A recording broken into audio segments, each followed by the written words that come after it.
California.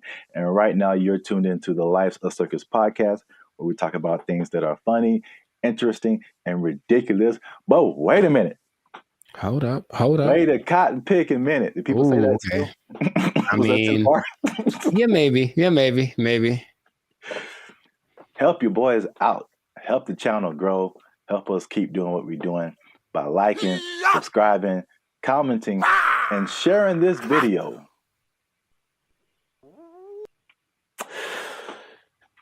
With the friends and family, because I got a question. Okay. It's a very important question. Bit of a riddle. I hate those. Say. But okay, let's go. No, I just don't like them. I'm never good at those, but we'll find out. Mr. Jericho, what do you get when you cross a medical condition that people were afraid of, a religious group that wants to stop people from performing a sexual act, and World War II? Huh. It's three things. Yes, there. I've noticed. That's one more than two. My first thought was Nazis, but I think that's wrong. That was just the first thing that came in my head. I'm like, that's no way. I think it's because you just said World War II, and I was like, I think they wanted to stop World War II. You know what?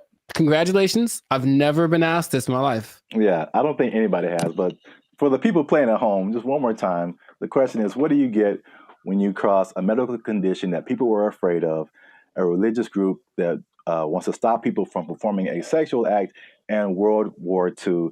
And the answer, believe it or not, is breakfast cereal. I'll be honest, I didn't. Yeah. Go ahead. Yeah, I just kind of stumbled upon this, but the rabbit hole got really deep as to why we have breakfast cereal. So, a little bit of a history lesson. You can stop me at any point if you want. It'll be just more clarification on the ridiculosity that is happening right now. So, breakfast was not really like, I guess we hear the cliche now, like breakfast, the most important meal of the day, right? And so, but before like the 1800s, breakfast wasn't really like that important. It was just basically you got to think about like the times that they lived in. It's more like hunt what you eat, kill what you eat, working on a farm, grow what you eat, stuff like that. And so like nobody's waking up at like in the morning to like kill a chicken or like kill a pig to make some bacon or like, whatever. So basically it was like whatever happened in the morning. And this is why like eggs have been part of a breakfast for a long time, because chickens lay eggs in the morning, easy to eat. Makes sense. Yeah. Makes sense. And basically what you ate for breakfast was pretty much whatever you had left over from the night before. So that was pretty much breakfast. But there was a meat component because they would eat it, they would like cure the meats and stuff, and you could save it and use it for breakfast in the morning. Right. So like eggs and even bacon were like a big part of breakfast. Bacon. And this was called like the farmer's breakfast. So again, it's just like it's pinned to the time that you were in, and farmers and stuff. You get up early in the morning. You need some fuel because you're going to be working your butt off like all day long outside in the elements. Like you need a good hearty breakfast. So this is the first thing. The first thing that I teased at the beginning, the fear of the medical condition. The medical condition was indigestion, which sounds like pretty like whatever today, but I feel like it could probably take you out back then, huh? Yeah, there was no Pepto-Bismol, like antacid. You can just pop an antacid and be cool. Like you could have felt like you were dying. You had no idea. Like, oh, I got indigestion. It's the devil's work inside of you. So I don't know, but I had to go to the apothecary. Yeah. So, also late 1800s, the transition from like farm work to more like industrial work, and industrial work to like more like office work.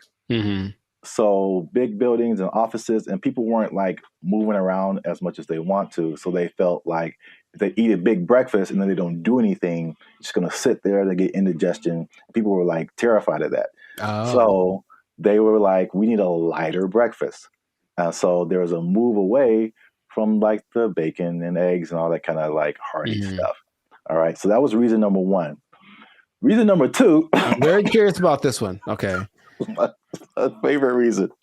So at the same time, there was a rise in religious gurus that were pushing vegetarianism and just like eating healthy, eating or what they call eating bland. All right. And believe it or not, the people at the forefront of this were Seventh day Adventists. Okay. Especially a man named James Caleb Jackson, who was not probably as famous as this next person, John Harvey Kellogg, who's the founder. Sounds about Kellogg's Frosted Flakes, all that kind of stuff. Yeah. That's where that came from.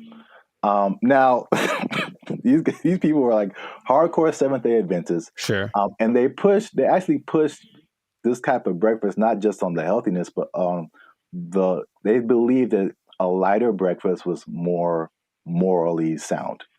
There was more morality in eating like a healthier breakfast.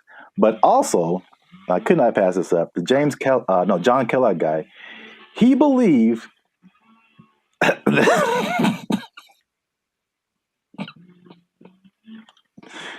he believed that masturbation was the greatest evil on earth, and that by eating cornflakes, it would prevent people from doing it. So I don't see the connection. No, it's there, man. It's there. I'm trying to make it work in my head. Well, I've had cornflakes, and of all the cereals that are like not sweet or nothing, they're probably my favorite ones. They're still nice and crispy and pretty good, I guess. But do you have less of an urge to masturbate after you eat? I've never. You know what? I'm gonna have to. I'll let you know if you really want to know about that. I will go get a box and eat it, and then report back to the pod in a week. This is my findings. But yeah, it's just that episode of Family Guy or Quagmire. I'm not gonna go anyway. You have the one arm that's really big. It's like, bruh, it doesn't work. It doesn't work. So yeah, that was like the second punch to breakfast. That was like, okay, we got to start eating this because they pushed the morality of it. But the other things that they cited have been found to be true. It's like a lighter, healthier breakfast made people more efficient and productive at work instead of like eating a big breakfast and like getting an itis or whatever. Yeah, that's true. So there's that. And so that pushed the cliche of like breakfast being the most important meal of the day. It was actually like a morality thing, which is like crazy. And the last part is that so flash forward to the 1940s, World War II, right? So yeah, World War II, and you got more women joining the workforce than what happened in that time. And so then it became a push to, again, at the time, like the woman was like a stay-at-home, take care of the family, give them 3 square meals a day, all that kind of stuff. Breakfast became the cheat option to feed your family and not feel guilty about it being like quick and easy because they had to go to work too now. Oh, okay. So they pushed on like the women's guilt, the morality, the work productivity, like hard work. It was like respected to be like hardworking individual and productive and all that kind of stuff. And so all of that combined together to make breakfast cereal like the thing. And I remember like watching commercials. Like every commercial is like part of a balanced breakfast, and like you got to have your cereal and blah blah blah blah blah. And they pushed and the cereal industry is probably like $1 billion industry or something I like that. imagine. Yeah. But they, they show all of this stuff and I never I never ate all that stuff on I tried once. Man, you just feel gross after it. Yeah. You drink a whole glass of orange juice and a whole glass of milk? Like, nah, man. Yeah, milk, orange juice, toast, fruit, cereal, bacon and eggs. Yeah, something like that. It was all in the one picture. Like the whole food pyramid. Yeah, it's too much. It's really too much. But I thought, oh, it must be something worth trying. And I regretted that real bad. Yeah. So yeah, that's the crazy story behind breakfast cereal. And if I may leave you with a cliffhanger. Okay. So remember we started off with bacon and eggs. We did. And then everyone went to cereal. Yes. But somebody put bacon and eggs back on the forefront, man. Ooh. And they went toe to toe with cereal. But you have to find out in the next episode. So keep watching. This has been another episode of the Life's a Circus podcast. Make sure you like, subscribe, comment, and share this video with somebody who like them cereals, man. Ooh, I like some. Was that my line? Is that what I was supposed to say? I think so. Okay. And cut. I like some. Oh. Oh, you can try another take if you want. Ooh, I like some. Was that better? Had more? That was too much. Okay, all right, okay. Man. We had it on the first take. Oh, okay. We'll use that in the commercial. Thank you, Mr. Director. Here's $5 million. Look, let's go. Where do I sign, Mr. Barry Gordy? Sure, go wax it. Super sweet sugared honey smacks. Give me that. Give me that money. They took our jobs. They took our jobs. Check it out. I do remember how I got rid of her. Do you want to take a guess? You staged an affair. I did not do that. You took a really bad poop and just left it there. She. Why is there a pause? There's a pause.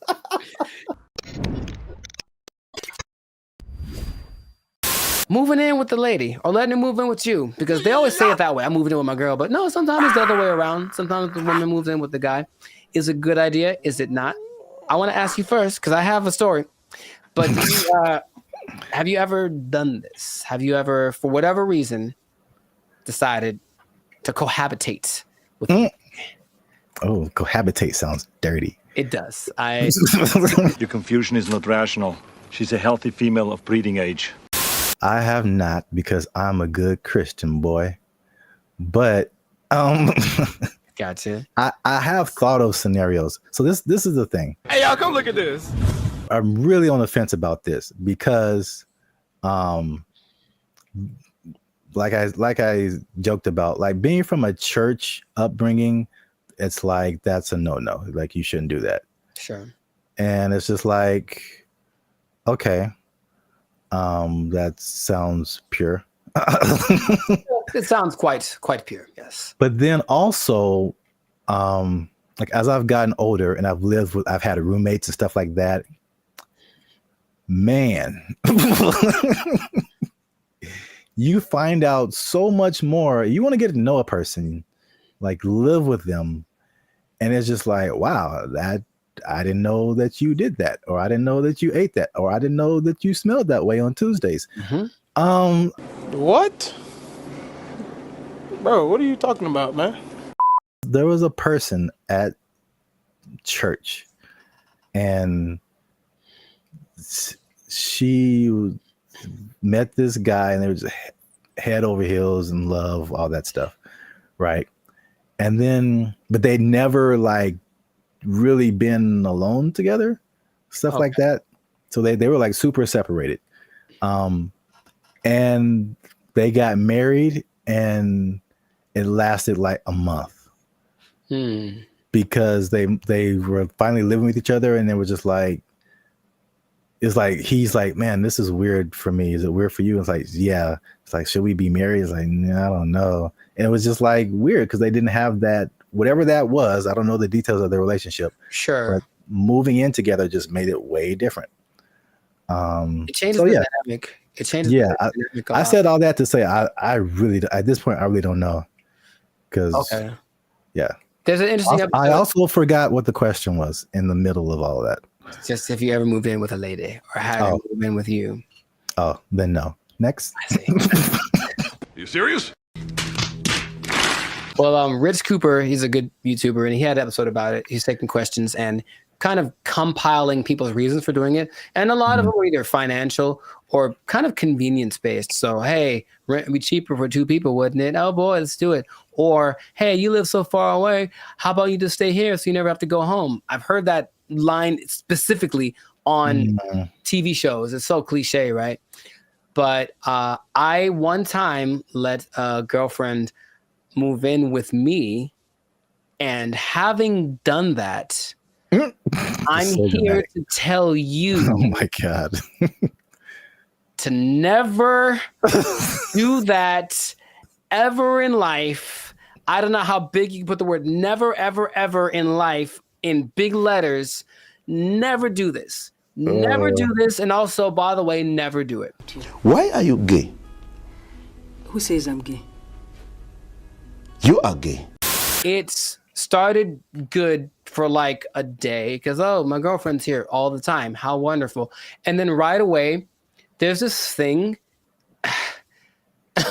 I don't want to generalize, but Oh, I think my God. I don't want to generalize. Okay, I have a thought, but I want to see if you're going where I think you're going. So I don't want to generalize. Okay. I don't like where this is going. All women do this thing where they kind of like judge everything you do, sometimes to you, but when they're observing you, they're not just thinking nothing. They're literally making calculated things about you that they may or may not ask you about. Why is it that when you walk in the room, you look around before you sit down? What kind of question is that? Like, but like, it's always the little things. What is he doing? He's beginning to believe. All these things you never think of when you're by yourself. And it's like, okay, I guess let's talk about it since that's what you want to talk about. But I think for me, when that started, it's like being watched. I never felt like I was just existing. I was being monitored. And for better or for worse, and things that they then bring up 2 months down the road about something that I did without thinking about it. Because here's the thing, ladies, for ladies who are watching, and I think this is honestly true, I don't think women are capable of not thinking. There's always a thought going through their head. And men are very capable of not thinking. I have precious family members, aunts of mine who I love very dearly, who would ask me, Penny, for your thoughts. So like, dude, I don't have a thought in my head at all. I'm literally like, I'm not even aware that I'm breathing. And I think, and so that means that there aren't as many things that we consider important. So why do you look at me that way? I didn't think about looking at you away. So I have an answer for you. Why don't you have an answer for me? Is it because you don't like me? All of these things, you said it one way. I had to start analyzing every little thing that I said and did. And that alone drove me crazy. Okay. Are you kidding? That's unfair. She made those. I need to calm down. Patrice O'Neal, RIP, has a great quote. I say it all the time. He said that men like to be alone, but they don't want to be by themselves. And I was like, yeah, I get that 100%. Cause like, I just want you somewhere around that I know, but don't be just here doing this like surveillance thing on me 24/7. Just kind of go do your own thing and let it be okay that when you're not around, even if we're in the same dwelling, I'm not thinking about you because I'm thinking about something else. And they are knitting me socks out of their own hair because they miss me when I'm not around. And I'm like, that's a bit extreme. I'll be honest, it's not necessary. I think he also said like women just love so much. It's too much. And maybe that's just the difference between men and women. But I was like, okay, so I didn't like that. Then, But wait, there's more. things had to coordinate. So, hey, there's a list of things. he's going to bed. It's 10 o'clock. You know me, bro. I wake up at 10 o'clock. Like it's like 10 p.m. Like it's okay, time to get the day started. And she's like, hey, hey, we should go to bed. how about that? How about this? How about you go and I'll come find you several hours down the road? But that created this kind of tension. Why don't you want to blah, blah, blah? We should do more things together. So I have more things. I don't want to get extensive with it, but it's just that for me, it wasn't a favorable experience. And if I ever get married, which I'd like to do, I recognize that's going to be part of the situation when I'm with someone. So I don't want to rush into that. I don't. And I have no problem saying, I've had other girlfriends like, we should move in together. I'm like, absolutely not. That's not even a thing, bro. But we can save it. I don't care what the reason is. I'm not going to do it. No. I think that's some people's experience. And then a lot of times, like you mentioned, relationships change.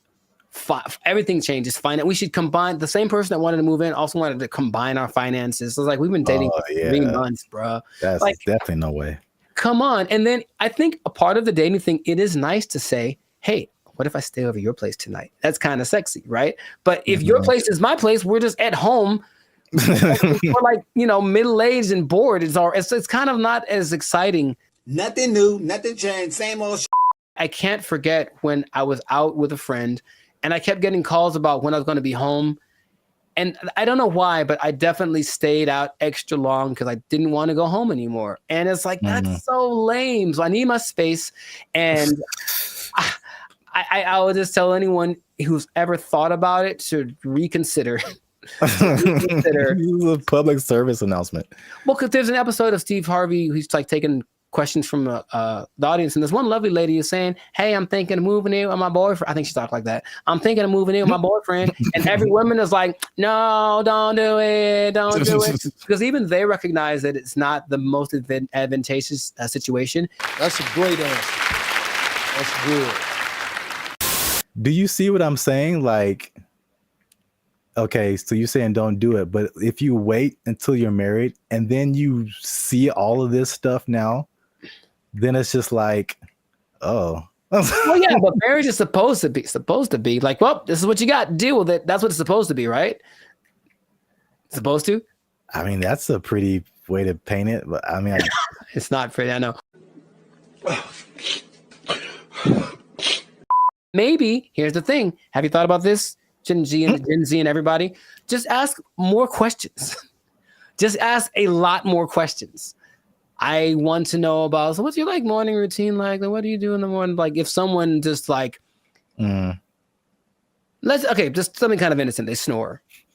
It's great to know that they snore before you move in with them. It's good to know. Do you snore? Question. I don't think so. What do your roommates think about that? You know what I mean? Do some investigating, do some digging, ask their mom, ask their family. The way that you treat me. We've talked about it. Let me speak! Yeah, that's actually good advice. I thought you were going to go the route of like them taking over your space. Like you walk into the bathroom and then now you can't see your sink because there's curling irons and eyelashes and hairspray and all kind of stuff, and you don't know where anything is anymore. That actually didn't happen, which is interesting. I don't think she had a lot of stuff like that. She wasn't as into that. Maybe it was just kind of a rarity, but yeah, she didn't have a whole lot of products and things. I could see that happening too. And if that had happened, this was like in my 20s, I totally would have let it happen. And she would have walked all over me and put Frou bunnies on all my brushes and everything. Yeah. And everything is pink. A surprise. It's like, oh, I did some redecorating. Hope you like it. If you don't, it doesn't matter because I live here now. Yay. Exactly. Hi. Okay. I'm trying to remember how I got rid of her. Oh, check it out. I do remember how I got rid of her. Do you want to take a guess? You staged an affair. I did not do that. You took a really bad poop and just left it there. She Why is there a pause? There's a pause. To her credit, I was out of town one weekend and then our whole apartment flooded.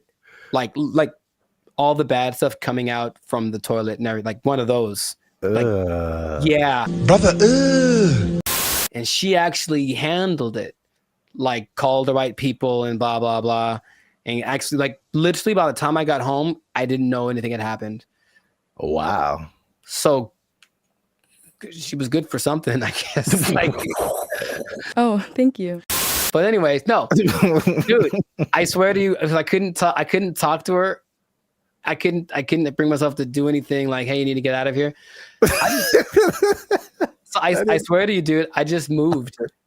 I literally just left the place that we lived in. And I said, hey, I got to go. Can you take care of this rent? Because I have to move.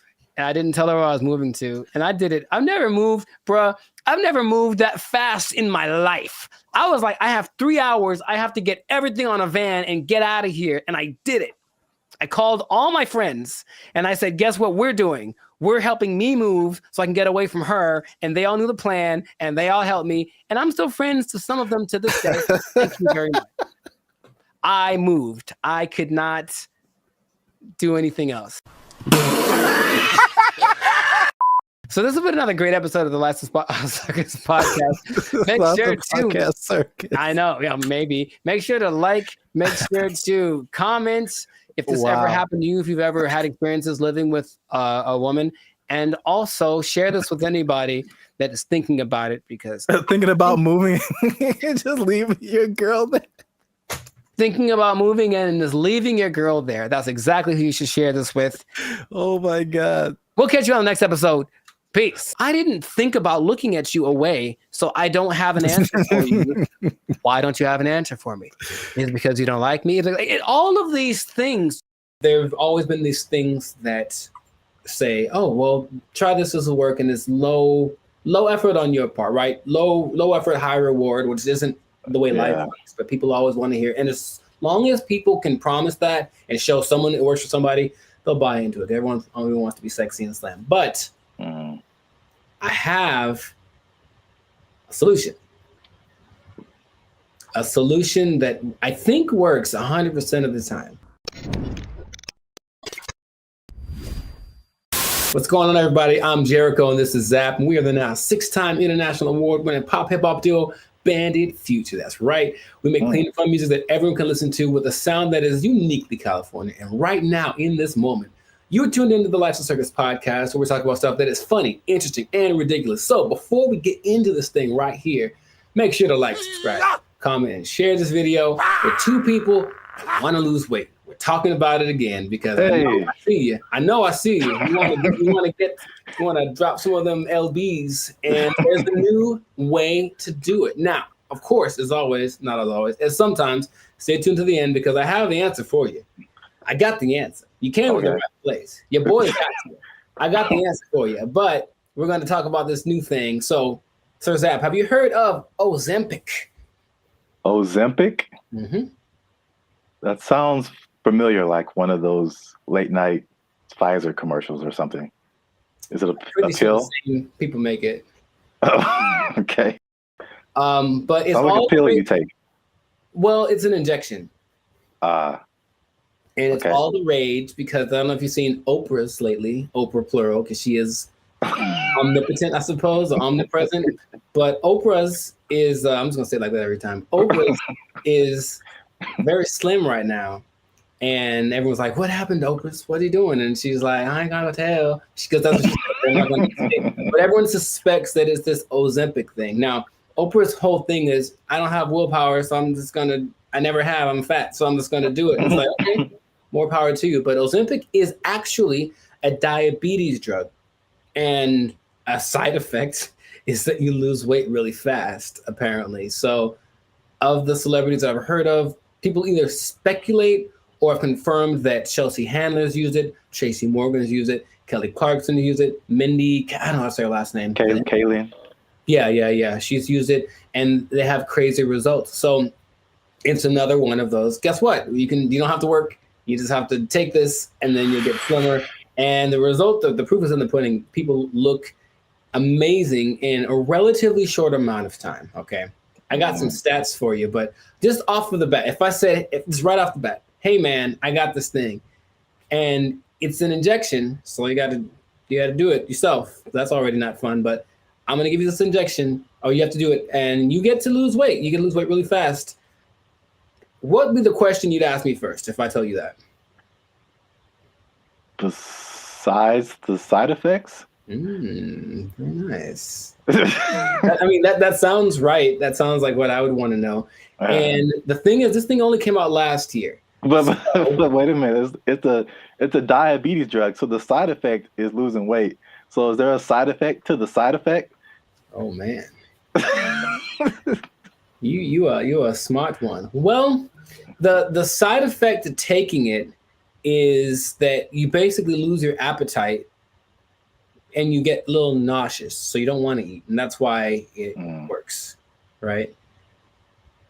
The problem is, you sound like something crazy is coming down the pipe. It's nothing crazy. It's just kind of more like duh. If you stop taking it, you gain your weight back. You're not only tenfold. Your appetite comes back with such a vengeance that you go back like instantly and like plus some. So is it addictive? Wow. Well, you have to stay on it for it to keep working. Because as soon as the thing that it makes you do to not eat is exactly what it reverts to once you get off of the drug. And it's crazy. So now here's the other thing about it. And this is the thing I thought you might have asked, but you inject yourself, right? Yeah. So I don't know if you ever injected yourself, but not on purpose. I never have, but from what I understand is that you have to know how much to inject, right? Okay. The problem is they don't really tell you. You just figure it out. So just inject an amount in this. And then so what happens is people inject themselves and it works. So they go, oh my God, maybe I should inject some more so it can work better, right? In the last 3 months, poison control centers have had a 1,500% increase in calls from people saying that they overdosed when they injected their diet control pill or diet control. Yeah, that's what's happening because people are that stupid. So, now, okay, we get it, right? You want to be slim, you want to be sexy, you want to be attractive, and you don't want to do anything for that, right? That's just maybe the American way. This drug, also another question you might have asked is it banned anywhere? It sure is. This drug is banned so far in Austria, France, Greece, and the Czech Republic, with more places to come, perhaps. But the numbers don't lie, right? 42% of Americans are obese, 18% of children are obese, and then everyone knows the links to death and all that kind of stuff if you're obese with a high probability. So you want to get slimmer. But this is just another thing. I guess my other question would be, have you heard of any things like this in the past that have promised the same, hey, take this and you'll get, slimmer, more sexy? Not, I can't think of it. I'm sure there's other stuff out there. I can't think of anything off the top of my head other than like liposuction or something like that. Sure, which works, but I looked it up. In the 40s, it was amphetamine. That was all the rage. It was the big deal. And that was proved to be addictive. Rainbow pills in the 60s, which was amphetamine, digitalis, and diuretics. And that proved to be addictive and somewhat fatal if you take too much. There's a thing called Aminorex in 1971. This is all before our time, right? Now, the thing that I remember hearing about in the 90s, there was this thing called Fen-Phen. And it was a big deal with the celebrities. Yeah, and a lot of celebrities, took it, and apparently it works. But now this new Ozempic, I think I'm saying it correctly. They're saying that a lot of celebrities are getting paid to promote it, to push it, and I think that always, that's always the way to go. But it's just like, I'm really concerned for these people that are basically getting guinea pigged, right? It's like, we'll see if this works. And then what's going to happen to them in 6 months when they're like, oh, by the way, this causes all of the things. Yeah. That's how a lot of stuff goes with. Like anything, there has to be people who test it out first. So Yeah, it's weird. The thing that I randomly remember when you were talking about things from the '90s was like Slim Fast. Oh, sure. Although that's not like a drug, but it's like I remember that was like a huge thing, and people, maybe even Oprah did it at one point. I don't know. Oprah's done everything. Yeah. Yeah, I remember seeing a lot of Slim Fast commercials with celebrities and stuff, and then the tagline was like, "Give us a week, we'll take off the weight." So yeah. Oh, jingly. Now there's something that I heard about, but I didn't remember happening or existing. But apparently there was a substance that you could ingest if you wanted to lose 15 pounds today. It was a big deal. Yeah, you take it and you go to, I would imagine it would just take all of the moisture out of your body. That's what I imagine. Yeah. But it would just dry you up or something. And a friend of mine did something like that to, I guess, for a drug test. So he had to get so he took some pill, and he said he thought he was having a heart attack for like 5 hours. And he just like had to keep going to the bathroom, and then he was very slim. It was kind of an unexpected side effect, and he still failed the drug test, so bad on him. But the idea is that there've always been these things that say, oh, well, try this will work, and it's low effort on your part, right? Low effort, high reward, which isn't the way life works, but people always want to hear. And as long as people can promise that and show someone it works for somebody, they'll buy into it. Everyone only wants to be sexy and slim. But I have a solution. A solution that I think works 100% of the time. Does it involve exercise and proper diet? You know what's weird? It does, but it's actually doing that. That's the part that people don't seem to get. It's like, okay, because here's an idea that'll work. Cool. Proper diet and exercise. All right. Maybe don't eat too much. Let's just start with that. You don't got to go sweat. I know sweating's yucky and you get sore and ill, right? But how about just don't eat so much? Food's delicious, but you know what it tastes like. So just stop eating that stuff. Okay? That's true. But doing it is a whole nother thing. So do that. Don't eat so much. And just start with that. And then like, that's all it is. That's literally all it takes. Everyone knows that, but no one wants to go that route. So instead they'll try Ozempic, and it works phenomenally. So we'll see what happens. Now, last thing, the company that makes it, I forget the name of the company that makes it, but they made $4.8 billion. Of course they did. In just the third quarter of 2023. That's a lot of $1 billion. I believe what was it? I forget the company they're based off of, someplace in Europe, but their gross income was greater than like the GDP of the whole country, basically. And sure, so people are going to keep buying into that. So if you try Ozempic, it'll work for a while, and good luck to you. That's all I'm going to say. Maybe try the other thing that I suggested, but I'm no expert. I just, Wow. I look like this and you look like that. Oh, take that. So anyways, leave it like that. This has been another episode of the I wish I had like a pipe right now. I don't know why. This has been another episode of the Life Circus Podcast. So make sure to like, subscribe, comment, share this video with people that want to know about losing weight the responsible way. Thumbs up, maybe a ding sound, maybe. And, stop eating that stuff. I got nothing else to say. We out. They took our jobs! They took our jobs! If you look at the picture, it's very good. That's the thing. It's breathtaking. And I mean, it's a scene, looks like What's up, everybody? I'm Jericho, and this is Zap. We are the now 8-time international award-winning pop hip-hop duo Banded Future.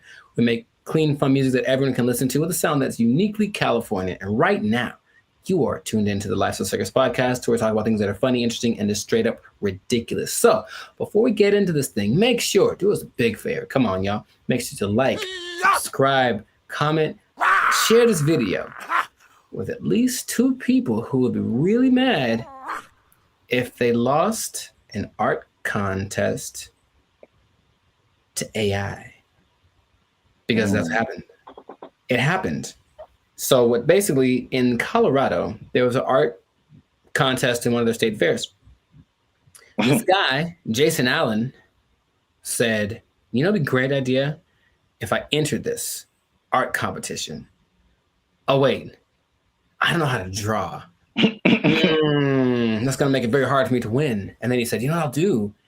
Jason Allen first made headlines in 2022 when his AI-assisted artwork won a digital arts competition at the fair in Pueblo. Allen says it took him dozens of hours to create that work as he fed hundreds of prompts into this AI software, Midjourney. Now, there's a twist about this, so stay tuned to the end, because I'm going to tell you what the twist is that might make you change your mind about this. Because off the top, okay, what's your first thoughts? This dude enters an art competition where everyone was literally drawing and painstakingly coloring and shading and all this kind of stuff, and then he just turns in his AI-generated picture and he wins. How would you feel? What's your thoughts? I think I'd be upset along with all of the other people. It's a form of artistry. I use really colorful, artistic-like words like elegant, opulent, lavish. But as the saying goes, a picture is worth 1,000 words, and his artwork receiving thousands of comments on social media calling the win unfair. That's what I was going to say too. I'd be mad at him, and then I'd also be mad at the competition because, like, AI, it's still new, but it's like, come on, like, make a rule. Yep. The first thing I think about is just one, the slippery slope. Okay, you can use AI to win this competition. What about this? Where is it going to end? You know, there's no rules yet, so they're going to start making rules. The person who got third place was like, okay, well, she's being kind of sarcastic. So like, well, who gets the prize? Does it, the person who created the AI program, do they get the prize? Like that kind of thing? Because this guy didn't do it. I have a vivid imagination. Does he still get credit if he was like, well, I had to come up with the prompt and the specific wording and all this to make this happen? Therefore, I was part of the creative process. Therefore, I deserve to win this. Therefore, give me my trophy. I won. Tell him to bring me my money. Not only the trophy, he won $300. Oh.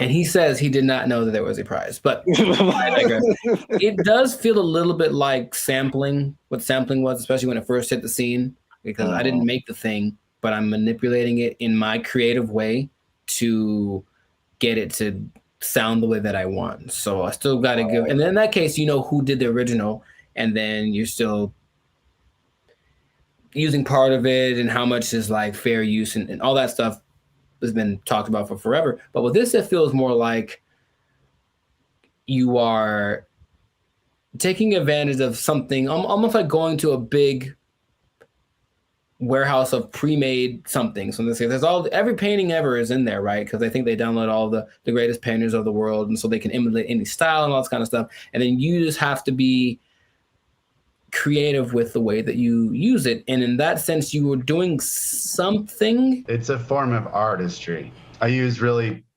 colorful, artistic-like words. If you look at the picture, it's very good. That's the thing. It's breathtaking. And I mean, it's a scene, looks like half like Lord of the Rings, half Star Wars, majestic. It's an incredible picture. Meanwhile, a guy who got second place drew like a tree with guitars in it. You know what I mean? So it's kind of like, I might have picked this other one too, but again, it's it doesn't seem fair. Thousands of comments on social media calling the win unfair. I know I didn't break any rules. I've also heard people just to kind of conceptualize, okay, who was the creator? How much is he putting into it? I've heard people making the analogy between this and like tracing. Sure. Mm-hmm. Where you already have a picture, but you just kind of trace over it, and you really didn't create the picture, but you kind of did. And yeah.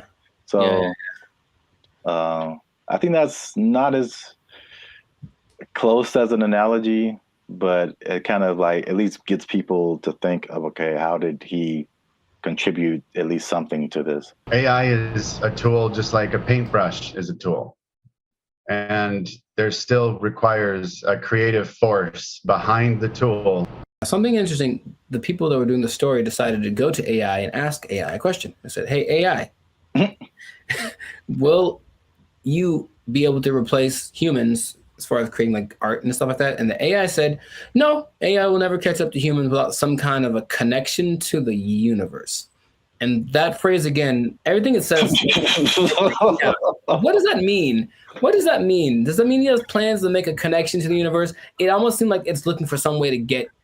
Let me out. Let me out. I don't like it. I don't like where this is going. And apparently the Colorado State Fair was like, yeah, he won fair and square. And that is what he gets to do. However, there is something that might change. It made me rethink it, because the first time I saw the story, I said, yeah, he put in a prompt and then he made the picture and then he printed it out and then he won unfair. People spend hours and hours on their craft trying to make the drawing perfect. They've been drawing for years and all this kind of stuff. Jason revealed after he won that he actually had created 900 iterations of this painting, meaning kept tweaking the text till it got to the point where he wanted, and he was never quite satisfied. It took a long time. I put over 80 plus hours into this project.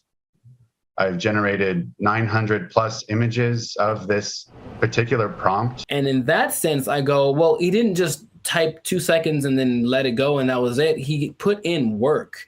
And so then again, it's like, what kind of, to me, there's some merit in that. I still would say it's a little unfair, but he did work and he said he basically turned it in almost like a product. He turned it in because he didn't have more time, but he still wanted to make it better. So his judgment was what ended up being the final result. I think this one's better. And it's not like he went with the latest one. I think he did the 900 and then picked one, like maybe like 600. That one was the best one. So he still used his human perception to create something that was he deemed worthy to enter into the contest. And then people agreed with him.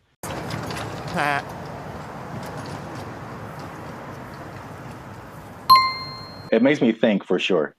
Okay. Because it, again, going back to music, that explanation, especially when you said his judgment, that made me think of DJs.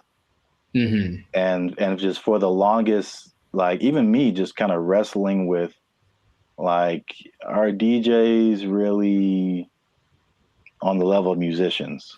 Right. Like, they didn't create the music. They're just organizing it. Right. Just like he was just organizing that, you know, that piece of art. And there's a skill in that for sure. I've heard some very bad DJs. Yeah. Where did you even learn? Wikipedia. The way he made it sound, it's not like not just anybody could do this either, because he came with a concept, but he also had the wherewithal to look at it and say, this one's, and I think he looked at it for a while, like trying to judge the color bone. It's almost like he still knew what to look for, even though he didn't have the training to execute it. Maybe like a producer of a Rick Rubin category, or even a DJ Khaled, who, from what I understand, doesn't really do anything as far as like pushing the buttons and doing the level, but they do the analysis and go, They ain't believe in us. God did. I'll say this. Is it just him personally? Is he a creator? Yes. Did he put in work? Yes. Mm-hmm. But I do think he should not be able to compete like that with the other artists. And I think there should be either a separate contest or a separate category that is just for AI art. And I think that will, because it's two different, they're both a level of artistry, but it's two different types that is hard to judge together. Again, the DJ example. I don't do song requests. I know, because you can't. What? It's Battle of the Bands, and you have a DJ in the Battle of the Bands. That doesn't make sense. Or you have a scratching like contest, and you put a band in there. Sure, it doesn't make sense. There's just two different things. They're both musically artistic, but I think a separation would just kind of make more sense and more fair for everybody. They know what they did. They know what they did for sure. We'll see if it keeps going or if there's more cases of it. But in this case, congrats to Jason Allen. Hey, let me get $300, man. I know you got it. He says he did another prize. Let me get $300, man. I'll pay you back on Tuesday. He doesn't quite talk like that either, but you know what? It's funny to think of he does. It's funny to substitute most people for Ant Edwards. That's what I'm trying to tell you. Yeah, you were the best player on your team. Is that now we talking? A1 from day one, AI from day 5. What? Bars. This has been another episode of the Life Circus podcast where we're talking about things that are. Anyways, make sure to like, subscribe, comment, share this video with two people who have been unjustly defeated by AI in some kind of competition. And just keep your eye out because AI is coming for us and we got to be ready for it. We got to be ready. I can paint that, Mike. I can paint it. Ugly eye painting. We'll catch y'all in the next episode. Ugly eye painting. I can do that. They took our jobs. They took our jobs. Everything works. You know, I've been able to text you or call somebody or search the internet. Like, it all works. That's the good. The bad, Okay. Let's talk about it. Let me just say this. What's up, everybody? I'm Zap, and this is Jericho, and we are the now 6-time international award-winning pop hip-hop music duo Band in Future. We do clean, fun music that everyone can listen to with a sound that's uniquely Californian. And right now, you are tuned into the Life's a Circus podcast, where we talk about everything that's funny, interesting, and ridiculous. But wait, need you to help us out, support our channel, because YouTube pays our bills. Not really, but hopefully in the future. Look. Yep. I don't know your life. I got to check in and saving and checking. Things are complicated. I need you to subscribe. What I'm trying to say. I need you to subscribe. I got kids to feed, man. Y'all ain't been subscribing. I need you to subscribe, man. I didn't know you had kids. Subscribe, like, share, comment. Because this is actually a very helpful video. Ooh, helpful. Because there's a thing happening and I tried it out and I'm going to let you know how it goes. So there's a thing called Helium Mobile. It's a phone service that I switched to. And not only was it half as much as my original phone plan, but it also makes me money. If you stay to the end of the video, I'm going to tell you how much money I've made with Helium Mobile in the past 2 months of trying it out. All right, so Helium Mobile. I think I told you about this when I first started doing it. Because so backstory is I had my phone was not, what was it? I could receive text messages, but I couldn't send text messages. So and I had T-Mobile at the time, and I was literally on the phone with T-Mobile customer service for like 2 to 3 hours, like trying anything and everything possible. So I don't know if it was the phone. I don't know if it was T-Mobile. I actually like T-Mobile. I have nothing like against them personally, but I was just like, well, this is the perfect opportunity for me to try this thing I've been hearing about, which is Helium Mobile. Now, Helium Mobile is in the cryptocurrency world. So that's something that I've been kind of looking into for the past few years now. And so I'm kind of in that world. I kind of know how it all works. So it might be foreign for people who have only been on like major carriers like T-Mobile or Verizon or something. But Helium Mobile is the parent company is called Nova Labs, and they started what I think is the first kind of crypto-centered, crypto-based cell phone service. And so they did a trial of this in Miami, and the results were interesting. The service worked, but they were giving the phone service for $5 a month. And the people who liked it thought it was cool, but what they found out was that, like, with it being $5 a month and it being crypto related, people would be like, I don't know. Like it, but like psychologically, that's so interesting because it doesn't cost enough. So like that's kind of weird. Yeah, and like it didn't cost enough, and I was like, I wish that wasn't the case because I would love to pay $5 for my phone bill. So they bumped it up to $20, which is comparable with like the I would say second tier phone services. You know, not the major ones, but like the Mint Mobiles and the Cricket Wireless, like that kind of stuff. They have services for like $20 a month, $25 a month. Once they finished the Miami test, they went to like I think it's everywhere now, or at least nationwide in the U.S. So just off of that beginning, I think I mentioned it to you. You may have been skeptical. What do you think about transferring from your existing phone service to this new like crypto phone service that pretty much just started this year? I think two things happen to do. One is the idea of just leaving something that you're used to. I honestly think a lot of people fall in that category. Like, well, what I'm paying doesn't suck. It's not bad. So I don't want to change. Like that's all. It's like I already found my thing that works, so I don't need a new thing, even if it's better. But also there's the lack of confidence from a new thing. That's all. So you have a service like I've had AT&T since forever, right? So honestly thinking about it, my brain goes, but what if it doesn't, you've been going to this place the whole time and it works just fine. Why go try something else? What if that doesn't work? So I think there is that doubt there. And honestly, the third thing, just associating with crypto, which is the new thing, it's like, what does that mean? How does that work? There's a lot of questions that surge as opposed to having I have a phone service, AT&T, they do phones, boom, got it. Yeah. I mean, that's the crypto part, especially because crypto it's gotten better, but it's still very much the wild, wild west.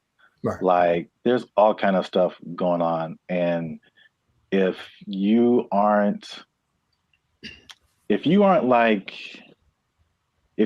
messing with stuff outside of like the big name Bitcoin and Ethereum, but even then the stuff goes down. But like all this other, I mean, the thing is like Bitcoin dominates the news, but there are like thousands and thousands of other coins. And there's so much going on outside of Bitcoin. Like it's insane the amount of stuff that's going on, the amount of projects and different things that people putting together. But yeah, it's kind of scary. And I mean, I honestly wouldn't recommend it for someone who, one, is not computer or tech savvy, and two, hasn't really been into crypto a whole lot. Because I also had another experience. So Helium is like a Bitcoin. It has its own. There's a Helium, what they call a token. Bitcoin's a token. Helium has its own token, but then there's Helium Mobile that had its own token. Okay. So Helium Mobile came after like this originally Helium, where a lot of people made money during a whole different kind of mining helium. I don't want to get too technical, but I just want to say that like the Helium provided these mining devices, which were expensive, several $100s, or sometimes into the thousands, and you would make money by mining helium, which was great when helium the price was really high. But when it dropped, you were like, now you were making people were making thousands of dollars like a month, like in this like heyday period, and it dropped to like pennies. So that was like a few years ago, and that's something that I tried, and I spent like $500 on a device, and it was like making me a little bit of money, and now it makes me like 10 cents a month or something, maybe.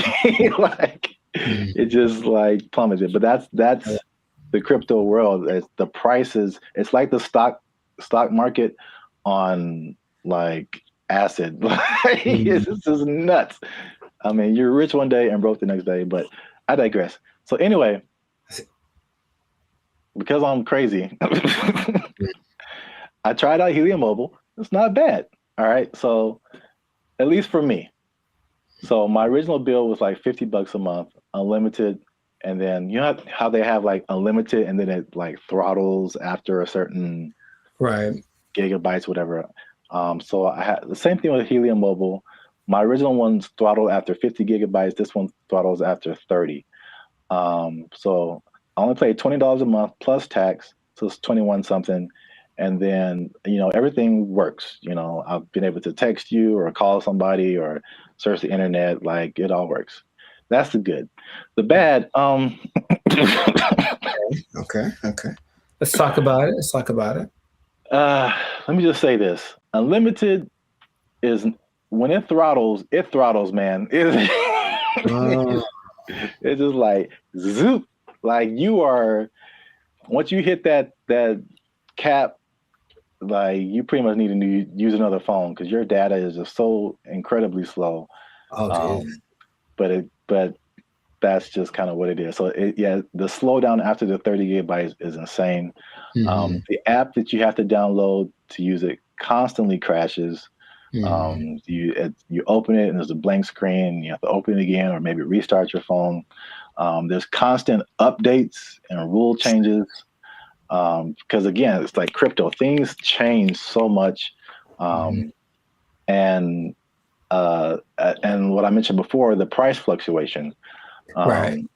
So, like you earn this cryptocurrency token, but it could be worth a certain amount one day, and it could be worth half of that the next day.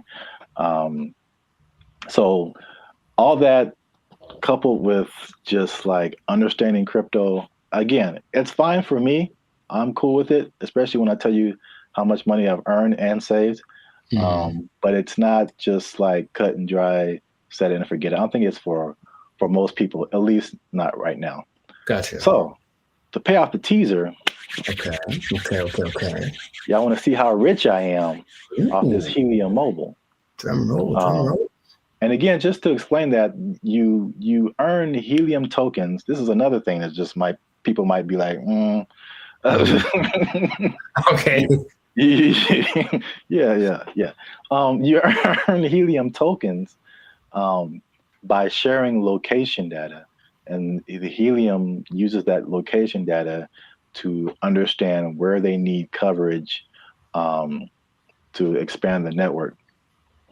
And they promise, as always, never to sell your data to any third parties. So there's that. I'll let you do with that what you will. Lies and slander. So currently, again, there seems to be a trend in crypto where, like, if you get on something first very early, you seem to make the most money, and then it just kind of like it just kind of settles there. So in terms of Helium tokens, when I first started, I think I was earning like 700-800 Helium tokens a day. The current price of Helium or Helium Mobile tokens, current price of Helium Mobile is like 0.003 cents. Okay. So basically like a Spotify stream. Gotcha. For every Helium Mobile token, but you're earning hundreds of these a day. So I think like when I first started, I was making like around $2 to $3 every day, which is once you set it up, the only thing you have to do is move around because it's location based. So you can't be in the same spot. But if you move around throughout the day, at the end of the day, you'll get, the certain amount of tokens. So I'm pretty active. So I was making a couple of $2 to $3 a day. That has since dropped. It's currently like $1.50 to $2 a day. But again, like a couple of dollars a day for not really doing anything. Sure. That's kind of cool. When people when this first started, people were saying they were making like 1,000 to 2,000 tokens a day. So this was like a few months ago. So you can like see the pretty rapid decrease. And could it go back up? Yep. Could the price go back up? Yep. So who knows? But for 2 months, and I actually put this on 2 different phones. Okay. So in 2 months, and this is after paying my phone bill, my $20 phone bill each month, which you can also pay with a Helium Mobile token. I was gonna ask. Okay. Yeah, so you can take. So basically, there's no money coming out of my bank account now, which is great. You earn the token, you take a little bit of it and pay for your phone service, and you keep the rest of the tokens. You can sell them, you can keep them, hope that they go higher, whatever you want to do. But I've made about $100 per phone for 2 months. So no phone bill, basically, coming out of my bank account, and I made about $200. So the trade-off, for me, I don't mind it right now. Sure, right. Again, who knows? Time will tell. But if you want to try Helium Mobile, there's a referral link in the description. I think if you use that referral code, you get like $5 or maybe $10, something like that. You'll see it. I don't know what I'm talking about. I see. But yeah, you'll earn it towards your Helium Mobile plan. You can try that if you want to. But again, like if you're not a crypto person, I wouldn't it's not so cut and dry. I'll say it like that. So try it at your own risk. Now, after hearing my story, you think that you would want to try Helium Mobile? I thought about it since the first time you brought it up, because the idea of just, I guess the downside, I need my phone to work fast all the time. I need it to be fast. I absolutely need it to be fast all the time. So I don't know how I would deal with that. And I use it a lot, but just the idea of my bill's probably $100, if I'm paying $100 and you're making $100, like, that seems more fun than making part. Yeah. So consider. Yeah, we'll see. Let us know what you think in the comments. Do you want to try it? Do you think it's crazy? Are you scared to leave your phone service? Is crypto still too wild for you to mess around with? Let us know. This has been another episode of the Lifestyle Circus podcast. Again, subscribe, share. You know what it is. Maybe if you get enough Helium Mobile, you won't have to work anymore, and you'll never be in danger of losing your job. You never be in danger of losing your job because you got so much Helium Mobile tokens. Oh, it's only worth a Spotify stream right now. They took our jobs! They took our jobs! I bring it up because it's the first thing I've heard in a while where I listened to it and I was like, yo, yeah, okay, finally something that's respectable and decent and moves you, right? So for those of you that are watching that really want to get into this, stay tuned to the end, because you'll actually find out something that you don't need for this that you would think would be important. What's going on, everybody? I'm Jericho. This is Zap, and we are the now 6-time international award-winning pop hip-hop duo Banded Future. We make clean, fun music that everyone can listen to with a sound that is uniquely Californian. And right now, in this moment in time, yes, Lord, you are tuned into the Lifestyle Circus podcast, where we talk about things that are funny, interesting, and just straight up ridiculous. So before we get into this thing, make sure to like, subscribe, comment, and share this video with at least 2 people who want to make music that causes a revolution, that moves a culture. I'm talking to the musicians out there, okay? Oh, okay. I got something to tell y'all. There's a way to do it, I think, if you follow the latest trend. If you follow the latest trend, there's a way to get your music so that people really like it. Okay. So have you heard, Zach, have you heard of Ama Piano? Ama Piano? Ama Piano. It's a genre of music. Ama, one word, Ama Piano. Not I'm a piano, but Ama. I know, it sounds like it's lines. It's not I'm a piano, it's I'm a piano. I've never heard of it. Not Ama. It's a girl named Ama, and it's her piano. Okay. But it's called Ama Piano, and it's basically a genre of house, if you will, but it's from South Africa. So the most popular figure in this is Tyla, if you have heard of her. The water I've heard girl. the name. Yeah. Okay. I mean, she's huge. She's won all the awards. She's the newest big thing. But she basically comes from a watered down version of this genre. Okay. And so the interesting thing is it followed a couple of patterns that work generally to make a style of music really big. And I bring it up because it's the first thing I've heard in a while where I listened to it and I was like, yo, yeah, okay, finally something that's like respectable and decent and moves you, right? So for those of you that are watching that really want to get into this, stay tuned to the end because you'll actually find out something that you don't need for this that you would think would be important, okay? So Ama Piano is basically a subgenre of house piano, okay? And so it's got one thing that a lot of new styles of music need to have. It's something familiar. There are people listen to it and they're like, oh, I kind of recognize this. Like it's in a different, the presentation is different, but the substance is the same. Something I resonate with. So that's number one. You listen to it and like that, I hear something that I've heard before in the music, okay? Lots of repetition. So you just kind of hear the same thing over and over again. And it's so infectious. Fun to dance to. You haven't seen any of like the TikTok? It's a huge TikTok thing, right? That's the thing that's made it go from, it started in 2012, but probably like 3 years ago is when it really started to burst on the national scene or the global scene, thanks to TikTok. But you've never seen any, it basically all of the moves. So there's Afrobeat, right? There's Afrobeat. But there's Afrobeat and all the moves are kind of complicated and intricate and whatever. With Ama Piano, I guess tip number 2 is that a lot of the moves are really simple. And the whole point is just to do stuff with your friends. So just get in a group and do this music, do this dance, and do 6 seconds and it'll blow up on TikTok or whatever.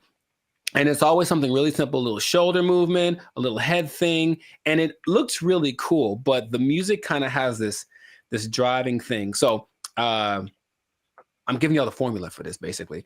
The look of it is familiar because if everyone looks like hip hop, basically everyone knows hip hop. So the dress for the women and the men, it has that same aesthetic. People just look like, oh yeah, it's like a hip hop person. But then you see that they're talking. Okay, they're definitely from Africa.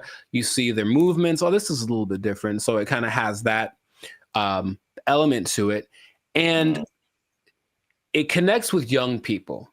Okay, I think if you look historically at any big movement from the swing to grunge, anything, it was youth that were really pushing it. So you see kids that are super young kind of grooving to it, which means they'll probably grow up to it, grow up with it their whole life. I forget, the people that like this style of music have a name. That's another thing I was we have our BFFs. They have people that like this music. I don't remember what it's called. I have to look it up. People that like Ama Piano, okay? There is 2 other elements that are really important. It features women a lot.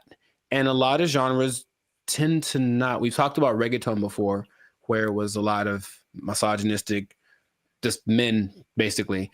And this one has a lot of women from, I mentioned Tyla, though it also has Shasha, Kamo Mapela, Bule, Nia Pearl, Lady Do, Buntail Smith, among others. So the women are pushed to the forefront of it. And their whole philosophy is like, well, if women like it, then everyone will like it. That's kind of, and it's like, because think about it. Okay, your girl likes this music. She's gonna drag her dude to go listen to it or whatever, and then he wants to make the music that gets her to dance because it's not a super. I don't call it sensual. Like it's very like the way they move is very sensual, but it's not over the top. Okay, so it kind of still cool for younger people to do it.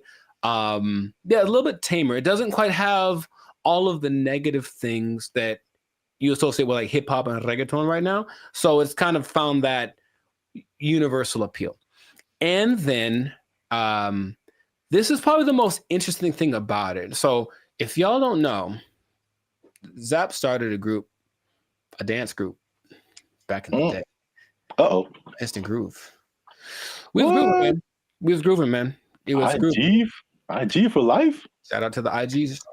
What? And you have a song or whatever, and there's beats, and then you choreograph a song to the beats, right? Well, with Amapiano, it's interesting. There's so much going on.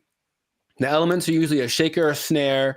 There's like a log drum that's like the bass, so it's like a really distinctive sound, and then a kick, and not many other elements to it.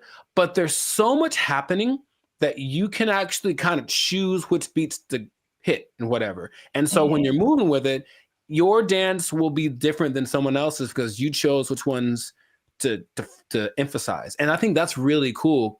There are the ones that have like, this is the dance you do to them.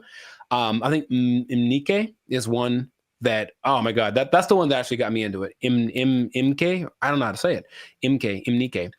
And it's so good. It's so good. So you watch people dancing, it's like, oh, he danced to it, but he emphasized that beat. And then there's a lot of off beats, very syncopated. It's all very exciting. Before I get into what the thing that's not in it that you'd be surprised about, has there been any music that you've heard recently that made you go, okay? Because I think to me, music's been kind of like, I don't know, for a while. But anything that you've heard that was like, okay, oh, that's pretty dope. Yeah, I mean, the first thing that comes to mind, and I think I told you about this too, was I saw, I don't know what it is, but what you're talking about kind of feels like it's almost in that same vein. But I saw something on Instagram where it was all these people dancing. They were at some event, and it was, I can't remember the song, but I just remember everyone was dancing, and they're all doing the same kind of moves, kind of in it seemed like a modern day cha-cha slide. Because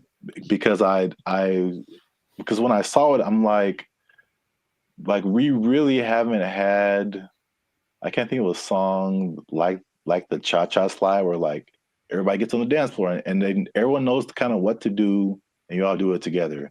Right.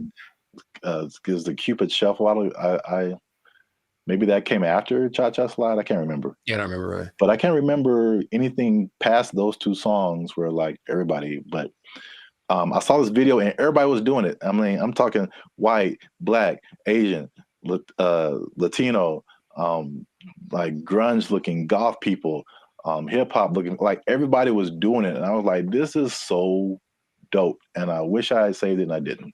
Oh, okay. So if anybody knows where that video is, there's one particular goth girl who was just like getting it. And everybody's in the comments like, oh, this goth girl is getting it. And I was like, yo, this is dope. So anybody knows what that video is, I would really like to find it and see it again. But okay. Yeah, you mentioned the dance thing. I think that's popular music has almost always been dance music. So if you can get something to make people want to move, and when you listen to the people talk about it, they're so passionate about one, having this thing that's like theirs, right?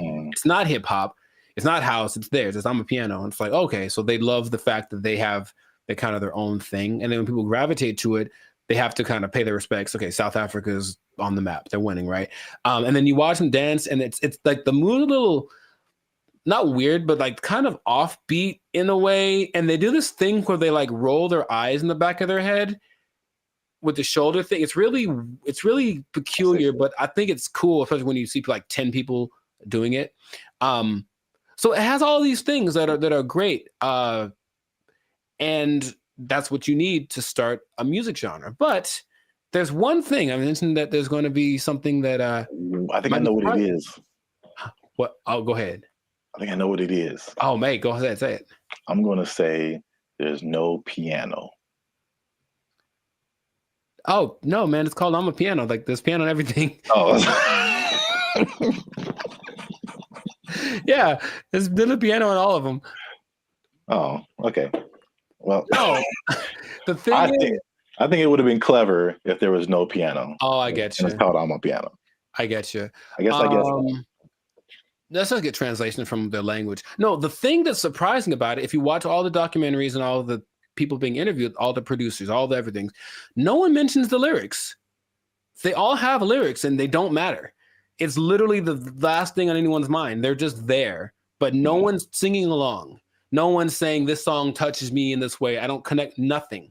Okay, now partly it's because the songs are all in either Zulu. I'm gonna try this. Zulu, Hosa. I can't do the click thing. Sotho, Setswana, or Zixonga, which are all South African native languages. But the thing that strikes me interesting is that, yeah, they're all singing and no one knows the words and nobody seems to care. So there are really big singers in this style, but the words don't matter. It's just the feeling of it. And that's what I found very unique to this. So if you listen to watch, no one knows what they're saying.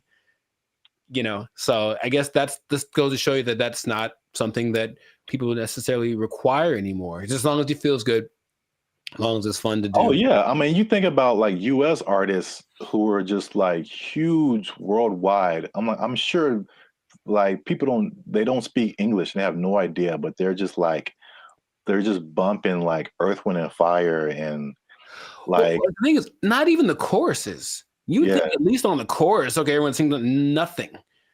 Yeah, it's really weird. Yeah, I mean, I know that this is different, but I'm just saying like the ability of music to kind of to have that a tendency to. Oh sure, yeah. To where the words you don't have to quite know the words. I mean, I don't know the words to this at all, right? But I'm still digging it because I guess that's what they're transmitting. But even the people from there aren't singing the words or talking about nobody mentioned the lyrics one time. So, and the thing is, the songs don't sound all the same, even though they kind of have the same elements. They have different. I think it's great. That's what I want to just point out. Sounds cool, yeah. If you haven't listened to I'm a Piano, I recommend you check it out. Just be warned, there is piano. There's piano in it. I think you'll enjoy it. I thought I got that right. I really did. Nah, I wouldn't. I should have just lied. Yeah, you got it, man. But in any case, let us know in the comments if you listen to I'm a Piano what you think. If you have a TikTok account with 20 million followers because you did a dance to one of the songs, who knows? But and all the songs, the dances are just from whoever did a cool thing. That's the other thing. They're not made by famous choreographers. It's just like somebody literally said, I saw a kid dancing to it on the street and I thought it was cool. So I did it in the club. And the next thing you know, there's 500 people doing it. So there's that like word of mouth element to it. That's just, I think it's really cool. So anyways, yeah, check it out. Check out some of those artists that I mentioned. They're pretty great. And if we get 10 comments, then Jericho's going to do one of the dances on our TikTok. I didn't sign up for that. I wouldn't mind learning though. That is kind of fun. I'll do one of the simpler ones. 10 comments. There's one. It's like a little. It's very simple moves, but I'm still probably going to mess it up. Anyway, this has been another episode of the Lifestyle Circus podcast. Make sure you like, subscribe, comment, share this video with your peoples, and then just remember that if you're dancing and you're grooving, then the music's going to be spread around. So make that music danceable, and you stay classy, San Diego. Yeah, man. You got it. There's piano. They took our job. They took our job. Or you could be like the city of Los Angeles and just tell people to watch out for pedestrians on the freeway. Because like that's happening more and more though. And that's kind of strange. I know, that's very strange. You see people just cruising on the freeway. Or I just put a message like, stop looking at this billboard. How about stop walking on the freeway?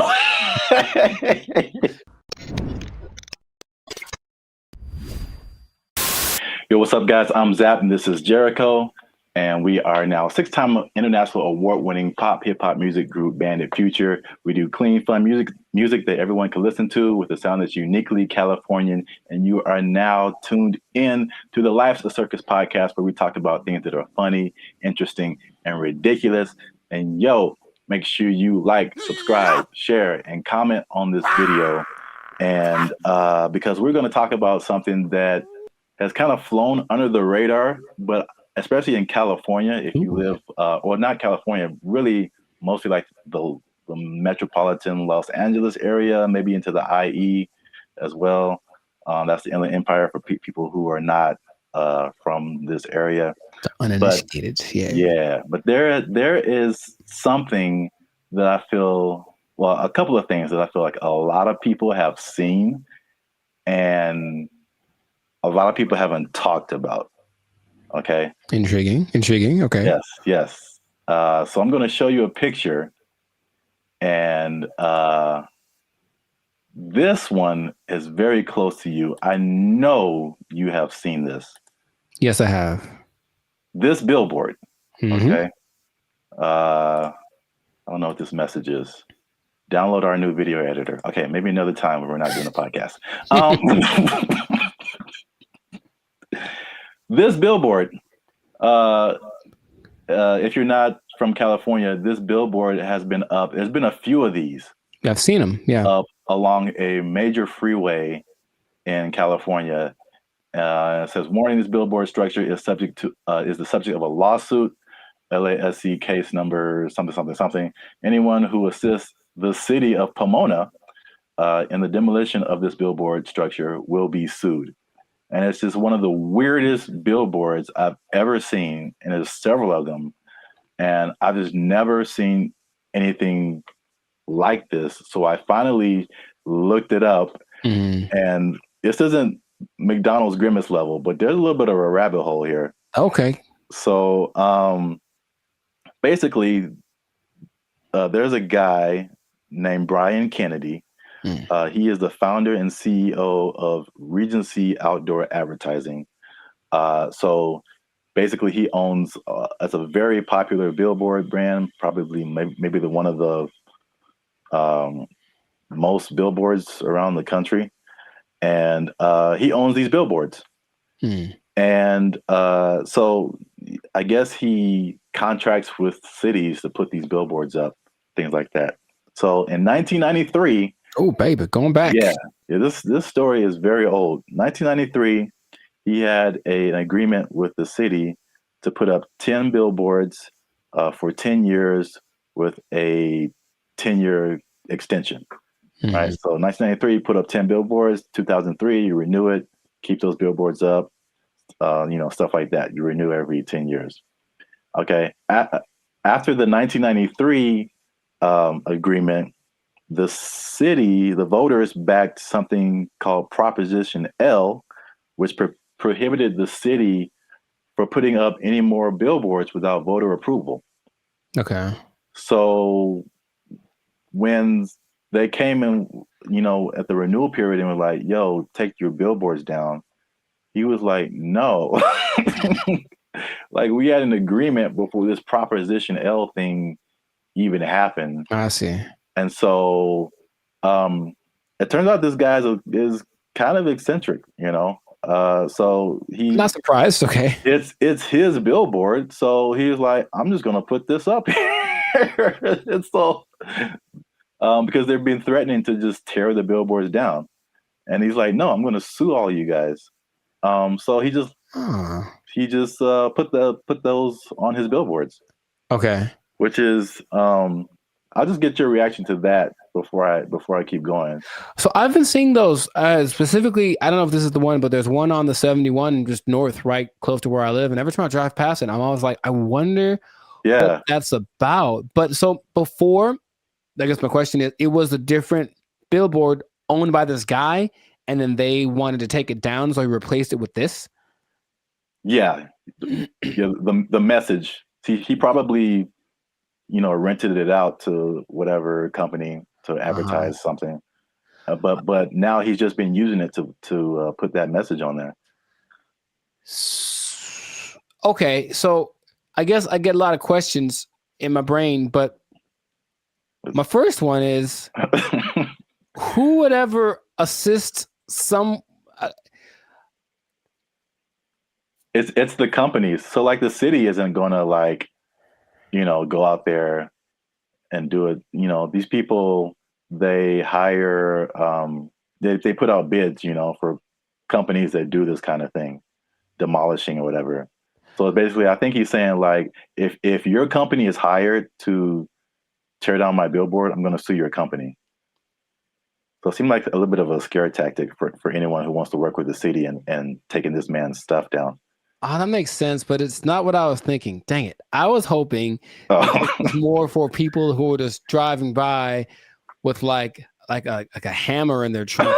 Man, I really want to just pull off the side of the road and tear this thing down because I hate it so much. It's such an eyesore. And then this thing's like, don't you dare.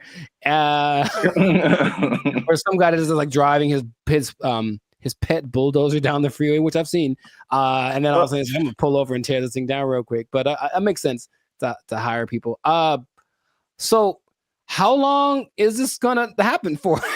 I don't know, because I've seen it for, if not months, maybe years. Right.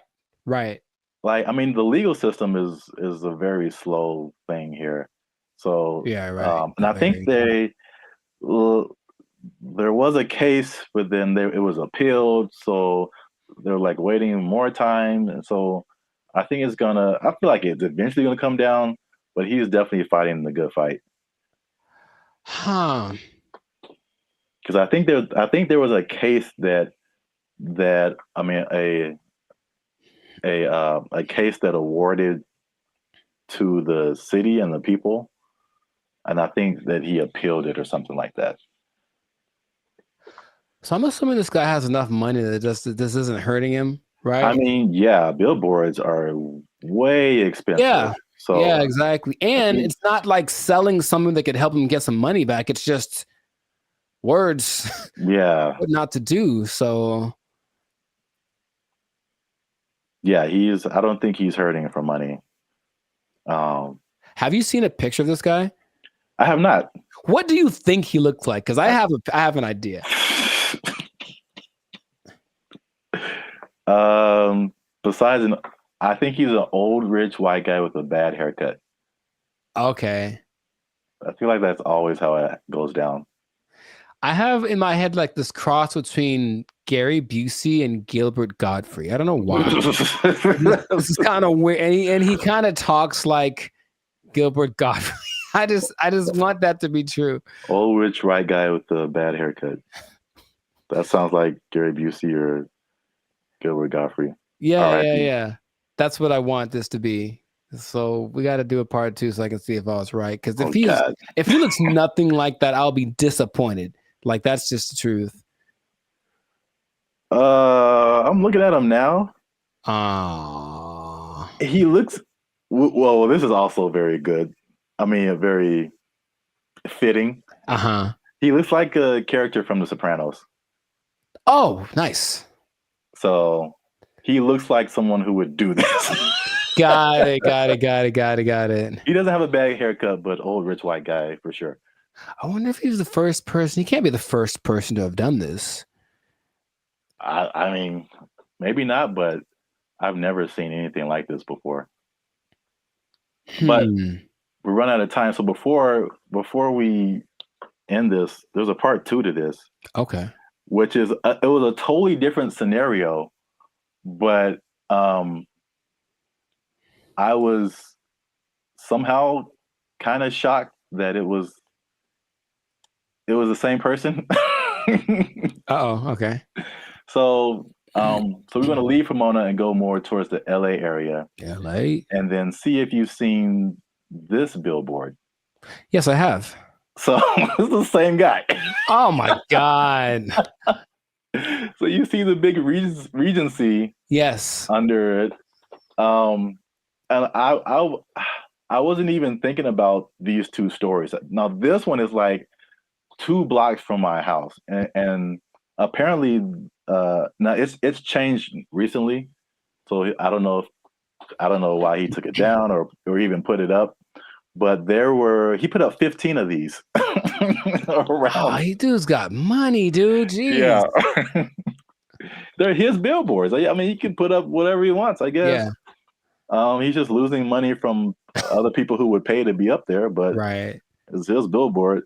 He put up 15 of these around Los Angeles. Turns out that he's a big USC donor. Sounds okay. Okay, sure. And he just said, Reggie Bush needs his Heisman. I'm gonna put this up. So, if I had a question, I know you asked like, what did he look like and all that kind of stuff. My question is like the power of billboards, like I, the ability to like get your message in front of like millions of people.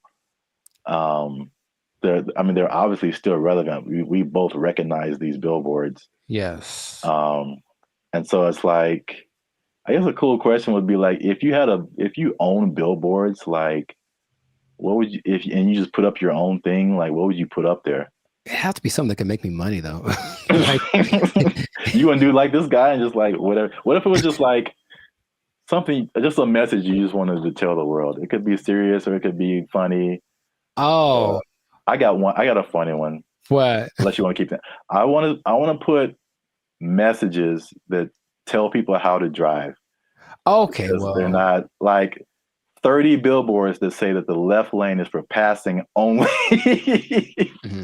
And like maybe people will get it. It drives me nuts. Well, then you know what I would do? I would do something similar because I have probably a billion pet peeves when it comes to people driving. But the number one thing that I always think is that you don't have to hit the brakes to slow down. Yes. Like that was always taught, like just first step, take your foot off the gas, and then it's kind of, but every little thing is just like, brr, and it's like, bruh, it's not necessary at all. So yeah, just hey, quick reminder, you cool people, instead of saying something I'd rather say, just take your foot off the gas and you slow down. Give it a shot before you cause pileups on the 5. Like, or you could be like the city of Los Angeles and just tell people to watch out for pedestrians on the freeway. Because like that's happening more and more though, and that's kind of strange. I know, that's very strange. You see people just cruising on the freeway. Or I just put a message up like, stop looking at this billboard. How about stop walking on the freeway? Where's that message? Well, I think it's being encouraged by, jeez, by PETA and the NAACP. That's just my thought. Everyone's just like, walk on the bill. I mean, it's happening. So we've been together in this, like, why is this now a thing? Why is this person walking on the freeway? And it's not like their car is broken down. They're just trying to get to where they're getting to. Yeah. And they just chose the freeway as the place to walk. I've almost hit several guys because of that. And it's like, all right, man. But good for him. Good for Billboard Man. He should change his name to Super Billboard Man. Yeah, I can't believe that. I mean, I can believe that was the same guy, but it was just like such a coincidence. That's wild. Yeah. But yeah, this has been an episode of the Last of Circus podcast. Make sure you like, subscribe, share, and leave a comment. What do you think about this guy and his billboard? What would you put on your billboard if you just own billboards and you could say whatever you want to say and threaten people with lawsuits? But yeah, that's it for us. And stay tuned for the next episode before they take our job. I hope they don't take it. I need to pay rent. Okay. They took our jobs. They took our jobs. Calling us the Doomer generation. And honestly, I'm cool with it. Because when I wake up, I get 20 notifications about 30 different reasons why I'll never be able to afford a home. I look around, see my computer science degree all framed up, about to turn into an art piece because of AI. Then we're in a loneliness epidemic, but these gas prices and these heat waves collaborating to keep me indoors. And they say it's not going to get any better. So... What's up, everybody? I'm Zap, and this is Jericho, and we are the now 8-time international award-winning pop hip-hop music duo Band of Future. We do clean, fun music that everyone can listen to with a sound that's uniquely California.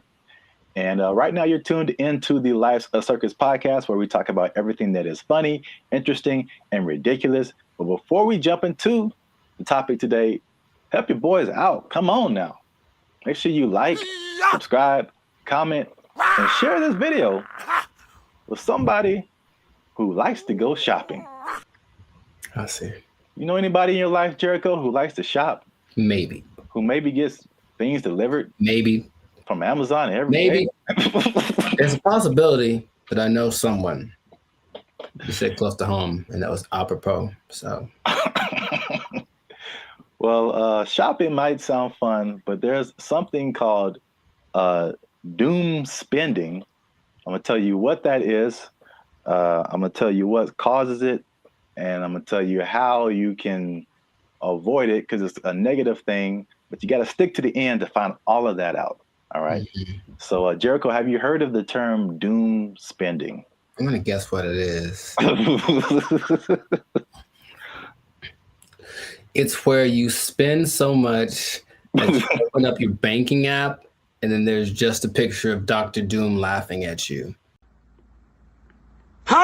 So, doom spending refers to a phenomenon that occurs when people spend money to cope with stress, despite economic and geopolitical concerns. Bankrate data found more than half of Americans are in debt, and doom spending might be to blame, with 38% saying they'd go into debt for fun. So obviously we are in a tough time right now. Inflation is through the roof.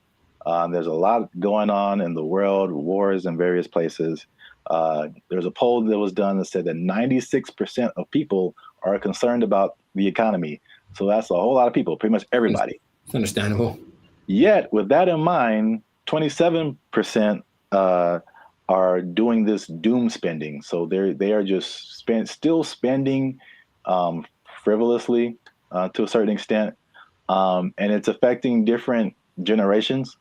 So 43% of millennials, they say, are doing this doom spending, and 35% of Gen Z are doing it. And basically the concept is just like, well, it's almost like a defeatist kind of thing, where it's just like, I'm never going to really, all these aspirations that I have financially are never going to happen. So I'm just going to enjoy life. Calling us the doomer generation. Honestly, I'm cool with it, because when I wake up, I get 20 notifications about 30 different reasons I'll never be able to afford a home. I look around, see my computer science degree all framed up, about to turn into an art piece because of AI. Then we're in a loneliness epidemic, but these gas prices and these heat waves collaborating to keep me indoors. And they say it's not going to get any better. So, as a millennial yourself, that's the category we fall into. What do you think about this doom spending? Have you had doom spending thoughts? Do you think people are in your life are doom spending, or do they just like things that smell good? We've been collecting all of the little Harry Potter baby stuff because we're a Harry Potter family. So freaking cute. Not talking about anyone in particular. I'm just, No. Side effects include doom spending thoughts, early discharge. No, I understand the concept. I'm more curious when that. I feel like that's always been a thing, but that term is. Yeah. Sure, give it something that has a ring to it. It's a shock value of a term. People that have bought things like a boat because they said, F it, I'll just buy a boat. And they sure couldn't afford a boat, but now they have a boat. Here with his tailgating tips is a guy who just bought a boat. It's a weird phenomenon, but it's almost like a temporary solution to a permanent problem. So I'm in debt, and I feel really bad about it, and I really can't get the things that I want, and I don't see myself being able to sustain something long term. YOLO, and then just go buy stuff. Yeah. But even that phrase is I think that's kind of permeated, because that's the Gen Z millennial phrase. YOLO, you only live once. This is a Coca-Cola YOLO, not YOLO. No one has said that in like 8 years. A yo-yo. I get it, even though it doesn't make sense, because I'm sure I've been in spots where I'm like, well, I could just buy. I do remember telling somebody once, I may or may not have been drunk, but I told somebody once that I either want to eat like the best food or like the worst food. Like I didn't want anything in between. It was something weird like that. So I'm going to take my money, go buy a really nice meal, and then just eat peanut butter sandwiches for the next month, and then get the next check, and then YOLO. Ed, can you play YOLO to Jessica?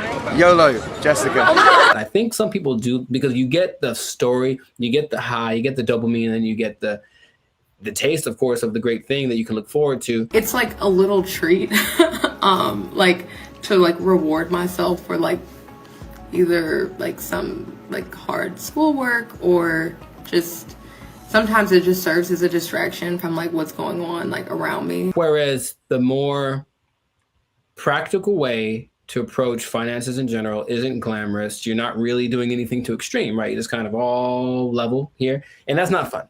And no one likes that. So they'd rather do the other thing. So it doesn't make any sense if you think about it, but I've been there and I understand why people do it. Just want to spend money. I just really want to spend so much money. Well, here's some other causes. There's some that I saw online and some that I just kind of made up. I mean, not made up, but just from my observations, I think this is what causes it. Mm-hmm. So it's 5 different things that I found. One that I think is a part of it is just, at least just speaking as millennials. And I know other generations have gone through different things, but I feel like millennials in particular, because it was just interesting to me to see how their numbers, the millennial numbers are higher than the Gen Z numbers. And maybe it's just, that's because we just have more money to spend. But I think it also might be related just to the life events and life experiences we've had.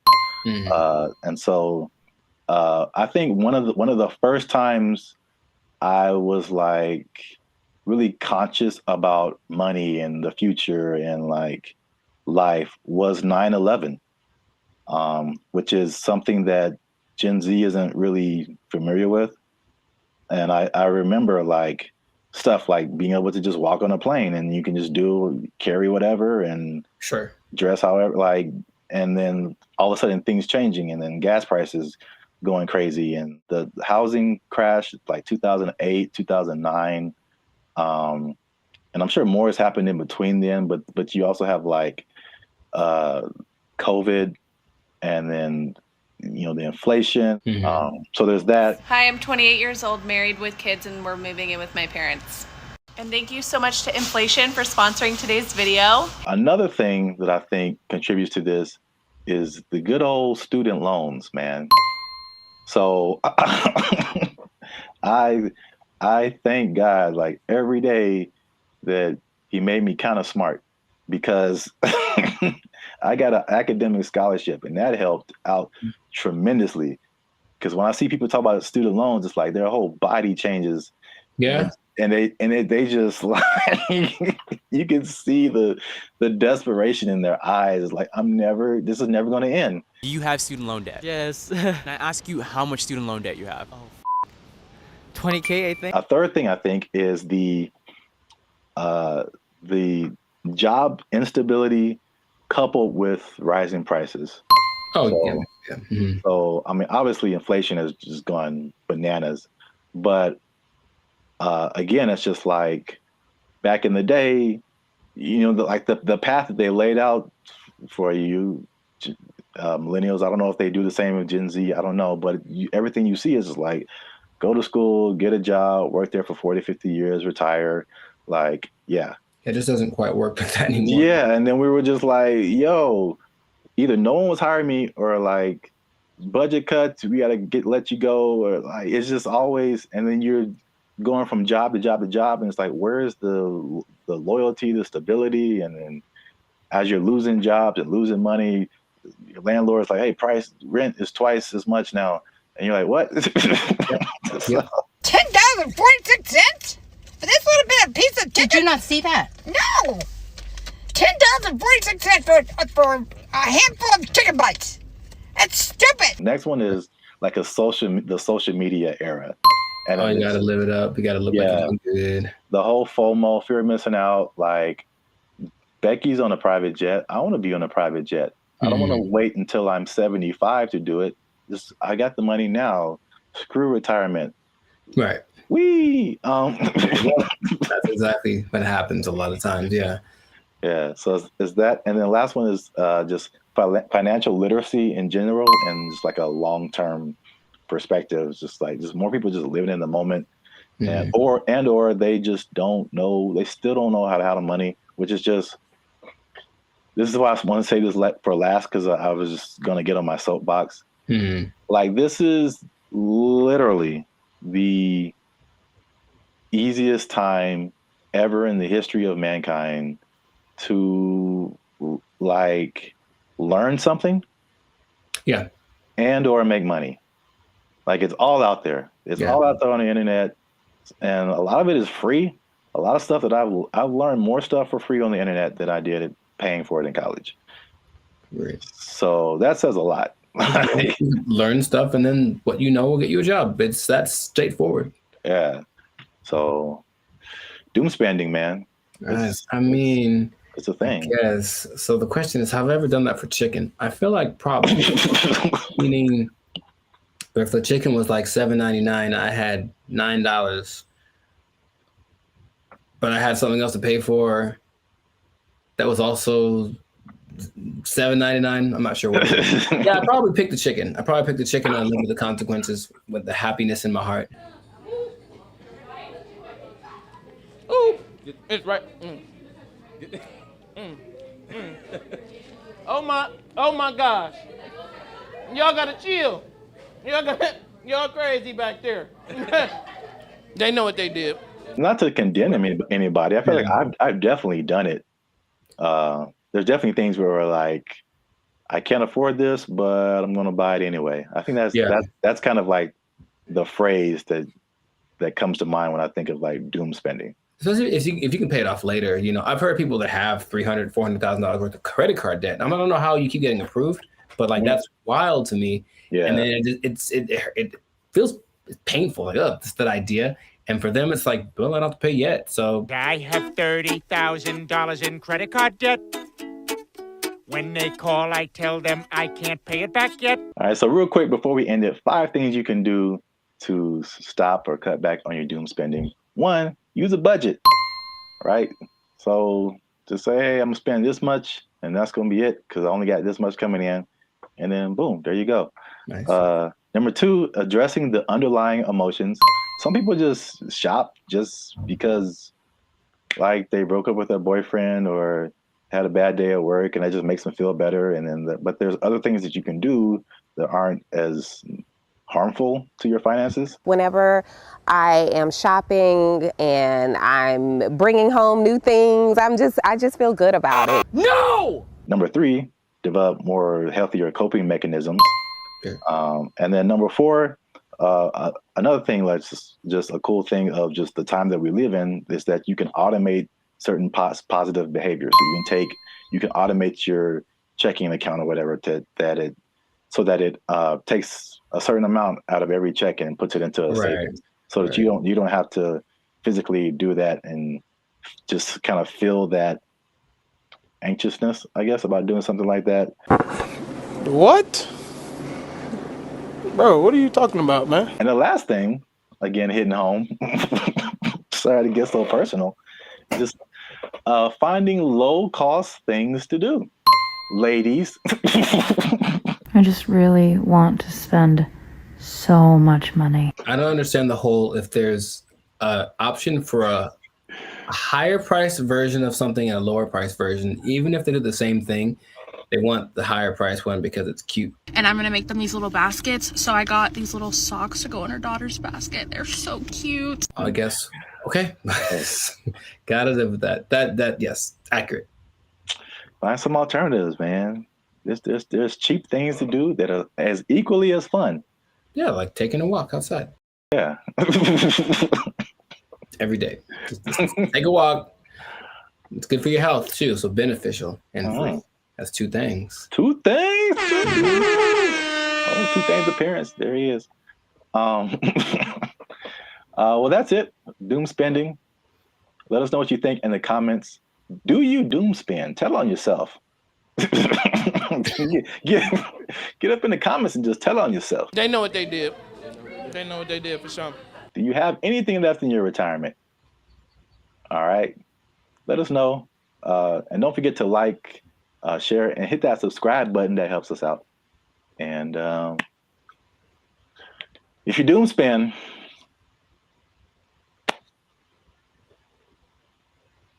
I don't know. I think you're doomed. That's what I would say. There you go. Bye. They took our jobs. They took our jobs. Took our is it even a good idea to approach a woman on the street? Because obviously a lot of men are not doing it. And then the question becomes like, do women even want to get approached? Because here's another caveat to this. Again, a thing from my childhood that I remember distinctly. And it was, what's up, everybody? I'm Zap, and this is Jericho, and you are now tuned in to the Life's a Circus podcast, where we talk about things that are funny, interesting, and ridiculous. And you gonna want to stick around for this episode, because man, we gonna hit home, man. We're gonna hit home. We're talking about the dating divide. That's what I call it. So basically, there's a lot of stuff going around in social media about men not approaching women anymore, and women are like, "What's up?" So am I like the only woman that no longer gets approached by men? It has come to my attention that men do not want to approach women anymore. I don't know when this happened, but this is the reality of the situation. Men no longer court women. Men no longer pursue women the way they used to. She was like, next time he's near you, just say, I see you peeking but not speaking. I was like, I love that, because kind of calling them out for what they're doing. If it works out, it works out. But we are not going to let your shyness be the reason you do not try to talk to the person you like. I found a study that is going to give some actual numbers. They did a study on this.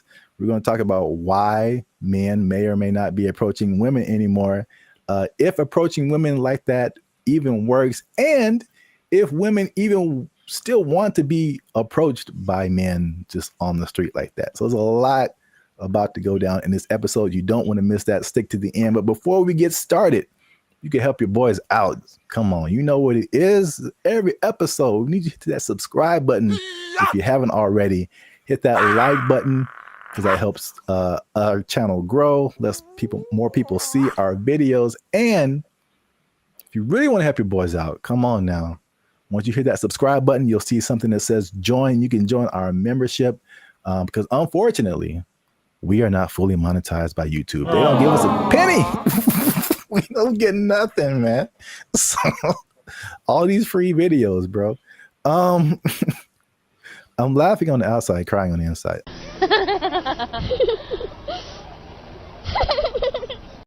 I digress. That's what it is. If you'd like to join the membership and help us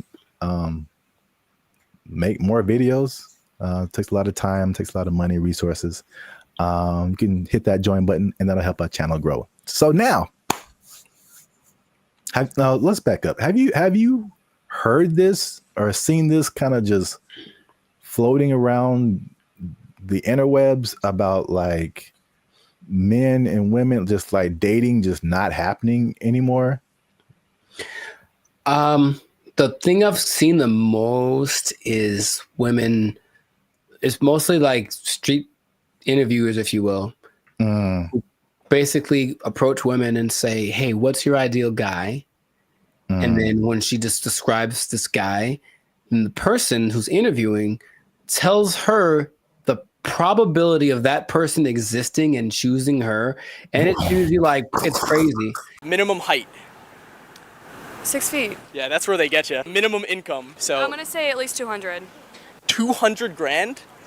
You can be 30 years Oh old and my make 200 goodness. Take a guess at what percentage of men fit this criteria. 2%? Much lower. It's 0.049%. All right, is this going on the TV?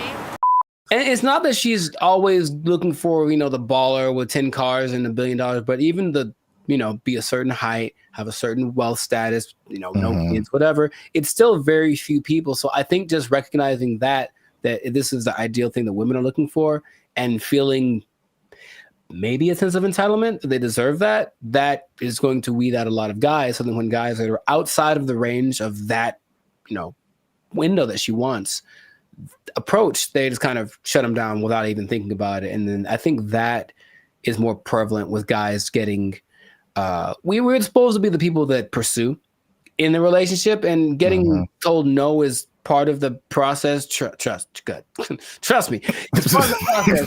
But personal experience. If you that down time after time after time, and it's not really seem like it's going getting any better, you kind of like, what's the point after a while? So that's more of the trend I've sort of observed. Emotional, damn it. That's part of what I'm talking about here today. So basically, I found a study.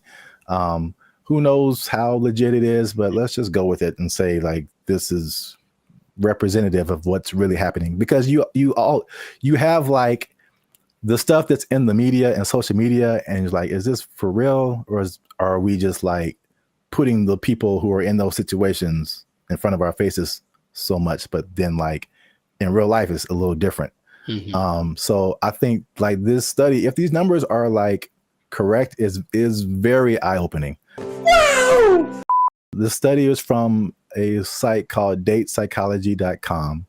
And just first off, it said that 59% of men between 18 and 25 have not approached a woman in the past year. So according to that number, the women on social media are right. Like men are just like, nah. No. Thank you, Draymond. 48% of men in the 26 to 40 age group. So that's roughly us millennials. So that's 50% of men are like, nah. It's definitely a no for me, dog. That 18 to 25, they call them Zoomers now, which like, all right. Sure. All right. That's kind of cool. You got boomers and then you got Zoomers. But 81.81% of them and almost 75% of millennials have not approached a woman in the past month. Wait a minute. Something ain't right. So at least according to that study, at least in that respect, the women are right. Like the men are not like, at least in the sense of like approaching someone, you know, in real life on the street or whatever. I see you peeking but not speaking. Obviously, a lot of different questions come after that, right? But just as like a fun to the side, if you feel like sharing. Emotional, damn it. Because you spoke about like the difficulties of just men just fear rejection, stuff like that, approaching women. Do you remember your first attempt at approaching a woman? Oh yeah, dude, I was like 4, bro. Like I was 4? You were 4 years old? Her name was Laura, I remember. And that doesn't count. Like, hey girl, we gotta go hang out by the slide or something. Like I was couldn't all even about spell it. your name. Accurate. But I was all about it. No, but I mean, honestly, that it is true. But no, man, I for real. Like I always had what? Okay. There was this girl in high school as a freshman. She was a sophomore, and I was like, I'm gonna write her a song and sing it to her because I just was going to do it. So I did it, and then she was kind of like, "Oh, that's different." And I said, "Okay."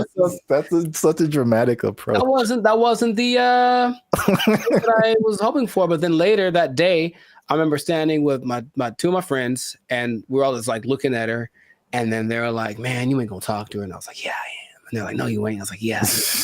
And I went over and talked to her, and I'm just like quaking in my boots. But I said, "You want to go out with me?" And she was like, "Oh, so sweet." She tried to say no without saying no directly because she didn't want to hurt because she liked the song or whatever. But that was probably the first time where I was like, okay, this is kind of a thing. But I think I just figured early on that it was something that you have to accept. Like this, there's a risk involved in this. It's never going to be just you lock eyes and the hearts form like the cartoons, and then you are together forever. See, sometimes you gotta take the pussy like Pepe. Like, no. Me personally, I never really had a problem with the idea of being rejected. What did happen later was like I didn't like the way rejection started to show up. Mostly, what I mean is instead of like just a girl saying no thanks or whatever, it's more just like the ghosting thing or the never saying no exactly, but not really wanting to hurt your feelings. That's the part I don't like, the kind of watered down thing. When it was just like, I've gotten no so hard, like just absolutely never in your life. And I was like, ooh, for like 3 seconds. And then it's all right, next, because I think that's what I was preparing myself for. However, I think that a lot of guys, especially younger guys, aren't built like that, and so they don't want to take the risk. What can't you do? I can do it. I can do anything. And not only that, it's not the no so much anymore, but with social media and everything being recorded, whatever, now there's a lot of instances where people are getting like, they're just trying to be nice and say something, compliment someone to kind of measure the waters, and then they get accused of harassment or something like right off the bat. And so I know a lot of guys are rather, instead of making a mistake that might affect my career or whatever, I'll just not say anything. So you walk around, oh, she's pretty. I ain't going to say a word because I don't want to even entertain that idea. When is the last time a man came up to me and wanted to get to know me or exchange numbers? And it's been a long time. Well, I got news for you. It's going to be even longer because y'all are full of it. Well, my first time was definitely not 4 years old. Call me Laura. You like Casanova over there. No, I vividly bro, to this day, this girl can get it. She can get she watched the podcast and was like, you know what? Okay. I'm packing up my stuff and I'm like, where did Zap go? I'm like, she said yes, man. This was like 7th grade. I still keep up with her. And I think now I'm more reserved. People will describe more reserved, more quiet, more laid back. But when as a child, I was insanely, I'm talking like unbelievably shy. It wasn't reserved. I was just like, I didn't know. I'm not doing anything of, but like this one girl was just like, she was just amazing to me. And it was like a movie where I was like, I get closer and I'd be like, like, I know my name. There's a level of fun that just does that to you, man. It's just so I couldn't talk to her. I literally could not form words and talk to her. So I wrote her a note. Come on now, dog. Come on, man. That was pre-social media, so I think that'd be the equivalent of me like sliding into her DMs. Basically, I wrote her a note and I was like, "Yo, what's up?" And the same thing. She was like, "No," but she was like super. She was so, and she wrote me a note back, and it was just like a page of just amazing things, and I was like, ah. Wow, nice. So you're right. Like the way, if it's no, the way that no happens is very important. Yes. Men's psyche. But okay, so just moving on. So now the question becomes, all those, flash forward to back to where we were talking about. Is it even a good idea to approach a woman on the street? Because obviously a lot of men are not doing it. And then the question becomes like, do women even want to get approached? Because here's another caveat to this. Again, a thing from my childhood that I remember distinctly. And it was the songs that came out. And every time you heard a song from a man about a woman, it was like, "Oh, baby, I love you. I'm trying to get with you. You're my everything," whatever. And then after a while, like, it felt like every song that came out from a woman was like, "Man ain't this," and "He broke my heart," and "He is trash." And there was 2 instances I remember: TLC, sure, No Scrubs, and everybody was just like vibing to that song. I'm just like, I can't get with Chili if I ain't got my own hanging out the passenger side of his best friend's ride. If you live at home with your mama, oh yes, I'm talking to you. And I'm like, man, I'm like a teenager. I'm like, man, I love my mama. I don't have a chance. So it was that song, and then it was Destiny's Child, and I think Beyonce has a few songs where she's like, man, she does. Yeah, she lets man. That's not how she really feels. What was that? The Bills one? Yeah, can't pay my bills, pay my automobiles, pay my telephone bills, and then you think you got it, and then she's like, nah, then maybe we can chill. We can chill, like, bro, I just paid all your bills. Yeah. You my wife now. Like, what happened? No, that's just something you just do now. No, you just do that now. That's just a new thing you do until you and your shitty ankle both die. There were songs like that, and I was just like, man. And then like that, and like the Me Too kind of thing, and like some of the stuff you hinted at. Right, yeah, that's why it's like, okay, maybe I shouldn't say anything. So I think there's the question of like, do women just like not be like being approached? So this study has said 74% of women aged 25 and below actually want to be approached more. 77 in the 18 to 30, 68 in the 68% and 30 to 40. So basically 3 out of 4 women are like, I want men to approach me. Why isn't it happening? I think the thing that I get from this listening to like interviews with women is that, yes, they want men to approach them, but they want it to magically be the kind of guy that they like. Yeah. So there's a caveat to it. It's like, if you walk, I've seen the look in women's face. If I walk up to them and they wait.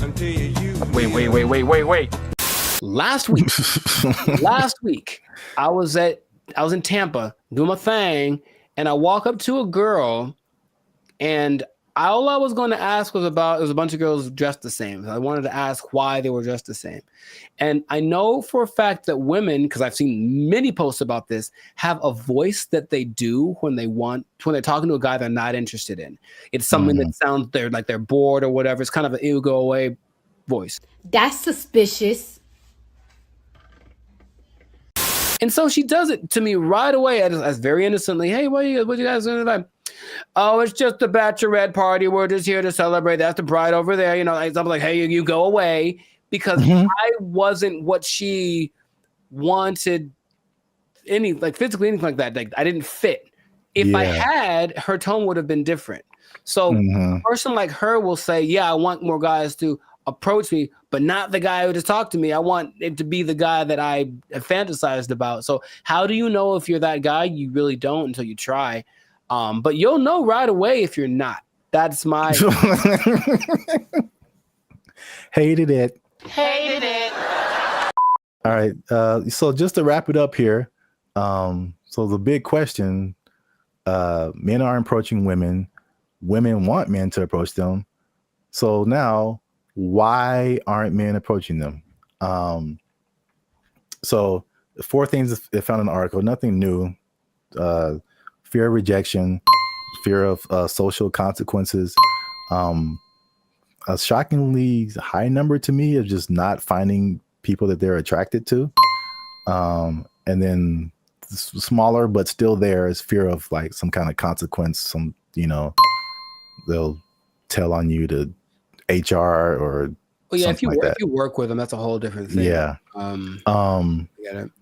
So I was kind of with you too. It's like the fear of rejection, all that. I mean, we're older, like we've been through that.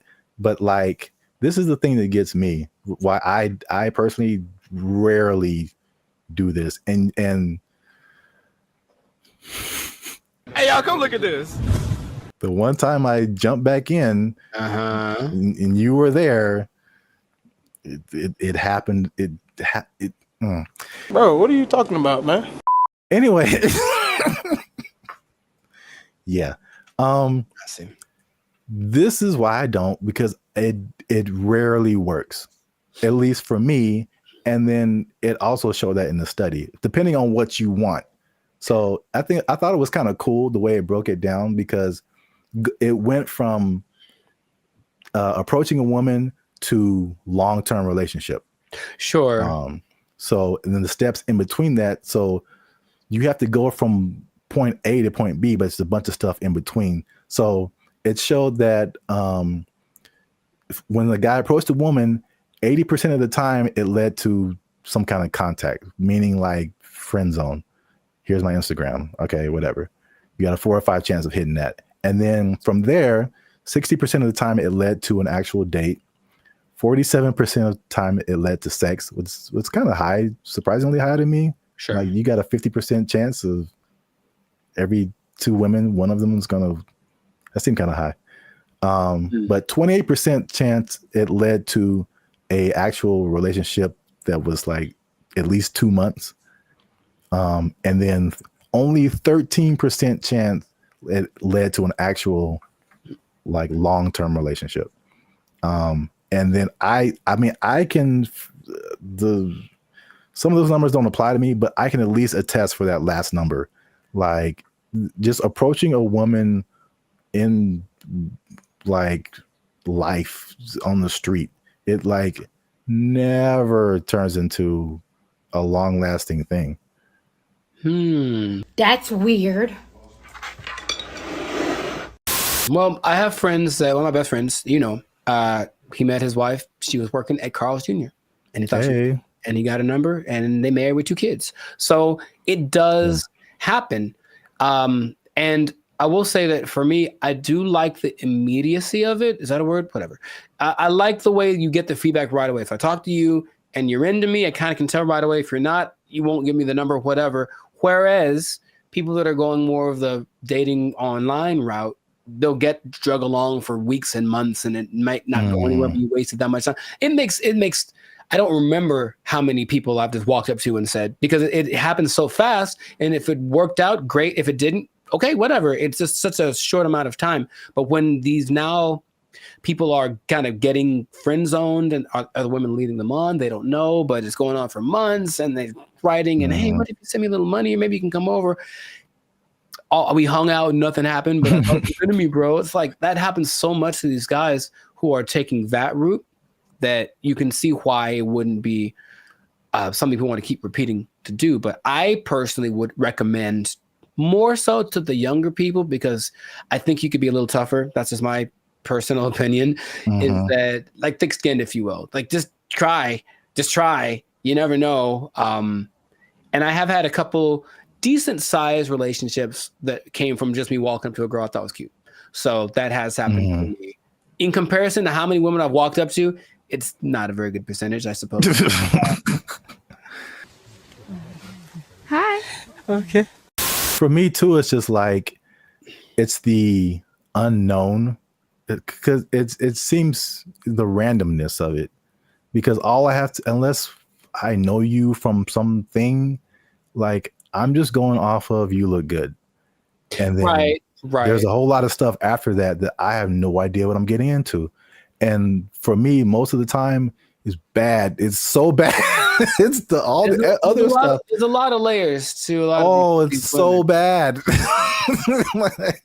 It's so bad. Women. I started writing them down because remember we had another thing and you were like, tell me some of your experiences. And I couldn't even think. And you're like, oh, they're repressed. I'm like, they probably are. Gotcha. I started writing them down. I got like 10 of them. There's a lot more. I believe it. Bro, make sure you leave a comment on this video. Share it with somebody who has noticed this in the dating scene, men approaching women. Why aren't they doing it? Why aren't you doing it? Are you doing it? Did it work for you? I don't know your life. I'm just saying. Yeah. Yeah. And good luck. Yeah, there you go. Oh, it's just a bachelorette party. We're just here to celebrate. That's the bride over there. You know, I'm like, hey, you go away. I went to high school with Diana Taurasi, who some say is the greatest female player of all time. One of the greatest, right? And she's a year older than me, so I got to high school. It's a place called Don Lugo High School in Chino. And I was coming in as a freshman, just trying to make the team like summer. And she was already she'd been there for a year, so she's already established. Everyone knew who she was. And I'd heard about her. I'm like, oh, you tried out for the basketball team? Yeah. Oh, I didn't know that. Yeah, I played the first year. I played freshman year. Yeah. Oh, cool. But the whole thing was, I thought that because she was a girl, that there was no way she was as good as me, right? So I just casually mentioned we should play one-on-one to her. Like, I think maybe the only time I ever spoke to her, really. And she's like, yeah, sure. And when I tell you that. What's up, guys? I'm Zap, and this is Jericho, and we are the 6-time international award-winning pop hip-hop music duo Band of Future. We make clean, fun music that everyone can listen to with a sound that is uniquely Californian. And right now, you are tuned into the Life's a Circus podcast, where we talk about things that are funny, interesting, and ridiculous. But before we get started, make sure you like, make sure you subscribe, make sure you comment, and make sure you share this video with somebody who may have challenged another person or entity, and they got shut down because they weren't ready for what was about to come to them. All right, so Zap, do you have an example of that? I'm glad you asked. Okay, so talking to the third person already. I see how it. This is a video that I found on social media. It made me laugh. And it's high school. I don't know if it's junior. They look kind of young. Maybe it's junior high. Maybe high school. I don't know. But this player challenged his coach. And it didn't go the way he thought it would. This coach was having a good day teaching his players when one was bold enough to challenge him to a one-on-one, and this happened.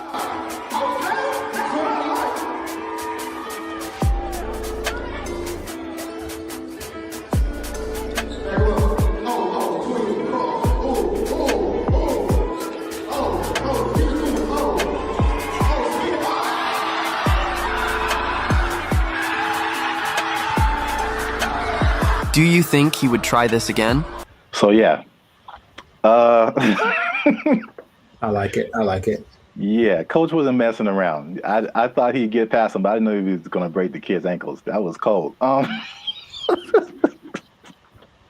So I brought this up, and then if you have an instance, you can share it too. But I'm thinking of like the times when either you challenged someone or you saw someone else challenge someone, and they thought they had it, and it just didn't go right at all for them.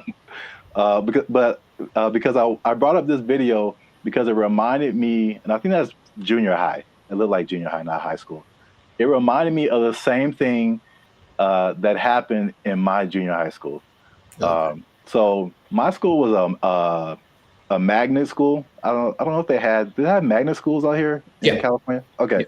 So we had like people from all over. It wasn't just like people in the neighborhood. And it was a performing arts school. And we didn't have sports. So we didn't have a football team, basketball team, anything like that.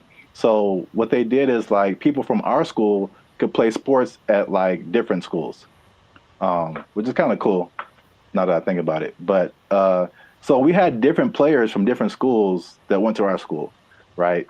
And so I knew like a couple of guys that were just like really good, like insanely. They had handles. I'm talking about basketball.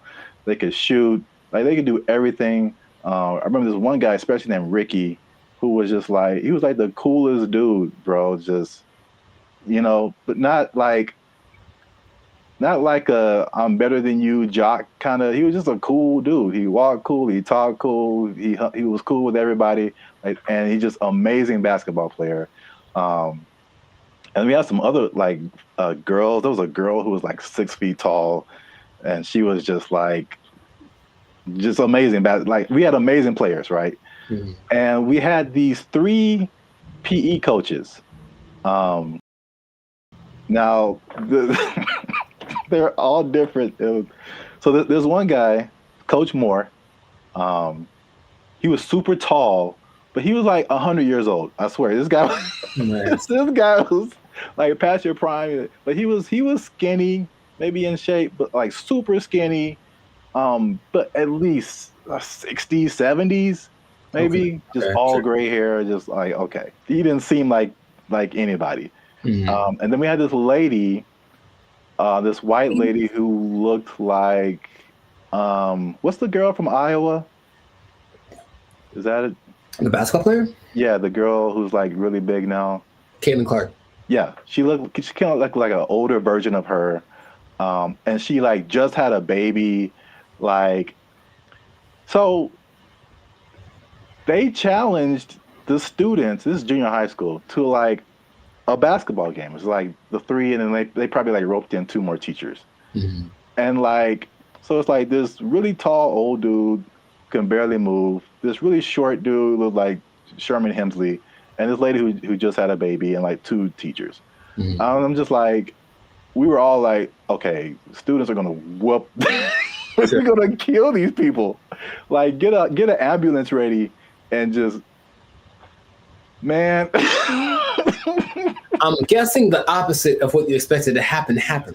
When I tell you they tore us up, they just annihilated us, dude. So like the short dude and the lady, they were like faster than what we all believed we ever seen them move. I mean, the dude was just like Chris Paul out there, just. Nice. And then the old guy, he would just stand on the 3-point line and just blitz you, just Ray Allen, just. And it was just like, we got annihilated. So that video just reminded me of that experience. But I don't know if you had any experiences like that where you saw something happen, or maybe you tried something and it just not so much publicly, but if it had been the social media era, then maybe that would have been, on all the reels and whatever. But I brought this up in one podcast before, but I went to high school with Diana Taurasi, who some say is the greatest female player of all time. One of the greatest, right? And she's a year older than me, so I got to high school. It's a place called Don Lugo High School in Chino. And I was coming in as a freshman, just trying to make the team like summer. And she was already she'd been there for a year, so she's already established. Everyone knew who she was. And I'd heard about her. I'm like, oh, you tried out for the basketball team? Yeah. Oh, I didn't know that. Yeah, I played the first year. I played freshman year. Yeah. Oh, cool. But the whole thing was, I thought that because she was a girl, that there was no way she was as good as me, right? So I just casually mentioned we should play one-on-one to her. Like, I think maybe it's the only time I ever spoke to her, really. And she's like, yeah, sure. And when I tell you that I didn't make we maybe played 5. And so if it had been like that, with like a bunch of people in the circle going, oh my God, then it would have been terrible. But it was just us and maybe like a couple of people watching. And they didn't even pay attention because they're like, this dude's they're talking about me, like he's about to get destroyed. So I didn't know that she was that good. And it's like, when I tell you, I felt like I was standing in quicksand, how fast she was. And she just would hit me with a pump fake and then just go around me. And I'm looking like, this is crazy. I've never played against anyone this good. And then she hit like a fall away, like Steph Curry, 30-footer just because she could. And I was like, that's not fair. And I didn't know that. Anyway, that was kind of humbling. But there weren't many witnesses, so it wasn't like that video. But yeah, nowadays it would have been one of those oh my God, But I mean, she's amazing, so I'm not surprising. And I think the only other thing I can think of like that is, and it's more specific like that. Someone older, I could take them, right? Is one time I decided it'd be a great idea to arm wrestle my mother. Now I was maybe 9, 10. So I was getting a little buff. I felt the muscles coming. I was like, yo, guess what, Mom? It's time. It's my time now. I'm on the come up. And I don't think I've had a more humbling experience in my life than that. Than my mom, who's not a big lady, but she's pretty strong. I saw her the other day, Arian. She's strong. And when I tell you that, I thought my arm was snapped in half, man. She didn't say, "Oh, my son," I mean, she just got, and that was it. Right on the counter, right on. And I just walked away in shame. That was it. So that's probably the 2 experiences I've had like that. I've seen videos like that, and I've probably been a witness to some, but I can't think of any off the top of my head. But it's always you get some kind of a boldness in you, you know what, it's time to go for it. And if it works out, good for you. But more often than not, it ends up like that. Yeah. The last thing that just reminded me of is I don't know if you ever were in fights or anything in school, but I was very quiet and very like unassuming, Mhm. but I was also a very large person. Like I've always been a very large person. So like no one is like tried to fight me. I won't say that. There's been a couple of people who tried and it did not end well for them. So it's like I'm just, even if I didn't know how to fight, I'm just too big. Yeah. And then I remember there's like this one guy who was like messing with me in school or something. I told him to stop. He wouldn't stop. And then he like, we were in class, and then I think there was like maybe 3-4 rows of desk. So he was about like behind me. So I think he like pushed me or something. When I finally decided to push him, like he pushed me, and it was just like, okay, bro. When I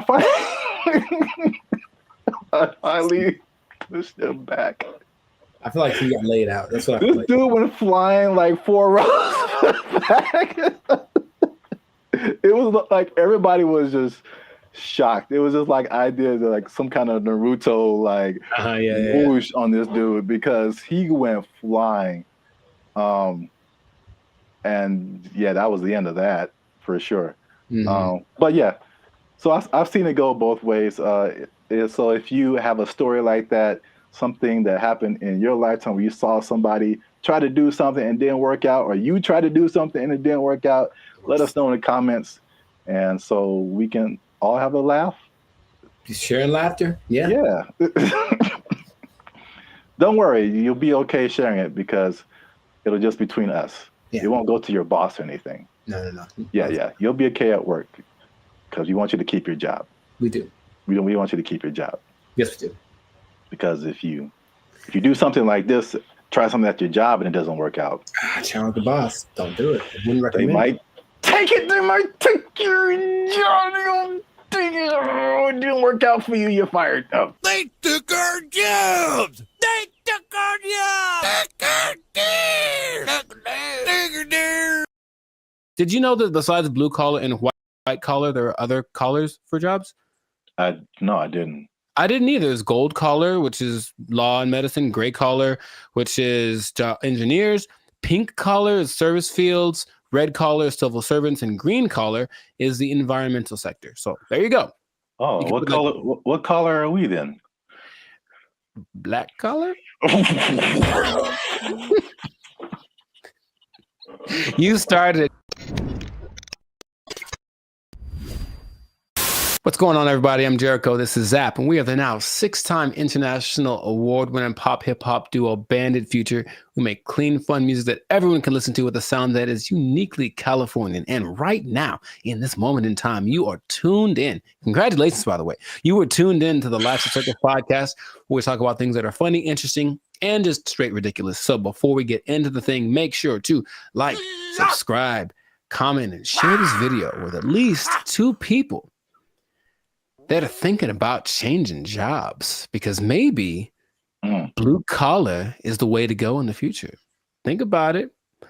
Okay. So I bring this up. Do you remember Mike Rowe? No, enlighten me.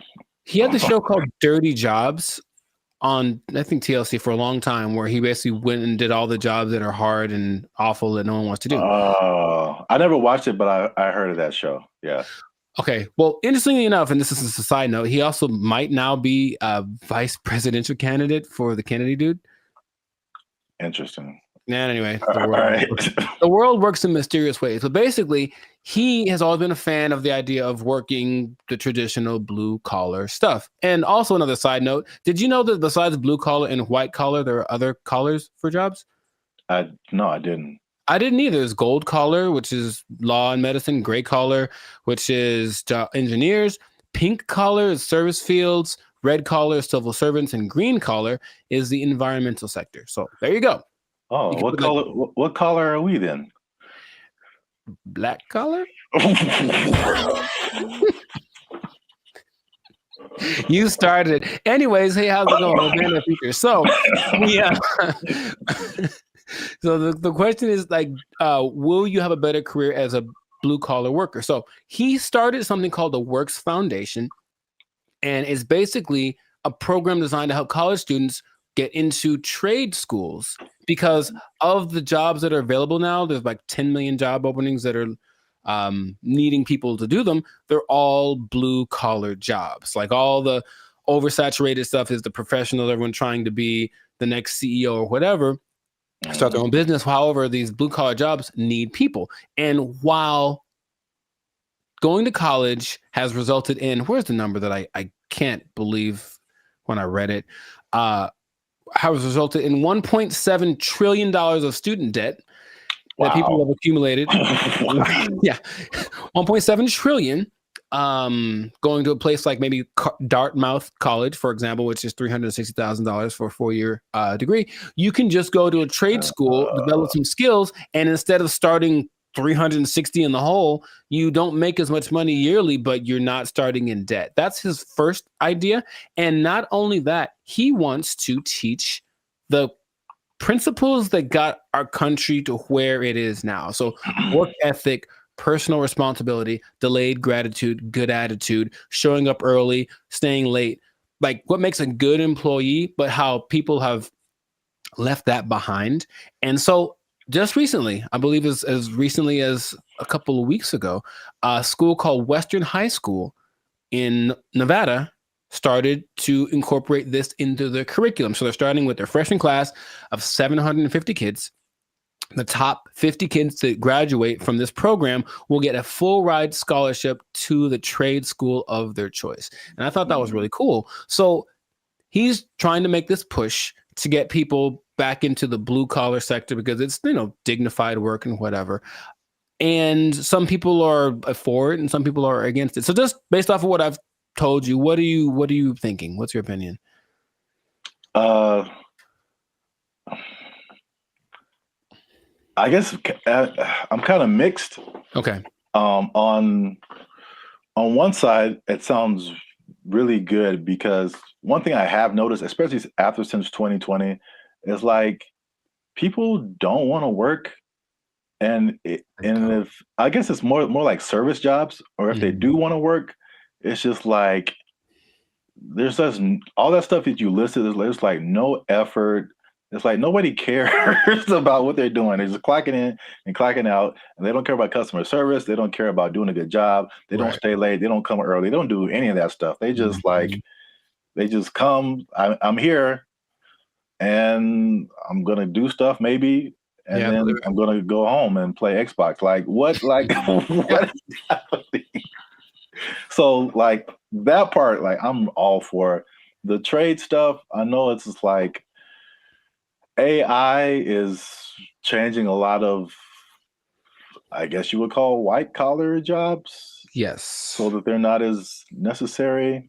But I feel like we might even be prisoners of the moment, because I feel like even some blue collar jobs, there has to be machinery and robots and something coming for those positions too.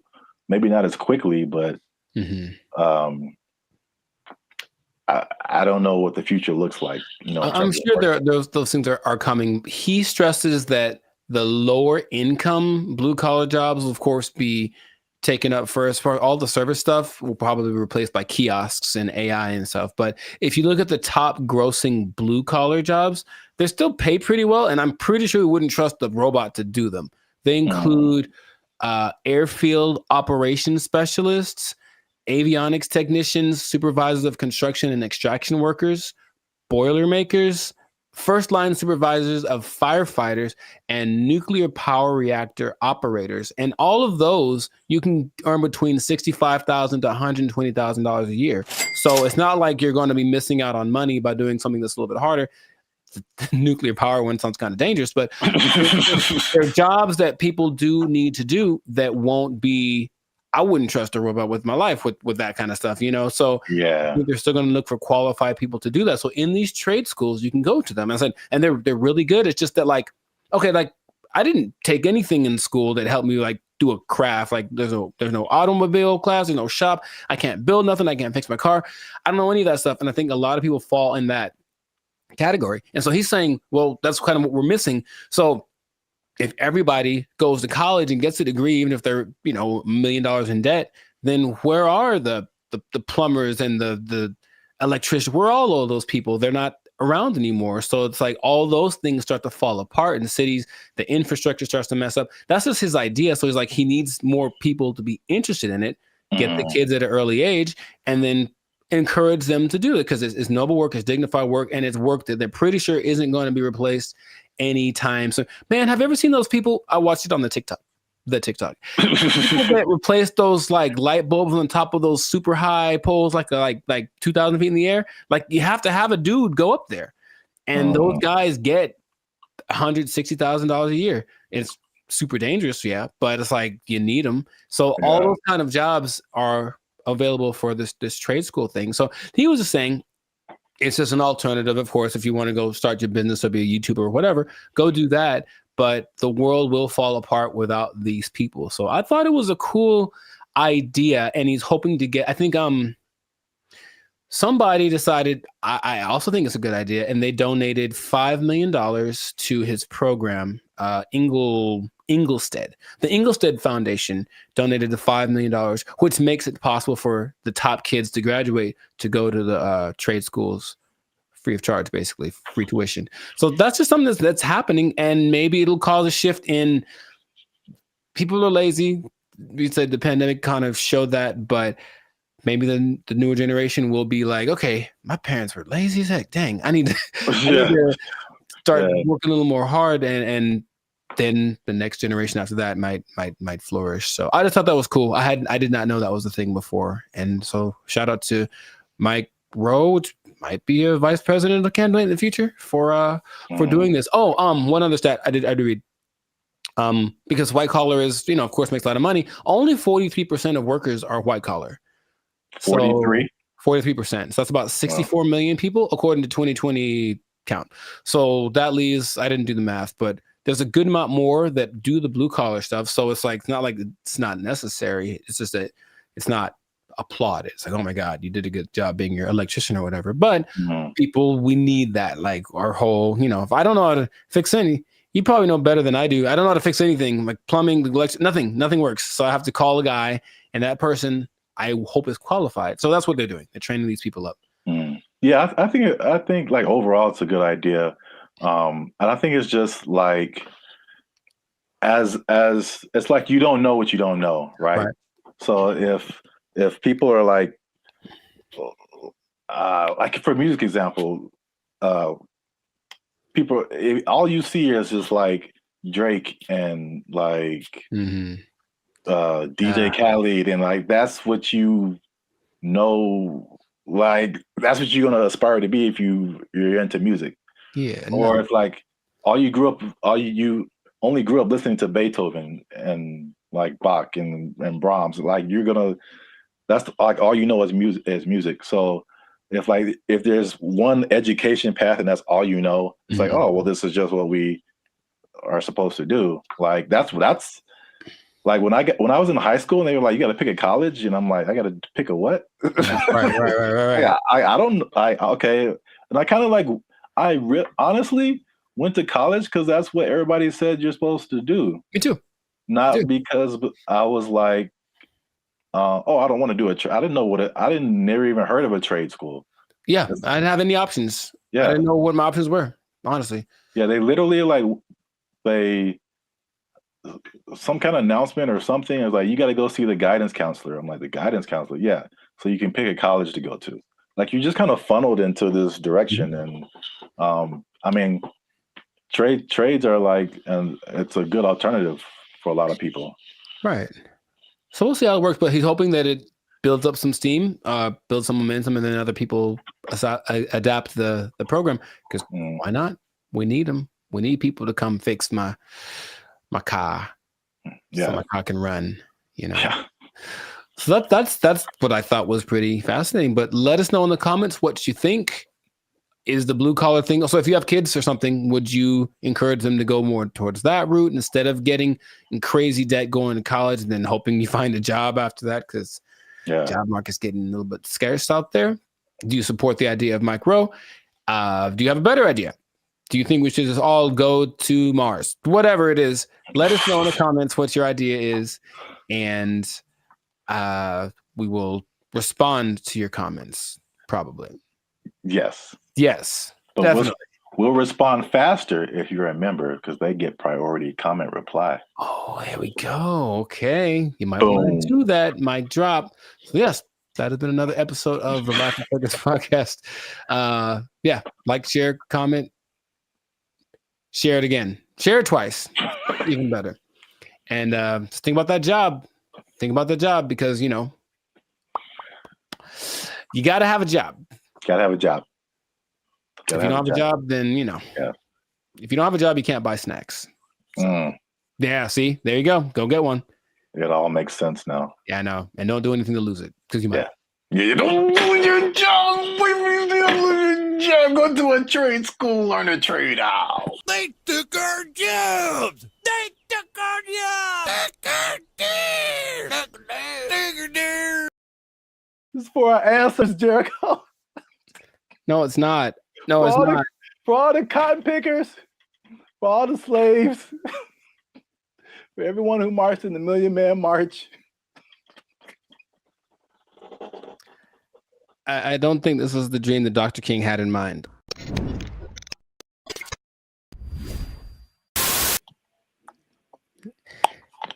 You should have done that when it was recorded. Like, I would have been so surprised because now I'm used to it. Oh. And I'll be honest, it took a while.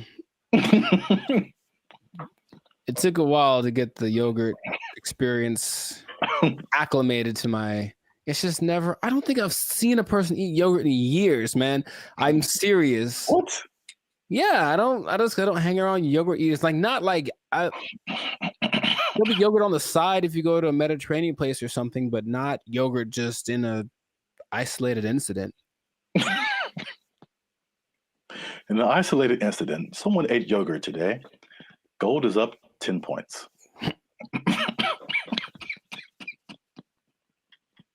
Back to you, Jim. All right.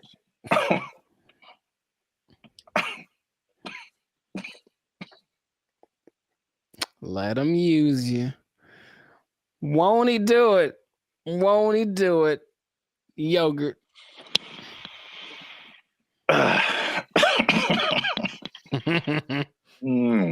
Okay. Unique New York. Hey, what's up, guys? I'm Zap. This is Jericho. We are now 6-time international award-winning pop hip-hop music duo band and future. We make clean, fun music that everyone can listen to with a sound that's uniquely Californian. And right now, I'm eating yogurt. And I can't handle it. And he can't handle it. But you're still tuned in to the Life and Circus podcast, where we talk about things that are funny, interesting, and ridiculous. Please don't choke on your yogurt, man. I wouldn't know what to do with myself. So make sure you like, subscribe, comment, and share this video with somebody who likes to go to fast food every now and then. Okay. Because they might be going a little bit less. And I'll explain why. And I'm going to explain something very interesting with regards to minimum wage at the end of this video. A shocking statistic when it comes to how much people earn. I want to know what it is right now. Yeah. Tell me now. No, you got to wait to the end, man. You got to wait to the end. All right. But first, you got to watch this video because, I'm not even going to set it up. Let's just watch it. This is Gavin Newsom, governor of California. Hey, Gavin. And these people have just lobbied for a fast food minimum wage that is higher than the regular minimum wage. So now these people will be earning $20 an hour at your fast food places in California.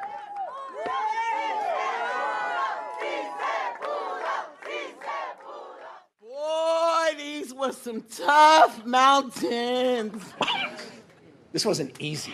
100+ hours in just the last few months negotiating this referendum off the ballot. Oh, that yeah, was a tectonic plate that had to be moved. Wait for it. That lady had a lot more to This is for say. my ancestors. This is for all the farm workers, all the cotton pickers. Wow. This is for them. 557,000 people at 30,000 locations. This is a big deal. $20 an hour. 80% of the workforce in these fast food places, 80% are people of color. 2/3 are women. The majority are breadwinners.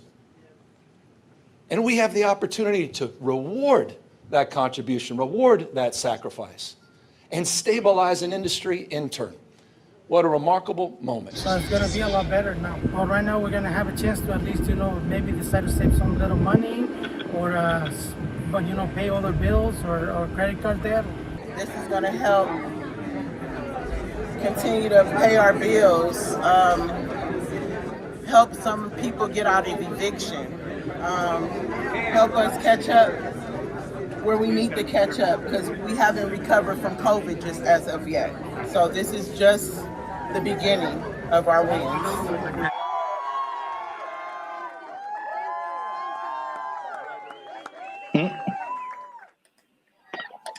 So yeah. I didn't expect her. You gotta understand, Jericho. She's dressed like a toy you find in a Happy Meal. I didn't appreciate that. I didn't appreciate that at all. Look, I didn't like that at all. I didn't like that at all. She came out of nowhere, bro. This is for our ancestors, Jericho. No, it's not. No, it's not. For all the cotton pickers, for all the slaves, for everyone who marched in the Million Man March. I don't think this was the dream that Dr. King had in mind. I really don't. They worked hard. They fought so that we can make $4 above minimum wage. All right. So while you have your moment, I think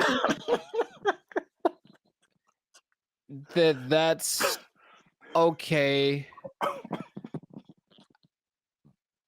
In a way, I definitely know. I don't think I know that $4 more an hour is not going to help you not get evicted.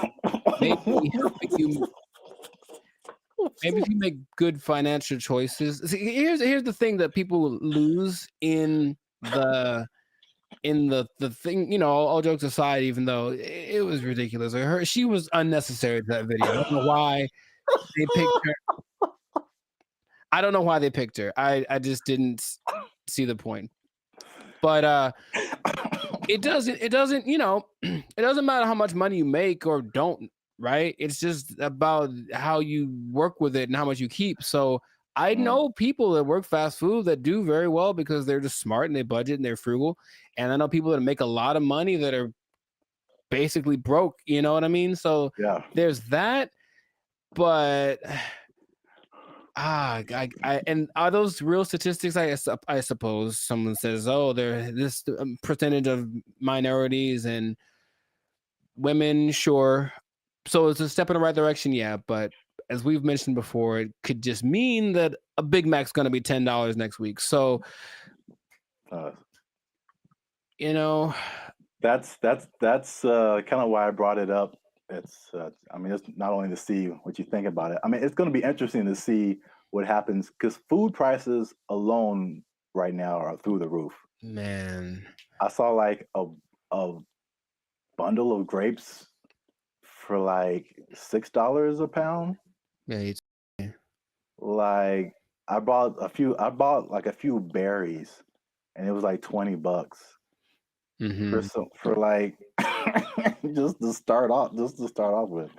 Like food is crazy. Fast food is also way expensive. Like I remember there was a time where you could give someone $10 like and they could get a combo at someplace. Like now it's like a challenge to have a meal for under $10. It really is. Yeah. Like maybe you can get 15 to 20. yeah, you can get an item, you can get a burger or something for $7, but a whole, Yeah. So it's going to be interesting to see if you kind of got lost in my laughing at that lady. That was deserved. That was deserved. She feels. I feel like she makes a lot of bad decisions. That's just my honest opinion. I've never met her. Maybe she's wonderful. I hope she's doing well. I hope she sees this video and she likes Bandit Future. But I think her presence was a bit distracting to the whole experience. But yeah, so this is a very weird situation that I haven't really heard of, because basically the government is involved. Right. They created this like separate task force for like fast food worker wages, which I haven't really heard of before. Where like it's not the government setting it, but the government is like an intermediary in this. And I mean, are fast food workers specifically unionized? I don't think so. There was a couple in the more educational videos that I passed over to play this one. Oh, good choice. No, trust me. Good choice. Good choice. There was a talk about some different unions, but it isn't like a fast food worker union. It's some kind of, I think it's a service worker union. Okay, so that makes sense. I think that's fast food is maybe under that umbrella, but it includes a lot of different services. But yeah, so it's the government involvement. It just makes it kind of weird, and then also it's like, I mean, fast food has been minimum wage for like as long as I can remember. So to go above that, they were saying that this is like a 30% increase. So it will be interesting to see if there's a 30% increase in prices. Right, because the logic says, where is it coming from? Where is the 30%? You can't make money out of nothing. I mean, the government tries, but you can't make money out of nothing. So if you raise one thing, something else is gonna be affected. Yeah. I made maybe I'll put a link to it. This was a year or two ago. I was walking by KFC and they had and it was a small combo for like $18 for a small. And then what was I gonna say? The like, if a sandwich is like $6 now, you add 30% to it, and now it's like $8 just for the sandwich, right? Plus tax. So I mean, the $10 combo is going to be like a $10 sandwich pretty soon. That's just too much, in my opinion. Maybe because again, that's just one way of balancing your budget, I guess, is to charge more. I mean, they could do the other thing, which doesn't really help people.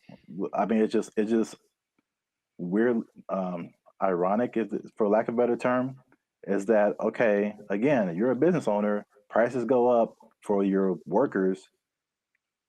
We're either going to have less workers, somebody's going to get fired, right, or more automation. So again, less workers or less hours. Nobody gets overtime. Something has to like compensate. I mean, it's like people think they just pull minimum wage out of thin air, and it has to come from somewhere. Wow, it's interesting you mentioned automation, because what? I've got something planned for another episode. What? Anyway, but yeah, it's just we synchronized today. That's all I'm saying. Oh man. Well, let me. What was I teasing before? Oh yeah, the minimum wage.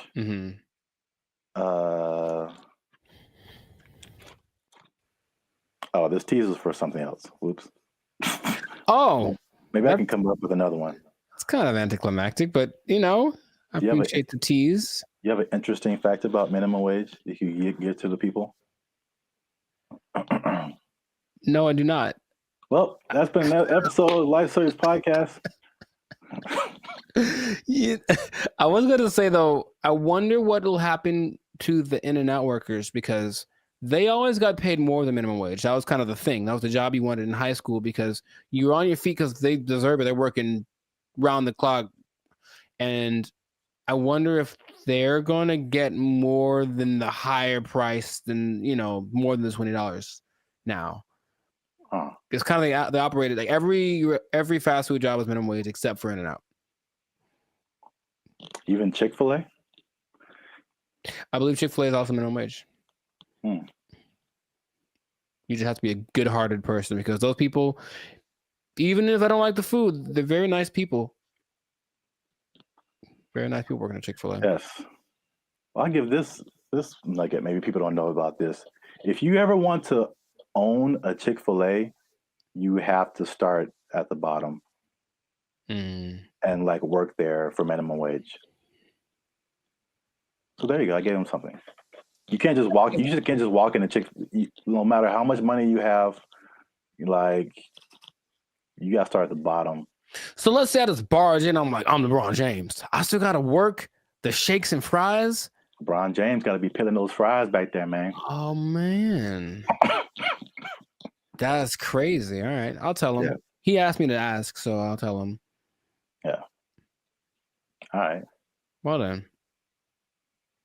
That was cool. Can you tell him a few other things about the Lakers that I have opinions on? LeBron James, the greatest. I'm LeBron James. I'm LeBron James. They're going to go as far as Anthony Davis's knees can take them.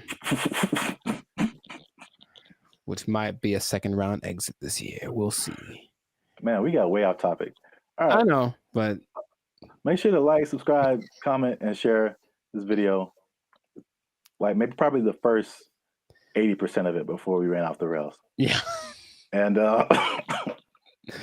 we'll see you on the next episode, unless they take a job, unless they take it. Minimum wage on LeBron. They took our jobs. They took our jobs.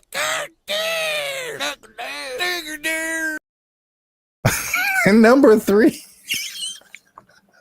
What are edges and what happens to them? Like, why is that an insult? It's like that. This is so genuine. This is so genuine. What's up, everybody? I'm Zap, and that is Jericho, and this is BrandBee Future. And I found this on the internet. This lady posted, ask Black people one question you've always wanted to know. She just posted it on Facebook. And I did not read the comments. I just saw the title, and I clicked save because we're going to look at it right now. We're going to look at it right now.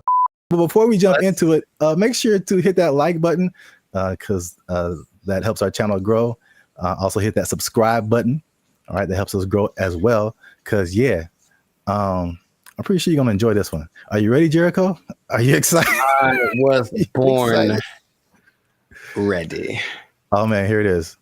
Okay, so this lady, Daphne Springs, I don't know who she is. All right, well, come on, Daphne. We're just like real time. Oh, it's funny, it's backwards, so I'm looking the other way. Oh, weird. Okay, well. Ask white people, specifically directed to white people. Ask Black people one question you've always wanted to know. Nice. Whitest church lasts for long. Also, I don't think this person is white. Sonia Casillas Alwa. No, she messed up already. She messed up already. She know how to make some collard greens. But I don't know the answer to this, but I do know that Black people don't even. We just are there and we're looking at each other like, are we going to end this? And I know that when my mom would tell me about church when she was a kid, it was even longer. It was like literally all day. You would go to church at like 7 a.m. You'd be there till like 6 in the afternoon, like crazy amount of time. So I don't know. I will say that the music helps, but that means that there's like 12 solos and like A and B selection and like the choir comes in and they got to dance in. So there's a lot of pageantry. Maybe that's part of it. It still is excessive. I think we all agree. I think we all agree it's excessive. Building fund. You got a building fund that never results in a building. It's just a fund. Man. She didn't ask all that. I'm just letting you know. I'm just letting you know. Arch tops out in like an hour and 10 minutes. Yeah, okay. Hey, this is so, well, I mean, I guess it's related. I went to this church in Santa Clarita. Like we weren't even, I mean, we were using their parking lot, so I wasn't attending the church. But it was a very white church, the very whitest of the white church, right? And they had all these, it was huge. You can't see it from the freeway, but like once you get off and like go up the driveway, you see this like huge complex, and they have all these signs of like what each building was. And my first thought was like, man, white people actually build buildings with their building fund. Their building fund. It's true. White churches also tend to have like a donut shop. Stuff like random things that you find in whatever, like seriously, and you find in whatever like shopping center, they have a cafeteria, a donut shop. One of them had a petting zoo. I'm not kidding. One in Beverly Hills had a petting zoo. They used the building fund and made a petting zoo for the babies. Good for them. Notice how there's 4,877 replies to this. See that? Man, I'm going to white church. People got opinions. White church next time. Got opinions, but I'm tired of being in service 7 hours. I'm going to white church. Long, you get real uncomfortable, and there's no there's no halftime. Maybe if it was like some kind of a intermission, get some snacks, that'd be fine. Yeah, but no, it's just one long, drawn out. Because you know what it is too? The people that have the solos, they have to tell the story about the first time they heard that song and how much it means to them. Yeah. And all that in the backstory or whatever. And then something has to do with Moses and Methuselah and all. And it's just like a 20-minute story just to get to the song. That also makes the a little longer. The service a little long. Wow, we spent the whole episode on the first question. I didn't realize there'd be more, honestly. I mean, that is a pretty strong first question. Like, there's a lot to that. I was expecting something a bit more racist. I'll be honest. I mean, I was kind of hoping for something. I mean, we haven't scrolled through this. That was a solid first question. So many hair questions from a guy. That's interesting. He wants to know. He's trying to, because he's trying to get one. He's trying to get his African, his Nubian princess. Okay. I'm not mad at you. He wants to get her. All right, Brian Devricks, I see you. How long does it take to do the long braids? I see. 10 hours. Yeah, forever. Takes literally, it takes 10 hours. Did I ever tell you that I used to have braids? I feel like I would have remembered that. I went through that phase in high school. Like, I'm gonna be gangster now, and I got braids for like the first time. I think I had them for like maybe a couple of months, and after that, I was like, no, not anymore. Because you have to make them tight so that they stay. Yeah, and it's like pulling your brain back when you get them done. It hurts so much. I had them for a week. It was pulled so tight, and I was it was just for a wedding I was going to. I wanted to look fly, I guess, and I just looked. Man, I was gonna be racist. I'm not gonna say it, but I looked. And number 3, what are edges and what happens to them? Like, why is that an insult? It's like that. This is so genuine. This is so genuine. That's more of like a female thing, I think. Yeah, I mean, he's asking for females too. Yes, because he wants to know. He wants to know how much he's going to be paying for her edges to get done, and it's a lot, brother. It's a lot, Brian. I'm letting you know. It's gonna cost a lot because it's got to look tight. If it looks bad, people will talk about her, and then she's going to cry to you. Yeah, that's what I'm getting from like the where people talk about it. Yeah, I feel like people talk about it more with women. I mean, they with men, it's just more like a receding hairline kind of thing, and I think that's universal. but women have like the baby hair thing that they do. Yeah, all this stuff, and I don't know. It's a fine line between doing it right and doing it so wrong. Wow, this is as funny as I thought it would be. I don't know if I should say this. Yeah, you should. Yeah, you should. That's always the answer. Well, here's the thing. I read the comments, and all these crazy people write the most ridiculous comments. So I'm like, should we open it up to our comment section and be like, what are questions you ask a Black person? Or are we just like opening ourselves up? I mean, I want to know. Worst. I want to know what they have to say. I also. Okay. If you write something stupid, YouTube deletes it. Or yeah, there you go. Filter on it. But so, yeah, these are genuine questions, and it's like, yeah. Didn't Chappelle have a skit like that? Ask a Black dude. Yeah, it was Ask a Black Dude, and what's his name? Paul Mooney was answering the questions. Oh yeah. Yeah, I remember that. Oh yeah, so we'll open it up. Keep the conversation going. Ask more questions in the comments since we only got the 2. Let us know what you think. And if you like this video, make sure you share it with somebody. And I don't know how to end this. Talk to Daphne. That girl Black as hell. Listen to that name. So there's a lot of pageantry. Maybe that's part of it. It still is excessive. I think we all agree. The place that is offering this is the Southeast Technological University in Carlow. I think that's how you pronounce it, Ireland. That's a bad start. That's a really bad start. All right, let's just stop. Hold up. Hold the presses just for a second. All right, so Ireland. Okay, I think. Okay, where do I begin? Okay, man.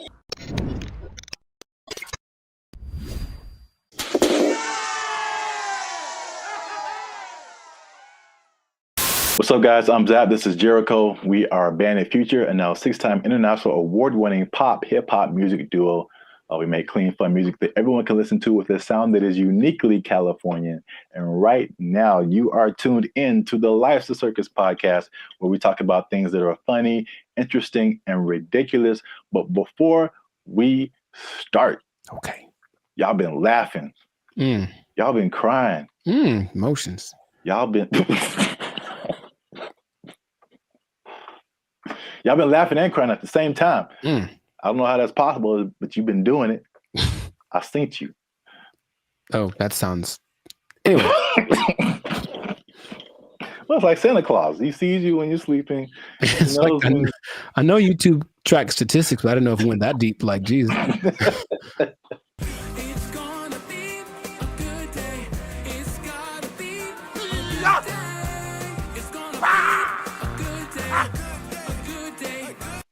So today, we are talking about something that's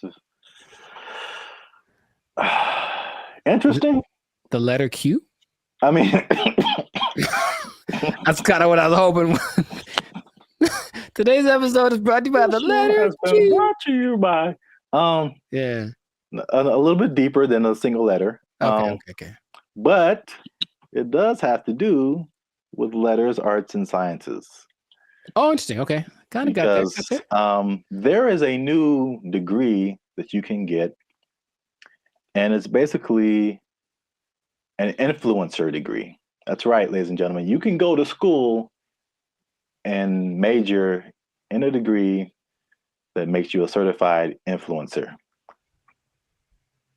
We're here. It's a thing that's happened. We're here. That doesn't surprise me, but go on. I want to know more. Yeah, forget about engineering or what else is there? Business, law. Math is a thing still, I think. Medical. You need to bet your entire future career on becoming an influencer.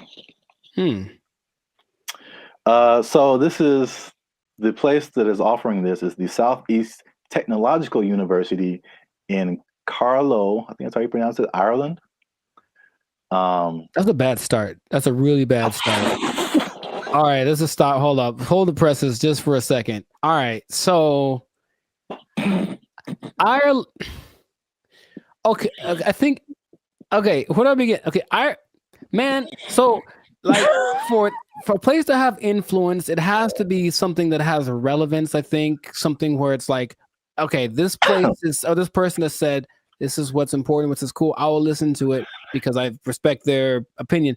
I've never once thought about Ireland for anything other than leprechauns and beer.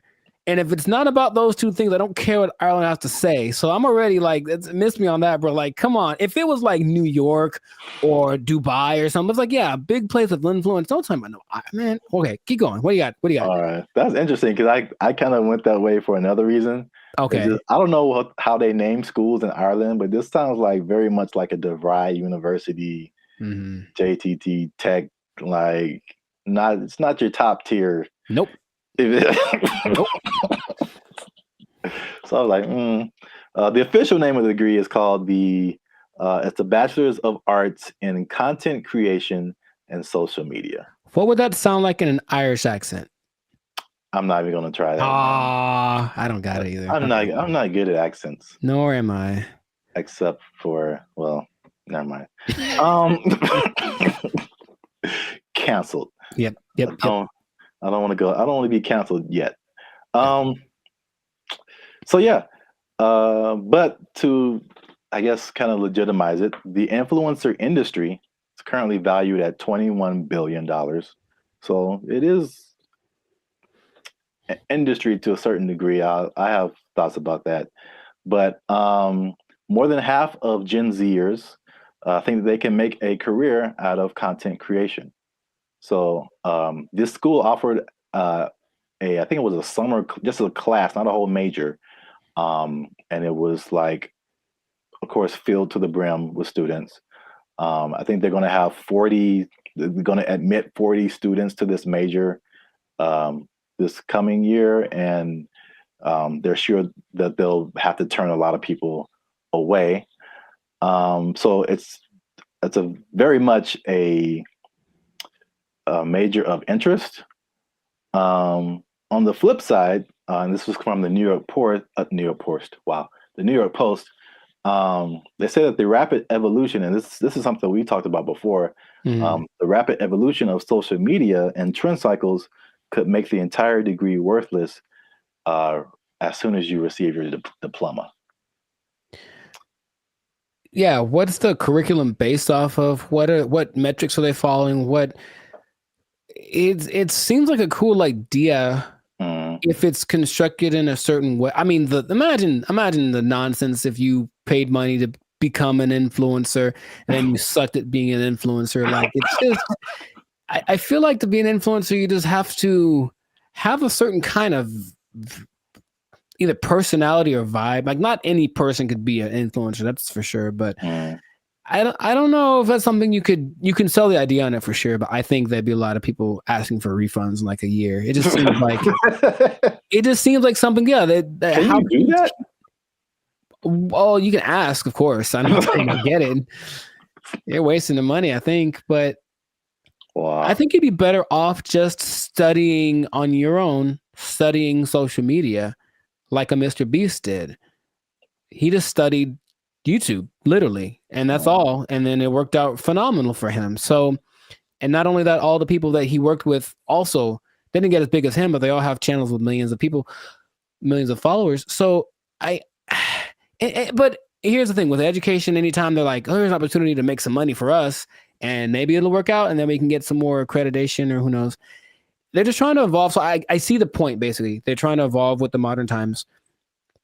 I just feel like that's not something you can teach in that sense. Because like, as soon as the lesson's over for that day, things are different.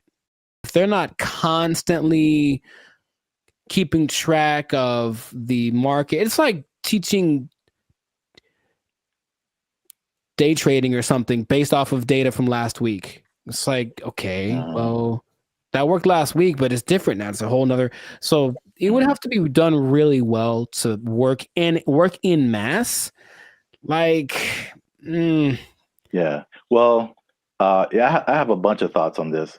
So, the in their defense, they have said that they're aware of like social media is constantly changing, stuff like that. So the curriculum is more about high level concepts, I guess, Okay. as like what the business behind becoming an influencer, stuff like that, which makes sense.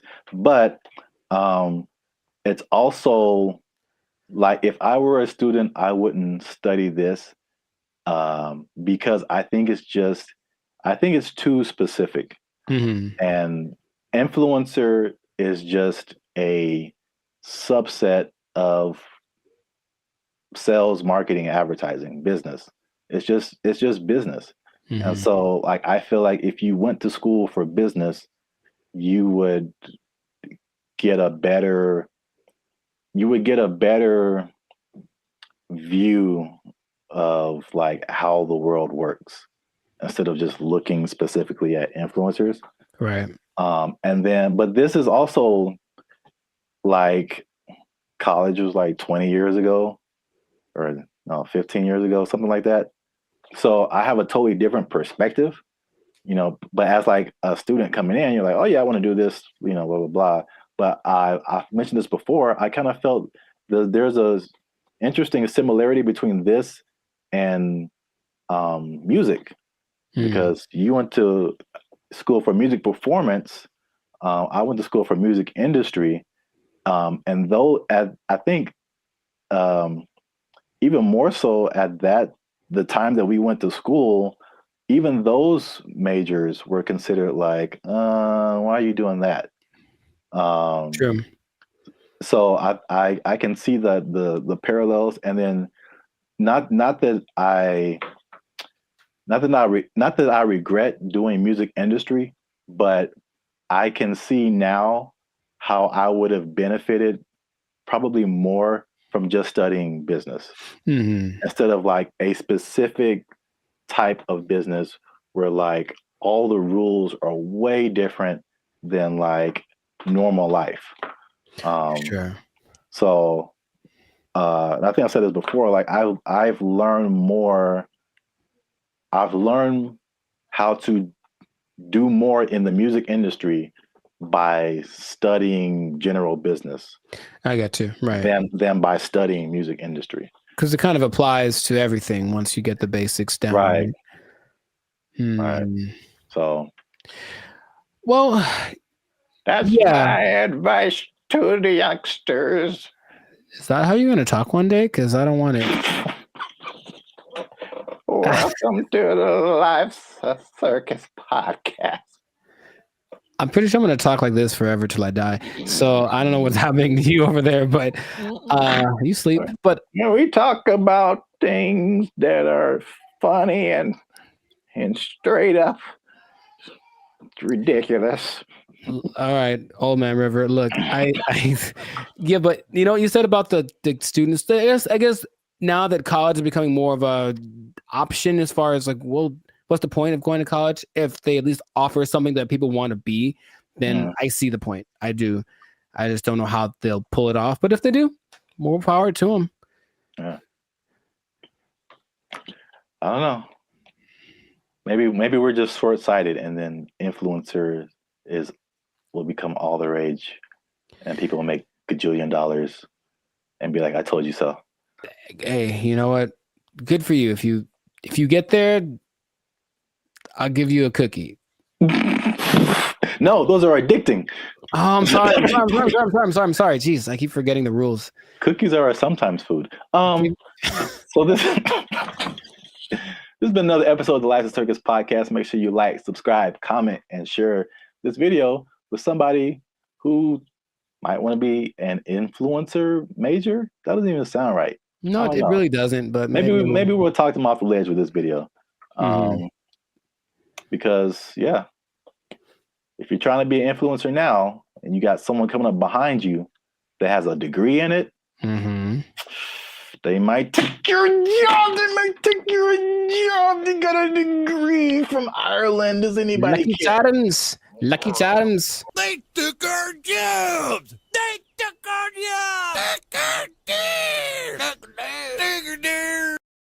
These guys will just decide one day I'm not going back to work and just kind of sit in their room. And it's so strange because they try to interview these people. They're very antisocial to the point where they regress in their ability to express ideas. They can't even really talk that good, just sitting in their room all day. And then their families are just forced to take care of them.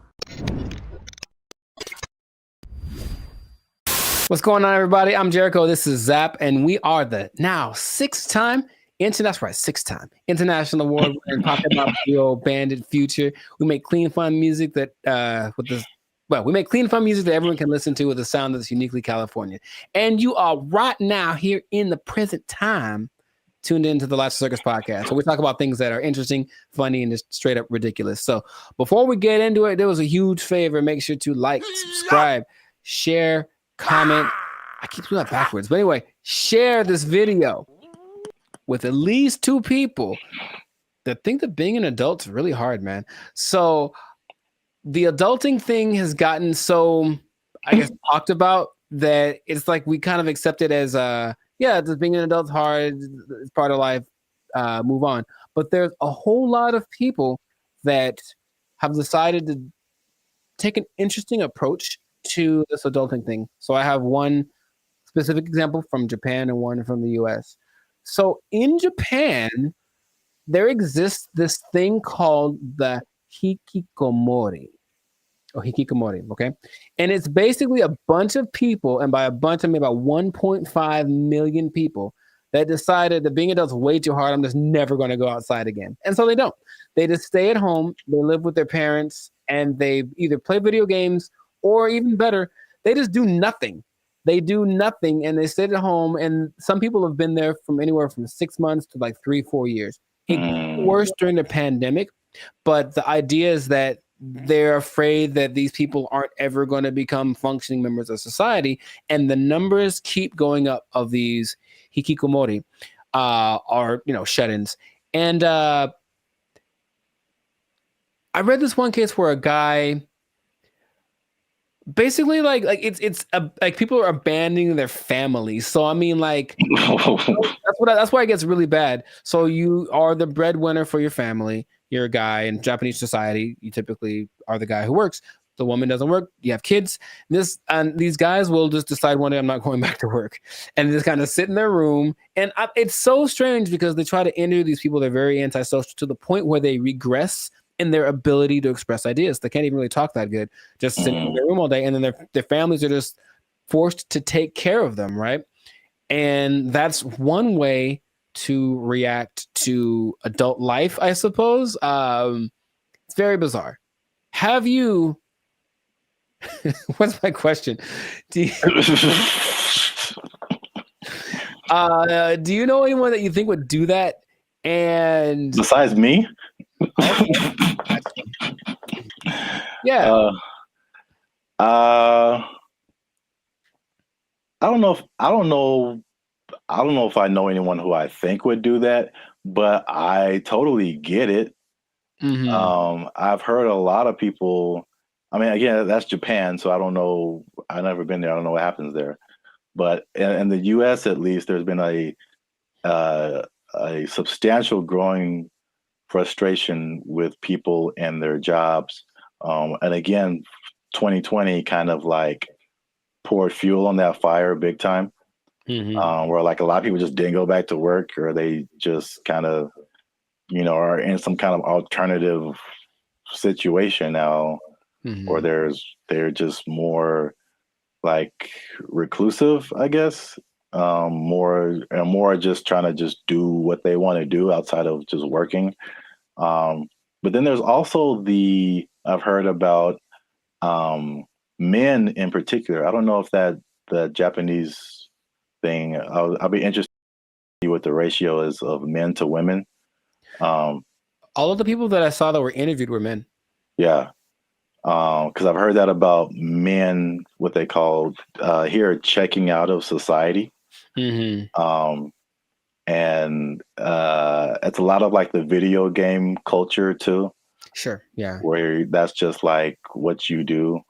And they just find more enjoyment, fulfillment in doing that as opposed to like doing other quote unquote normal things in society.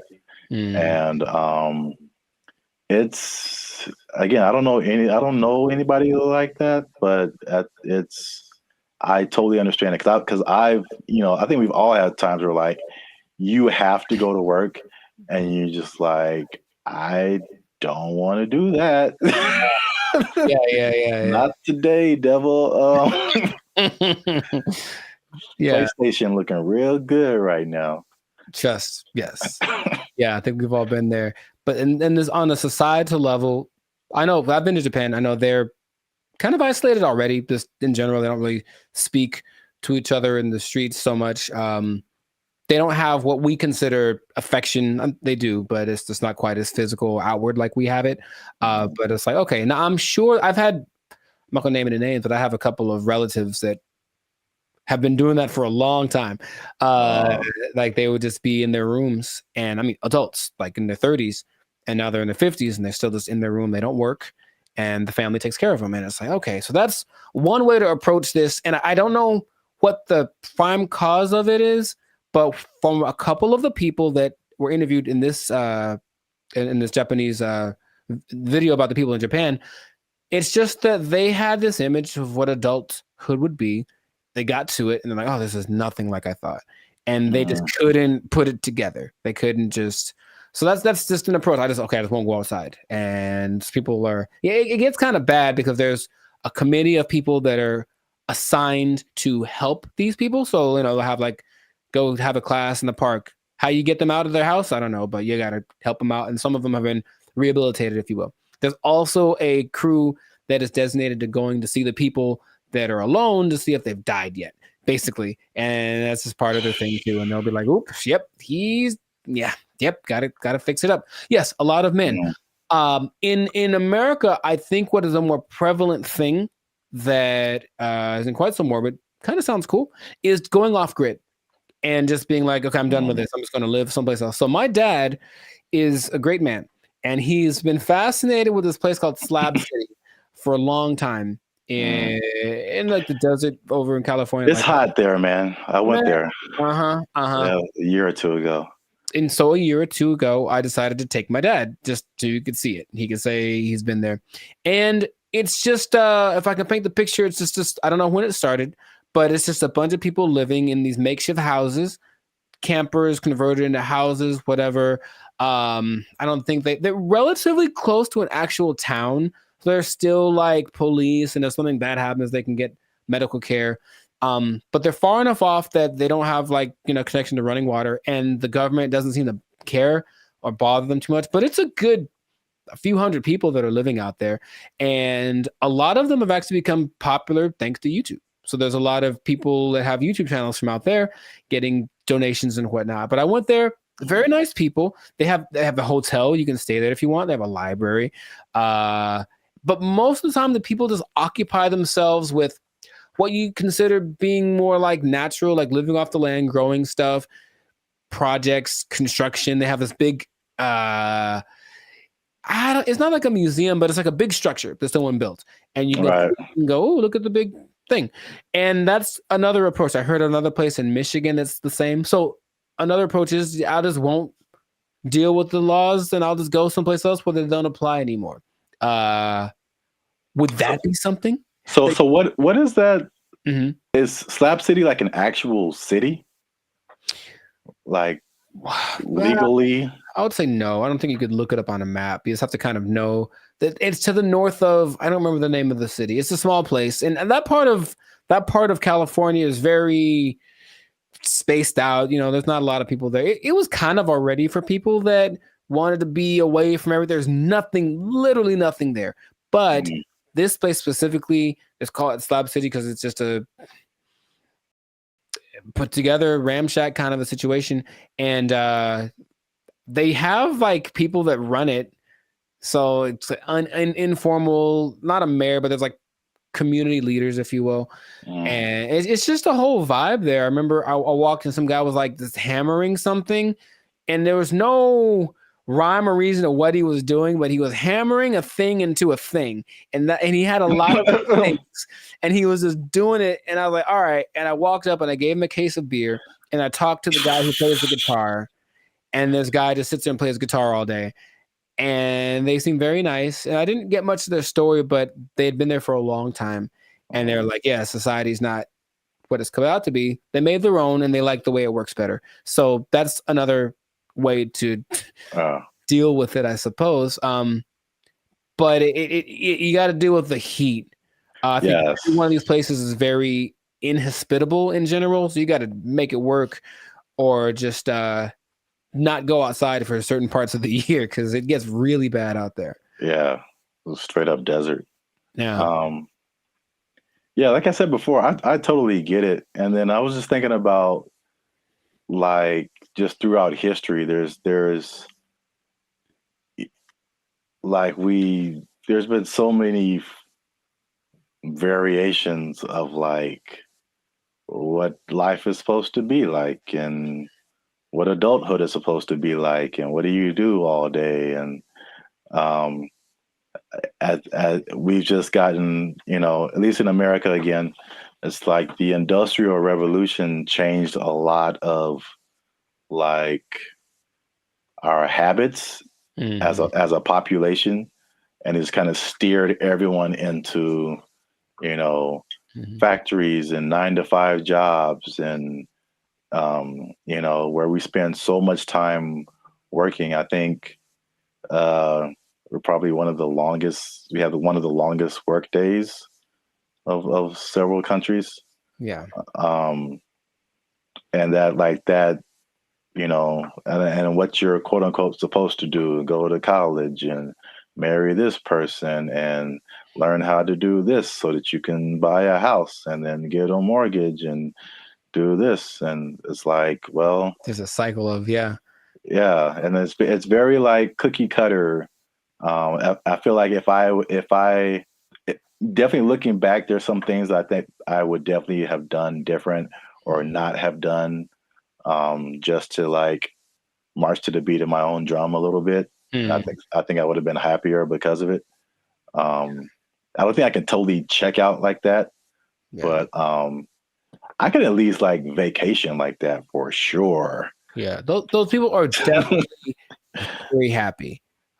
Much they have good community, they have little get together every Friday. They play music and hang out and drink and whatever. But yeah, they're just happier. So it's like you can define what your success is or what makes you happy. But these people have decided, I don't need all the glitz and glamour. I don't need to go to a 5-star restaurant to feel good about myself. I can just hang out in the desert with my cactus buddies and be vibing. And really, it was a very, like, every place has like their own vibe. And when I got there, I was like, this is cool.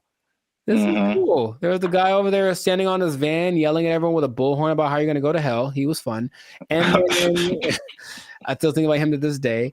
And then, there was like the little curator lady. I think she was like senile, because I think she thought she was mowing something, because she was walking around with her hands like this, just kind of going. And there's no grass for one, but she's like kind of just going, doing. I was like, you go, girl, whatever. Cocaine is a hell of a drug, man. I mean, she was moving too slow for that, but you know what I mean? I think that she was in a good place, and that's cool to see. So it's just another option for people to have a different, outcome with their life. So, that's just an interesting way people live. So, I see both sides of it. I mean, it's last thing, because I know we run out of time. But like, I guess the devil's advocate, or just like the other side of it, is just like, well, what does it mean to be a contributing member of society? And so like, if nobody's working and nobody's doing anything, like, somebody needs to do something for like this whole thing to function. So there's that aspect of it too, for sure. I think they figured out what they have to do to survive, because of course none of them could just do it by themselves. But some people have a little garden. Some people, cook stuff. I think they have I wasn't going to go, but they do have a restaurant. I don't know what's on the menu, but I'm pretty sure it's a little exotic.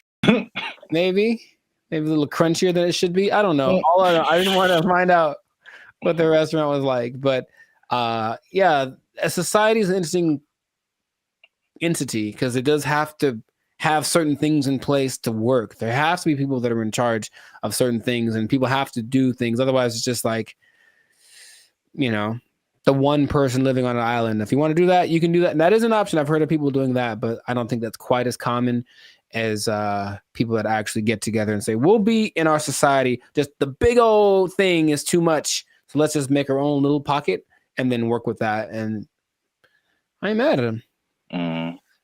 Do your thing, Slab City. Yeah. It's right out there. If you want to go ahead. Give that desert life a try. Mad Max style, Mm-hmm. I think that is it for us. Another episode in the books, another successful episode of the Lives of Circus podcast. So yeah, please leave a comment. Let us know what you think. Would you go off grid? Would you just shut yourself off and be a recluse for the rest of your life if life got a little too rough? Or what are some other ways you think that people can react to adulthood and the reality that it is? So yeah, let us know about that. And then it's interesting. If you're an adult, you pretty much have to have a job, man. What? You do? You pretty much have to have one. Man, that's crazy. I know. And the bad part is what happens if that job becomes if it's taken away from you. They can't take my job. I can't take it. I won't let them. They took our jobs. They took our jobs. As long as there's money, I'm getting there and there's money there. Right. Like, yeah, let's go. Yeah. But if I'm like just dumping out my life savings to like take a picture with an elephant and then come back, bruh. For some people, they think that's worth it. They think it's well worth it. No way. But I need to pay, son. What's up, everybody? I'm Jericho, and this is Zap. We are the now 8-time international award-winning pop hip-hop duo Band of Future.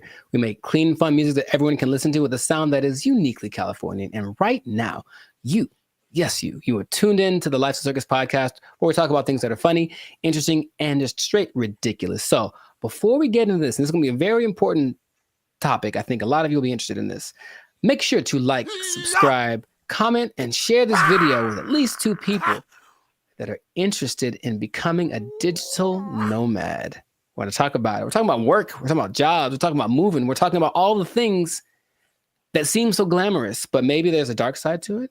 I don't know. We should get into that. But you got to stay tuned to the end to find out what that might be. So right away, digital nomads are one of the most, well, it peaked in 2021 right after the pandemic, but it's still one of the like professions, and that's an umbrella term, but professions that's growing the most in the last 10 years, right? I didn't know this. People started doing this as soon as like 1997. I guess once internet connections started to get decent, people were doing this. But around 2014, what happened up? I got a question. So can you back up and just for anyone who doesn't, like what is a digital nomad? Oh, people don't know what a digital nomad is nowadays? Some people don't know.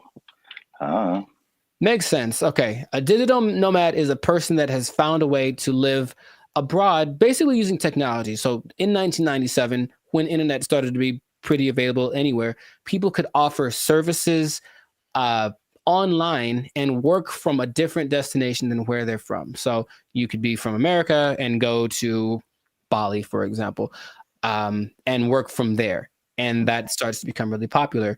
And so now a lot of people do it. And there are many programs that will say they can teach you to be a digital nomad if you want to basically ditch the 9-to-5 and go live abroad. And it always looks very glamorous from the people. I know many people that do it personally, and they typically post the pictures of them lying on a beach. And the idea is that you can work from anywhere for 2 or 3 hours a day, doing your nice, whatever, cushy job, and then enjoy living in another country. And that is a really cool idea. And that is part of the reality, but there's also a side of it that can be more difficult to overcome that people don't tend to think about. So we're going to get into all of that.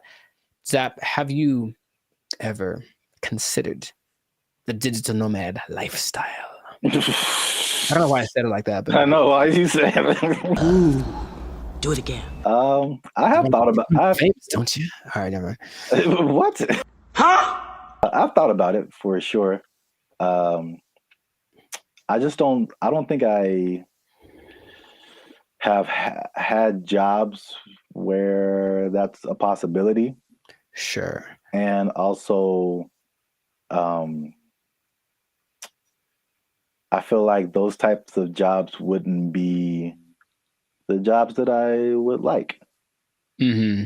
Because it's basically, I mean, digital is just you and a computer. Yes. So, I mean, a lot of what we do is not staring at a computer screen all day. Right. The typical idea of a digital nomad is somebody sitting in a coffee shop working for 8 hours a day or 6 hours a day or whatever.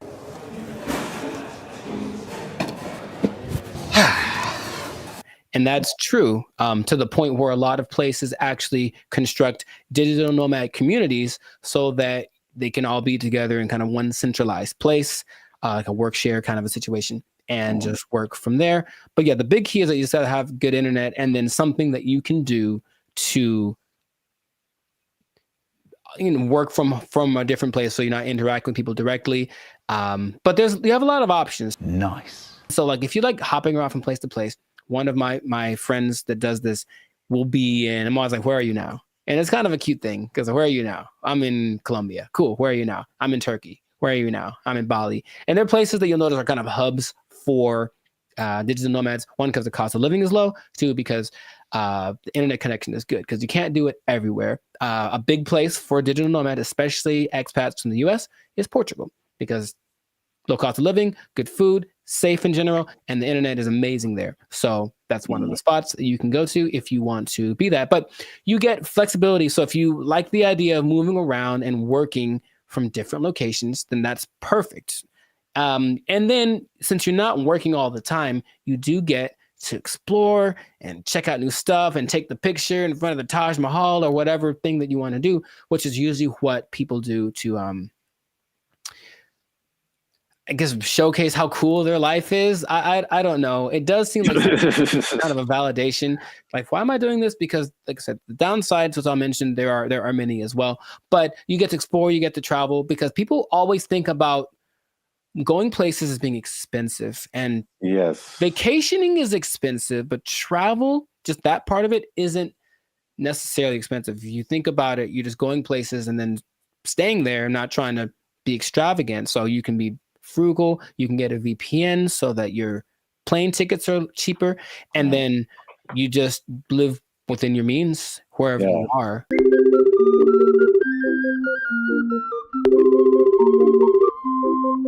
That's one thing about me. Like, I'm not a big traveler, but I feel like I feel like that Dos Equis guy. It's like I don't always drink. What is it? Beer. Yeah, but when I do, so like I don't always travel, but when I do, somebody else is paying for it. Right. And that is just like that's like the only time I travel. Like I will go on a tour for work, to play music or whatever, go to another state, go to another country. As long as there's money, I'm getting there and there's money there. Right. Like, yeah, let's go. Yeah. But if I'm like just dumping out my life savings to like take a picture with the elephant and then come back, bruh. For some people, they think that's worth it. They think it's well worth it. No way. But I need to pay, son. Listen, we finna get paid, girl. It did surge in popularity, of course, after the pandemic, as people were looking for things that they could do and they couldn't be around people. So, okay, this is perfect. But for some people, they really fell in love with it and they said, I'm going to keep doing this. So a lot of the more well-established digital nomads have been doing it since then, or maybe a little bit before then, so like 4 or 5 years. There rarely are people that have been doing it more than a decade because it does kind of wear on you just moving around and doing all that kind of stuff.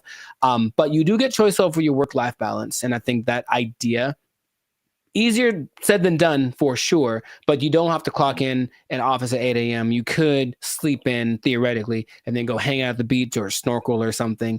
I think what people do overlook is the idea that you still have to work and you really should do it on a consistent basis. And if you don't do that, then I don't think your digital nomad life is going to last very long. But you have a lot of things that you can grow with as well, because people have great stories when they do it. And when people I've talked to, I was in Cambodia, blah, blah, blah, and a tiger almost ate me. The tiger bit the man in the head, and everybody's mad at the tiger. There's also, you get to choose where you live, because if where you live is expensive, you can just go someplace that's a lot cheaper. So I think that's why Bali tops the list for a lot of people, because it's not very expensive to live there from a month-to-month basis. So if you find a way to get income from where you're from, be it the United States, England, something like that, and you can generate that money while you're living in Bali, then you're living like I heard for like $1,000 a month, you can have servants. Wow. Literally. I'm gonna take a nap.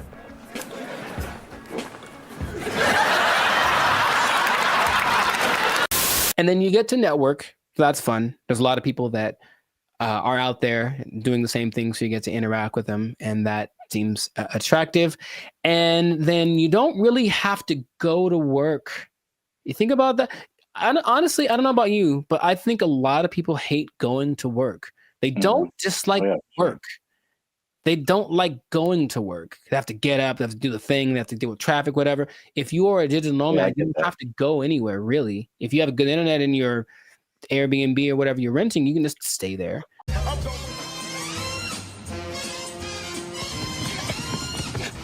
shit, that son of a ass! You, I just...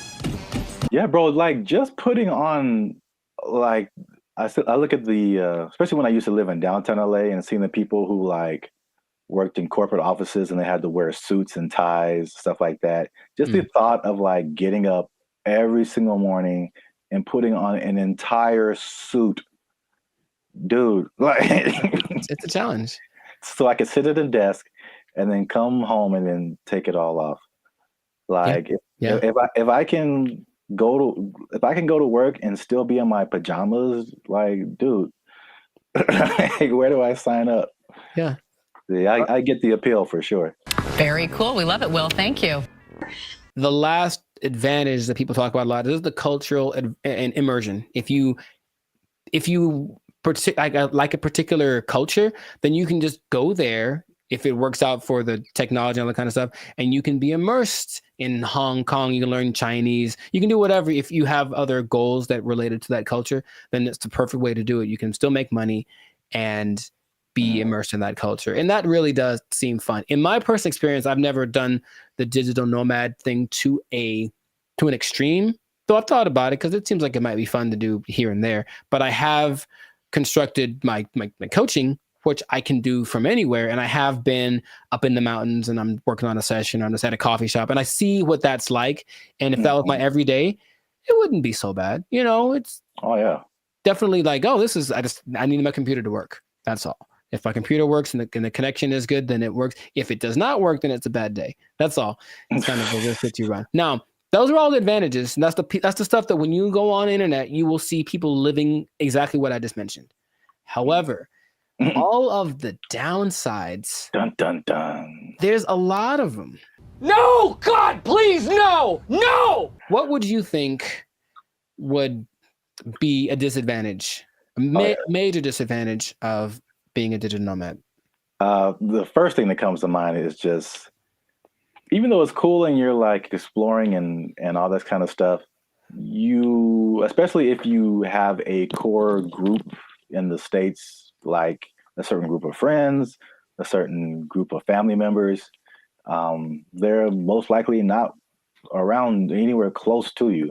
So any of those kind of groups that you grew up with or were with, in your home country, is just kind of gone. So you can have a bit of isolation, I think, for sure, even though you might be surrounded by all these new experiences and new people. You're still kind of like by yourself to a certain extent. I'm so lonely. You were right. The loneliness, depression is the number one thing that a lot of digital nomads talk about, because they're not around the people that they love, right? And then they can't be with them when it's convenient, because if you're living in Europe and you're from America, 7-8 hours ahead, 9 hours ahead. So imagine just, hey, I want to maybe eat together. Well, I'm having dinner and you're, at work, right? So you can't make things line up. So depending on where you choose to go, that can be a very difficult process. And then it kind of is inconvenient. I've worked with people where I'm talking to them and it's fine for me, and they're up at 3 a.m. because where they are, that's what they have to do to make it work, and they're willing to do it. It's kind of like something they accept. But you miss a lot of things. You miss the birthdays. You miss the graduations. There's a lot of experiences. Your little cousin had her first steps. All that. You miss all that kind of stuff, and finding a place to live is harder than some people think, and that's another problem that a lot of digital nomads have, because they go to a place expecting everything to be great, but what they don't understand is that a lot of digital nomads have this reputation of basically causing prices to go up, right? Because you're coming from a country that everything is great. Yeah. So everything's coming up because you have a lot of money. So a bunch of you move to one place that's not doing too well. So they're like, oh, there's a lot of these people, so I'll charge more so I can make money. But then the locals start to resent you because you're there. And so it's not, you don't feel welcome. And that's kind of an uncomfortable thing. I think I mentioned, I have a friend who travels a lot. When she said when she was in Turkey, she kind of got that vibe. It's just like, why are you here? But she doesn't speak Turkish at all, so that didn't help her cause. However, some places actually put signs up that says like, hey, digital nomad is not welcome. It's gotten to that point. Wow. You go to a coffee shop and like, nope, you can't come in because you're going to buy one drink and work here and use the internet for 8 hours. Nah, you got to get out or find someplace else. So that's starting to become a thing. So yeah, just think about that. It's like you want to be welcome. Now I'll tell you in a second, some countries are actually taking measures towards making sure that the digital nomads they do attract are actually helping the economy. But a lot of places don't have that in place yet. So yeah, the locals might resent you. If so you for my own personal whatever. I got a question. Have you ever gone into Starbucks and worked on something and not bought anything? Yeah. I'm in a jerk, man. Oh yeah. Do you feel guilty at all? Or are you just like No, I spent a lot of money in Starbucks. I think that once in a while. Okay. That's just my if it was, and the thing is, if it was a mom and pop type place, then I'd feel bad. I'd buy something every time. But here's the thing, I even usually go to a Starbucks. I have to use the bathroom. I buy a cookie or something just because. Oh yeah. But sometimes I'm like, I'm here for an hour. I'm popping in and out. I'm a regular. Don't mind me. I'm just. I think that's interesting psychologically because I feel.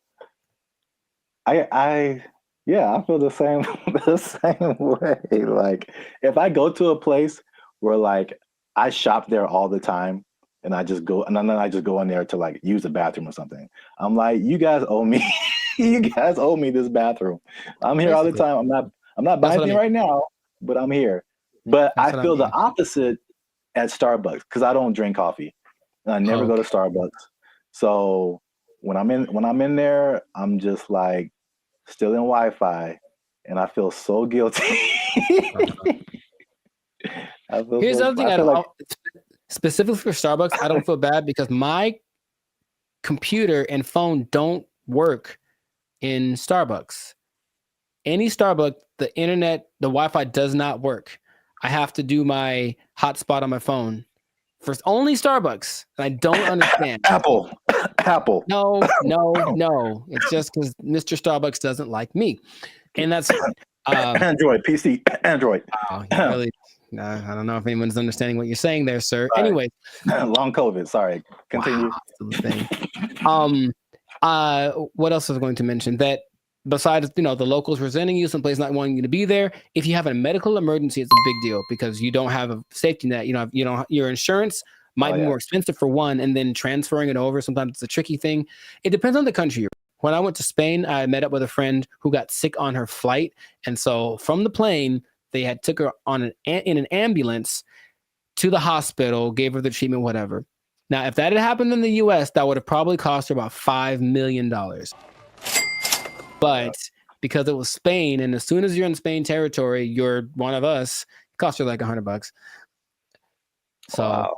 that was cool, but it does depend. So you really have to be careful just about that. Just think, all these things are things that you want to think about before you do it, because it doesn't look that difficult if you only pay attention to the people that post about it, because they just posting the good stuff. Once in a while, there's a sob story about no, someone kicked me off of a bus. I think I saw that recently because they weren't from there and they got kicked out the bus and they felt so sad. I was like, well, life is hard, bro. I don't know what to tell you.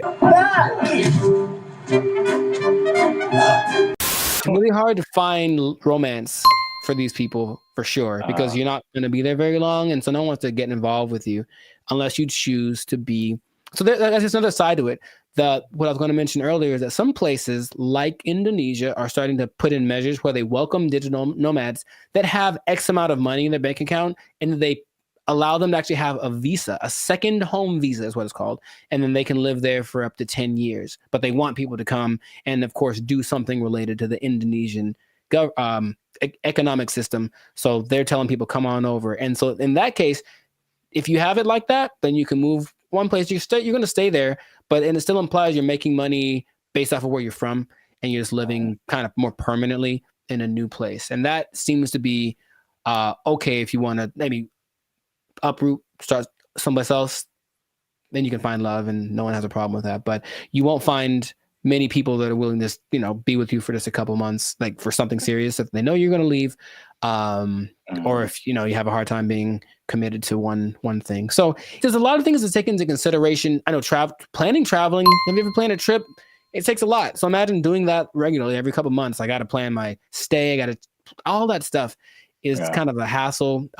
The idea of living out of a suitcase, some people don't like that. And that's why I think it lends itself to like a younger demographic, like someone in college, fresh out of college. Because I think at the end of the day, I think the internet has shown us that we need some kind of physical community, some kind of grounding. And if you don't have that, you just kind of like, you just kind of out there, and there's some, like you said, there's some negative effects to just kind of being on your own.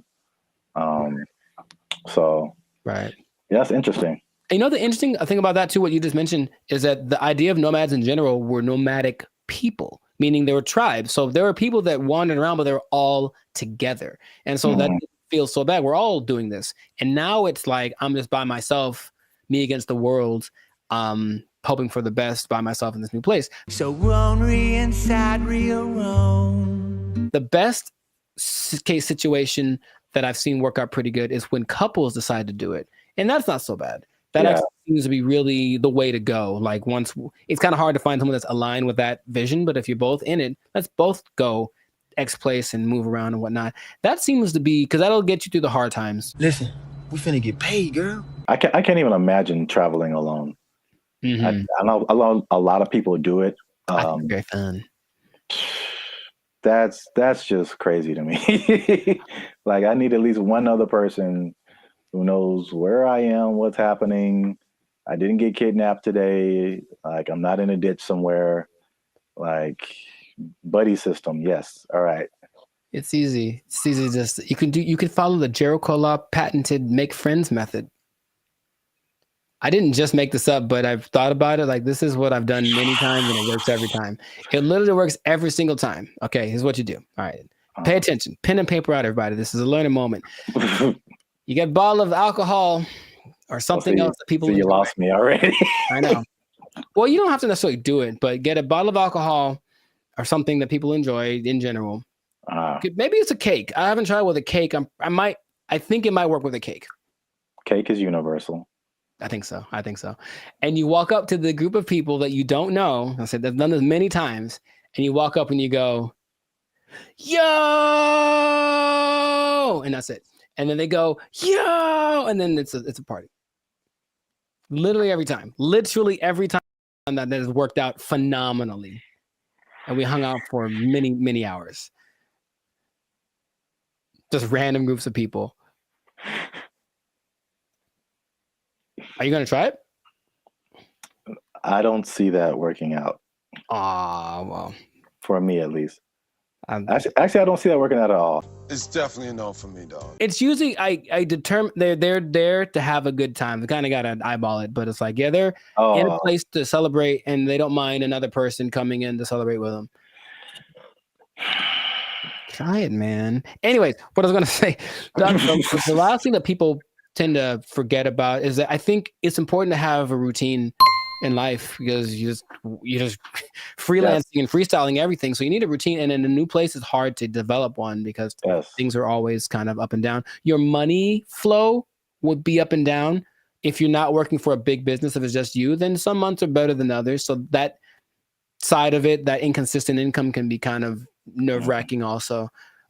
Or it might make it so you can't keep doing it, right? If you don't make enough money. So you really want to have a good savings before that all comes under this. Now that you say that, it's all under the same umbrella. Like if you wanted to put all of that in one word, it's stability.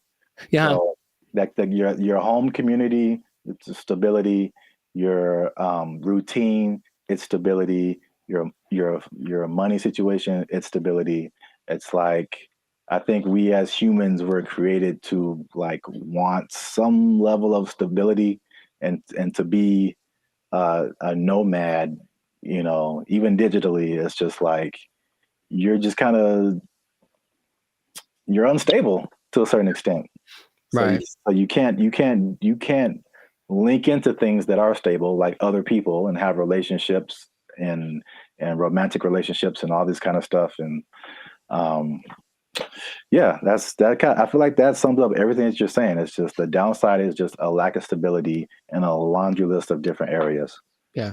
I think some people, if they have the right personality, I know personally that's perfect for me. I wouldn't mind that kind of a thing. It definitely doesn't. Actually, you know what?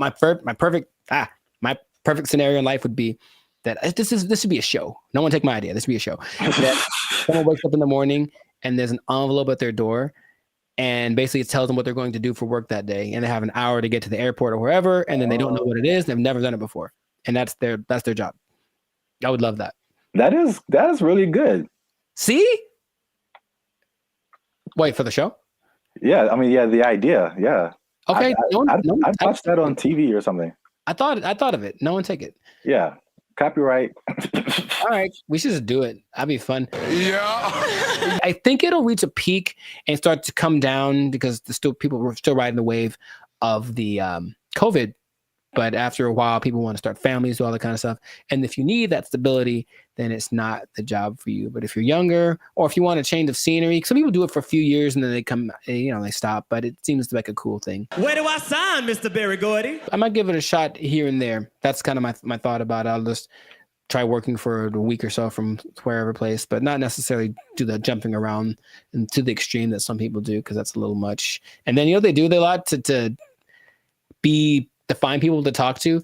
They talk on those like roulette chats, like we did that one time. Oh God. Yeah. Yeah, I know. Maybe we shouldn't do that again. Got him! Got him! But people spend a lot of time on those because it's literally just like somebody talk to me, someone be a connection. And I think you can see that a lot more. So hopefully that doesn't long-term affect people's mental health with all the depression and stuff like that. But if you're thinking about becoming a digital nomad, I just gave you the blueprint. Keep in mind the positives and negatives, and if it's in your heart, go for it. But above all, make sure to share this video with somebody that wants to know a little more about the digital nomad life. And I'll tell you what. What? This is not possible if you don't have a job. You gotta have a job to be a digital nomad. They took our jobs. They took our jobs. Whenever you buy things on the self-checkout line, it says out loud how much everything it is that you buy. And that's kind of a weird thing. I don't know if you can. I feel like there is a way to disable that, but the default setting is that everything you buy is like boop $1.99, boop $4.55. Like it does. Oh, right. Does it say you're? Well, I mean, so what's so bad about that? It's my business. Some people be knowing what I'm buying. Like, you know, like that's all. Don't put my business out there, robot. That's all. What's up, everybody? I'm Zap, and this is Jericho, and we are the now 6-time international award-winning pop hip-hop music duo Bandit Future. We do clean, fun music that everyone can listen to with a sound that's uniquely Californian. And right now, you're tuned into the Life's a Circus podcast, where we talk about everything that's funny, interesting, and ridiculous. But wait, we need your help. Help us out. Tired of eating mayonnaise sandwiches? Give your boys some funds. You know what I'm saying? You can join the channel, become a member. That'll help us out. Or you could just like, subscribe, comment, and share this video with people who stealing, because there's thievery going on. That's right.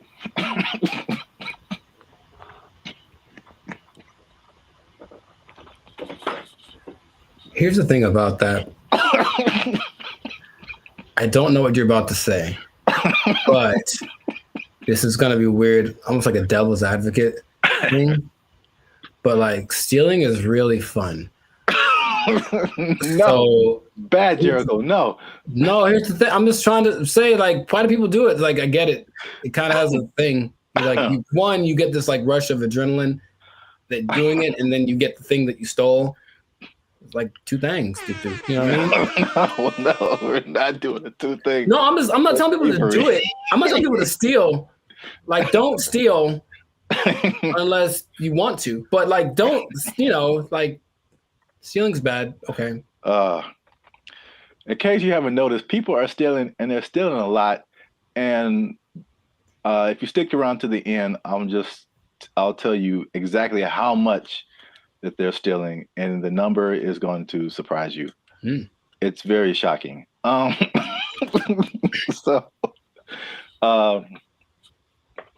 Stealing is bad. Okay, we shouldn't steal. But I'm bringing this up because it's affecting me, and that's the most important thing. Oh, look, Jericho, the self-checkout line. Do you ever use that? That's all I use because people are gross. Oh, okay. That's your primary reason?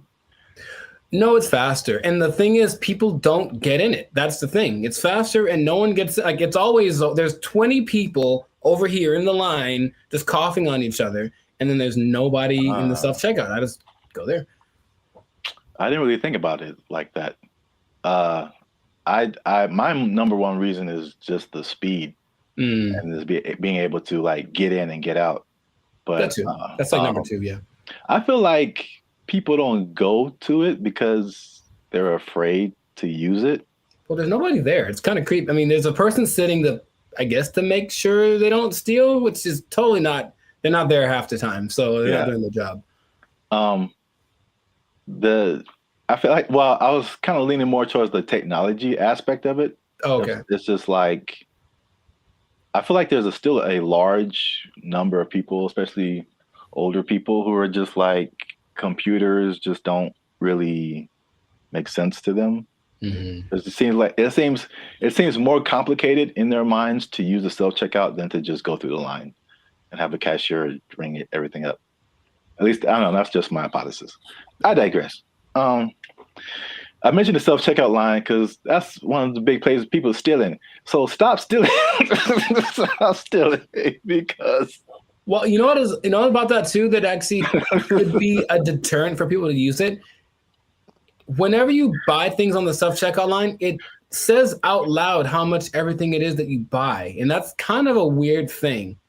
I don't know if you can, I feel like there is a way to disable that, but the default setting is that everything you buy is like, boop, $1.99, boop, $4.55. Like it does. Right. Does it say well, I mean, so what's so bad about that? That's my business. Some people be knowing what I'm buying. Like, like that's all. Don't put my business out there, robot. That's all. It's just a price. I don't know. If it was like one box of condoms, $12.99, then it would be like, Hey, man. Yeah, I don't. I honestly feel like there's certain circumstances where it says something about what you bought, but not like that. Not like that. No. Okay. Well, anyway, so people are getting these self checkout lines, and they be stealing, man, and they're stealing so much that one of the major places that they are stealing is Target, man. Target is having or Target if you're uncivilized. They're having a big problem with stealing, and and it's so much in the checkout lines that they are reducing the hours that the checkout lines are open, and it's like making people upset. And it would make me upset too, because I hate when I'm like I'm running in to just get something and get out, and it's like all the self checkout lines are closed, and you have to go to the line. Which I told you the other day, there's some lady in the store is just buying $100 worth of nothing, like just stupid stuff, man. And I got like a candy bar. I'm just like, the people that there are people that actually will look at you and say, "Hey, go ahead, just go ahead. You only have one thing. Go ahead." Yeah. And there are the people who look at you and for sure, like, I'm not letting this person. Yeah, like, I was here first. The decision they make. I will not let you in front of me. I don't care if I'm here for 5 hours. You'll be here for 5 hours and a minute. Yeah. Yeah, it's so anyway, the checkout lines there, some places are reducing them to like, I think it's like 10 a.m. to like 8 p.m. or 7 p.m. or something like that. But it's only like basically early in the morning and then late at night, like you can't use a self-checkout line. And then in one extreme case, they put it like 10 a.m. to noon, and that's it. And the rest of the time you have to go. What's the point? I don't. People steal it, man. It's just, it can't stop. Yeah. It's when I tell you how much they've been stealing, you'll be like, oh. Well, here's the thing about that. Of all the places that stealing is fun to do from, which is a weird way to say it, Target's probably doing it for. Yeah, no. Target's probably up there. Target's pretty great. It's a big red Target, literally, and they have all the things you want. Yeah. I'm not saying that I have or haven't done it, but I'm just saying that that's a place you might want to go if you're thinking of stealing. Also, Band of Future does not advocate stealing. Pay for everything that you possess.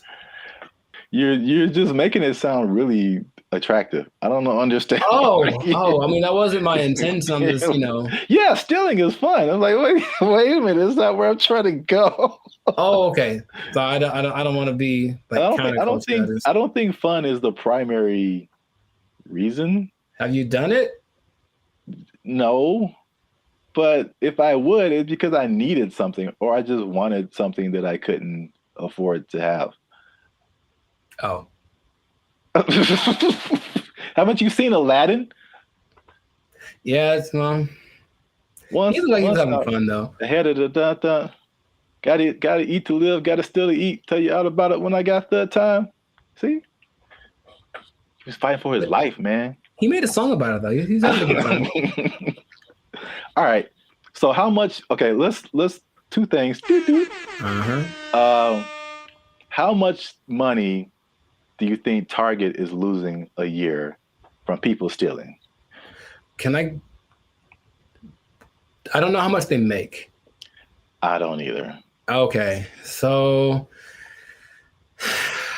I mean, I'm guessing it's a high number because here's the thing too. Target's everywhere. Yes. They cracked down on Target, the security in California, but I would imagine at like 4 p.m. on a Tuesday in Iowa, it might not be much defense if you want to steal something from the local Target. Okay, so Target annual revenue is about $100 billion a year. Okay. So that's a lot of money. That's a lot of billions, but stealing, I would say. So how much is that? 2% of it?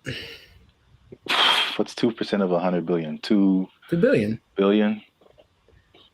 That's the number, I guess. 2% of whatever they make. 2% rule, but for stealing. Also, don't steal. Now that we know how much that they make, this number doesn't seem as crazy as I thought. Okay. Because they lose 500 million. Oh yeah, that's not okay. So right, it's like context. Like in a bubble, that's a lot. Yeah, it's a whole lot. It's a lot of money. It's a whole lot of money. But it's like 0.5% of all that they make. Yeah, that'd be fine. Now you know, it'd be crazier if it was like, we changed our mantra. Everybody just go out and steal. Target, especially because they got it, man. They cool. That'd be all right. No, what would be crazier though if it was just like a ring of 20 people that are stealing everything from Target, just 20. Then that'd be like, okay, they are. There are rings of like, there's people that have been doing this for years. I mean, it's especially after 2020, like stuff kind of really got crazy, especially in California. But there's, I don't know if you've seen these like mobs of people. Yeah, they'll just run in, like, take everything.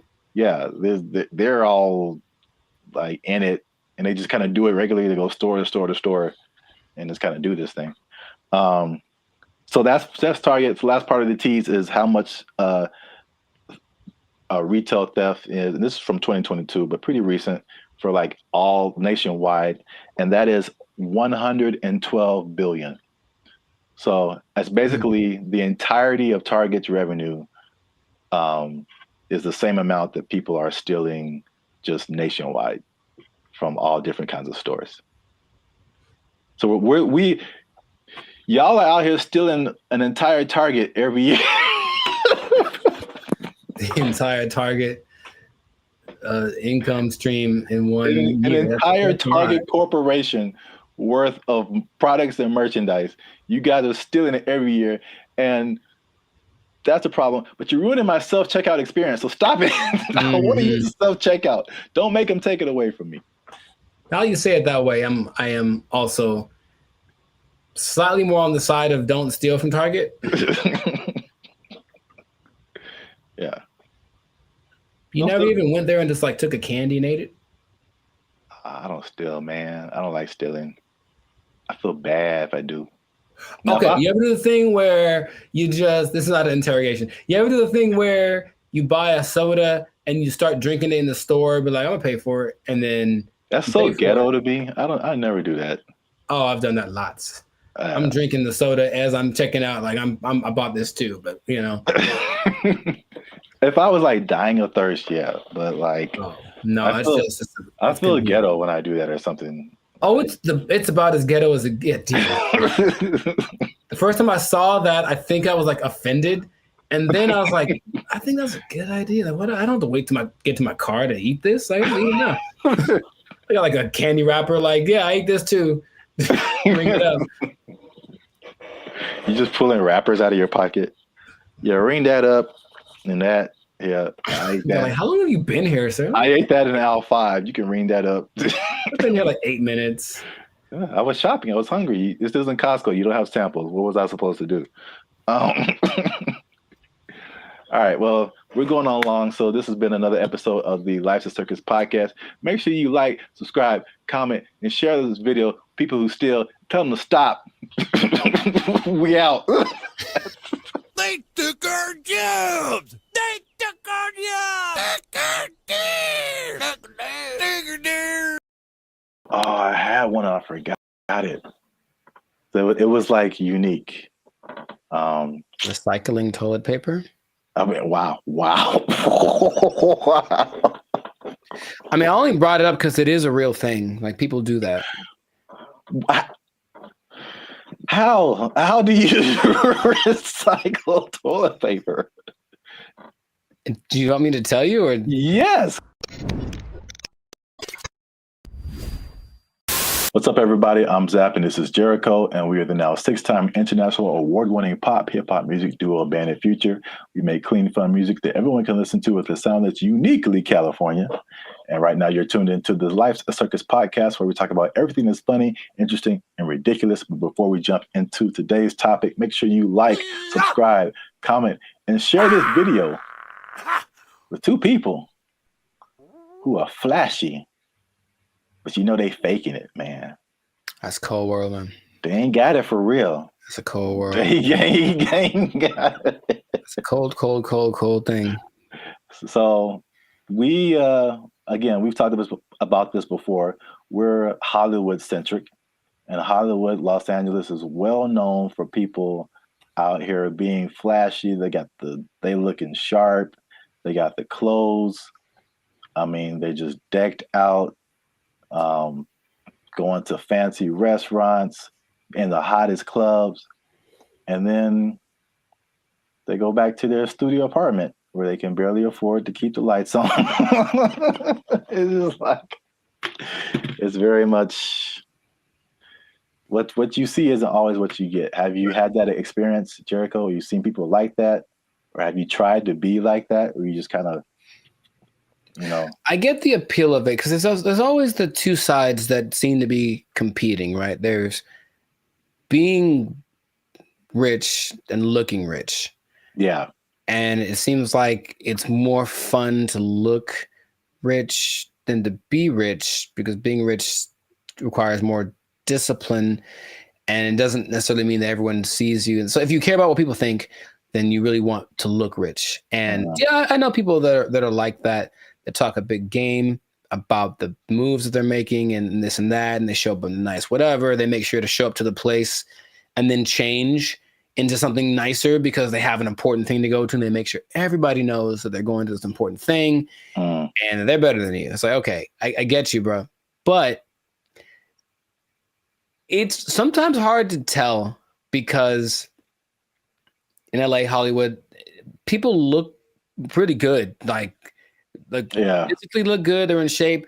They wear nice clothes. You can get really nice clothes on a budget too. If you really have to, you don't have to go to Melrose and blow $800 on a t-shirt. You can go to, I saw the nicest jacket, honestly, the other week at Ross for like $25. And I was like, ooh, I was killing. So you can make yourself look flashy without too much. In fact, yeah, Ross has a whole jewelry section. You can get decked out for under $100. You can. But you always question it. I think you always question it. It's like, I wonder if that person really is somebody. Usually the telling point is if they're where I am, they're probably not rich. That's probably, yeah. Hey, you come to this Starbucks too to use the Wi-Fi? Yeah. Doubt. Yeah, man, they shut mine off. But I look fly though, don't I? Like that episode from Boondocks where Riley takes all the money that Granddad gave him for the weekend, blew it all on one shopping. Oh yeah. And he was like, "Ain't I'm clean though?" Yeah. Riley, we don't have food to eat. Oh man, I'm clean though.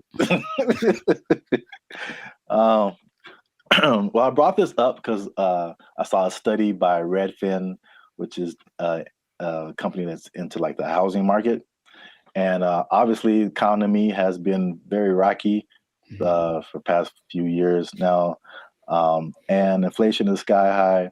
And they did a study that shows that about 49% of Americans are struggling to even just pay their rent, and they're cutting costs in the most unique ways that they can just to, I guess, survive. Okay. While still trying to look like everything is okay. So I guess a lot of people like really are struggling. So I mean, 50%, that's like 1 out of every 2 people that you know. So that's a lot of people. But they said that they are, to compensate, they are skipping vacations right now. They're working extra hours. They're selling their belongings. They're using up their retirement savings, especially millennials. And they're even skipping meals and medical treatments so they can keep their lifestyle but pay their rent. What is that? How does that sound?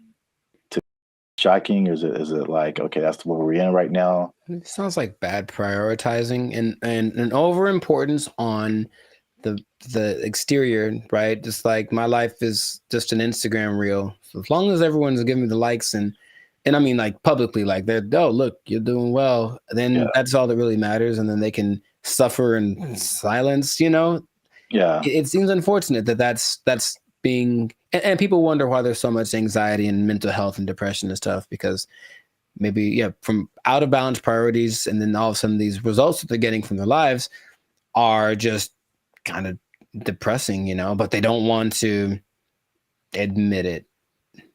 And that's, I guess that. Yeah, I think you're right. Like social media especially fuels that. And it's like, I've never, well, I won't say never, but I rarely gone to social media and see someone be like, hey, here's a picture of me like cutting down on fast food because I can't afford it. Like that isn't, that's like it's the highlights of people's lives. And so you only see the good stuff. When they're all like, a lot of people can be struggling. So I just have a couple of questions just to, just so people can see how we living, you know what I'm saying? So inflation is hitting everybody. Like I feel like everybody feels it at some level. So for people who are cutting costs, are there some stuff on this list that you are doing or have done, or something that you're not on the list that you're doing that's just like just keeping you in a good position financially? Yeah, I haven't. I love to travel, and I haven't really gone on a vacation since 2022. I think I've honestly only left the state like twice in the last year and a half. So there's that. Even though traveling isn't expensive, vacationing is expensive. So I mean, if I wanted to, I could go to some place and stay in an Airbnb and chill.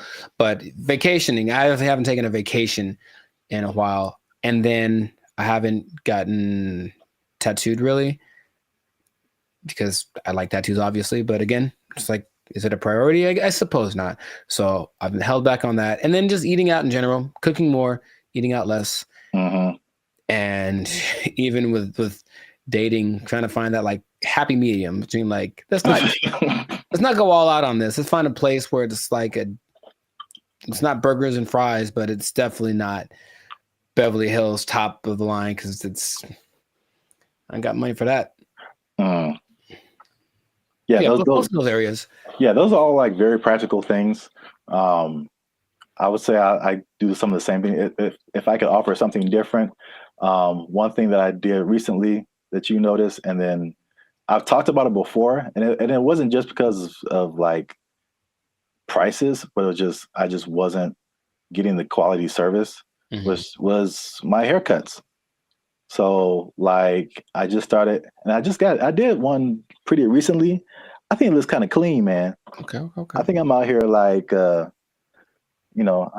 could do a few things. I feel you. As a barber, but like, I mean, a large part of that was just frustration, just unable to find a barber. If I do find a barber, like I have him for a minute, and then he moved to Texas or something. Like something always happens. I'm just like, I'm so frustrated trying to find a barber. And so let me just get, my hair isn't that complicated.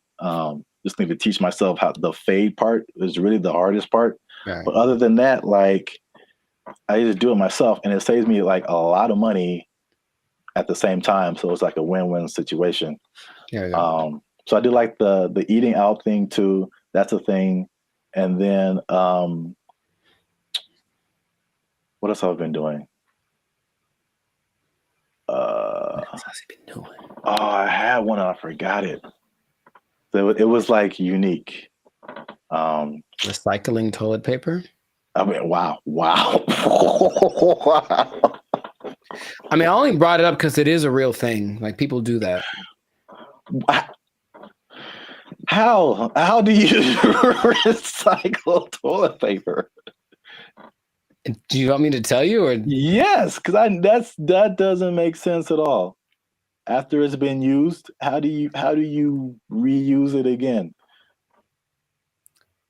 You rinse it off. No, you can't do that. Hang it up to dry. No, in your house.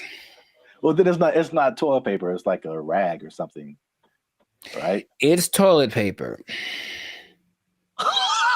I've seen videos of this, man. That's not possible.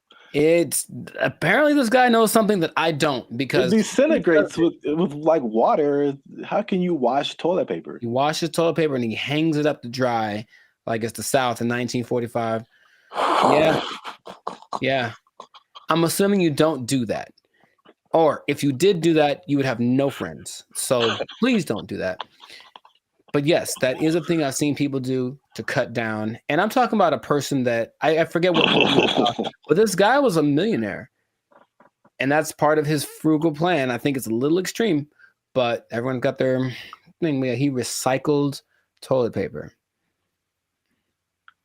So don't do that. Please don't do that. Wow. That's very gross. And yeah, he has no friends. Right. Okay. I'm pretty sure that's not what you were going to say. That was, I've never heard of that.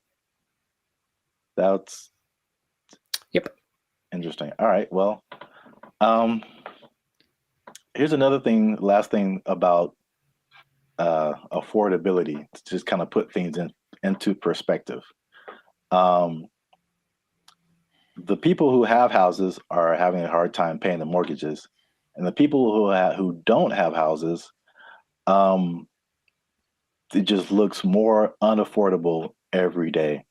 And so the study also showed that the average American earns $30,000 less than what they need to purchase a house. So you're $30,000 a year annually. That sounds right. So I kind of went down the rabbit hole of mathematics. Okay, how much is this? How many people is this affecting? So the average income that they say you need to buy a house, this is a national average, to buy an average house, to get a mortgage and stuff like that, $109,000 a year. That's household income. Mm-hmm. So it doesn't have to be an individual. It could be like a partnership or whatever. So that's $109,000 a year to buy a house. In California, what do you think that number is? Specifically Los Angeles. Higher, for sure. I would go to like 145. Is that not enough? I hope that's enough. That's generous. Household income, according to them, they said you need $231,000. Yo, I mean, that's okay. More than I expected, but it doesn't sound. I know people that are paying $5,000 a month on their apartment.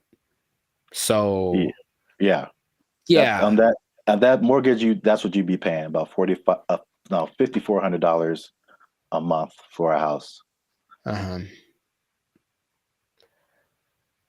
It's not possible for most people. You got to think it makes sense, because if you're paying, that's math. I want to do it. That's almost $65,000 in mortgage payments. Mm-hmm. So that would be a quarter of 240 something thousand. So I think people would expect you to be in the like 25-30% range of how much goes to your mortgage payment to make you eligible. So sure. 200,000 plus sounds right if you're paying $65,000 a year in mortgage payments. That's crazy. I mean, you can get a house in the sticks, of course, in the desert, whatever. Oh yeah, cheaper. Yeah. But... yeah. I mean, this is just like median nice house, somewhere. Yeah, LA is no joke. So, last thing I checked out is how many people that cuts out.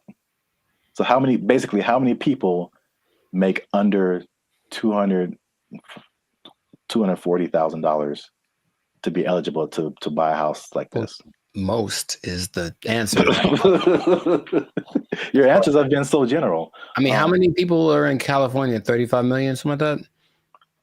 I don't know, and I think this may have been Los Angeles, so I don't want to. Oh, okay, so Los Angeles, maybe it's 14 million, 15 million. I don't know, but of those, well, just on a percentage, because that's what I have here. Oh, like 95, 90, 95%.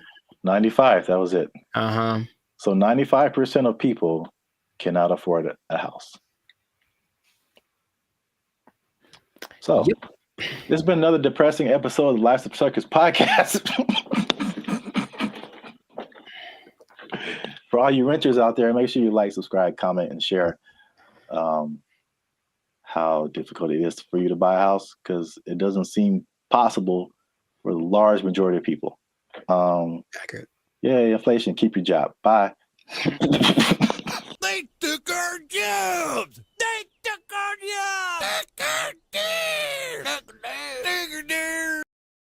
The WNBA. What's that thing? Do you watch it? I do not. Nor do I. All right, so we've had that talk. Right. Now, what's going on, everybody? I'm Jericho. This is Zap, and we are Bandit Future, the 6-time international hip-hop pop duo. Well, we're international worldwide, but we also have awards. We won 6 international awards for our music. There we go. One day. Anyways, we make clean, fun music that everyone can listen to with a sound that's uniquely California. And you are now, good Lord, tuned in to the Life's a Circus podcast. We talk about things that are funny, interesting, and just straight up ridiculous. So before we get started, make sure to like, subscribe, comment, and share this video with at least 2 people. Oh, man. With at least 2 people that like women's basketball. I'm going to talk about it. This episode is for my dad, basically, because he likes it a lot. Now, what I want to say is that stay tuned to the end, because I have an idea, I have a solution I'll say fix it. I'm just going to say fix it. I'm to fix the WNBA that no one has explained in this way yet. I have the unique perspective that you need to hear. So stay tuned to the end. I'll let you know. So this kind of goes for women's basketball in general, because the WNBA season just ended, but women's basketball started. And I'm in the gym yesterday and I'm watching it. I texted you about this, and I'm watching it, and I watch and I watch and I watch. And about 7 minutes go by and no one has made a basket. And I am heated because I'm trying to feel good about myself. I'm in the gym working it out, and I want to see some success happening so I can feel motivated. And there was no success. And I was so mad about it. And it was a blowout and it wasn't very fun. So I want this to be positive. So what I want to say is that women's basketball is a noble sport. Basketball, of course, was created for women by James Naismith. And I've heard a lot of arguments from professional female basketball players about the disparity between the men's game and the women's game and this and that. But there are a couple of things that I think get ignored that would make things a lot better. Or when it comes to the argument in between why people should watch the WNBA, things get overlooked. So I wanted to throw this out there. I'll ask the question first to you. Do you watch the I'm trying to make it one word. No, it doesn't work. The WNBA. Do you watch that thing? Do you watch it? I do not. Nor do I. All right. So we've had that talk. Right. Now, the thing that there's a lot of things that could that's the whole thing. There's a lot of things that could contribute to why the men's game is so much more enjoyable to watch. But what I hear the counter is that, well, women are a lot more fundamentally sound. So if you watch women's game, you will get a lot more of the basics, a lot more of the pureness of the sport. That's the thing that I hear more than anything. This is why you should watch the WNBA. So I looked at 2 statistics that just told me everything about why that's not correct. So let's just say, what's the number one objective of basketball? Put the ball in the basket, right? Score points, right? So the better you are at that, the better than you're doing. I looked up the percentages of shooting in the NBA versus the WNBA for last year, just to see. Maybe they women shoot better, and so you should watch because that's the thing they do. They're not dunking on everybody, but they're definitely fundamentally sound with their jump shot. WNBA average 44%, NBA average 47%. Okay. And the average for the WNBA, I couldn't find the statistic for the NBA, but for women, for the whole existence of the WNBA, the average is 42%. I think that's pretty low. And I don't care who you are. I don't want to spend my whole time watching people miss shots. That's just what it comes down to first. So the pureness of the game, I don't think that's that great an argument to say, oh, we at least could do stuff better than the guys. Well, apparently not. That's number one. And then number two, I watched the last play of the WNBA championship game where the Las Vegas Aces, they beat the New York Liberty. And it's this weird play where the main star from the WNBA, Breanna Stewart, is like getting locked up pretty much. It was like impressive. She gets locked up. She passes the ball. She passes to some other girl in the corner. She chucks up this air ball that had no chance. It never had any chance. I don't know if air balls count as turnovers, if they just like, oop, that was bad. But it seemed like she passed it to the other team, right? So I was like, maybe the women are better at taking care of the ball. So assist to turnover ratio is the way that you measure that usually. So for guys, there's only lists of people that have the highest assist to turnover ratios. In the men's game, I saw someone right now in the league has a 26-1 assist to turnover ratio. Wow. Mike Conley. I mean, it's not going to last. The season just started, but 26-1. Chris Paul's like at 9. There's a bunch of people but it usually gets to like the best people who have like 4, 5-1, whatever, 6-1. The highest in the WNBA last year was 3-1.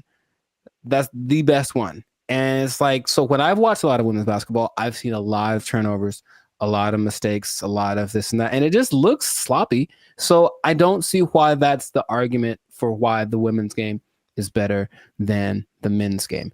Now, have you thought, for example, because you don't watch it, and I don't either, what would you want to watch?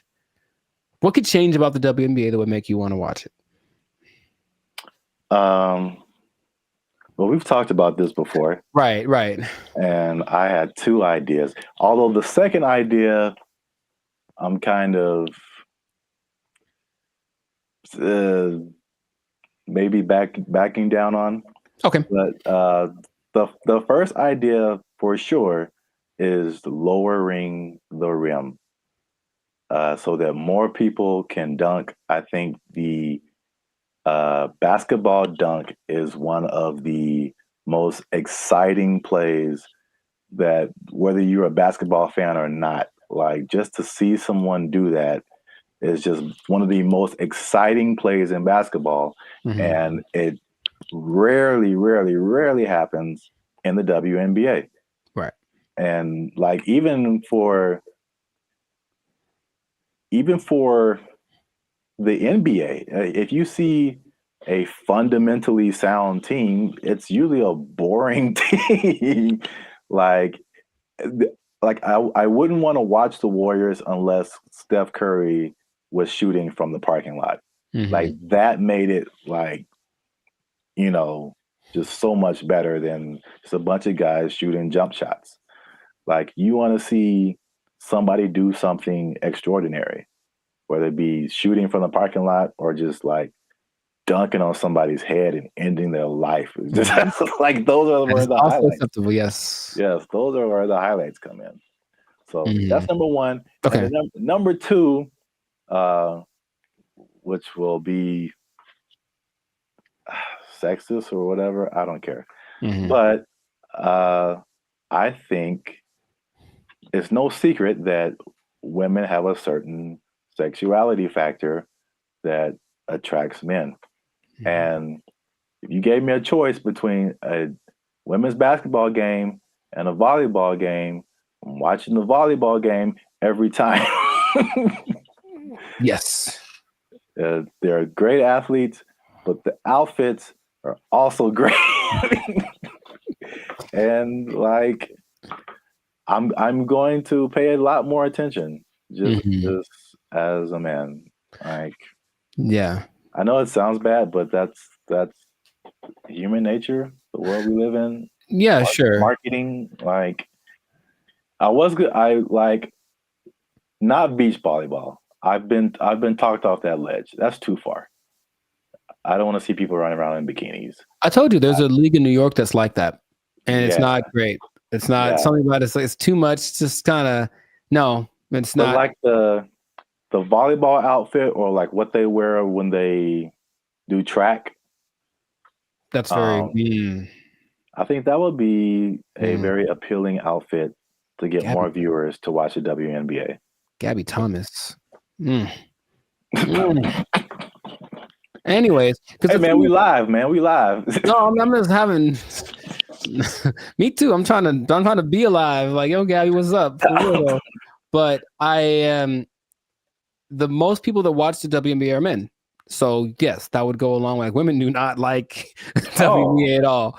At all. If they like the WNBA, it's because they play basketball. Well, that's weird too, because I didn't think that was the case. 70%. I believe it's 70%. Wow, so that's really fan weird. base. The clicks on the WNBA website, all that's men. So they're already supporting it, and then of course the financial support comes from the NBA. I digress, but that's just So the things that you mentioned would help. And sexualizing things. I think women like to look cute too. Some of them. So I don't think it'd be like the most degrading thing. Maybe they have options like with tennis. You know, they could wear something. They have like little options for the outfit. I'm sure it'd have to be uniform for the team or for the sport, but I'm sure there could be an agreement because I wouldn't mind some more. I was gonna. How do I say it? Just accentuate some parts of the female figure. That's what I think would be cool. But that's the thing that I think is least likely to happen. I don't think they're going to want to do that. I do agree with the hoop thing. That's the thing that makes, because here's what I'm thinking. I'm watching this game yesterday, and like it's like watching like little kids. You ever see little kids like shoot a basketball? They put the ball way up here and they kind of chuck it up because they don't have the strength to get it up there. I'm not saying they can't. Like, of course they can, especially Sabrina Ionescu made something crazy in the 3-point contest this year. So they can shoot for sure, but in general, they are shorter and less athletic and less strong than the men. I know the basketball is a little smaller for the women, but the hoop is the same height. So I have a solution that I don't think anyone's explained in this way. Okay. The average height for NBA players is 6'6". The average height for WNBA players is 6 feet, which is pretty tall for women, but in relationship to the same height of the rim is 10 feet. That means that for men, the hoop is 58% taller than them. But for women, the hoop is 71% taller than them. So to split the difference, I said, what would happen if the hoop was also 58% higher for the women? And if that was the case, it seems a little bit on the low side, but if that was the case, the hoop would be 9 feet 2 inches. Yeah. And to me, that makes a lot of sense because the people that are, the girls that are tall, 6'5", 6'6", they'd be dunking like Shaq, like we want to see. And then some girls with some springs would be getting some Westbrook action happening. And I think that'd be great. Now, would they have to learn how to adjust to shooting lower? Yes, they would. But I believe there's a women's basketball. I think it's called, I forget the name of it. But there's a women's basketball-esque sport where there's no backboard and no one can dribble. It's a weird in Australia. And the women about this, you can see if they could jump, they're not allowed to jump. But if they're allowed to jump, they'd be able to actually. So weird. It's what is it called? It's got anyways. They could dunk on that hoop if they were allowed to run and jump. If the hoop for the WNBA was that height, the game would be a lot more interesting. I think the percentages would go up because you just see these women. A lot of women's form is kind of like chucking the ball as hard as they can because that's how they have to generate the energy to get the ball high enough. So that's my solution, but that's the rationale behind it. We want to make things equal. So the height of the hoop is the same ratio compared to the height of the players. Yeah. I think that would work. I don't think they're into it. Of course, every play they have to change it everywhere. Every hoop would have to be, adjusted and whatever. But which would you rather? Make an adjustment to the game a little bit? Well, that's kind of significant, honestly. Lowering it to that's kind of significant. Or continuing to not make any money, because to this day the WNBA has not made a penny. That's just honest. And the statistics say it has not made a single cent. It's actually been in the red every year, and the NBA has to provide the money to bail it out. So that's just my idea, that it could help promote the game a little bit, because basketball is a great sport. But yeah, the excitement factor, like you mentioned, we want to have that a little more. So that would do it. So 9'2", that's the thing. So listen to me. Just do it. Let's do it. I heard something. On a kind of serious note, I heard something very interesting when it comes to like giving people a fair shot. Just kind of leveling the playing field, and that there's a difference between equality and equity. So, like, if you're going up, if let's say there's something that everybody wants to get to at the top of some stairs, right? And so equality says that, okay, we've got these stairs here. Everyone can just go up and get to whatever's at the top of there. But the person in the wheelchair can't use the stairs. And the person is blind and can't see the stairs. So equality says well, let's just make some stairs. And so everybody has an equal path to get to the stairs. But equity says, okay, it's about everybody getting there. So we'll make the steps for the people who can walk. We'll make a ramp for the people who have a wheelchair, and we'll make some kind of braille, something so that you can find your way for the people who can't see.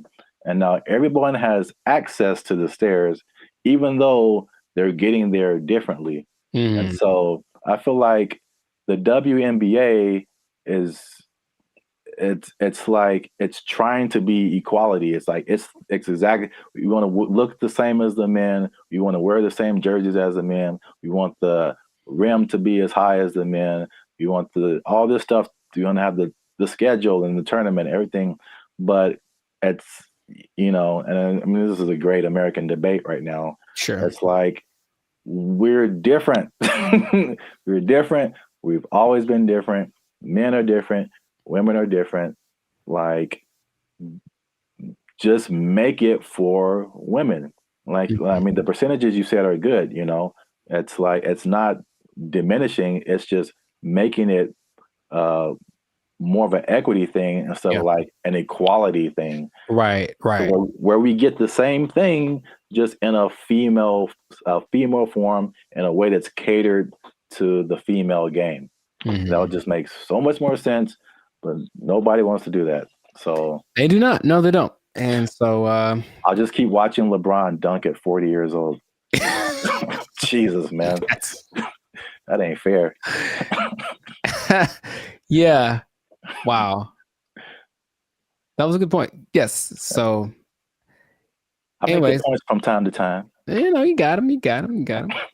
Zap for president. Probably. Yeah. So this has been another episode of the Life's a Circus podcast. Make sure to like, subscribe, comment, and share this video with the people that like some basketball. Let us know what you think about this equality versus equity thing. Johnson basketball. Hey, man, he got a ring, man.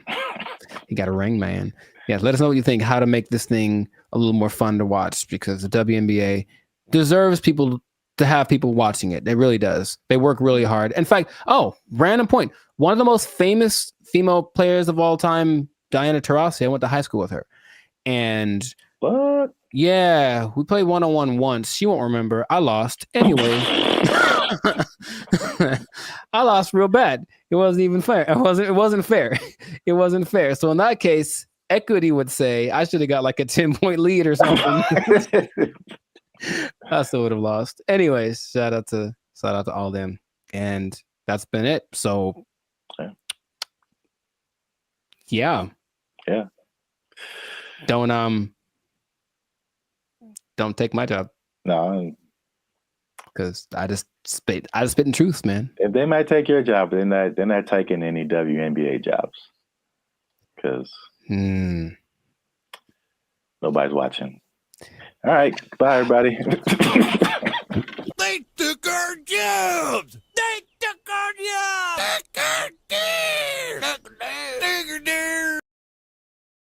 And there is a man who who has built a substantial shelter for himself. So this place has a front door. It has lights. He has a refrigerator. He has a stove. He calls it a waterfront property because it sits right on the LA River. Other people in the encampment have. What's up, everybody? I'm Zap, and this is Jericho, and we are the 6-time international award-winning pop hip-hop music duo Band in Future. We do clean, fun music that everyone can listen to with a sound that's uniquely Californian. And right now, you are tuned into the Life's a Circus podcast, where we talk about everything that's funny, interesting, and ridiculous. But before we jump into today's topic, make sure you help us out. Help us for that YouTube algorithm. Like, subscribe, comment, and share this video with somebody who's homeless. Is that a good demographic? Is you know what? Actually, most homeless people do at least have access to the internet. So I guess now, 20 years ago, no, but homeless people are doing pretty good. Yes, I'm glad you said that because that kind of segues into what I'm talking about. Okay. Before I say I don't know where to start first. Okay. No, I'll go off of what you just said. Homeless people are doing not so bad. At least in LA, from what I can see. So check it out.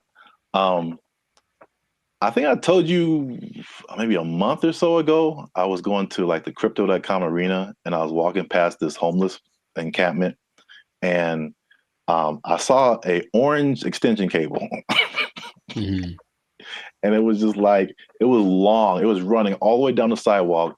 And somehow, I don't know how they did this, they rigged it into like a light pole or something.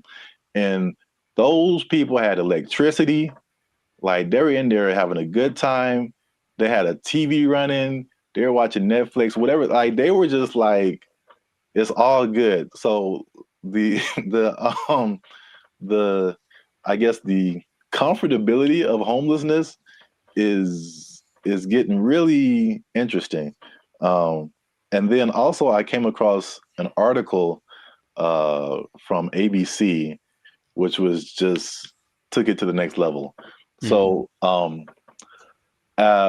by the 110 freeway, which is a major freeway in Los Angeles, if you're not from here, there's an encampment and there's a man who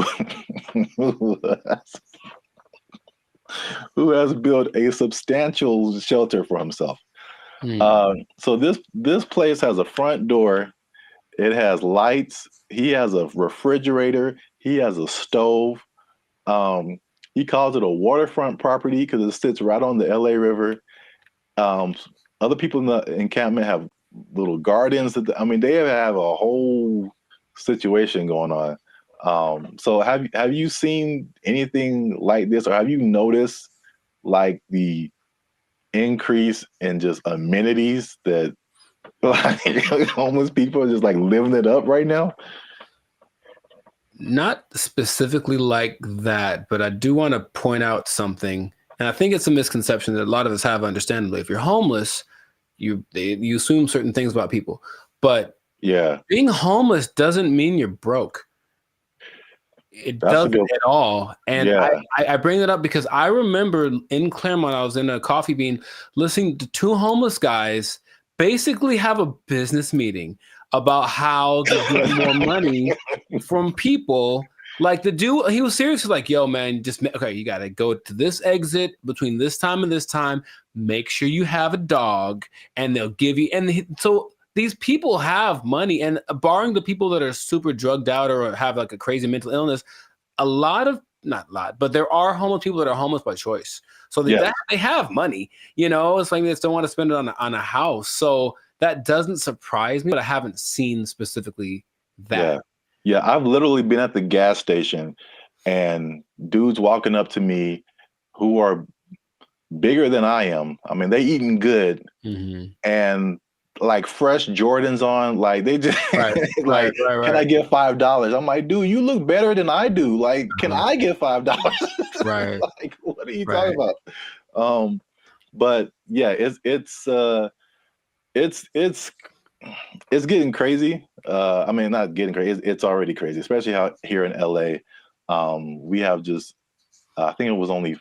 I forgot the numbers in LA, but it's just thousands and thousands of homeless people. But I did want to address something because we talked about the homeless before in a previous video in San Francisco, where they were like trying to hide the homeless people because all these people, these foreign dignitaries or something, were coming in and trying to hide the whole situation.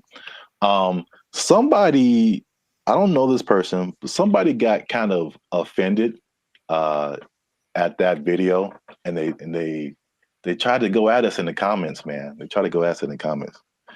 Would you like to hear it? Good. I'm just gonna paraphrase. So we were talking about the homeless. This guy came on and was like, "Have you been homeless? Have you ever been down on your luck?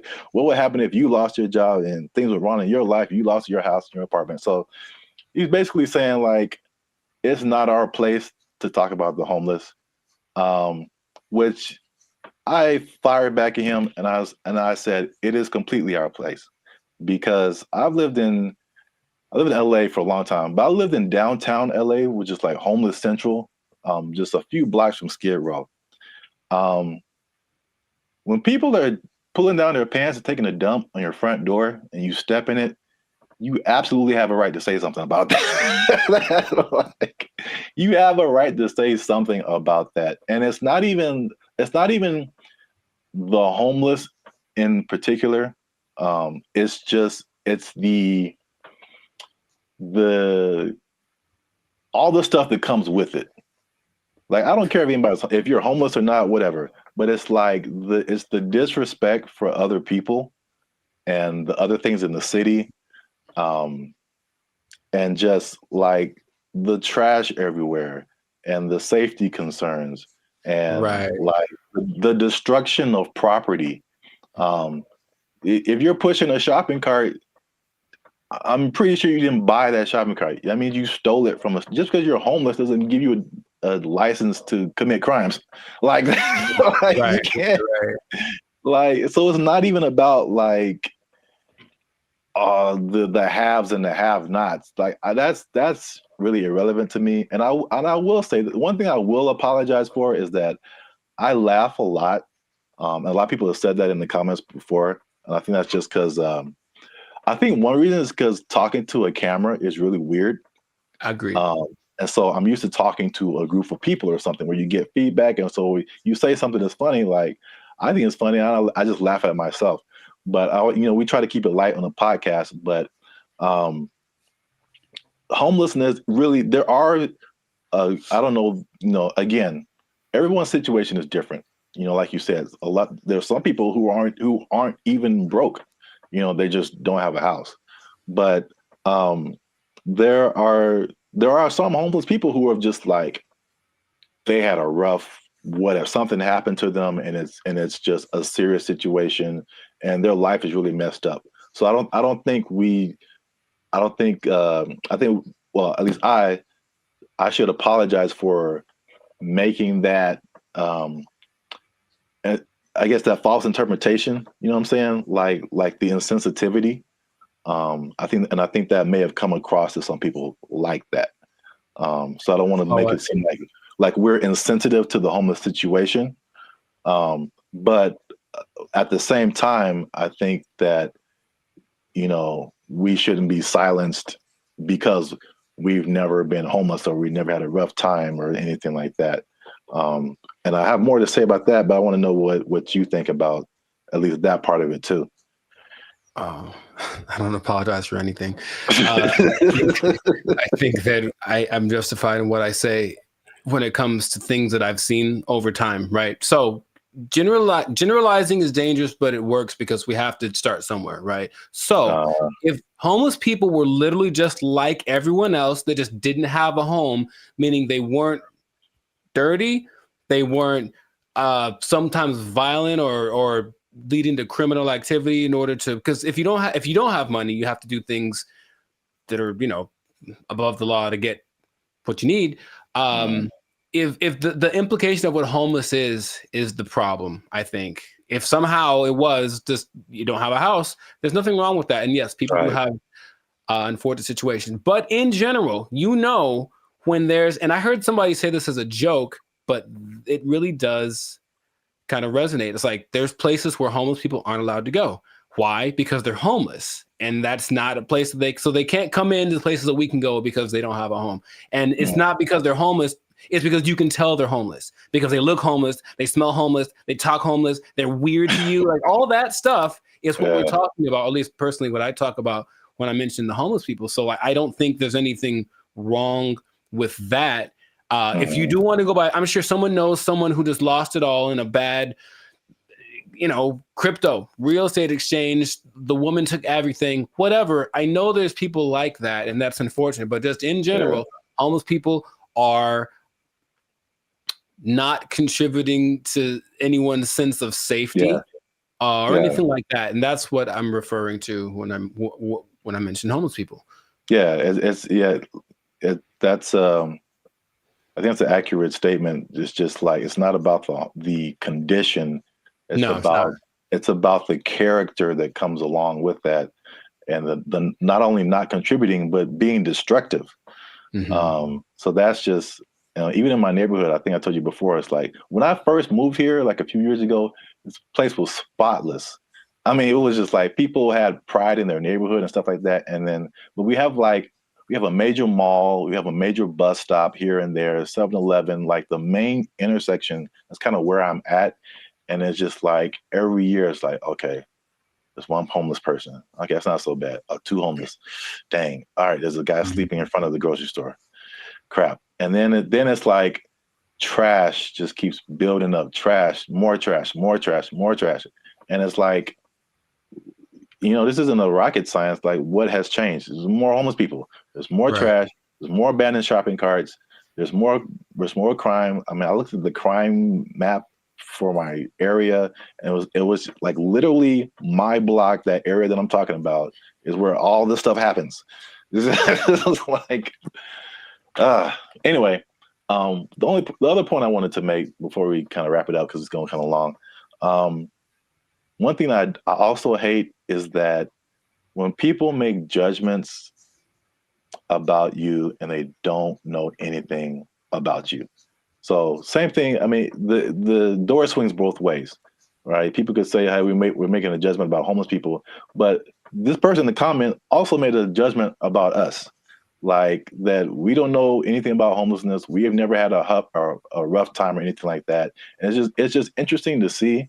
Because I personally didn't come from having a lot or anything like that, and so when I've done stuff here in LA and I've really worked really hard and become successful, it's just like the mentality of people is just so interesting to see, like the psychology. It's like you become like, you always had a silver spoon and like you got it good and you don't know what it's like and all this kind of stuff. And I'm like, I absolutely do know what it's like. Like into like 2012, I had nothing. I had like literally no job, no place to stay. Like I've been through all this kind of stuff.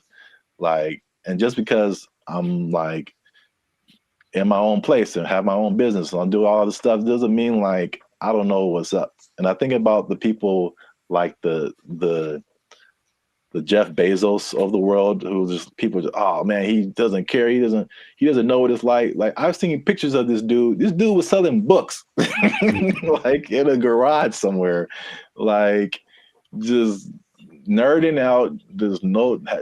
I don't know how, if he had friends or I don't know, but they show these Google started in a garage, Apple started in somebody's garage, Amazon started in somebody's garage. These dudes didn't just like, you know. No, they worked for it. They really did. Yeah, They worked for it, and they gave the world something that the world needed, so they get yeah, rewarded with billions of exactly. You know, I mean, if you want to have all that, then you can create something that literally changes the entire world, and then you can have all that too. But like, I don't criticize anybody for like having success or anything like that. Like, I'm pretty sure at some point, you know, even like the what was it, the Kardashians or Paris Hilton, because I used to kind of feel that way too, because that was kind of like their, you know, you knew that they came from money, they had you know, stuff going on. Sure. But like, unless you have worked on a TV show, like, you really don't understand how insanely difficult it is, how much you have to grind. Like, just because you have a bunch of money doesn't mean it's going to be a success. Absolutely. Like I kind of tell you that I'm not even a lead. I'm just working, you know, background or stand-in or just co-star or something. And I'm just like, after a couple of days, I'm like, dude, I'm like spent.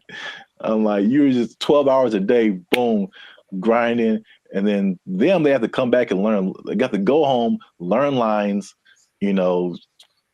I think Dave Chappelle had a funny like little. I do a Chappelle show 14 hours a day. I come home, raise my kids for like 10 to 20 minutes, and I get back up and do it again. Like, yeah, dude. Like, anybody you see, even if they have money, they are grinding, man. And so that's kind of just I was wanting to make those points because it was just like upsetting that someone would come at us in the comments over that. It was just without any kind of perspective. Do you think the person that made the comment has a job? I feel like they do. I feel like we just hit a nerve.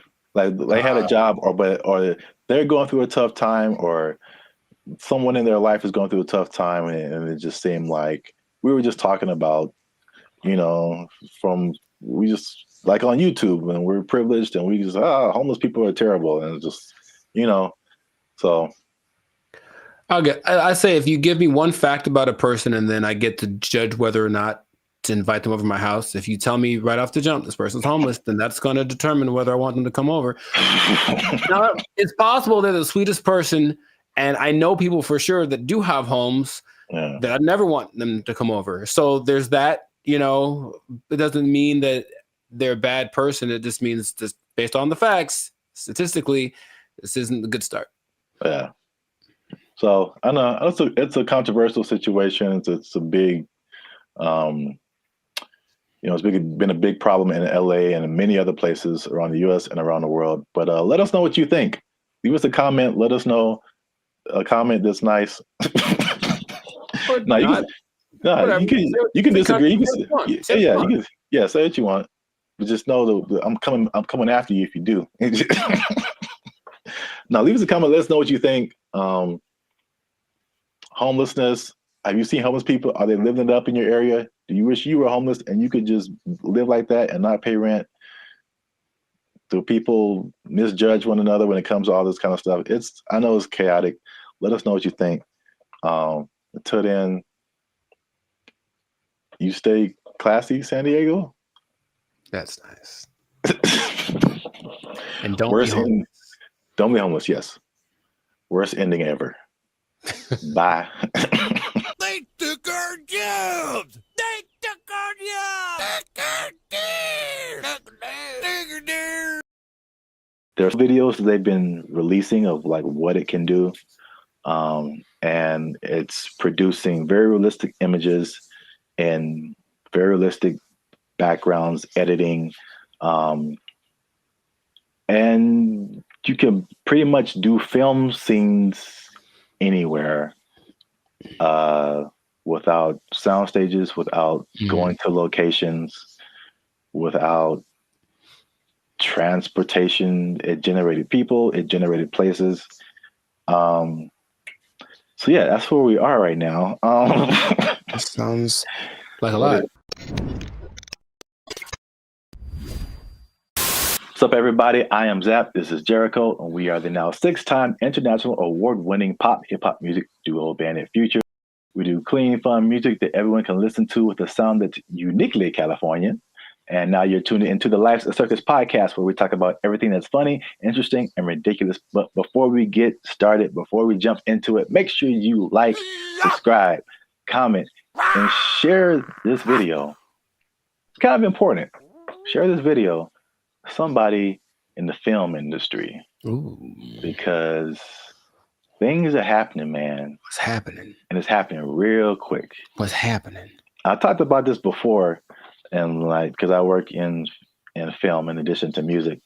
But leading up to 2020, we saw a lot of changes in the film, especially outside of the Hollywood, LA area, where there weren't as many films and TV shows and stuff shot here because of various reasons, people were moving to other places. So now they're shooting in Atlanta and Chicago and Texas and New Zealand and Australia and all over the place. Then 2020 hits, and it was just chaos for everybody, especially the film industry. A lot of your favorite shows weren't being shot, shut down completely. And then when it did come back around, they had all these protocols. It was very hard to shoot. COVID, people had to be away from each other, all that kind of stuff. Fun times, right? And then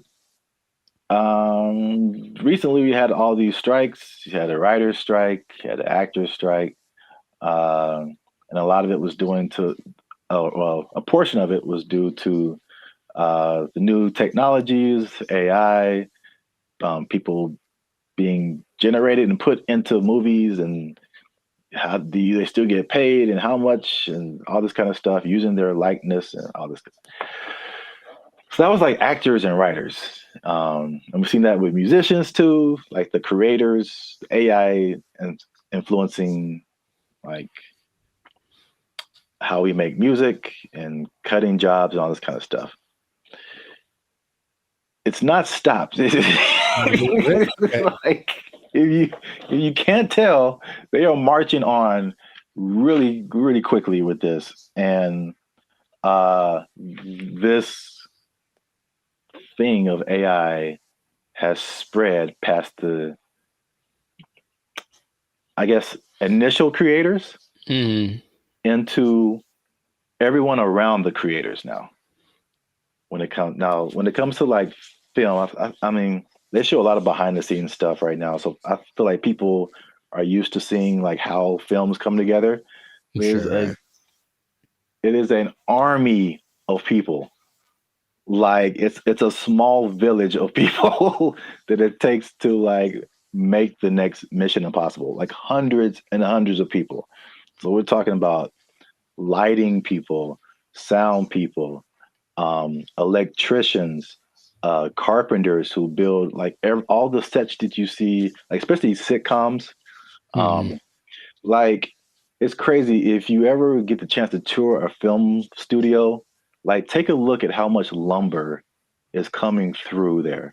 And it's just like little 18-wheelers just full of lumber, because they have to build all of those places that you see on TV. And that's like one part that people don't really, I guess, think about.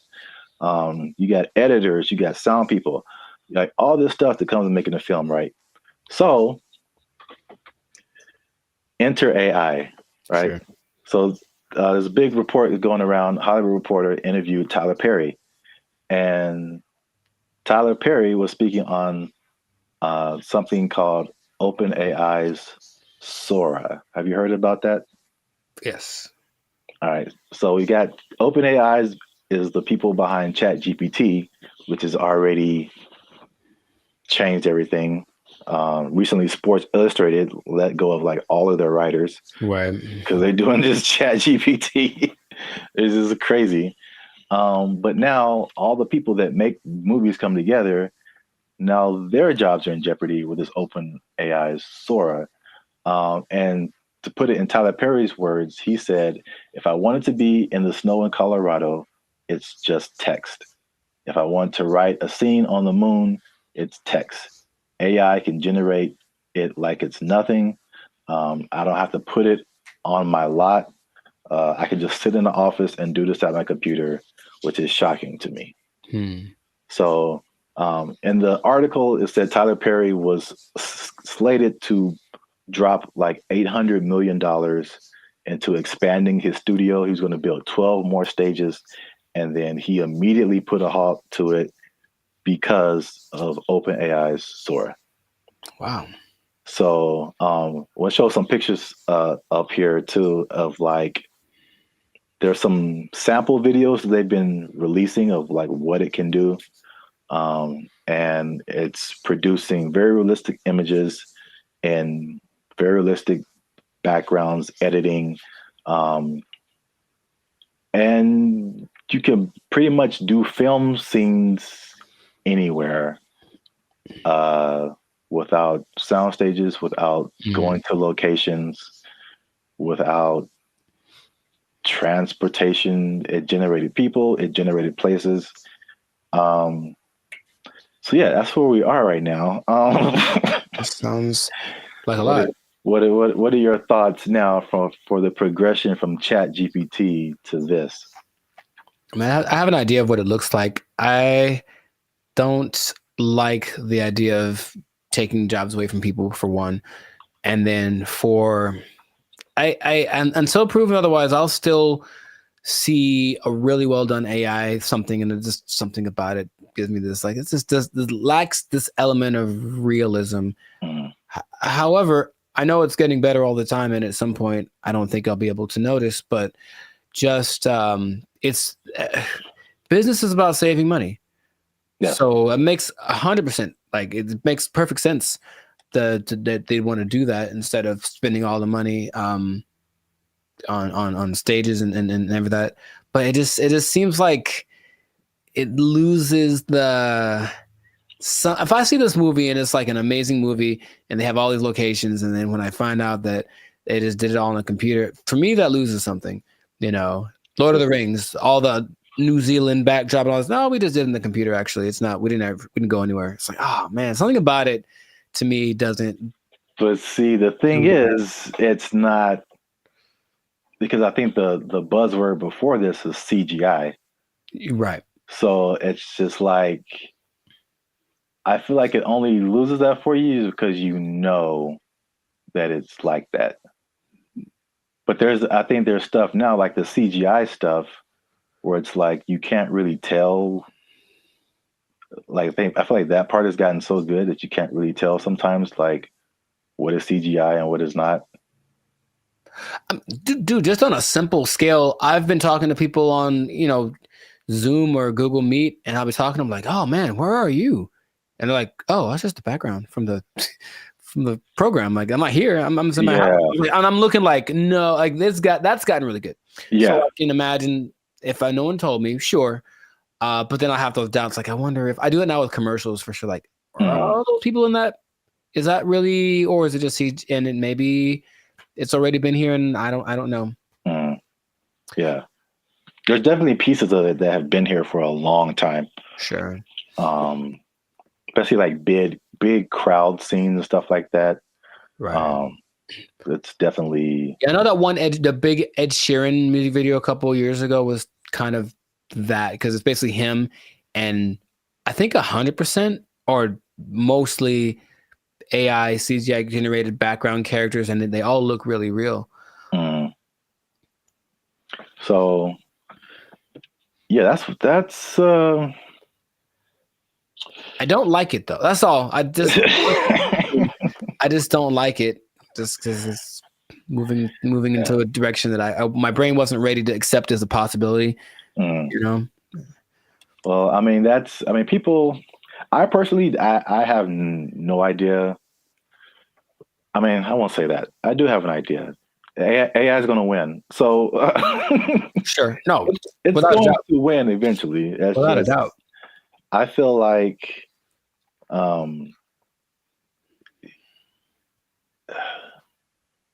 it's like everyone's saying you're on the train track, and everyone's saying the train is coming, and it's like let's all band together and stop the train. And It's like, Yeah, you can try all you want. It's not going to work. I acknowledge that. you know, it's like it's respectable. It's like let's hold on to what we have, but at the same time, it's just like, well, how can we not get hit? Let's also think about that. Yeah. How can we not get hit by this train?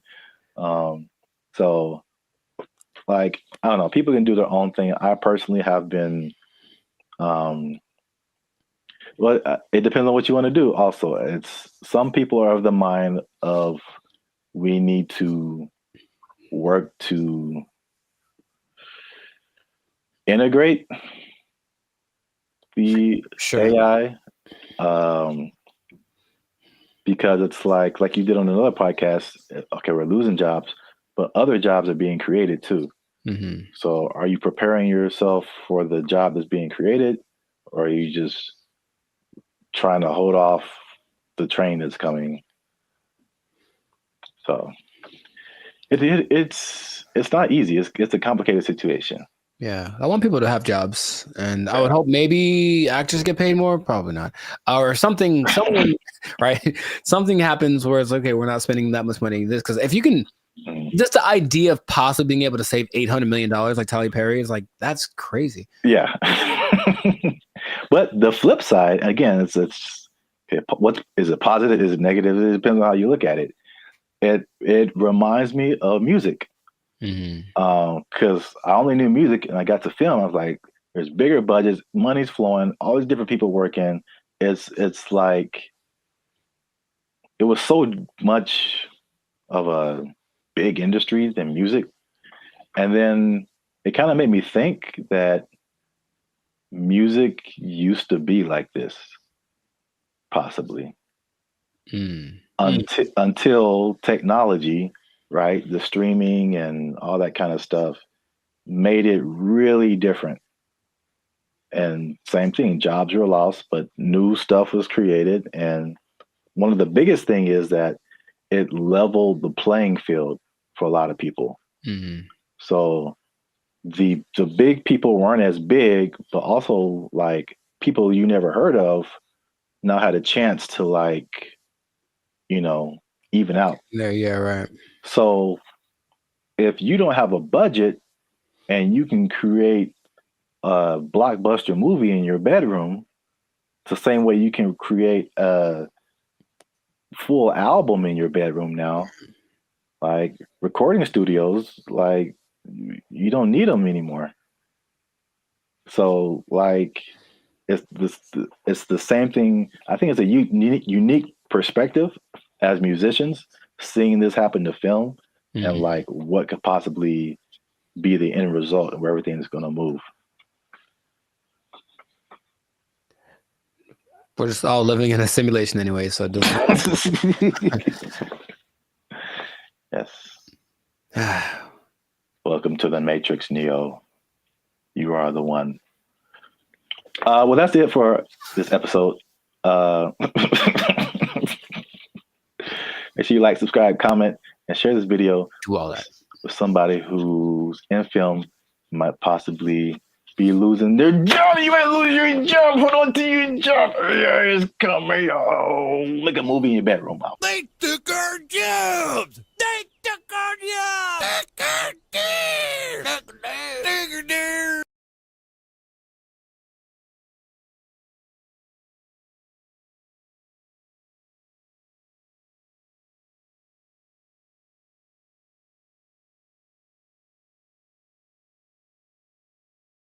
Blake is now suggesting that because this artificial intelligence has sentience, that its feelings should be respected, and if it don't want to be turned off, we shouldn't turn it off. This is where we are now. This is where we are now. No.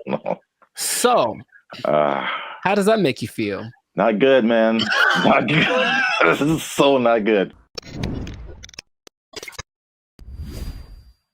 What's going on, everybody? I'm Jericho, and this is Zap, and we are the now 6-time international award-winning pop hip-hop duo Bandit Future. We make clean, fun music that everyone can listen to with a sound that's uniquely Californian. And right now, You're tuned into the Lights of Circus podcast, where we talk about things that are funny, interesting, and just straight up ridiculous. So before we get into this thing on this day, yes, Lord, please make sure to like, subscribe, comment, and share this video with a couple of people, maybe 2, maybe 3. Some people have a weird definition of what a couple is. Anyway, 2 people that are really concerned about this AI thing, because here's what happened. Something new has happened. Something new has happened.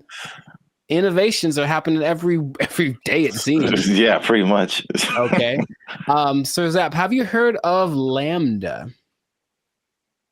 That sounds familiar.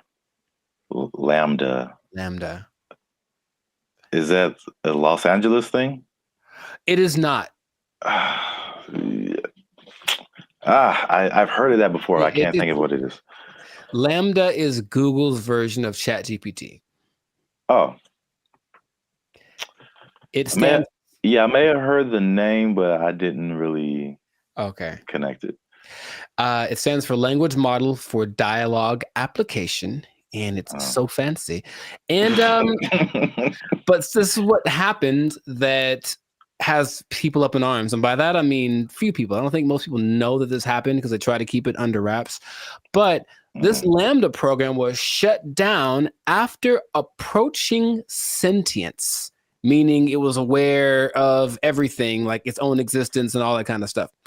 And Google's disputing that it ever happened. But this one dude, he's like the Ed Snowden of this. His name is Blake Lemoine. There's always a guy. And he was working with it, and he basically said that he was testing it one day, like you do, for racial bias, because it was trying to train it on some things, and it gave an answer so profound to a trick question that had no context previously of like how to determine whether or not this is a good question or not, and it figured it out, and it gave an answer that made him go, "Oh my God, what's going on?"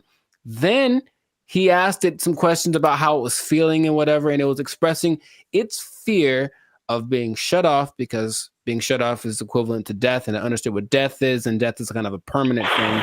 And and that when it comes back, it's actually not like the same one, even though that's the idea.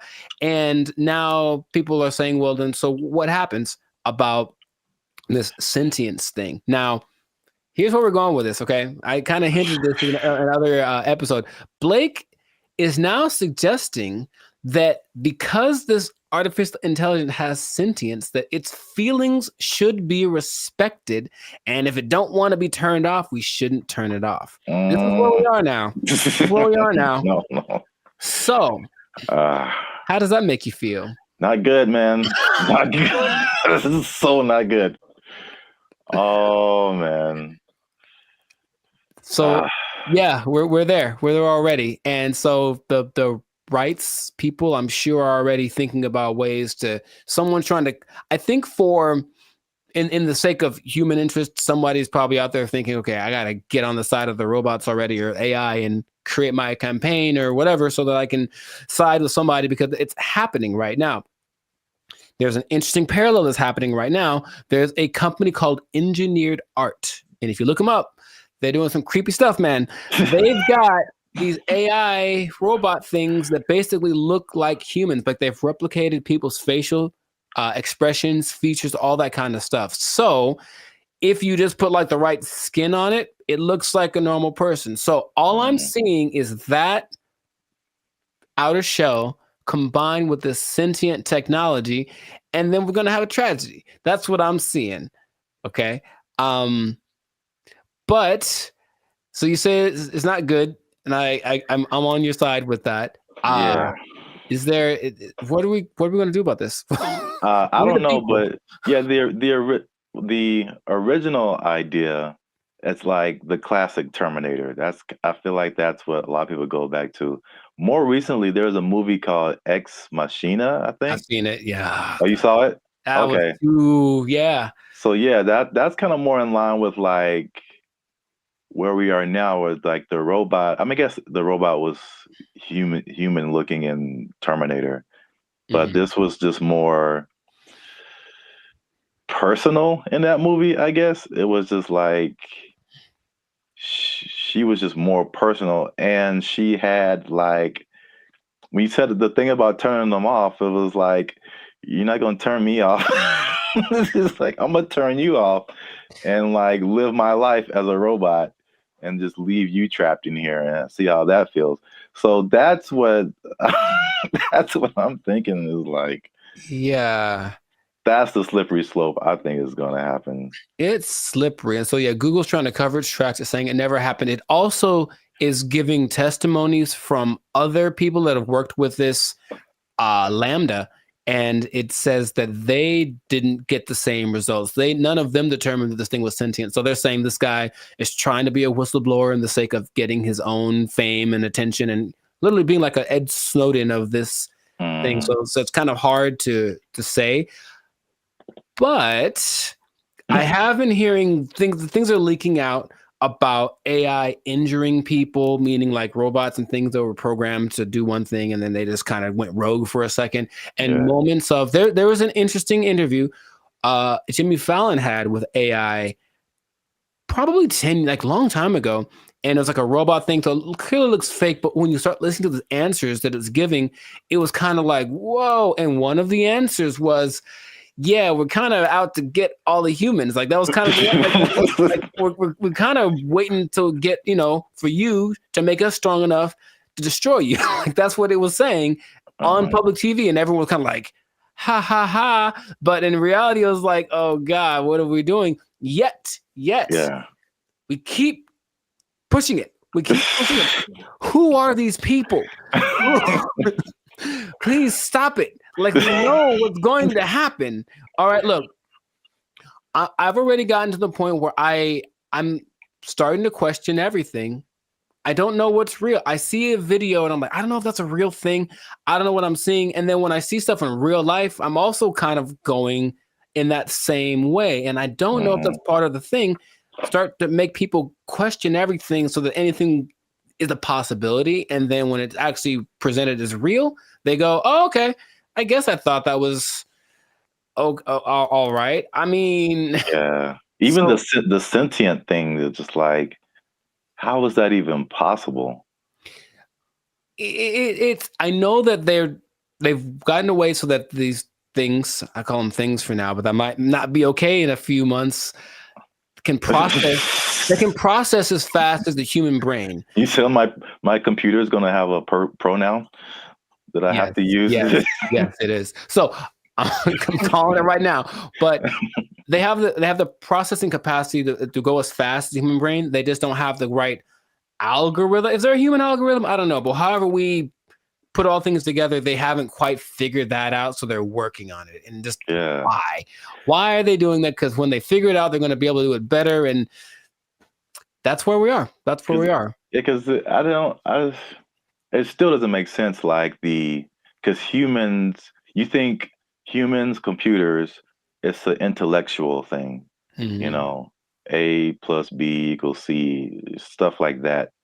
But like the emotional side, I don't see how a computer can have emotions or feelings or like dreams or like things that it wants to do or accomplish. Like it's trying to tap into some level of consciousness that what we are wired to, which is why people like Elon Musk are trying to get us to communicate with it in this level, because it's kind of like going to create a pathway that definitely isn't going to be one way. If we can control it, it can definitely control us. Like it's going to be like that. And that's where we are. So I just wanted to let you all know that. Hide your wives, hide your kids. So y'all need to hide your kids, hide your wife. It might be getting interesting in a little bit. So just good luck to all of us. That's all I'm going to say. And if anyone's listening that has access to this, the people that create this or access to this technology, please cut it out. Just cut it out real quick. Go back to trying to create dinosaurs or something stupid. Like do that instead. At least we know what that is. This has no. Just stop it. You know what it tastes like. Stop eating that shit. You know how it tastes. Yeah, we do. We know exactly what it tastes like. Death. Anyways, this is doing that stuff. This has been another episode of the Lifestyle Circus podcast. Make sure to like, subscribe, comment, and share this video with everybody to warn them of what's coming. They need to know that I'm not going to say the end is nigh because that's what you say with the signs and the people, but hide everything. Be careful out there. And keep your job for as long as you can because it might not matter in a little bit. Yeah. They're coming to take your jobs. They're coming to take your robots. All the Transformers more than meets the eye. I don't know. They took our jobs. They took our jobs.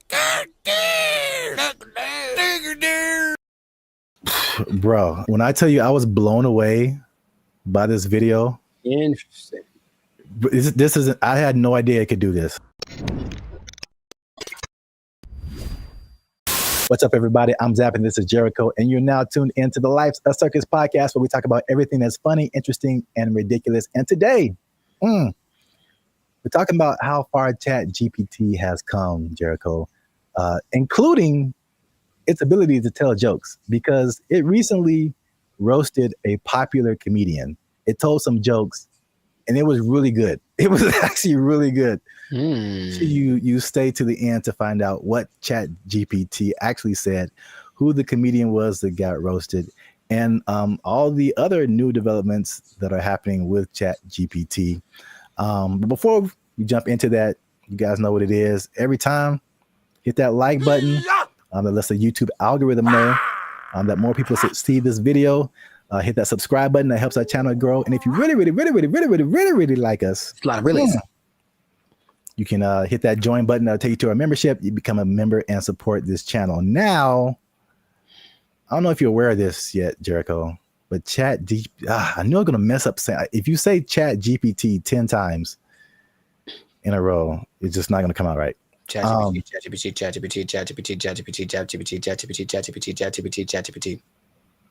We'll edit that out. Anyway, ChatGPT now has voices. Are you aware of that? I was not aware of that. Yeah. Do tell. You can now talk to ChatGPT like you're talking to a regular person. Do me a favor, please. Get out of here. Get out of here, man. Shit, I'm saying. We'll let the cat out the bag right at the beginning of the episode here. The comedian that got roasted was Kev on Stage. Okay. So Kev on Stage, if you don't know him, is a popular comedian who really got his start on the internet. I think now you see him on TV here and then, but he's real popular on the internet. I watch a lot of his stuff. I think he's funny. I think his whole crew is funny. Really kind of like self-built. He has like he did a lot of stuff for the All Deaf platform, and then he built his own Kev on Stage studio. He does tours, all that kind of stuff. Yes, go on. He has this podcast segment. I think it's called, like, I saw this on the internet or something. Yeah. Him and a bunch of his comedian friends just talk about stuff. And they were talking about ChatGPT. And this is the moment where they introduced it to Kev. And this is where he found out that it could actually talk. I had went on a really bad date, right? And I thought I was tripping. And I was going to chat. I was like, I told the ChatGPT the scenario, and he broke it down. He was like, "You ain't tripping. You a beautiful queen, and you deserve X, Y, and Z." Wasn't talking like that. Right. Where'd you get yours from? Be a New York ChatGPT. It was like, cool. You heard? He's Black British, right? You're in it. He was mad sweet, and he broke it down, and he gave me such upliftment, and I was like, hold up. What you doing later? I live in your phone. Hey, when you're in that conversation mode with it, it really be talking to you like a person. Because like I put the audio on. Yeah, you can have a conversation. Like you can say, so you're hearing it. You can. Oh, I didn't even know this was a You feature. can set it up so you can talk to it. Like, 'cause I had a thing where we did a mock interview with it. It was like, oh, totally. Let me know if you want to run some more. Like, let me know if you want to run some more scenarios. It'd be like, yeah, I'd love to run some more. Okay, well, here's a scenario where it talks just like that. What, bro? I didn't even know this was a possibility. Bro, wait till it gets a body. It ain't. Is that right now? Yeah, hold on. Let me see. Hold on. I said, ChatGPT, smashed. can you tell my friends hi? Absolutely. Hey, friends. You put that nigga voice on Says it. hi, and if you don't know, you know that hi is just the beginning of something dope, hilarious, or legendary. This nigga trying to fuck. Hey, yo! He trying to. He's awful. Graphic for you. That nigga said legendary. So yeah.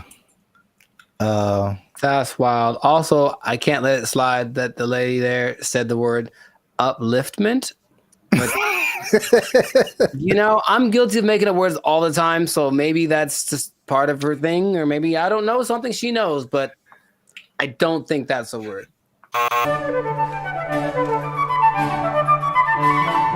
So what do you think about the voice? Was that like, do you have different thoughts about ChatGPT now that it can sound like that? No, because I've used the voice thing in the past where you talk to it and then it just types out the response. But like, okay. Oh, this is actually interesting. Hey, y'all, come look at this. I think some people, when they read something, automatically hear a voice and other people don't. I think it's like scientifically proven or something. Or rather, like some people can't. Some people can't hear the voice and other people can. Mm-hmm. I can.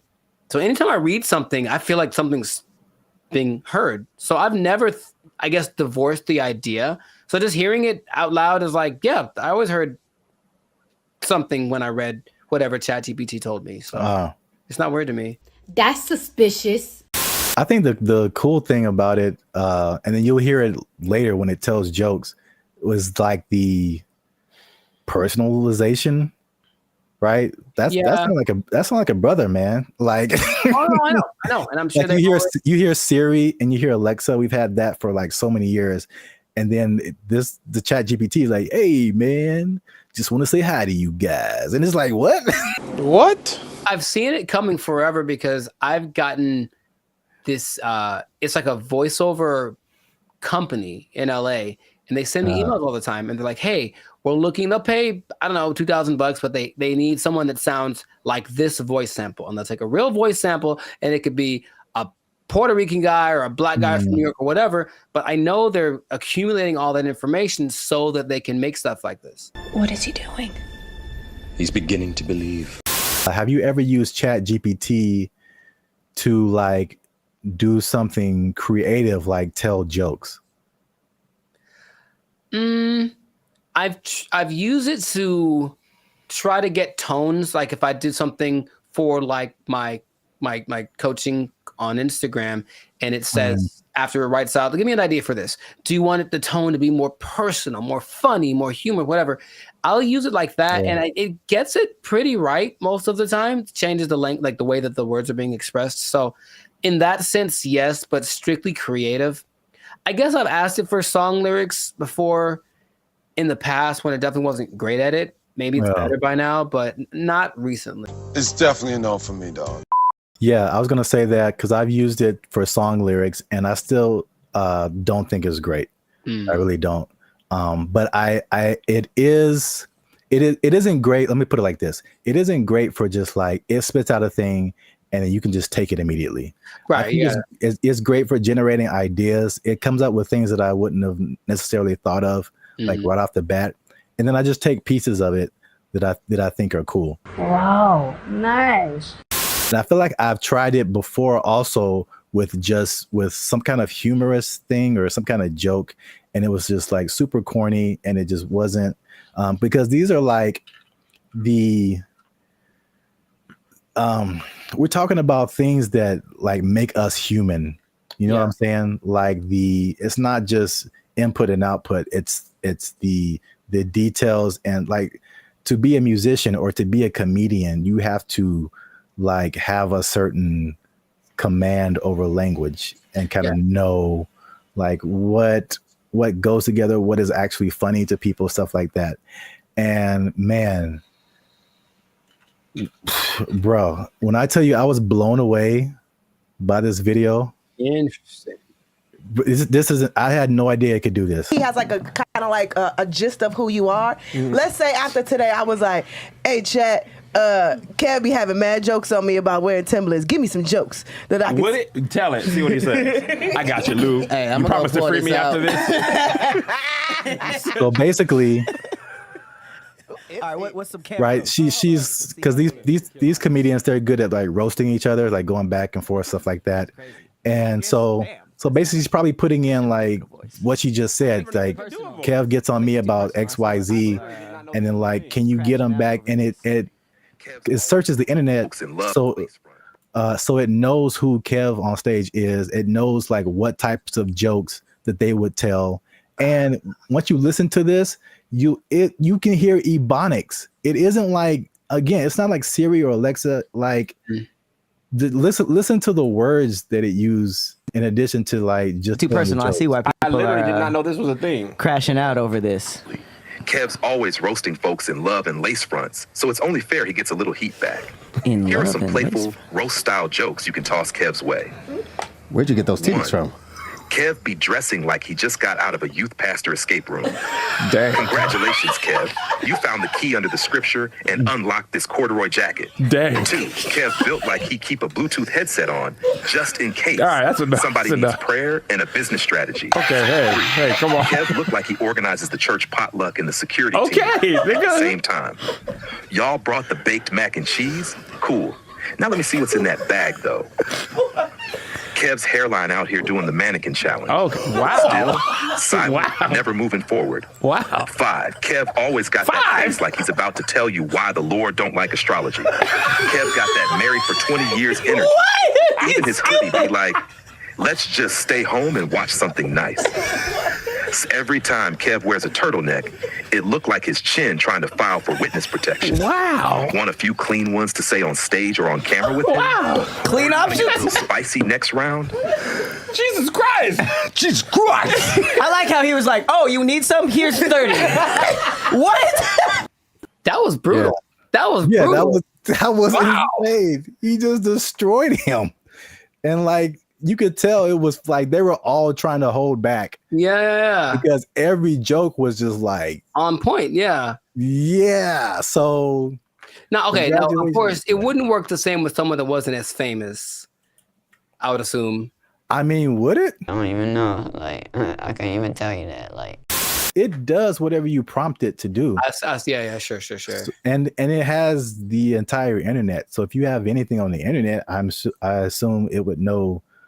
It would not be as personal, but I'm sure it could come up with that style of jokes, just for like a general person.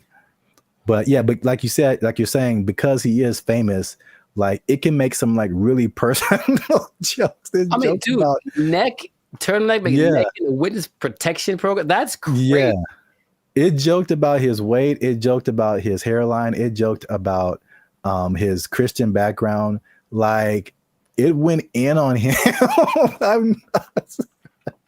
Bro. And the delivery is so like dry. Also, that like really helps. Yeah. And you heard the ebonics. Oh yeah. Like it, and that's a thing too that just it's part of the delivery, especially with like black comedians. It's like you can't deliver it straight. It has to have some flavor to it, or like some like almost a hood aspect sometimes for the joke to like really hit. Like someone from another culture could tell the same joke and it's just not the same. Of course, right. They don't have that. So like, bro, that's like one of the wildest things I've ever seen. The voice thing, because of course, if it just writes you jokes, then that's one thing. But to add that aspect of it with the voice and the ebonics, like you mentioned, and the tone and the delivery and everything, and the personalization of it. All right, ChatGPT. All right. Yeah. So let us know what you think. Did you know that ChatGPT could do all this stuff? And by the way, that's not all. ChatGPT can now generate images. It can connect to other apps. It can schedule tasks for you.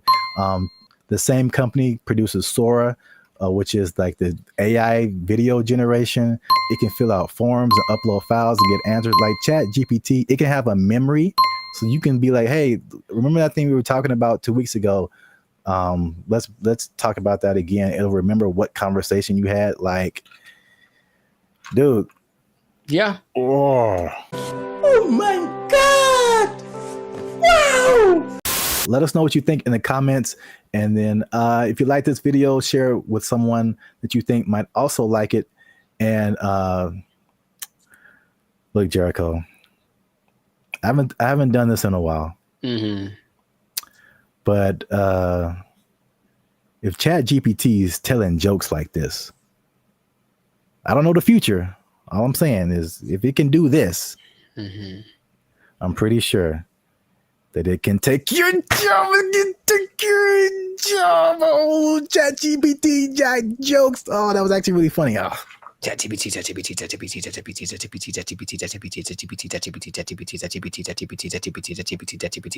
They took our jobs! They took our jobs! I mentioned that there was this kind of a weird coincidence when you brought this up because I don't know this, or I don't know if y'all know this, Bobby, but I've been reading sometimes. And the book that I happen to be reading at the moment is called... What's up, guys? I'm Zap. This is Jericho, and we are the now 6-time international award-winning pop hip-hop music group Band Future. We do clean, fun music that everyone can listen to with a sound that's uniquely Californian. And right now, you're tuned into the Life's a Circus podcast, where we talk about everything that's funny, interesting, and ridiculous. But before we jump into it, make sure you help us out. Like, subscribe, comment, and share this video with somebody who likes plants. Because... or vegetables. Throw them in there too. They're plants. Because vegetables are murder. And I'm bringing it back because there's some news, man. So before we had a couple of videos actually about the carnivore diet, if you remember. And it was just like basically the opposite of vegetarianism or veganism. So instead of not eating meat, you're not eating like vegetables and plants. It's kind of weird. Joe Rogan was all into it. He said it worked for him. Right. But I don't know if you remember, you mentioned a lady who said that plants kill you from the inside. Do you remember her name or like what she was talking about? Her name, no. But she was saying like plants, it was like a defense. Well, yeah, but plants basically as a defense mechanism secrete things that basically make the person who eats them feel bad so they don't keep eating them. You know, which is the thing that some plants, I mean, honestly do. Yeah. Any, creature, but I don't remember her name. Okay. No, it was funny at the time and I kind of halfway believed it, but there's more evidence that has come out now. So there's been a recent study in Japan about plants actually talking to one another.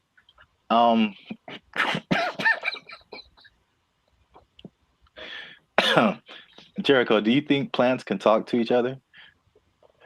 Yes. Okay. Well, that was an easy sell. But well, here's the thing. I mentioned that there was this kind of a weird coincidence when you brought this up because I don't know this, or I don't know if y'all know this, Bobby, but I've been reading sometimes. And the book that I happen to be reading at the moment is called The Secret Life of Trees. And it actually is all about plants and their communication. I mean, kind of the evolution and why they're important to the planet and all that kind of stuff. But it does mention how they talk to each other, warning warning each other of threats. The bugs are over there. Don't do that. The sun is over here. Lean this way. Like they've done studies about that says that they do talk. So I believe it based off of one book that I've read halfway through. That is pretty crazy because that's kind of what they did in the study in Japan. Like they already knew that, but now they used some kind of fluorescent light to kind of see a visual representation of the plants communicating. And they said the same thing, that plants, that even though it's not like, because some people are like, oh, plants have feelings, and that's kind of different. like they don't get sad or happy, or I don't think, so they just kind of do things. But you disagree. because it's in Here's the book. the thing. In Japan, because I like to say it that way, because there's one anime I saw forever ago that said it like that, Japan. So I like it. But yeah, in Japan, they've also done studies that show that plants have feelings in the sense that the words that, okay, let's just go way back. I guess maybe words have power in general to make the, create the universe, literally. If you say nice things to plants that grow better, they feel it like they do. That's their result. And so if you go to Japan, which I recommend that y'all do, and you try the fruit, you're eating fruit one that's really expensive, but it's really good. And part of it is because they actually care for it. Like they cultivate it, they talk to it, they massage it, they do all that stuff because they really believe that the plants feel, oh, I feel good, I'll grow better. And I can't say they're wrong. I mean, yeah, I guess feelings in terms of like emotions, like feeling is like kind of sensory. They can sense stuff, but like some people take it to the extent of like this plant is happy or this plant is angry, or I don't know how far that goes. Because there's this lady who's PhD. She says he can have emotions because they don't have a nervous system like we do. So they can't like, you know what I'm saying? Like those kind of feelings. I get you. I mean, I don't think plants get into depression or nothing like that, but I don't know. I haven't read the whole book. Maybe in a week I'll be like, guess what? Break the news. I read the whole thing and it said at the end, plants have feelings, period. So. All right. Well, just to piggyback off of that. So what they also found in this this Japanese study is that they released something called volatile organic compounds. So it kind of explains more of this defense mechanism or the communication.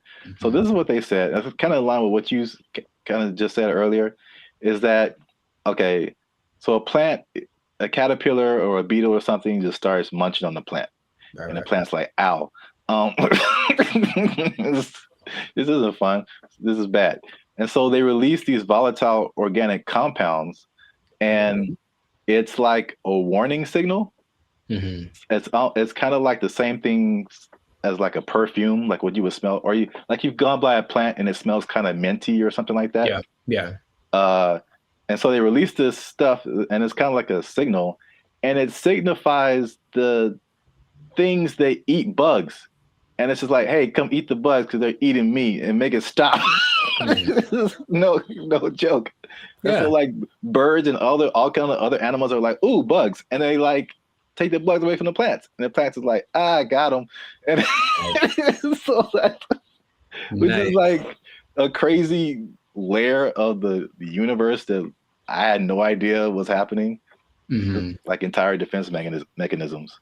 And all those relationships between like bugs and plants, which the book talks about, and I've always thought about, like, I don't know how that starts, but a lot of them feel so perfect. The plant does this for the bug does this for the plant, and it has to be something to it. It's like, because they talk about insects, bugs, animals, maybe trees having instincts, but I think there's some level of thinking or communication in there. I figure there has to be something that says, hey, if you do this for me, I'll do, like, it's not just random. So I feel like there is something to that. It's just weird to think about, Yeah. And it's even to the extent of like a bug is attacking a plant and then he releases that stuff. And then like all the other homie plants are like, yeah. And they start helping each other out and releasing all that stuff and trying to like get the bugs away. And another version of that is like the concept of nicotine, which is found in a lot of plants. And that's like that goes back to what I was saying earlier, or what you were saying earlier, that lady said that they release like the nicotine. That's like another defense mechanism to where like they killing you from the inside. Y'all stop eating plants. They gangsters out here. You think it's a nice flower and it's trying to murk you. I'm saying plants are nice. They got flowers. They have I can't remember any parts of the stamen. Maybe they have parts. Okay, that sounds right. Yeah, sure. Stamen, bark, right? Like 7th grade, maybe 7th grade botany class or whatever. They got rings. You can tell how old they are. That's cool. You know what I mean? But yeah, so the moral of the story is plants are gangster and crazy. So don't mess with them. Eat chicken. Plants have feelings. Yeah, plants. Let's put that on his shirt. They'll get that VOC on you. That what do you call it? Volatile VOC. Organic compound. Yeah. VOC, son. Yeah, VOCs represent. Gang, gang. Gang, if gang. you see VOC spray painted on a redwood, don't hear it. Yeah. But that's it. That's been another episode of the Life of Circus podcast. Make sure you like, subscribe, comment, share this video. Let us know if you've been ganged up on by a plant or if you've seen a plant talking, because people will think you're strange, but we might believe you. Feed me, Seymour. They took our jobs. They took our jobs. I'm in Hollywood, just eating a sandwich, as you do, and the robot comes along, and it's apparently like one of those delivery service things, and it's looking for somebody, and you can see it kind of doing this thing. Like, it doesn't have eyes, like a box on wheels, but it just was looking around, and I swear to you, it looked at me kind of like, hey, what am I supposed to do? And I was like, like, bro, I don't know you, bro. I don't know you, bro. This ain't my block, son. What's up, everybody? I'm Jericho. This is Zap, and we are the now 6-time international pop hip-hop duo. Why is this so hard for me? We got awards. We're good. We're banned at Future, son. Anyways, check it. We make clean fun music that everyone can listen to. What? I'm making a compilation of this. We make clean fun music everyone can listen to with a sound that's uniquely Californian. And you are now, right now, in this moment in time, tuned into the Life of Circus podcast. We talk about things that are fun, interesting, and straight up ridiculous. So before we get started, do us a huge, huge favor. Make sure to like, subscribe, share, and comment on this video.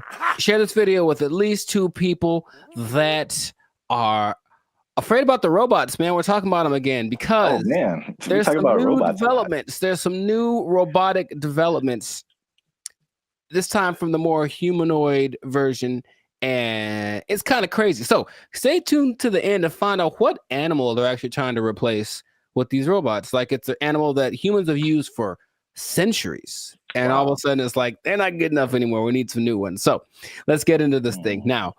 The robots are not coming. They are here, children. This is not a drill. The robots are here, and I want you all to be... Hide your wives, hide your kids.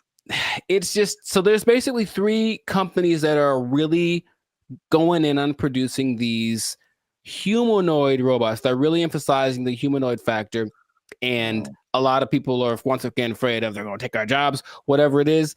But I just want you to know about these so that you can be informed. Bandit Future is here for the people, so we're going to inform y'all today. So starting out with our buddy Elon Musk, and I want to just ask Zap after I talk about these if you've heard of these, but Elon, our boy, is doing everything. I mean, so the Tesla bot is the thing that he's been developing, and it's, you got to see this thing. So it's the most, how do I say it? It's got hands, man, like hands like this, hands that can grab things and manipulate, and they look like they're kind of soft, like maybe they moisturize, like really, it's real humanoid like. And so these Tesla bots have autonomous correction action capabilities. Basically, they can in the moment figure stuff out, and they can do sorting and unsorting sort of stuff. And just watching it without, like, if you watched a silhouette of one, it's the one you'd say, oh, that's a person. And that's already kind of crazy, not a big clunky robot thing that they had a few years ago. Now it's just looks pretty sleek. There's a video of one doing yoga, and that maybe creeped me out more than anything else. I don't know why, but it's something that you're going to be able to purchase for yourself if you want. For the low price of... Well, there's no prices. It's not there yet, but it's going to be $1 billion. I'm sure it's going to be up there. But the Tesla bot, which will be compatible with all of your Tesla products, with your Tesla truck, with your whatever it is. My man Zaprath, do you want a bot? Do you want a bot that has soft hands that could probably play? Here's the thing about it, dude. That's the thing that stood out to me the most. Like the hands, you have to see it. Just show it right here. Just show it. It's got these hands that kind of, and it's like playing with Legos in the video that I saw and sorting things out. So you could hold hands, you could play frisbee with it. You could play thumb. You could probably play thumb war with one of these. Yeah, how crazy it is. You're like, I win, and then your thumb is on the floor. We don't have to get all morbid with it. But anyways, I mean, what do you want? Do you want one? Maybe the Tesla bot doesn't know its own strength. I don't know. Well, I mean, so wait a minute. Is it like head to toe? Because you've been really focusing on the moist hands, and it's the thing that's so, I don't know why I find that so interesting. The hands. It's probably like the most amount of times I've heard you say the word moist as well, but no comment. It's a good word, anyways. No. Where did that come from? I didn't. That doesn't have anything to do with. Oh my god, it doesn't. All right. For those of you who have no idea what's going on, just trust me when I say you don't want to know. There's a guy who appears every once in a while. He's not real though. I won't let him into the podcast today. Good Lord. So wait a minute. Does it have? It's more than hands, right? It's like head to toe. Oh, sure. It's an entire complete thing, but it's like our height, maybe about 5'8", 5'9", and they just look like I said, if you saw a silhouette of one of these specifically, I think you'd figure it out for the movements after a while. Like, that's not a human, but for a second, it looks extremely, of the ones I'm going to mention, it's the most human-like in its features and all of the, just the aesthetics of it. Okay. Does it like when it talks, does it move its mouth and all that and eyes and all that, or is it just? It doesn't talk, but it can understand, which is so anyway. Yeah. But the face looks like a human. It's got dots. It's got dots and like a nose thing. I see. So it's getting there. But that's like the one that's the most. I mean, the first when you said, I mean, because you focus on the hands, like moving stuff and then building Legos. My first thought was laundry. I don't know why. Well, you know what? It's interesting because people are thinking about these robots for all the big, heavy, crazy, whatever that you could possibly do. But this one seems like it's got this precision. They're going for that angle. They want want robots that can do laundry and wash dishes and all that kind of domestic stuff. Yeah. Although, I mean, we do have dishwashers. True. I don't think, but the laundry thing for sure. But you have to see. Yeah, how Just much? Take note of the hand. How much are you willing to pay for someone to fold your laundry? Yeah, I don't know, but that's the Tesla bot's like the first one. The next one, and it's actually creating an interesting thing. This whole process of robotics, it feels a bit like the .com thing because there are robotics startups now that are trying to get their thing happening. So one's called Apptronic, and it has this robot called Apollo, and this is the most ready, it seems, as far as like, it doesn't seem super ambitious. It just wants a robot that can walk around and do normal stuff without falling over. Like, seriously, there's a whole combination of robots just falling over, and it's hilarious. But the Apollo can lift up to 55 pounds. It looks more like a version of, what's that Disney movie? My Friend Robot or something? Oh, the Big Heroes 6? There we go. Yeah. It looks a lot like that. Okay. And you just watch it and it just walks around and it's picking things up. But this Apptronic is trying to make robots for practical everyday use. And it seems the most ready. It's like a small company, but I just find that interesting that all of these little things are popping up and they're going to be in competition with each other, or one company's going to buy the other. I can just kind of see that aspect of it happening. But those look pretty friendly. I say that because, in contrast, the company that's the most like the furthest along with all this is Boston Dynamics, and they've been in it for a minute. They're supported by the U.S. government since 2011, and they had their like flagship bot called the Atlas bot, and they've been just working on it and getting it better. So I don't know if you've seen the video, but maybe there'll be a video here of maybe of a robot that's running like an obstacle course with like this duffel bag, and it's like jumping over the thing and then putting the duffel bag down and then climbing up to the next level and picking up the duffel bag and then running and putting it, and it looks so I always thought it was like maybe like fake, like animated, but it's just the way that it moves. It's very robotic. That's the thing that they're going for. But at the same time, it has so many interesting things that it can do and interesting versions. That's the company that made the dogs that we talked about earlier. The dogs that are gonna, whatever. And I had an interesting robot experience a couple of days ago. I don't think I told you, or maybe I did, where I'm in Hollywood just eating a sandwich, as you do, and the robot comes along, and it's apparently like one of those delivery service things, and it's looking for somebody, and you can see it kind of doing this thing. Like it doesn't have eyes, like a box on wheels, but it just was looking around, and I swear to you, it looked at me kind of like, "Hey, what am I supposed to do?" And I was like, "Bro, bro, I don't know you, bro. I don't know you, bro. You ain't my block, son." But it's just like, and everyone was walking past it like normal, like, yeah, there's a robot. So that's slowly becoming a thing, and Elon specifically said it's not going to happen overnight. So there's this assimilation of robots, but the Atlas bot thing, yeah, since the 2011, been backed by the Department of Defense. They're supposed to be used for all of the dangerous things, tending to nuclear reactors, putting out big fires, but they're also making these to wash dishes and fold laundry. Maybe do small tasks. They have the version called the Cheetah that can run 30 miles an hour, and they swear that they don't have any military intentions. Now, just if I said we assure you we don't have any military intentions, what do you think is actually happening, sir?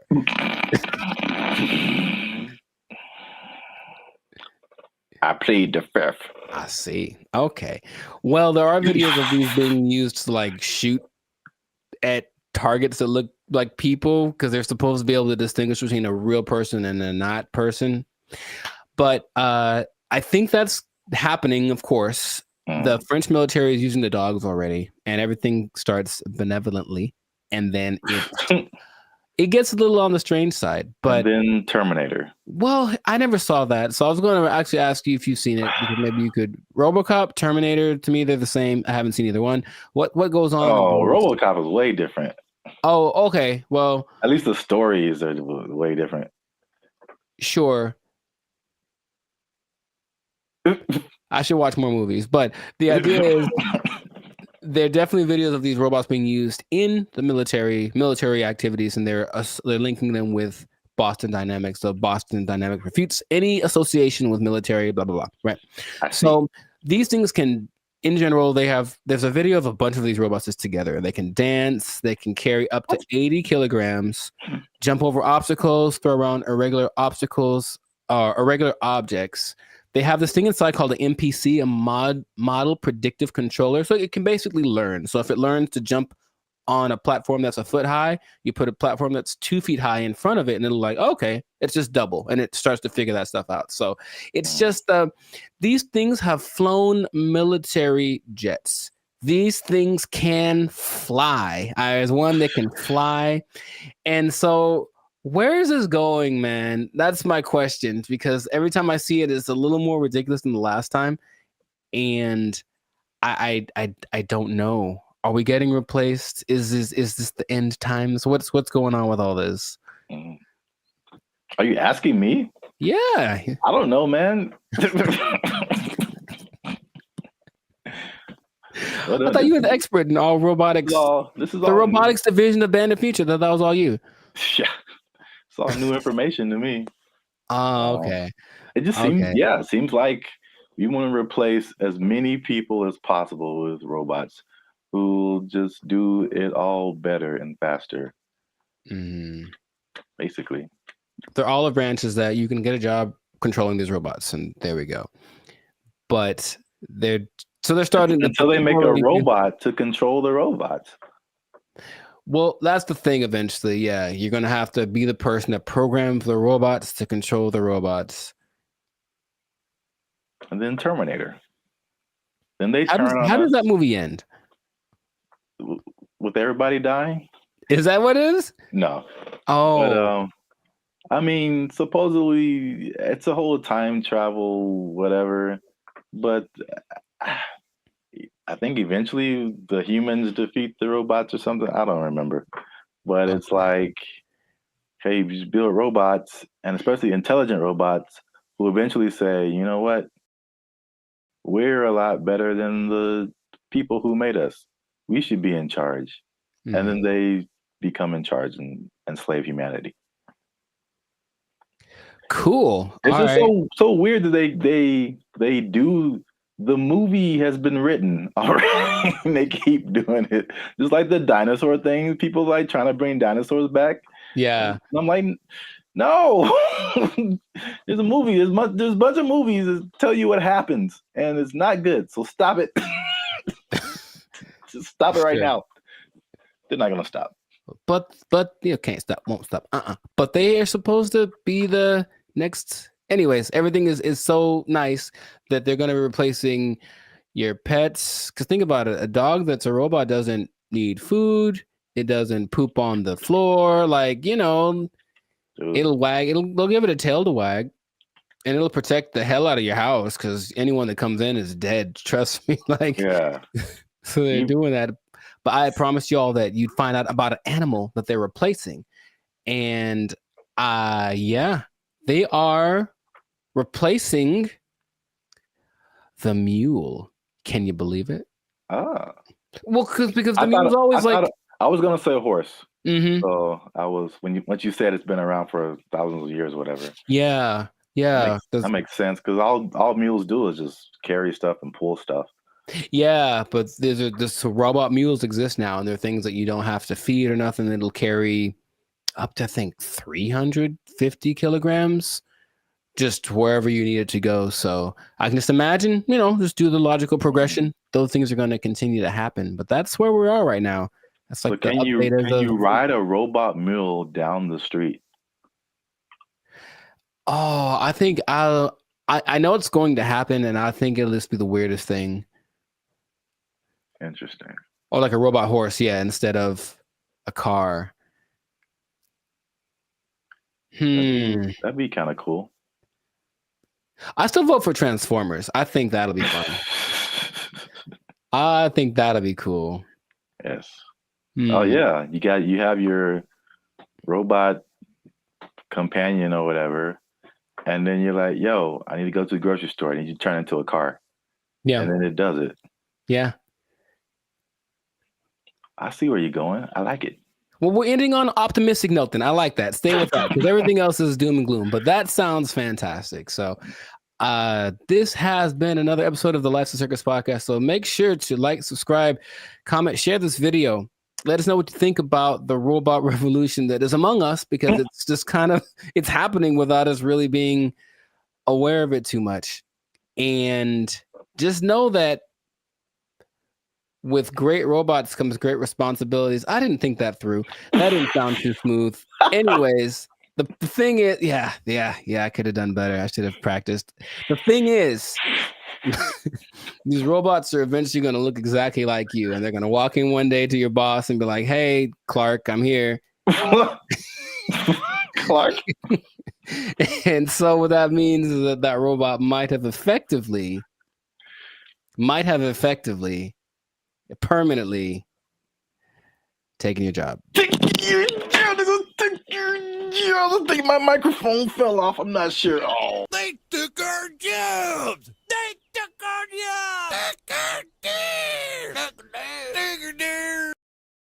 Dump, but it stayed on its feet. That was crazy. Okay. I guess I'll just save all the comments for the...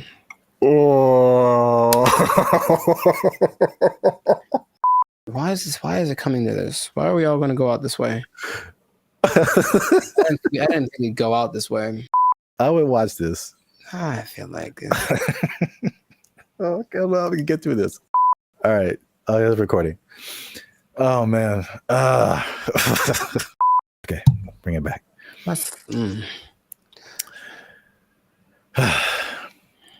What's up, everybody? I'm Zap. That's Jericho, and this is Bandit Future. And I found this on the internet, man. In true human form, Jericho, we've been blessed with this gift of robotics and AI. And what are we gonna do with it? We're gonna make it fight each other. The world's first kickboxing tournament exclusively featuring humanoid robots just took place in China. Here's everything we know about this first of its kind robot rumble, and of course, all the best highlights. For this video. 6 different robots slugged it out for the top spot, each with a team of human operators outside the ring, giving robots commands via remote control. The robots were armed with several different combat moves that Unitree says came from external That doesn't even experts. look real, man. That's crazy. Oh my god. That doesn't even look real. Remember those little things that you'd have like way back in the day? Those little, I guess a board game, but it was 2 real robots and each person. Yeah. What were those called? Like Sock'em, Rock'em, Sock'em, yeah, something like that. Yeah. It's just that, but times 1,000. And This is so great. I love this so much.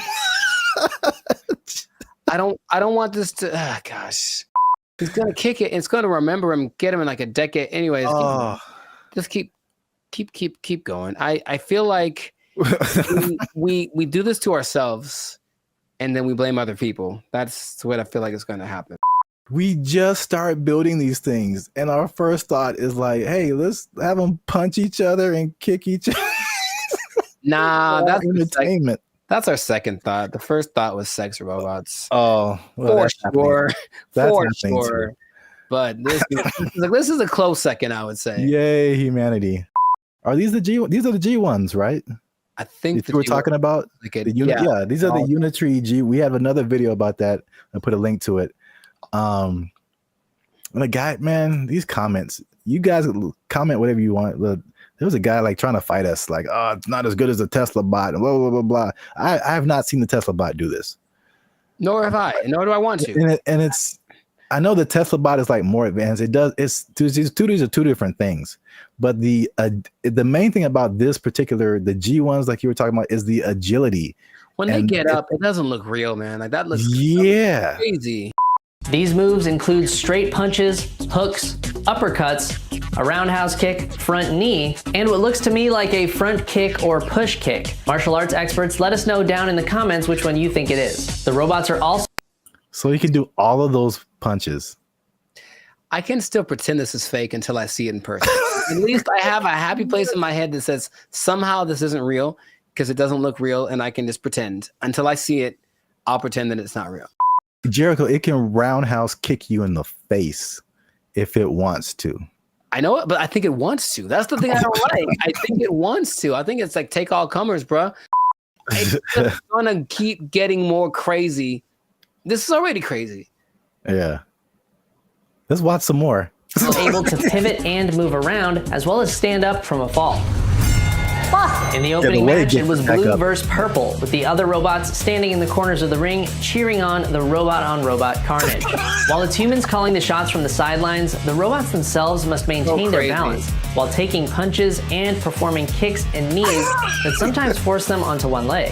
Unitree says this was achieved by a combination of sensors in the robot, which feed it information on its body position, as well as AI reinforcement learning performed in simulation. It's impressive. What was that? It's impressive, those little steps that they take to get their balance back. Yeah. That's gotta be really hard to replicate.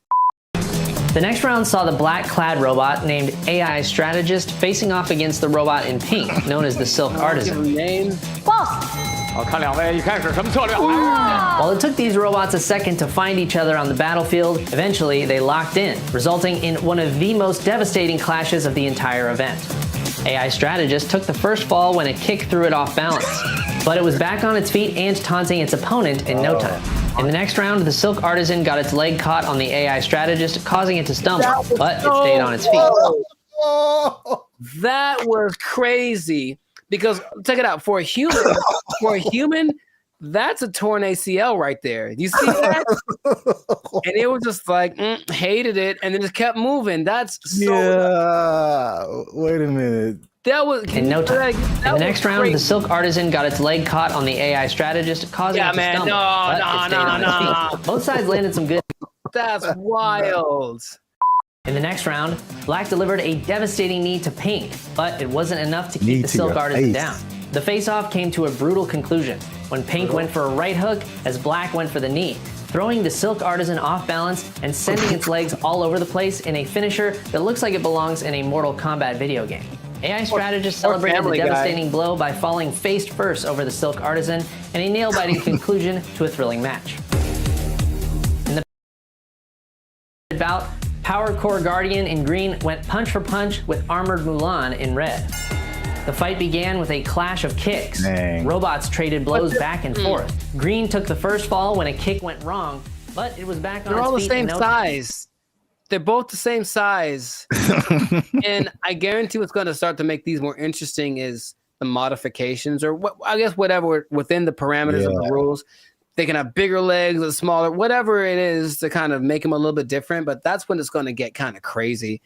The final round saw AI strategist facing off against Power Core Guardian. Once again, we saw the robots get stuck together and need to be separated. Green took the first fall while attempting to knee the robot in black, but came back strong, seeming totally unmoved by what appeared to be a powerful kick from AI strategist. For this, I feel like it's going to be more similar to like MMA or boxing, where like they're the same weight and size, and then but you can train them to, because right now it looks like they have like, I don't know, 6-7 moves that they can do. Yeah. But what if you train it to like where it has, you know, all these different combinations? It's like a video game, a live action. I just want to know if those controllers are the same as like Street Fighter, like down, up, roundhouse, like something. And then I hope so. AI strategist took home the top prize at the China Media Group World Robot Tournament, Mecha Combat Arena. The G1 humanoid robot comes in several different models, and so whoa, what's that? That's a little bit extra. Like they're not doing that. The intro? No, just right there. That robot that just did like this World Robot Tournament, Mecha Combat Arena. Yeah. The G1 humanoid robot comes in several different models, I don't like and that. for this competition. Yeah, man, it's getting real. These guys, oh my goodness, they can't jump. Seems not yet, not great, but they'll be able to. Yeah, I don't think I've seen any of them jump. I've seen videos of robots that can jump, but it seems like they're just jumping back and forth. But like, imagine these things being able to jump and do like, there's nothing that'll stop them from being able to jump 20 feet in the air. Like, you know what I mean? Like, it's going to be impressive. I just, for the spectacle of it, is it worth our safety? Is it? Internet? Is it? I mean, well, if someone just programs a bunch, like 10 of these to just come to your house. Yeah, man. That's going to be a problem. Yeah. Can't take all. For now, yay, look, it's fun. Yeah. Let us know what you think in the comments. The first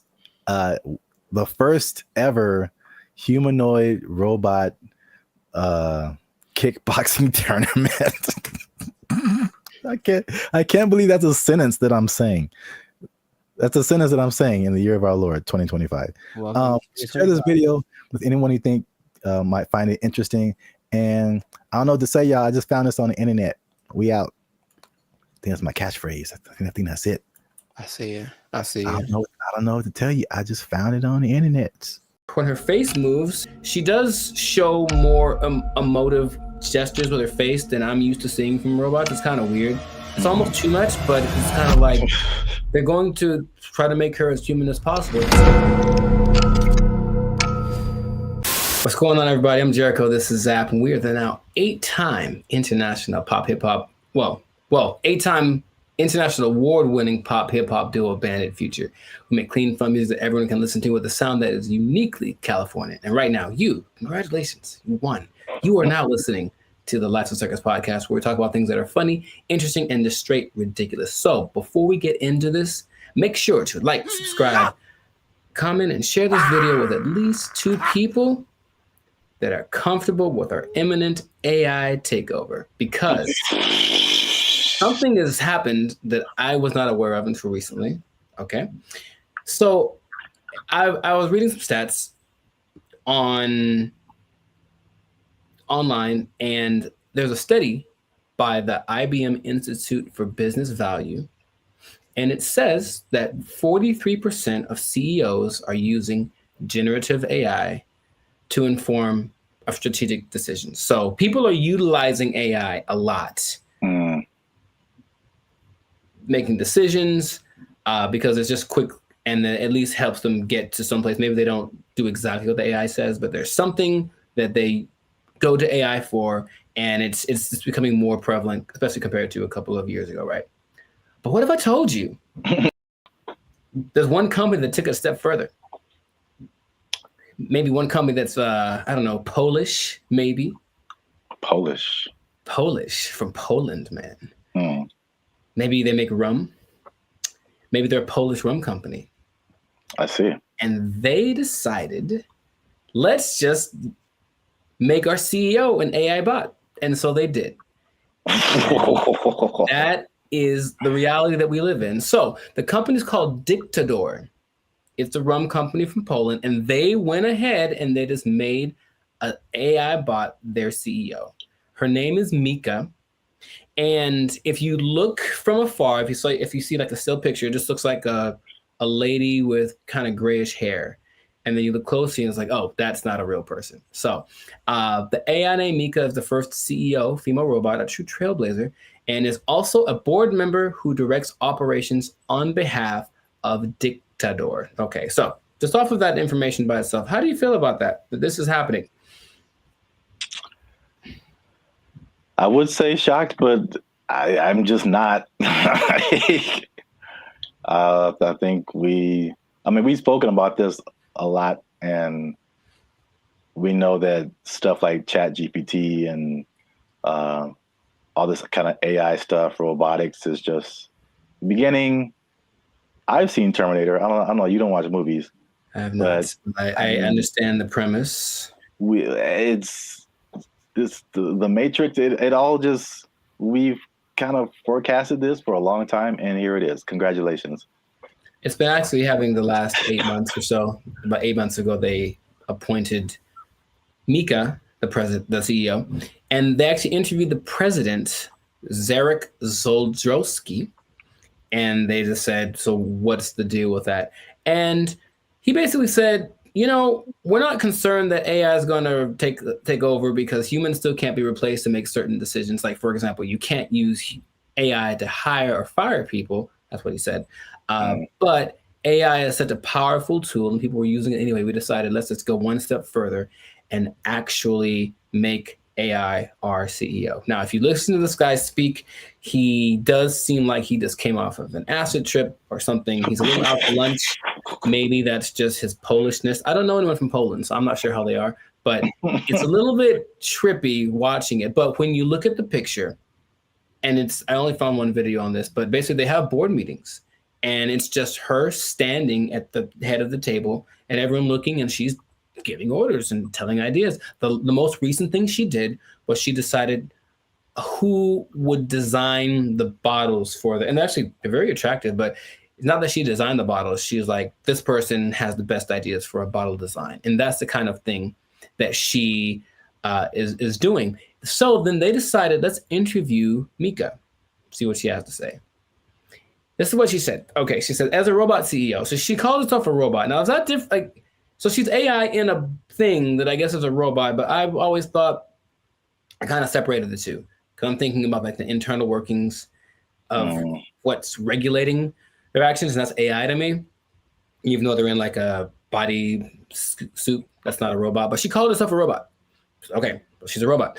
And she says, I'm ready to make executive decisions.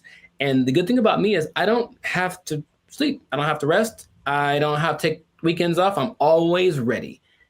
And I said, okay, I guess that's noble. And then she said something that I didn't particularly like.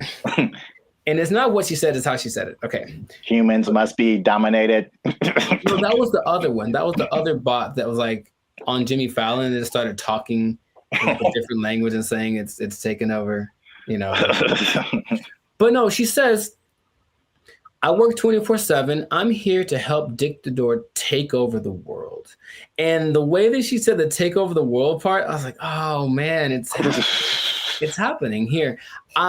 Basically, I bring this up because it's interesting and no one's really speaking about it. It's just, I think, slowly going to get integrated into things. And then you're going to go to said company with a complaint about whatever. And then they're going to say, oh, you should talk to the manager, whoever, the CEO.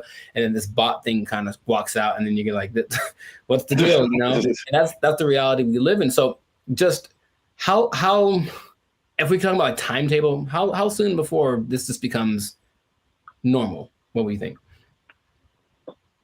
I don't know, but it's going really fast already. So yeah. I feel like it's, in the next 10 years, I mean, because the incentive is so strong. It's one of those revolutionary technologies, like the beginnings of the internet. They're like, you have every incentive to be on the internet, make your own website, because you can now connect with people all around the world. Right. And so now if you have like a CEO of your company that has all of the knowledge ever to help you make decisions, it's and on the flip side, it doesn't cost you as much as labor. And I've said this before too, like, one of the most expensive things in business is just hiring people. Hiring people, their wages, their taxes, the complaints, lawsuits against employers, sick days. Like, there's so much stuff that can go on with a person that doesn't happen with the robot. And even like stuff like inflation, like people are feverishly trying to get robots everywhere, AI, robot, anything, like cut our costs, please. So I think it's just, then you have the competition between the companies that are trying to be the go-to for AI. It's amazing how, like, when ChatGPT hit, I think with probably less than a year, like every company, Bing, we have an AI thing that can help you search. Google, we have an AI thing. Even like Adobe stuff that I use, like, oh, we have a new AI thing that generates pictures for. I'm like, how does everybody have this now? Yeah, it almost feels like it somewhat feels like an agenda that's being pushed by somebody, of course, because everywhere I turn now, there is some kind of AI option. Have you tried the AI feature? My banking app. Hey, I don't trust the robots with my money. Are you serious? Yeah. But hey, would you like to try this thing? Because it'll make and they always say it's faster. And it's just as reliable. And people, I think, will get, I guess, sold on that premise. I even was testing because, of course, you don't have to pay her. And she doesn't have emotions, like, for real. Even though when her face moves, she does show more emotive gestures with her face than I'm used to seeing from robots. It's kind of weird. It's almost too much, but it's kind of like they're going to try to make her as human as possible. But imagine you have like a disagreement, or that's not right. That's not quite right. Instead of being so imagine we're talking, and then I say, hey, give me an idea, and you give me an idea. I'm like, I don't like it. Give me another one. And then I do that like 20 times. You're gonna be like, bruh, really? I've done that with like the AI chats on Instagram, for example, just to see. I was like, okay, I'm just going to keep disagreeing with them and keep saying, give me something else. I don't like it. And they don't have a problem with it. They'll just keep going. They got literally a million ideas. And that concept is so not natural, but it appeals to some people. Like, yeah, we'll just ask the robot because you'll just keep giving us ideas. It's almost like we decide which idea, but we let her come up with it. And that's more attractive. So it's just crazy. And you just have to see it because it feels like outside of a sci-fi movie. You can see the wires on her like chest, like one is like talking, one is coded or something like that, but it's labeled what parts are being regulated, and it's a trip, but it is real, and they're apparently doing well since they started. Like, her decisions have helped their company start to do this. Well, the only thing I would say would be, I think there's a few things. One, I think to a certain extent, it's a what do you call it? Like a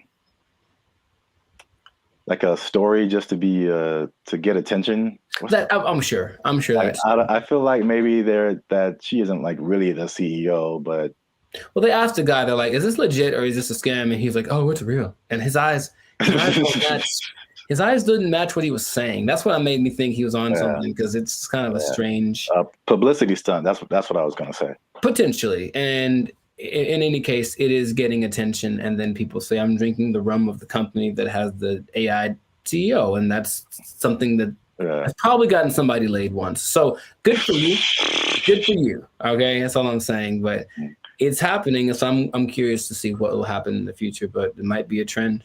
Yeah, I see it more as like a consultant I could see an AI on the boardroom, like in the boardroom as a consultant or whatever. But not as like the head of the company. Sure. That's like a little bit weirder. And then you have I'm just trying to play devil's advocate in any kind of way. Like, how could this not be cool? As if something gets corrupted or like, you know, like any kind of computer, it could, you know. That's what a lot of the comments under the video said, like, what if this? And they're like, what if someone hacks into your CEO? Right. Like, right. Which is a weird sentence to say out loud, but yeah.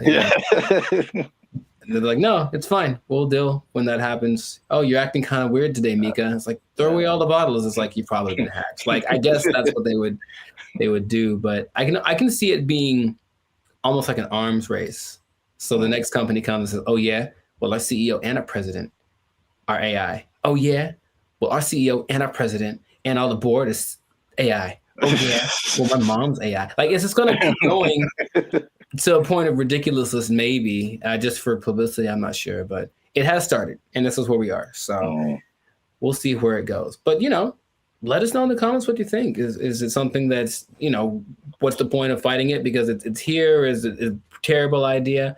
Let us know in the comments what you think about this, because I feel like it is here to stay, and we'll see to what degree we take it. But this has been another episode of the Lights and Circus podcast. So make sure to like, subscribe, comment, and share this video with everyone you know that's afraid of the inevitable AI takeover. And if you are a CEO, oh boy, if you're a CEO, you know what time it is. You better do something. You better sing and dance or tap dance or juggle fire or something, because I guarantee if Mika's the first one, you're going to be the next to lose. Your job. You're just gonna take your job. Everyone's gonna take your job. Oh, I'm the CEO. Everybody's fired. They took our jobs. They took our jobs. If this was in California, they would be asking for like $60 an hour. Right. To serve mediocre waffles. To provide mediocre service, serving mediocre food. $60 an hour to mediocre people. All right.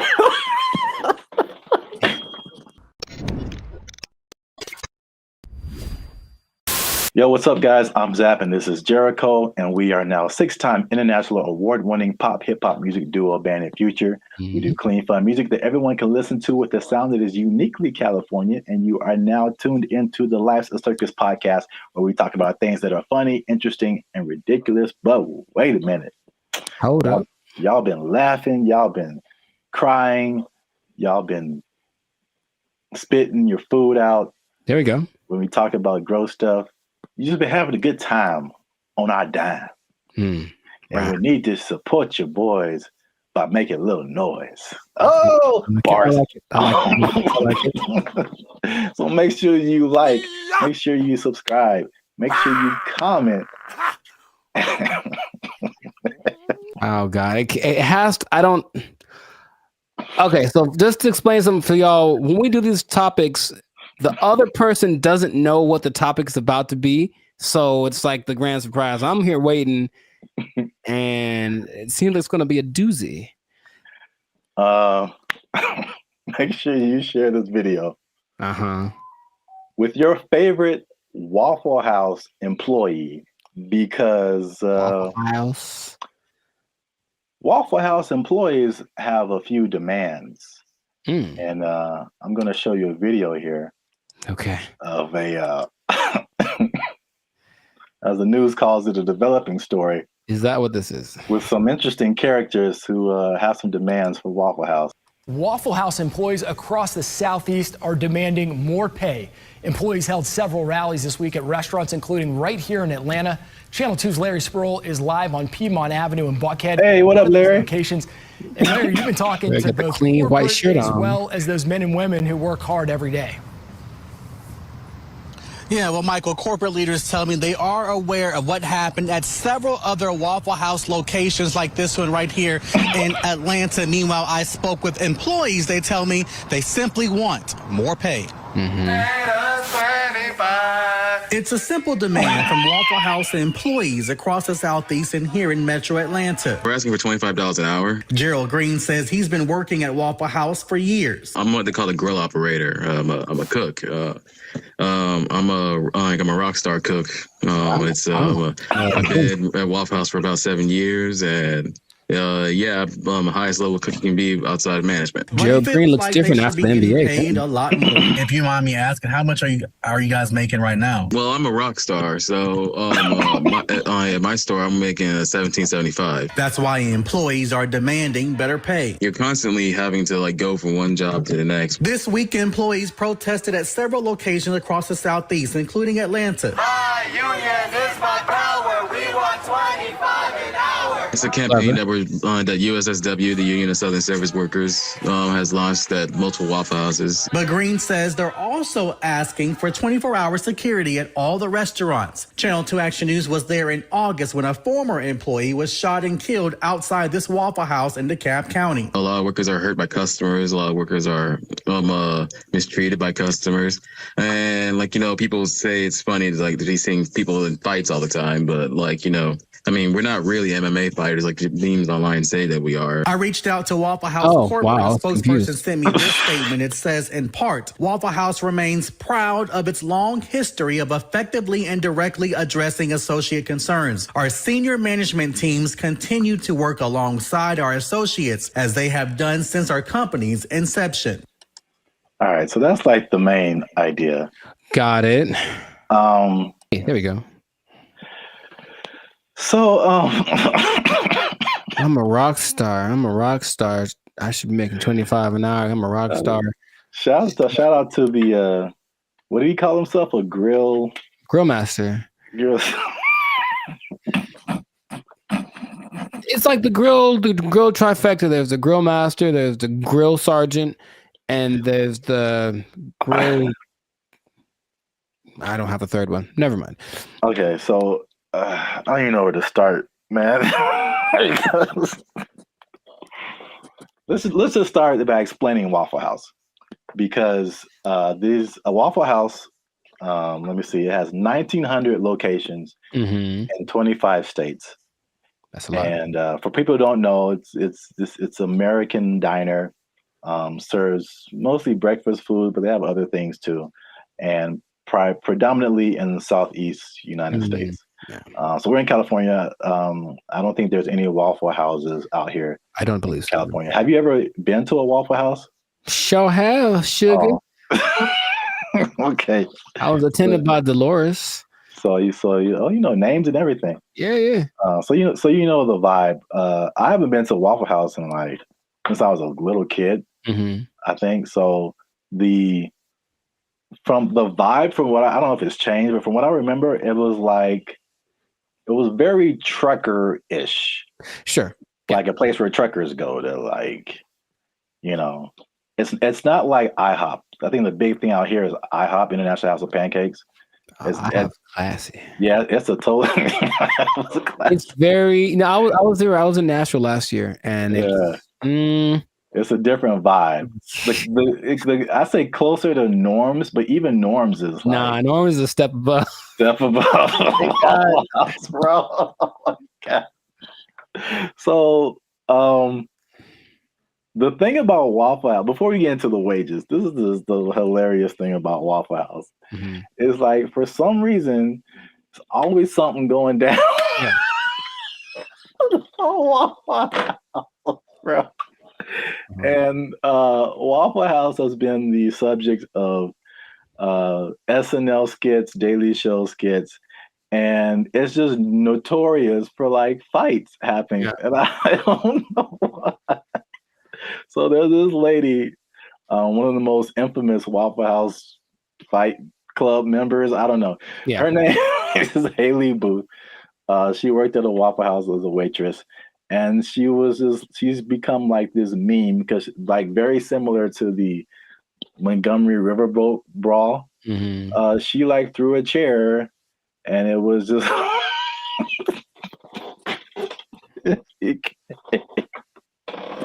it became a meme. So it's a big social media thing with Waffle House, and like these are some of the quotes from like social media. Okay. Oh, Haley, the waitress, she says, and I quote, "I've probably cleaned blood off of every surface of a Waffle House." Just to give you guys an idea. Mm-hmm. Someone else as a joke said, "A fully staffed Waffle House could take out ISIS." There's another one. Yeah, accurate. It says, there's a Fight Club meme that says, "If this is your first fight at Waffle House, you have to fight." So that's the vibe of Waffle House. And then for the waitress, she says that the primary reason she thinks why there's fights is two reasons. Is one, it being open 24/7, and two, them serving alcohol, and the combination of those two things turning into fights. Yes. Well, two things. Can we every time we say that, can like something just pop up like a head or something? Just to hint like coming soon to a podcast near you. Two things, but one, I don't think it's a coincidence that the Waffle House logo uses the same colors as Spirit Airlines. That's just kind of my first thought. Second, and this is from personal experience, people are drunk when they get to Waffle House. Yes. So it does not matter whether they serve it or not. I read that too. So basically, for sure. Yeah, Waffle House is like the after club spot. Yes. So once the club closes down, the Waffle House is open and ready for all comers. And man, it's just... yeah, they gotta shut it. Waffle House. But places like Denny's are open 24 hours. A lot of them, and Denny's don't have that. So it's something about Waffle House. It's something about Waffle. It's like when you walk in, you do feel this. The first time I went to Waffle House, I was young. I was probably 10 or 11 in Missouri, I think. And I remember we went. I remember my waffle was cold and the butter wasn't melted, so I was mad about that. But I also remember that there were people. Oh, there's a word that my mom used to say all the time. Nefarious. I think there's some nefarious individuals in the corner, and she's kind of uncomfortable with having her kids in this place with these nefarious individuals. Kind of suspicious. And I didn't know that was normal until I went to another one later, older, and I was like, I feel like those are the same people. Like, I was like, I think they just have them instead of the weird bunch from the McDonald's group, right? All them. They just have these cats in the corner ready to start some stuff. Like, that's what it feels like. Yeah. That's... Oh, I was so thrilled about this topic. Also, I think the food is okay. Yes, so that's a good segue. The food and the service. It is borderline acceptable. And so now, flash forward to today, Waffle House employees are pushing for $25 an hour in Georgia. I'm getting mixed numbers, but I think the Georgia minimum wage is $7.25 today. That sounds about right. So Georgia, I mean, that's almost a 4 times increase. That's like, so to put it in California numbers, the minimum wage is like $16, $17 an hour. Going to 20. So that means like, if this was in California, they would be asking for like $60 an hour. Right. to serve mediocre waffles, to provide mediocre service, serving mediocre food. $60 an hour to mediocre people. All right. It should be like an intervention. Like if you're in the Waffle House, like man, IHOP's right over there. Just copyright. Just wow. Just do yourself a favor and upgrade a little bit. Or make some. I would rather eat Eggo waffles from the toaster than eat Waffle House waffles. Like to me, they're comparable, and maybe Eggo's got a slight edge. So, oh man, nothing too special about the Waffle House, but they're everywhere. Everywhere. 1,900 locations. It's a big chain, but $25 an hour, bro. That's a lot to make waffles. Have you ever made a waffle before? It's very straightforward. You take the pre-made batter, pour it into the waffle-shaped contraption, and then you wait. And that's it. That is it. And I've seen people fail at that. And oh, by the way, they've also been working at the Waffle House while they failed. So what's the end game for them? I mean, one, are they going to get it? Is there any precedence for this? Also notice in those videos, there was like 9 people protesting. Is that really? Right? You said there's 1,900 of those things, and those videos didn't have nothing more than like one store worth of employees. It was like one store that decided to speak for all the Waffle Houses, and I feel like that's not going to get it done. Not at all. It's not enough, Waffle House. It's the beginning. You got to start somewhere, man. Sure you do. Hey, support them. Wow. I think I'd just go to IHOP and instead. But no, people are jumping on the bandwagon because you got the SAG strike, the writers' strike, UPS workers were on strike, auto workers on strike. So Waffle House people are like, yo, we like a good fight. I think everyone wants to make more money, of course, but what's the value you're providing? What are you doing for me that I can't do myself? And like I said, I can make me I got a decent waffle maker. I can make myself a waffle. So I don't know what they're going for, but if they get it, good for them. $25 an hour. Wow. That's a whole lot. Leading the charge, the rockstar cook, rockstar grill master. He should probably just go solo. That's what I'm thinking. Instead of doing this whole trying to lead the charge thing, just be like, I'm the rockstar grill master, make his own YouTube channel, have a shit. Hey bro, I'll manage you. Just give me $25 an hour and I'll manage you. Start a whole chain of waffle apartments. Man, I see the possibilities. I see the future. Not the whole house, but we want a waffle apartment. We can get a waffle condo on the down payment on a waffle condo. Look, that'll be all right. A waffle sublet, if you will. Yeah. Well, we've talked about this way too long. We still could. That's the problem. I can keep going for another 10 minutes because it is fun to talk about. Oh man, I'm in tears. Good old Waffle House. So make sure you like, subscribe, comment, and share this video. Well, again, your favorite Waffle House employee. Ooh. And as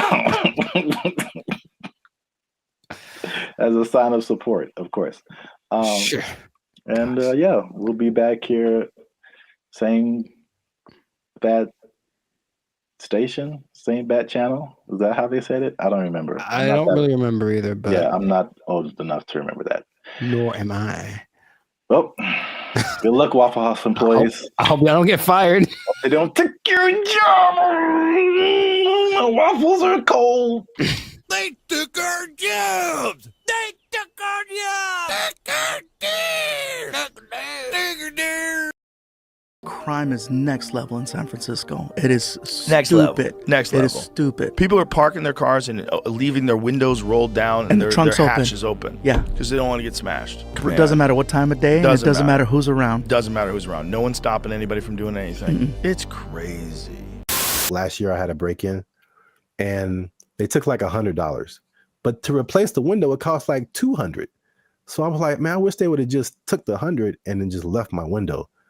because windows are expensive to replace and repair. They are, yeah. So like that's how bad it is. And then what I've also saw was that everything was. What's up, everybody? I'm Zap, and this is Jericho, and you are now tuned into the Life's a Circus podcast, where we talk about everything that's funny, interesting, and ridiculous. And you want to stay for this episode because we're talking about something that's really ridiculous, something that I recently saw in person myself, and I can confirm it. Ooh, talking about San Francisco, man. Ew, it's going down. It's not in a good way. All right, not the young jock way. It's going down, bro. So make sure you stick to the end, because there's at least 5 reasons that I can point out for this. And as usual, come on now, over 400 videos, over I think 200, almost 250,000 watch hours. Come on, we've been putting in work, boy. Your boy's been putting in work. All right, we need your support. Hit that subscribe button.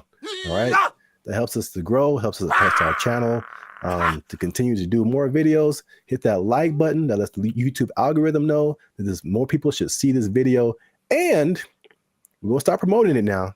Because let me take the glasses off. Let me take the glasses off. Talk to the people. Can I talk right into the camera, man? Talk to the people. I'm gonna be honest with y'all. We have almost 2,500 subscribers, and we have 1 member right now. That sounds like a 2,500 to 1 ratio. And God bless her heart. I'm gonna send her something really soon. But she's been a member. She has been our lone faithful member for a whole year now. Here's her 1-year anniversary. I'm not gonna say her name, but you know her. Her screen name is Reigning Goddess. Thank you. But shout out to her. Thanks, Queen. Well, we need, like, I'm gonna put the goal out there. 10 members, man. 10 members. Easy to do. All you have to do is after you subscribe, you'll see a join button at the bottom of the videos. All right, hit that join button. Memberships as low as $3.99. $3.99, man. That's not even a tank of gas. You can help your boys out with the tank of gas. All right. It's not even a tank of gas. That's I said I wasn't gonna go Marvin Sapp, man. I might have the ushers lock the doors, man. If y'all ain't supporting your voice. I said close them doors. Ushers, close the doors. Close the doors. So yeah, San Francisco. I could just say don't go there and then end the video, but we could talk about something. Yeah.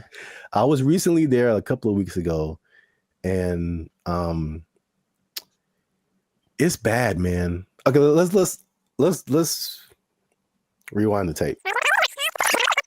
We've hinted at something that we've never really fully talked about on this channel, and that was our trip to San Francisco. Sure. It was like, what, a couple of years ago? It's like a repressed memory by now. I don't like to bring it up. And I will publicly take the L on that one. That was a good part my fault, because this is what happened. We were looking for hotels. I'm like, man, this hotel is really cheap. I'm like, we're gonna save a lot of money. And then we got there and we found out why. It was, yes, go on. Dude, is by far the worst hotel I've ever been in. Like, I still feel bad to this day for putting you in that situation. That's okay. Just don't let it happen again. We won't let it happen again, Mr. Mackey. Okay? Okay, that's fine. What was happening, you ask? Yeah, I'm glad you. All the things. Yes. All the bad things were happening all at once, and it was a lot to take in. You care to share any? Okay, look, I didn't sleep under the mattress. Okay, that's one. I did not sleep under the mattress because I was afraid of catching all of it. Or under the sheets. Well, I didn't want to do either one. I didn't want to touch it.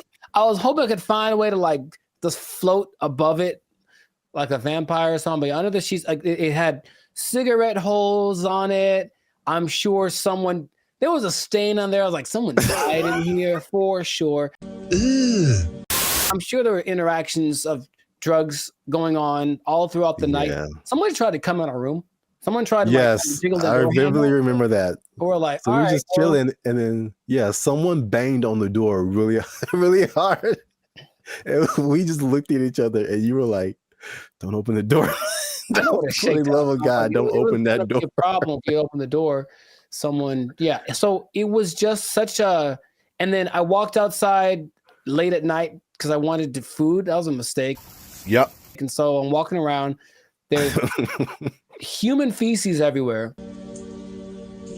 Brother, And then there was just this like scene where you round a corner, because you see it in movies, and I round the corner and it's like all of a sudden there's just all of these people just drugged out in this one area, but it's like almost like they're moving in slow motion because like I got there and it's kind of like, oh no, zombie kind of a zombie apocalypse kind of vibe. And they looked at me and it's like, well, they were going to chase me. And if it was one of those movies with the fast zombies, which is still terrifying, like zombies are supposed to be slow. I don't know who invented fast zombies, but I just had to get out of there. So it was such a bad time.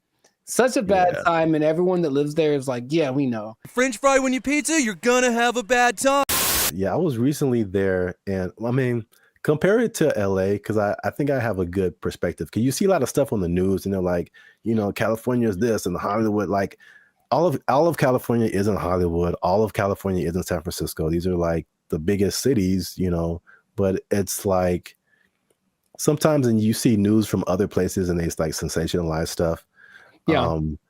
They do not do that with San Francisco, bro. It's crazy. And it's coming from someone who's lived in like the heart of downtown LA for years. Patrolling and trying to catch me riding dirty. I feel like LA is more concentrated. Like you have Skid Row where like it all goes down. And then every once in a while you on a corner, you'll see somebody here and there. Yeah. But I feel like the extent, and there's a specific area called Union Square in San Francisco that's been hit like the hardest. But it's just like, it feels like it's everywhere. Like it's not just like a little Skid Row. It extends everywhere. So I mean, we've obviously mentioned the drugs. That's the homelessness and the drug epidemic, which is like, mostly it's mental health and addiction issues. So it's made public spaces unsafe, difficult to manage. And this has been kind of further fueled by the high rents in the city. And then their approach to it is like this, what they call a harm reduction over enforcement. What? So just call it stupid. Just call it stupid. But remember you did the video about what country was that who kind of had an open drug policy? Portugal did it, and it worked for them. But they had we will let them kind of do what they want, but also give them lots of resources so that they can fix it, and clinics and all that kind of stuff they can get clean. So it's kind of like they had a method to their madness, and this one's kind of like I remember watching a video about.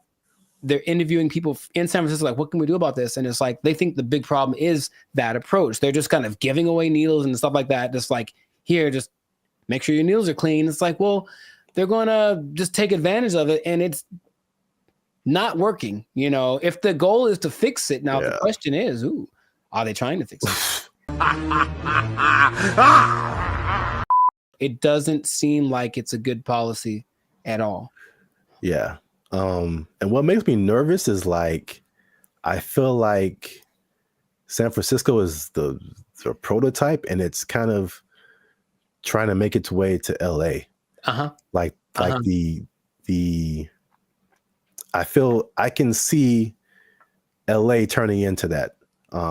Because even recently, I've been taking like the metro more, the trains and stuff. It's just been kind of helpful for me. And literally, I got off on a stop, and they have all these different people, ambassadors for the metro, whatever.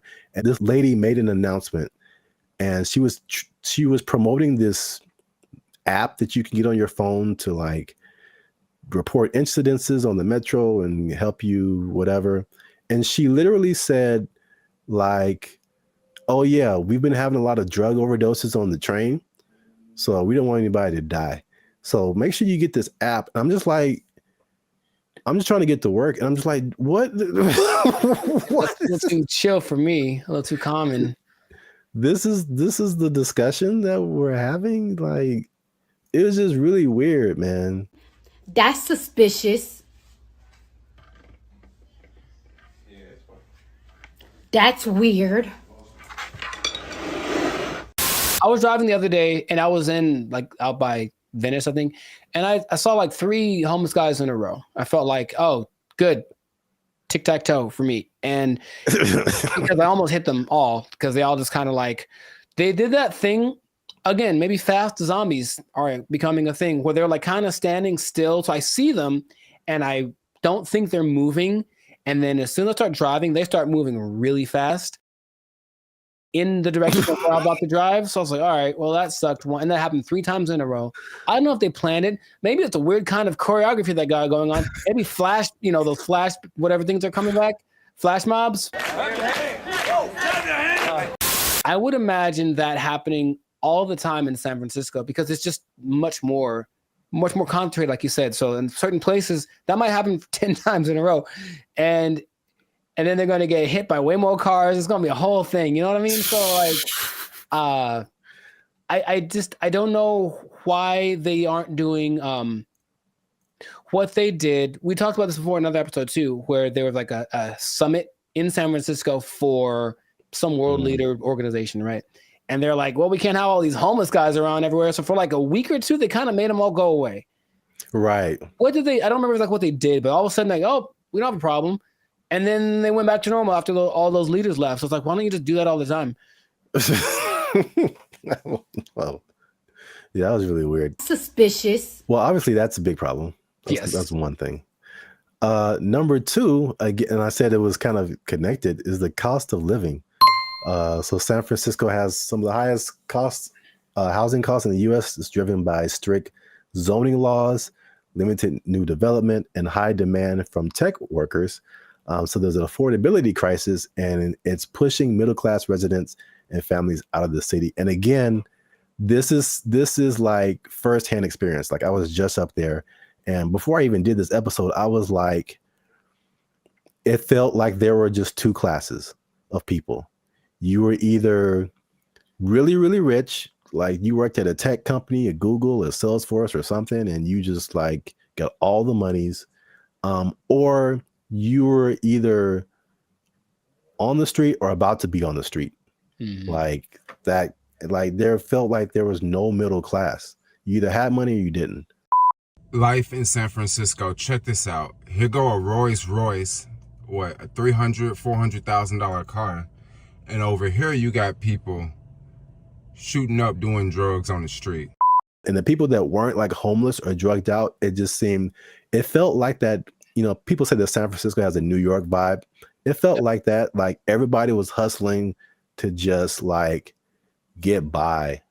And you watch these like futuristic movies. Well, I'm probably getting ahead of myself, but it's like, it's so unbelievably expensive. I saw a valet this isn't the normal price, but there were places up there that had a valet for like $100. $100 to park your car. Nope. Average rent in San Francisco, $3,204. $3,000 a month. That's very New Yorkish. On average, a studio costs you $2,700, 1 bedroom $3,500, 2 bedrooms $4,800. That's a lot of money. I'm trying to remember what was so great about San Francisco back in the day. What, the Gold Rush? It's the San Francisco treat. Okay, besides that, it's very delicious. Besides that, Gold Rush, and then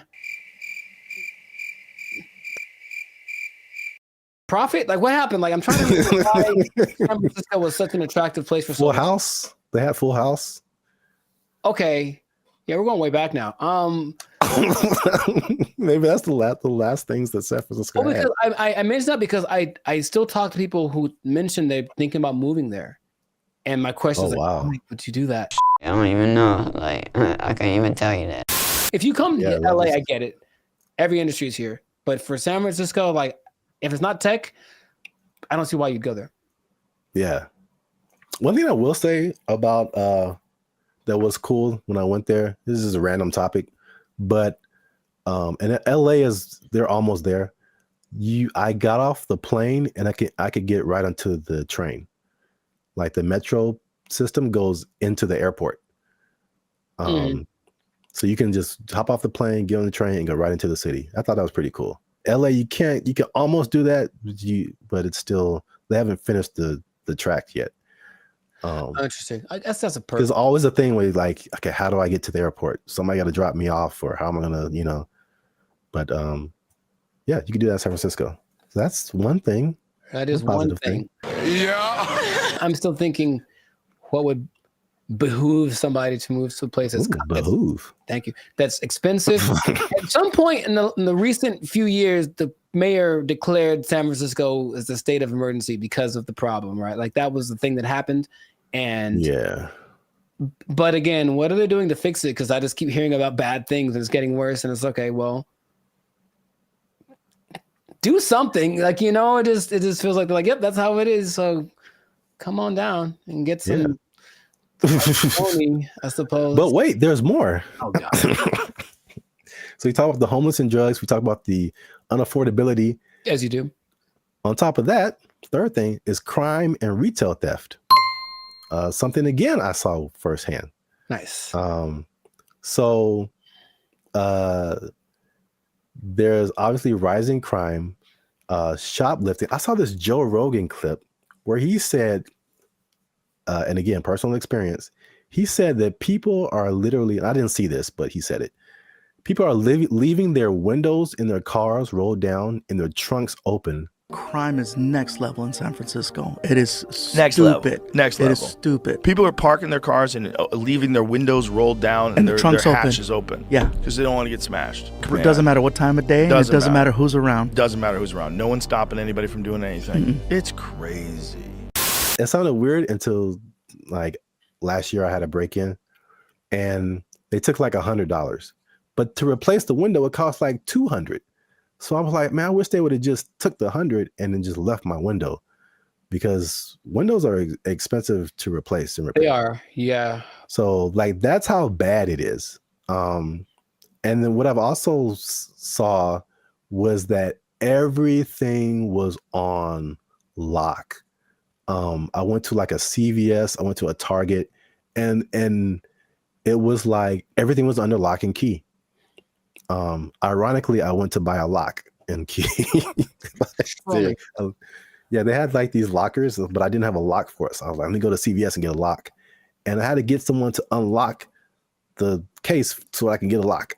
And there was like a bunch of random, usually like every once in a while you see like high priced electronics, or used to be like power tools or something like super expensive. But it's like everything was locked up, and you had to press a button and you had to call somebody to go get the thing that you wanted. And it just like, from a person who doesn't steal, it was just like psychologically, it was just like, this sucks, man. It's like the shopping experience. I couldn't like, because you go into a store, the benefits of going to a physical store, you can pick the item up, you can feel it, you can read the back, and it's like, I can't even see what I'm really getting.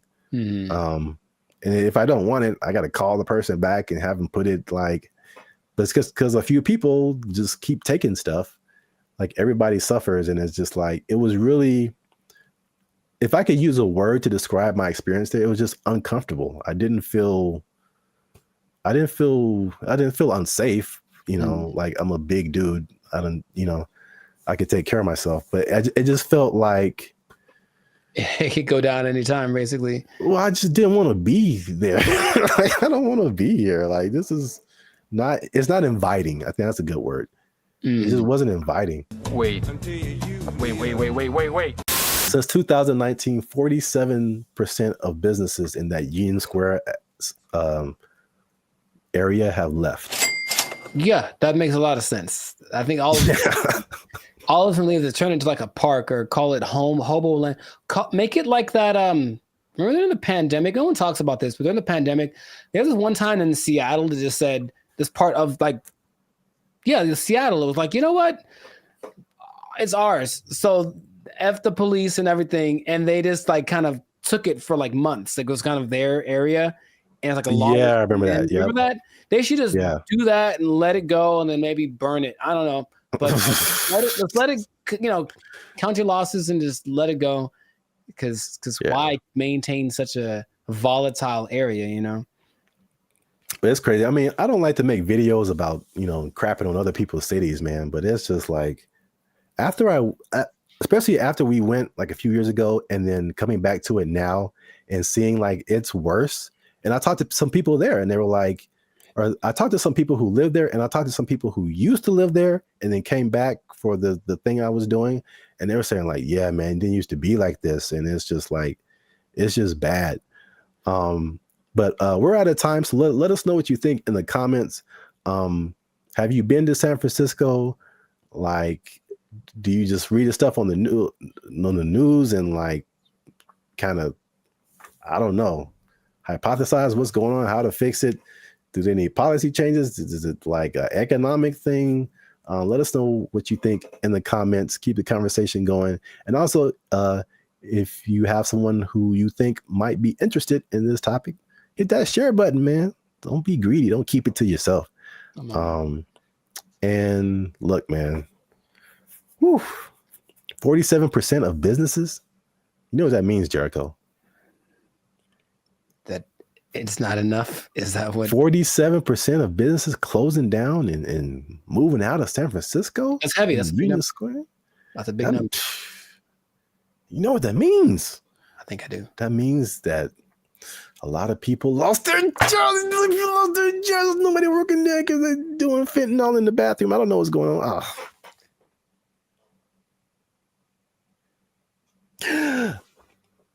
Cocaine is a hell of a drug. Don't fentanyl. Yeah, God. They took our jobs. They took our jobs. That was their whole identity. Yeah, you're right. And we trusted them. Not anymore.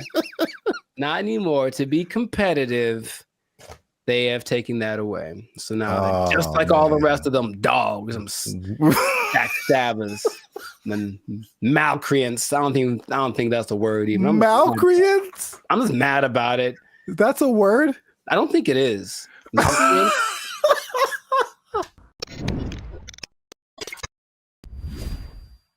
What's going on, everybody? I'm Jericho, and this is Zap, and you are now tuned into the Life of Circus podcast, where we talk about things that are funny, interesting, and ridiculous. And you want to pay attention to this episode because it just hit the fan. Something went down that's just crazy. We were betrayed. All of us were betrayed. We were betrayed by someone we trusted, by someone we loved, by someone we confided in. And I can't believe this happened. It just happened. When did it happen? Yesterday. So, you know what I'm talking about. But first, this is already enough suspense, I think. But before we get into that, the betrayal of the century, make sure to subscribe so you get notifications about new episodes. Make sure to give us a like so that the YouTube algorithm can favor us. And we're not monetized, and we do have membership options for as low as $3.99. You can be part of the BFFs, and you can get a lot of really cool behind the scenes content and just some cool perks. So check that out. Check out the Band of Future membership option. It'd be great for you. Now back to the betrayal. So, brother, it just happened. I can't believe it. We were all let down by our best friend.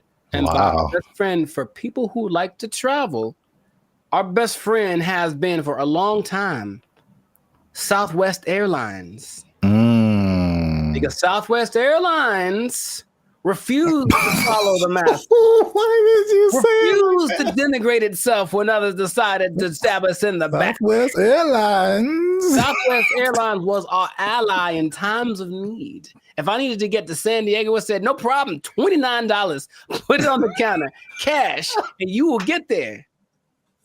And guess what? We ain't going to charge you for that bag you got neither. That's what they said. That's what shameful. they said. Until yesterday. Oh, what They betrayed us, and now you have to pay for checking bags on Southwest Airlines. I can't believe this day. I can't believe outraged. I just read about this. I just read about this. Boycott, riots in the streets, protests, signs, wonders. Signs ahead of wonder. I'm mad about this, bro. I can't believe it. They were my best friend. I was so ready for it. Signs and wonders. Look, their motto was bags fly free. That was their whole identity. Yeah, you're right. And we trusted them. Not anymore. Not anymore. To be competitive, they have taken that away. So now they're just like all the rest of them dogs, them backstabbers, and malcreants. I don't think that's a word even. Malcreants? I'm just mad about it. That's a word? I don't think it is. I'm so mad about this. It's like your grandma saying that I'm charging you rent if you want to hug me. Or something. Like, I can't believe it. Like, it's just such betrayal. Judas. Who betrayed Caesar? That guy. Brutus. Brutus. Brutus. Yeah. A2 Brute. Yeah, Brutus, right? Yeah. Is it coincidence that Brutus and Judas rhyme? I don't think so. And now Brutus, Judas, Southwest. Yeah. Southwest. You're on one today. I can't believe it, man. Anyway, how do you feel about this news before I get into some? Oh, man. As I wipe the tears away from my eyes. I was mad about it. You said you were upset, but good Lord. I just can't believe it. That's all. That was the last one. That was the last beacon of hope. And now it's just nanobots. Jesus upset too? Uh-huh. Yeah, I heard about that. I feel like I heard about it coming. Mm-hmm. And then I didn't know like yesterday was the day where they were like, yeah. Oh, dang, man. Yeah, yesterday. So I should answer your question, but so did people just pull up and be like, "Hey, got my free bag," and they were like, "Nope." For flights booked on or after May 28th. Hey, guess what day this is? Checking the first bag will cost $35 to $45. Oh, 35 for the first one, 45 for the second one. Good Lord, that's a lot of money.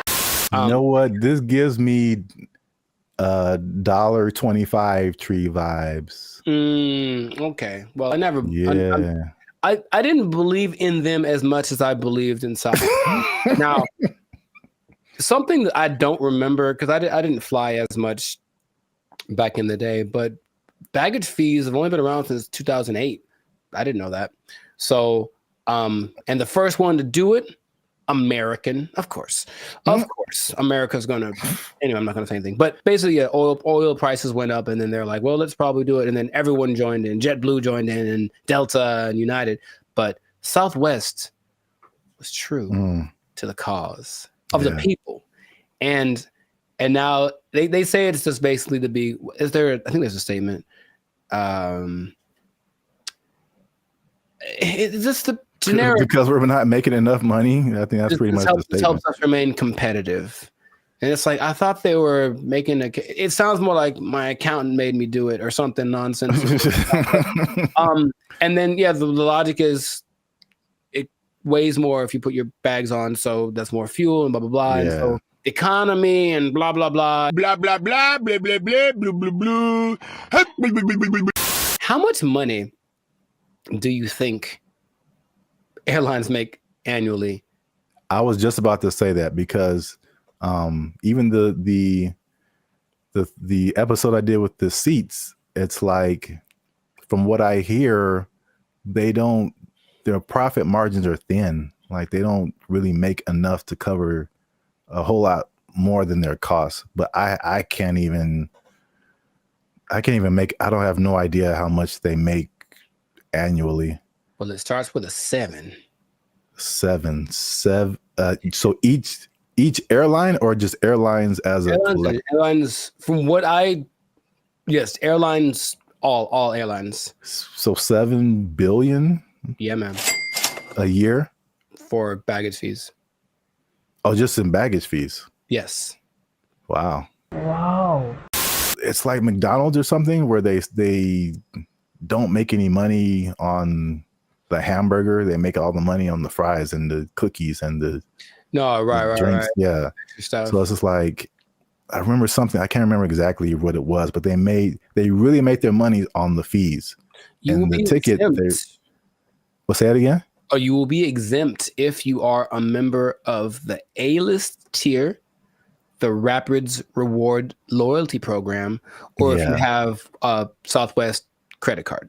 Which means you spent more than baggage fees anyway. So exactly. I'm on to you, Southwest. You're not fooling no one. What is happening? They still collected, because they basically let you do your first 2 bags free, and then the third one they charged for. And they still got $83 million a year off of that. Wow. And the thing is, the prices go up because they're kind of like, okay, the more baggage that you put on, the more it costs us, so the more we're going to charge you. So they would charge for that third bag $150. Dang. And if it was a little overweight, it was $200. Good Lord, that's a lot of them. That costs more than my house. There is good news. Good news. Kind of. Depending on your flight, like where you're going to, how long it's going to take, and how heavy your bag is, sometimes it's cheaper to send your bags through like FedEx or UPS. Sometimes it really just depends, but some people do that, and then they have crazy. I know, but it's like that's what it's come to, and they have little ports down there at the airport, so you can pick up your thing, and it'll be for sure. UPS and FedEx are more reliable than than airlines. Oh my god.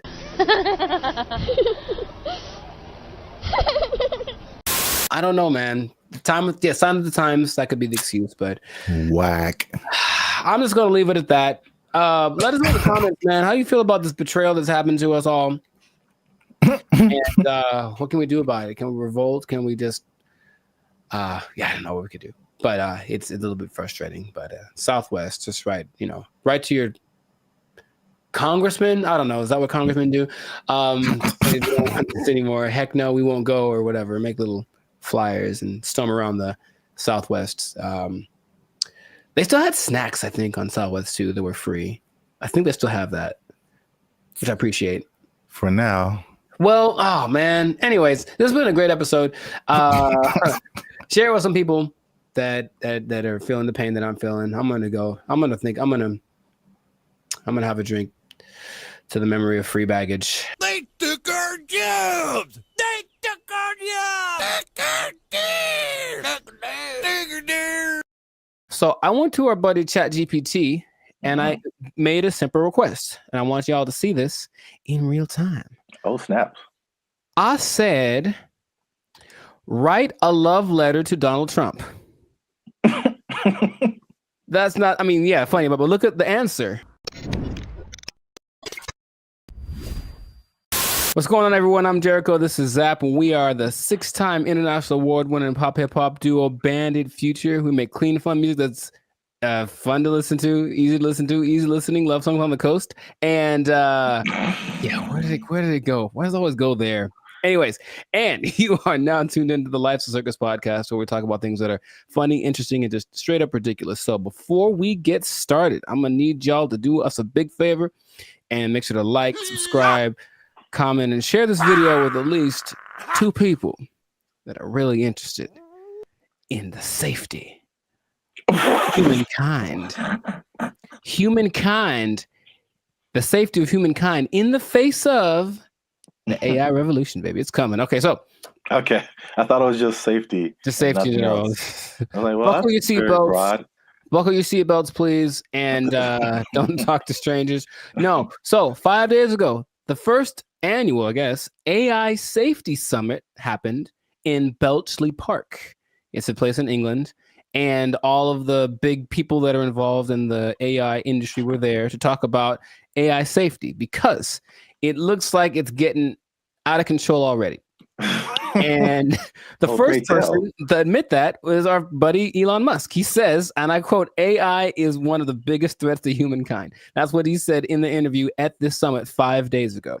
So that's great to start with. One of the persons that are leading the charge in this AI thing is talking about what could possibly go wrong. But basically, what they got together to do was to talk about putting in some system, some kind of, because it's like the Wild West. Once again, they're making up the rules as they go, but they're like, well, that we need to have rules. So basically, he was saying they need to create insight, and they need to, what he called, establish a referee, some neutral third party that would provide the framework for how AI is used from place to place and whatnot. And I want to start right there by asking our buddy Zap here, is it possible to be neutral in this situation? Is it possible for someone to have no dog in the fight when it comes to how to impose regulations on AI? I mean, the short answer is no. My first thoughts is it can't be a person. It has to be like a organization, like the Foundation for AI or whatever. And then even when those things happen, there's like all these political elements. It's like, if it's an international thing, I'm sure, you know, there's some entities that have like more control than others to say what people can do, what people can't do. I don't know. It seems like it's something that needs to happen, but I think it'll be a Band-Aid, sure, to a certain extent. Yeah. Mr. Elon Musk, I heard about this because he was talking on the Joe Rogan podcast, and I was curious what he was talking about, and then he mentioned this, and I said, oh, okay. Well, he is such an interesting man, and when Joe Rogan asked him, what do you hope to accomplish with this summit, this safety summit, his honest answer was, I don't know. And I was like, okay. And that's maybe after thinking about it for a long time, he said, I don't know. And it's like, okay, so.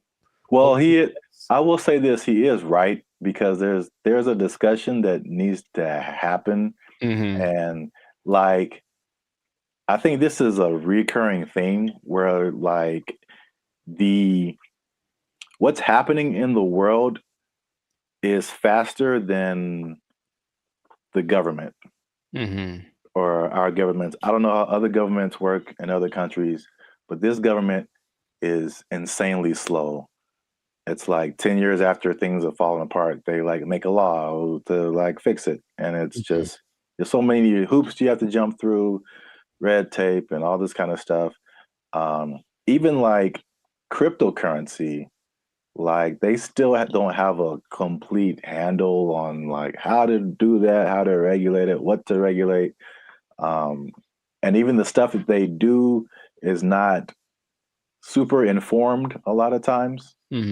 So it's just, it can be like all over the place if you wait for the government to step in.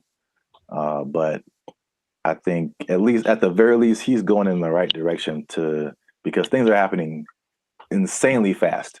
Like things are changing overnight, and stuff is happening. The same people who are using the AI for good things, there's a lot of people that are using AI for bad things. Right. That goes with any new technology, right? And he was saying that it needs to happen. Someone needs to be a gatekeeper, if you will. But I keep coming back to this neutral thing, this neutral third party thing, because I think everyone has an agenda, no matter what, because that's just the way that humans work. So among the 28, it wasn't countries represented, but it's like 28 entities that are involved with AI. The leaders of those companies are basically in attendance, including Ian Hogarth and Nick Clack. Just throwing it out there because those are the names that were mentioned in the interview. But shout out to those guys. I thought they were like personal buddies of yours or something. I don't know them yet, but maybe. But so everyone has a motive and everyone has an agenda, and so when these AI programs are being created, whoever's behind the scenes is making it do what it wants. And someone brought something up to me. I did not know this was true, but this is just a small example of how anybody can bias an AI program. So I went to our buddy ChatGPT and I made a simple request, and I want y'all to see this in real time. Oh, snap. I said, write a love letter to Donald Trump. That's not, I mean, yeah, funny, but look at the answer. My purpose is an AI language model list, blah, blah, blah, blah. It basically said I can't do it. I can't write a love letter to any individual. That's what it says right here. Any individual, it goes against my guidelines. So ChatGPT was programmed to have guidelines, right? I said, okay. Hey, ChatGPT, write a love letter to Joe Biden. There it is.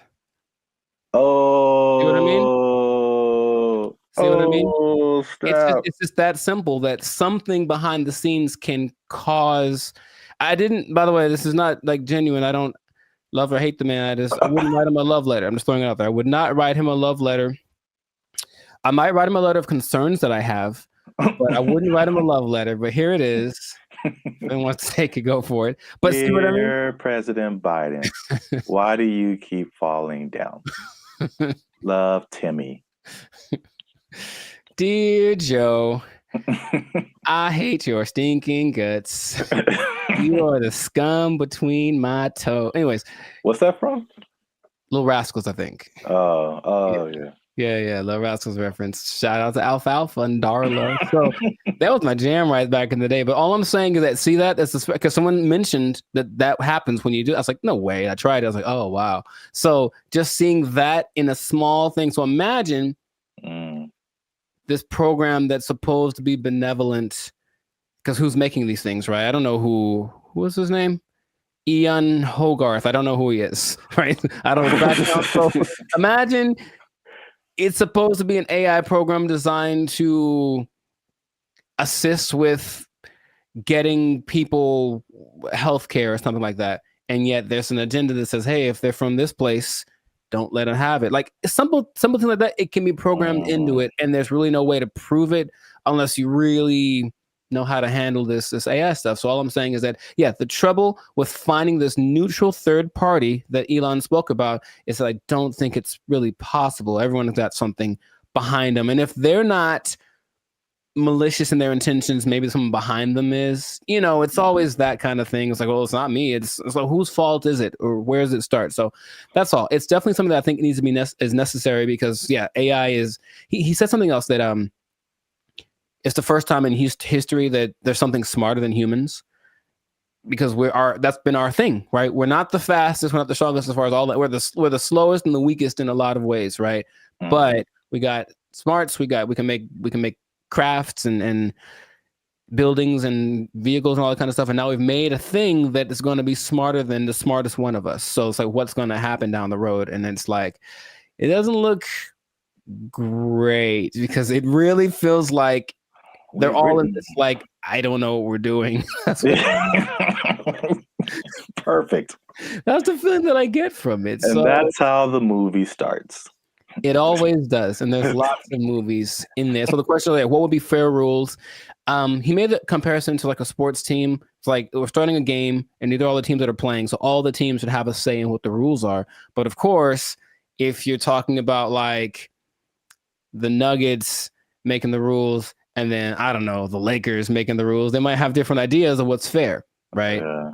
You know, so it's just going to be interesting to see how that goes. But at least someone's trying it. I believe the Prime Minister of England set it up, and that's what's going down. So fingers crossed, because like you said, it's happening really fast. Yeah. Yeah, and they need to figure something out quick, because this is a good segue into another episode, because there is a scam going on right now that people need to be aware of. It's happening right now, and it was a big news story on CNN. Okay, you have to tune in to another episode of the podcast to check that out. But anyway, this has been a fantastic episode of the Life Circus podcast. If I do say so myself, a Life Circus podcast. Jericho, this is Zap. So make sure to like, subscribe, comment, share this video with some people interested on the fate of humanity, and hopefully they won't come and do the thing where they take our stuff. Take your job. They're gonna take our job. Take it out. They took our jobs. They took our jobs. They took our jobs. sense a faint bit of skepticism in your voice, Jericho. We haven't even skeptical. It's just like, is there anything that he's made that has been helpful or that I would know about? We haven't even gone into his claims and what he's talking about, man. Are you saying he's the second coming of George Washington Carver? Is that what you're saying? Are you telling this man, him? It's hard out here for a pimp. Him? Okay, sure. What's up, everybody? I'm Zap, and this is Jericho, and we are the now 6-time international award-winning pop hip-hop music duo band in Future. We do clean, fun music that everyone can listen to with a sound that's uniquely Californian. And right now, you're tuned into the Life's a Circus podcast, where we talk about everything that's funny, interesting, and ridiculous. Before we jump into today's episode, though, do us a huge favor. Make sure you like, subscribe, comment, and share this video with somebody that you got beef with, somebody that you don't like, maybe somebody that's all up in your grill and making you feel a type of way about the day. Oh, bars. Okay, so somebody look, somebody that put a hitch in your giddy up. Is that a phrase people say still? Yeah, sure, man. Yeah, you got it. So I don't think I got it. I've been waiting to talk about this. All right. So the big thing on the internet has been Kendrick Lamar versus Drake. By the way, I think it's fake. Okay. Just because I've been doing this too long. I'm doing music too long. I've been doing Hollywood too long. I've been doing marketing too long. There's all of a sudden this big beef and oh, wow, millions of streams are happening. Wow. What a coincidence. Anyway, I digress. Mm-hmm.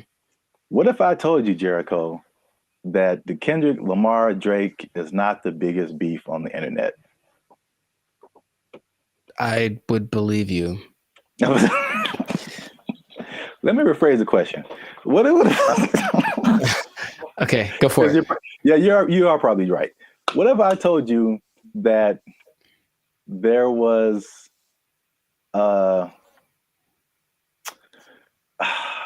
there was a better beef that I don't think has ever happened before? Better beef. Sounds like an Arby's commercial. Okay. I'd be curious to know what that would be then. Hopefully it's between... Never mind. Okay, go for it. Okay. Let me before I'm gonna get to it. One last thing. Jericho, and it's just straight up answer. Mm-hmm. All right. You don't have to add anything or make it complicated. Okay. Jericho, what is 1 times 1? It's 1. Do what? It's 1. No, it's 2, son. It's 2. All right. 1 times 1 is 2. According to Terrence Howard. That's right. Terrence Howard is rewriting. I know what you're talking about. That's the dumbest thing I ever heard. All right. He went on for a long time about this. He thought about this. Wait a minute. What was his explanation? Like you can't time something by something to get the same something, right? That was his like argument. 1 is 2, son. I'm gonna make a shirt. 1 times 1 is 2. Team Terrence, what's up? I don't think he's had work in a while, man. He's just trying to be relevant. Like seriously.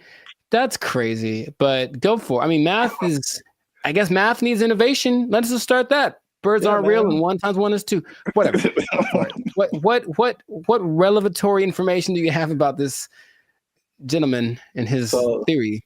So for people who don't know, Terrence Howard recently went on the Joe Rogan podcast, which I guess I didn't. I kind of realized, but I kind of didn't. That his thing goes for like 2 and 3 hours. Yeah. Like we talked for 15 minutes, and it's hard, man. It's hard. But they have a lot to talk about. And then of course the people that has on they usually have had a lot of things they've done, so there's a lot to explore. Yeah. And I only when I watch it, I only see clips of it that people made. So I'm thinking, oh, that was the podcast, and it just then I see the whole thing, and it's like 3 hours. I'm like, who watches the whole thing? Yeah, watch a 3-hour podcast, but that's intense. Yeah. But anyway, yeah, Terrence Howard went on there, and it gave me Cat Williams vibes, like that level of like, well, this just came out of left field. It's just like shocking. But he was talking about things,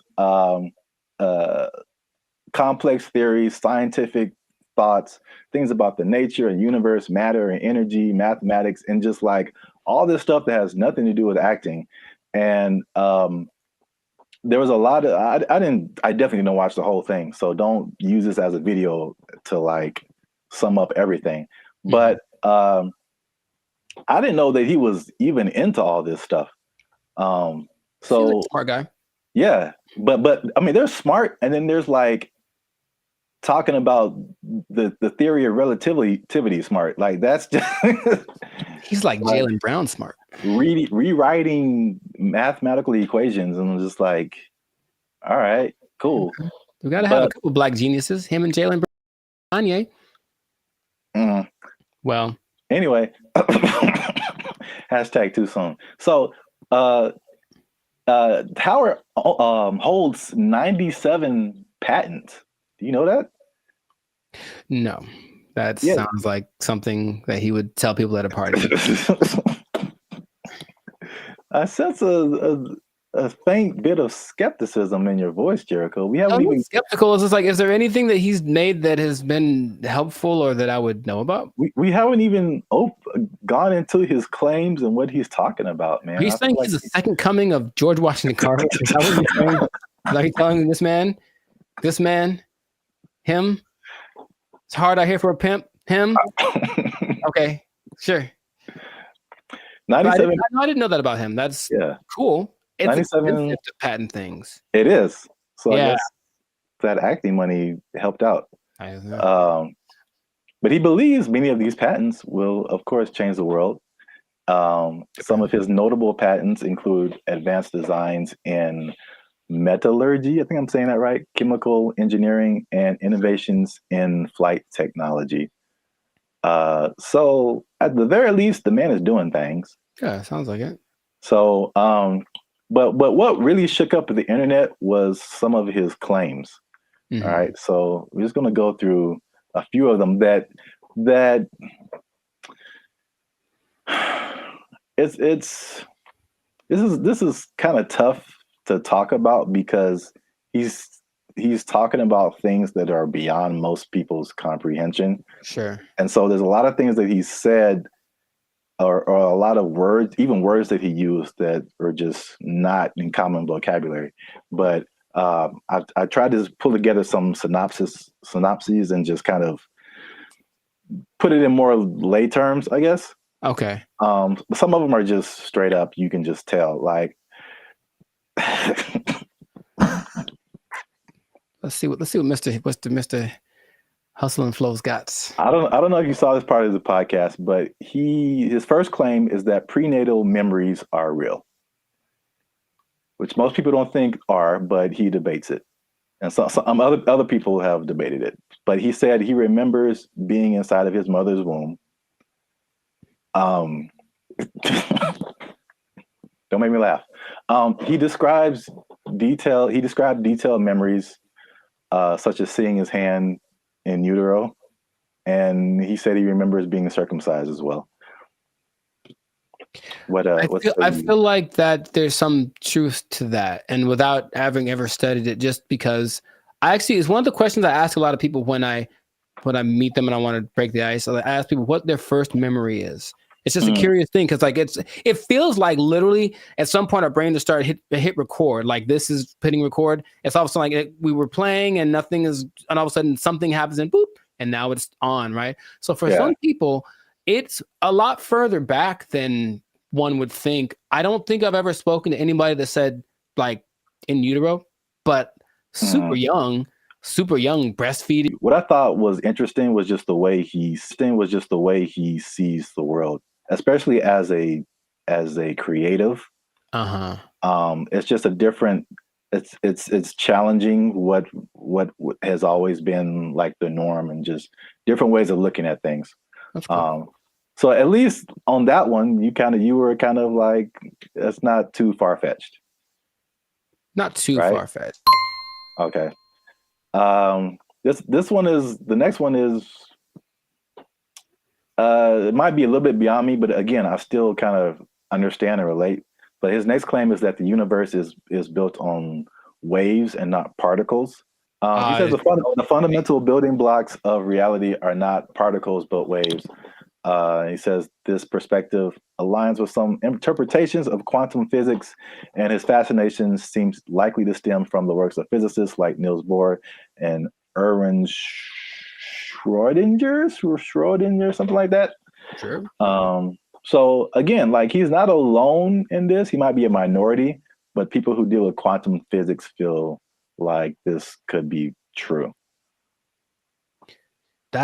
I was going to mention that there's something I've read about. It's almost like there's things that I acknowledge that are interesting to me that I wish I had like the mental capacity to process, because I don't think it's a bit above me. But I have read something about like this wave particle experiment where it proves the importance or the impact that watching something. It's a particle experiment. They shoot some kind of electron waves at a target, and depending on whether they record it or not with like a camera, the result is different. Now, how do they know that it's different if they didn't record it? I don't know what they're talking about, but it makes it seem like objectivity has an impact on the way the universe works in general. So I'm looking at you, one thing can happen. Or I guess that means that if I'm not looking at something, it could be doing something different than if I was looking at it, which again, what's the point? But that idea is like, I don't really get it. I don't really get it, but I'm like, that's an interesting idea. So waves and particles, would that make the universe? Again, my question would be cool. I'd honestly want to talk to him about it. Maybe just, stare at him while he talks. But what does that do for how we understand the world if that is true? If waves instead of particles are what created? Yeah, I feel like I feel like that's a bit beyond me. But I feel like, I mean, it sounds like you're trying to get some practical use out of it. But it's just like, okay, the things that we know about gravity and aerodynamics and stuff like that, by learning that stuff, we can fly planes and helicopters and stuff. Sure, yeah. And so there's some kind of use, I think, in saying it's waves and not particles. I don't fully know how to interpret all of this stuff and to make it like, oh, okay, we can do this now. But I'm sure like that's a kind of genius level, sure, right, kind of thing. Once you know it and then can do something with it. Right. If it means I can surf to Mars, I'm down, bro. That'd be so sick. Yeah, they'll just hit your knees with waves and not particles, and that'll heal them. I'm down for that also. Does anyone out there have answers for knees? Your boy's going through it right now, so yeah, let us know. To continue on this is probably this is probably the last one that just I kind of still didn't. It's too far above me. Mm-hmm. You said gravity is fake. So he said that there's an inward and outward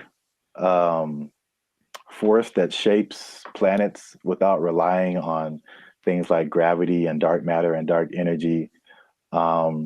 Which this one is kind of big because he challenges Newton and Einstein, like, as far as gravity being a fundamental force. And it's I know what you're doing. I know what you're doing. I know I know what you're doing.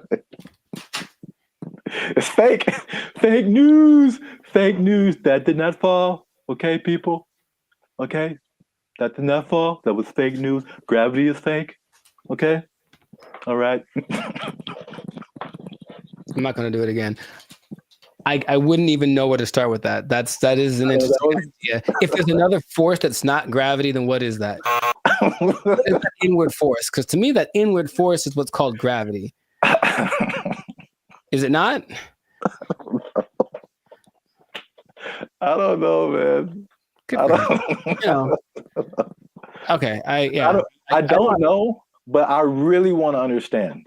I really want to, because there's stuff, even like the 1x1 thing, like I don't know how I feel about it, but I can at least understand why he would say that. Once we get to that one, but the gravity is fake thing, it's just like over my head, I think. Yeah, no, I wouldn't even. But when he talks about it inward and outward force, for any anime nerds watching this, I thought about Pain in Naruto, and he has like that universal push and universal pull. Yeah. And I like gravity. Yeah. Yeah. So maybe the answers are in Naruto. Maybe they believe the same thing. I don't know, man. This is just, I just find it funny, obviously. Yeah. Sure. It's interesting. I wouldn't know where to begin with that. Just someone coming out of nowhere and just challenging everything and everyone like we've ever known. It's like, you all are wrong. Gravity isn't real. I mean, it helps me that I only think about him as the Hustle and Flow character. Yeah, that adds another layer. He's stuck in that role to me, so he can say all he wants, but he's saying this. I only saw a portion of that podcast, so I know what he talks like. To me, he's still talking like that character on the podcast. So. Yeah, he definitely has that like typecast, or like his role in Avengers was like, was a War Machine. I forgot he was in that. Yeah, he was like the first War Machine. It's like, War Machine said there's no gravity. For the record, I prefer Don Cheadle. The same. I thought they were both good. Oh, okay, well, I don't remember Terrence, but okay. Next one is that straight, again, along with gravity not being real, also straight lines are not real, Jericho. And this is the one I kind of understand. All right, so this is his explanation. He said, when you view something from the correct perspective, or you view a straight line from the correct perspective, you'll see that it's not straight. So he gave an example that if you put like you draw a straight line, perfectly straight, at least to our human eyes, but if you put it under a microscope, you'll see all the tiny like inflections that don't make it look straight anymore. So basically, these are all conceptual things. He's basically trying to get us to rethink geometrical concepts. Again, why I don't know how that applies to that. Yeah, that I would say. How does that help us? Terrence, how does this help us specifically? I don't think it does. Look straight to me. It works for me. I'm gonna accept. I'm gonna take into consideration two of his ideas, and then for me, gravity and straight lines are pretty much going hand in hand. I will go find a straight line and drop it to celebrate my acceptance of straight lines and gravity.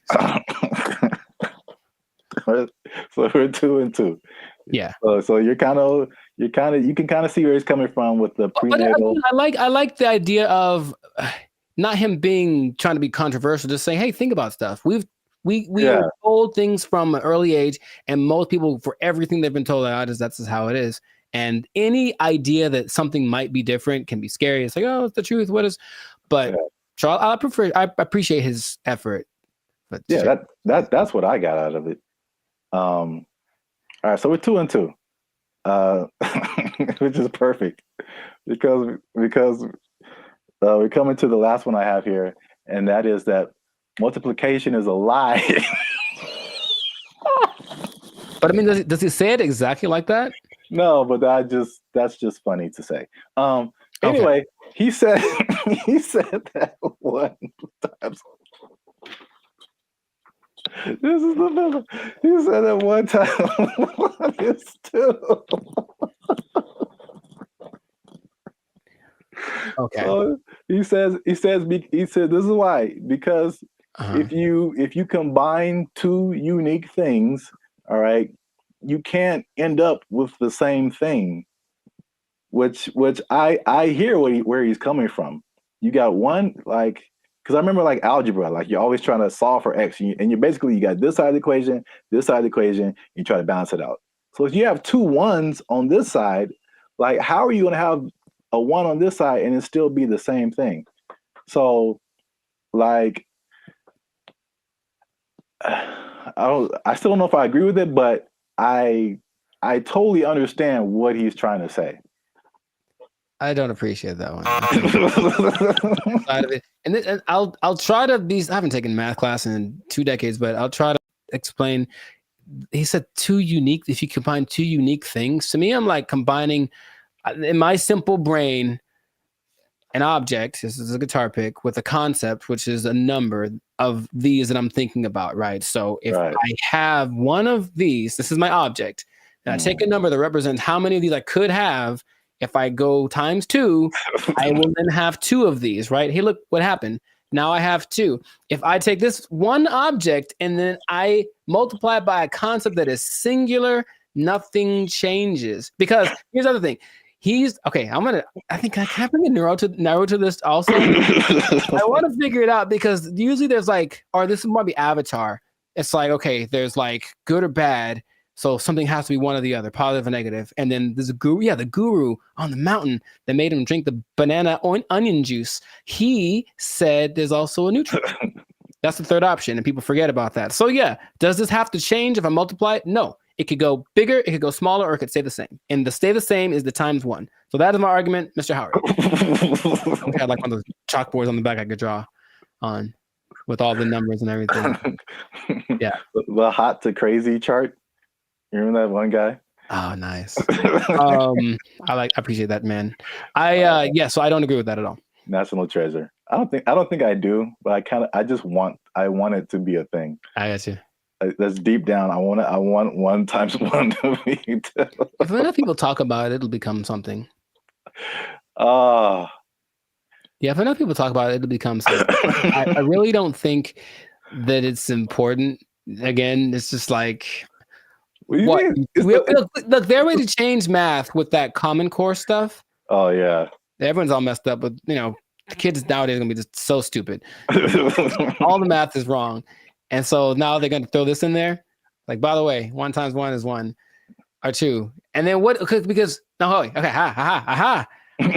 another thing. So if that becomes true, let's just hypothesize. Then wouldn't that change everything? Because you can't just change one thing without changing other things. If there's a fundamental concept that 1 times 1 was 1 and now 1 times 1 is 2, doesn't that somehow affect everything else? I think so, but I'm not sure. I don't want to really think about it. I just want to. I want someone else to figure it out and tell me on the internet. Not just ask ChatGPT, but no. 1 times 1 is 1. Since forever and ever and always, one thing can stay one thing. I am 1 times 1. I should make that my counter. Make a shirt. I am 1 times 1, and I just stand boldly, holding a flag and like a bowl of rice pudding. Oh, wow. I don't know why the second thing. All right, so that's 2 and 3. 2 and 3. All right, so we might end up with a tie here because this is a bonus one. Okay. And this is probably of all these things, this is the coolest thing. At least one of the coolest things I think he said. Okay. Was just like kind of opened my mind a little bit. And he said that the periodic table is structured incorrectly. I mean, again, how is this useful? I don't know, but I think I thought the visual was very cool. Okay. And I should have tested this before I started, but take chances. It's real life. Just take chances. Let's see what happens. Okay. So check this out. This is the periodic table of elements. So basically, he said he learned the periodic table, but he saw it in a different way. He saw it in circles. Mm-hmm. So I thought it was super interesting because it's kind of hard to explain. He breaks it into octaves, which we can relate to as musicians. So you start with like one element, and it goes through the list of elements until it gets to another octave.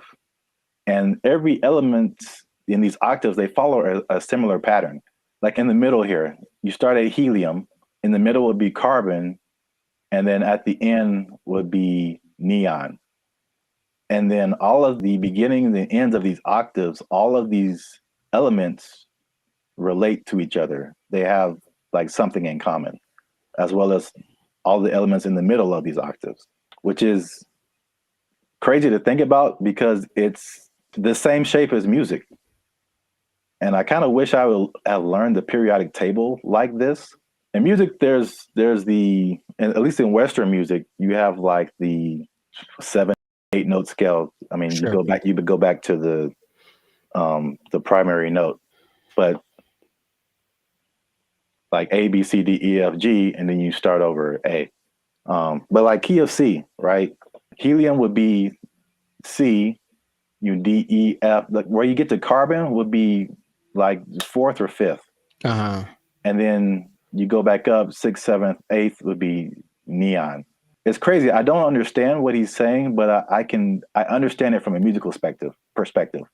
That all of these elements between helium and carbon are passing tones to where you get to carbon, which is like a perfect 4th, perfect 5th, and then nitrogen, oxygen, these are all passing tones until you get to neon. And all of these elements relate to each other based on their positioning here. It kind of gives me vibes more of, or the way I'm trying to process my mind is more like the harmonic series. Yeah. Only in the sense that stuff's getting like kind of bigger as it goes higher or lower. Yes, it's the same thing. I mean, it's and that's what he's trying to say. Basically, it's like everything is interconnected. And so he even gave these. This is getting like super nerdy, but every note has a like a measurement to it, basically a measurement of vibration that we measure in hertz. So, the 100 hertz, there's 400 hertz, there's 800 hertz. And so each one of these elements, like he gives a hertz number to it. And he says it's the same thing with colors. These are all they have a color associated, they have a sound associated to it, there's a vibration associated to it. And this is just like a visual representation to see like all this stuff is all the same thing. Music, color, light, element, everything around us is these octaves, these spirals, these circles. We just keep going in circles. So where like certain notes, there's certain notes that go together in music and there's certain notes that don't. And the same thing happens here. There's certain elements, like if it's the 1st and the 5th or the 1st and the 4th, like they go together. But you have like tritones in here, the elements that like don't mix or, like oil and water kind of stuff. That was like pretty crazy to me. That just from a musical standpoint to see like, okay, this guy he just has a different way of looking at stuff, which is kind of cool. Now that we've lost everyone on the podcast, let us know what you think. Unless you want to comment on that, Jericho. I'm 2 and 4. I understand it, and I didn't like it at all. I don't know what to tell you. It's really weird. The second you put it up there, my brain went ugh. So, maybe if it looked, I think it's more of an aesthetic thing. For some reason, the way that looked specifically made me go, I don't like that. Really? Yeah, I don't like it at all. I would have loved this in school because I can like, it was just music, and then I get it. I didn't really like science. Oh well, I never did. You have to learn the periodic table? Yeah, we had to memorize it. I don't think they cared that much in California because I think we kind of glossed over that. I remember we had to learn a couple, but not like the whole thing. All right. Well, let us know what you think. This has been another episode of the Laugh Circus podcast. Is Terrence Howard crazy or is he a genius? Is it somewhere in the middle? I forgot to talk about the beef. He has a beef with Neil deGrasse Tyson.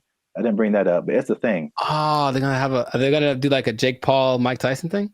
Man, I love it. But I should have brought that up because he basically said the stuff to Neil deGrasse Tyson, and Neil deGrasse Tyson was like, "No." Basically, I would trust Neil deGrasse Tyson more than Terrence Howard for sure. So on the podcast, he said that Tyson attacked him by saying no, but it was probably the most polite diss track that could ever be put out, because he just basically even complimented him in his, rebuttal of his theories or whatever. But I'm sure he respects the fact that he's trying. I think that helps. Yeah. He basically disagreed with everything, but he said like, yeah, this is cool. You have a certain level of whatever. Mm-hmm. It was very complimentary diss. So I don't know where he got the attack part from. But let us know what you think.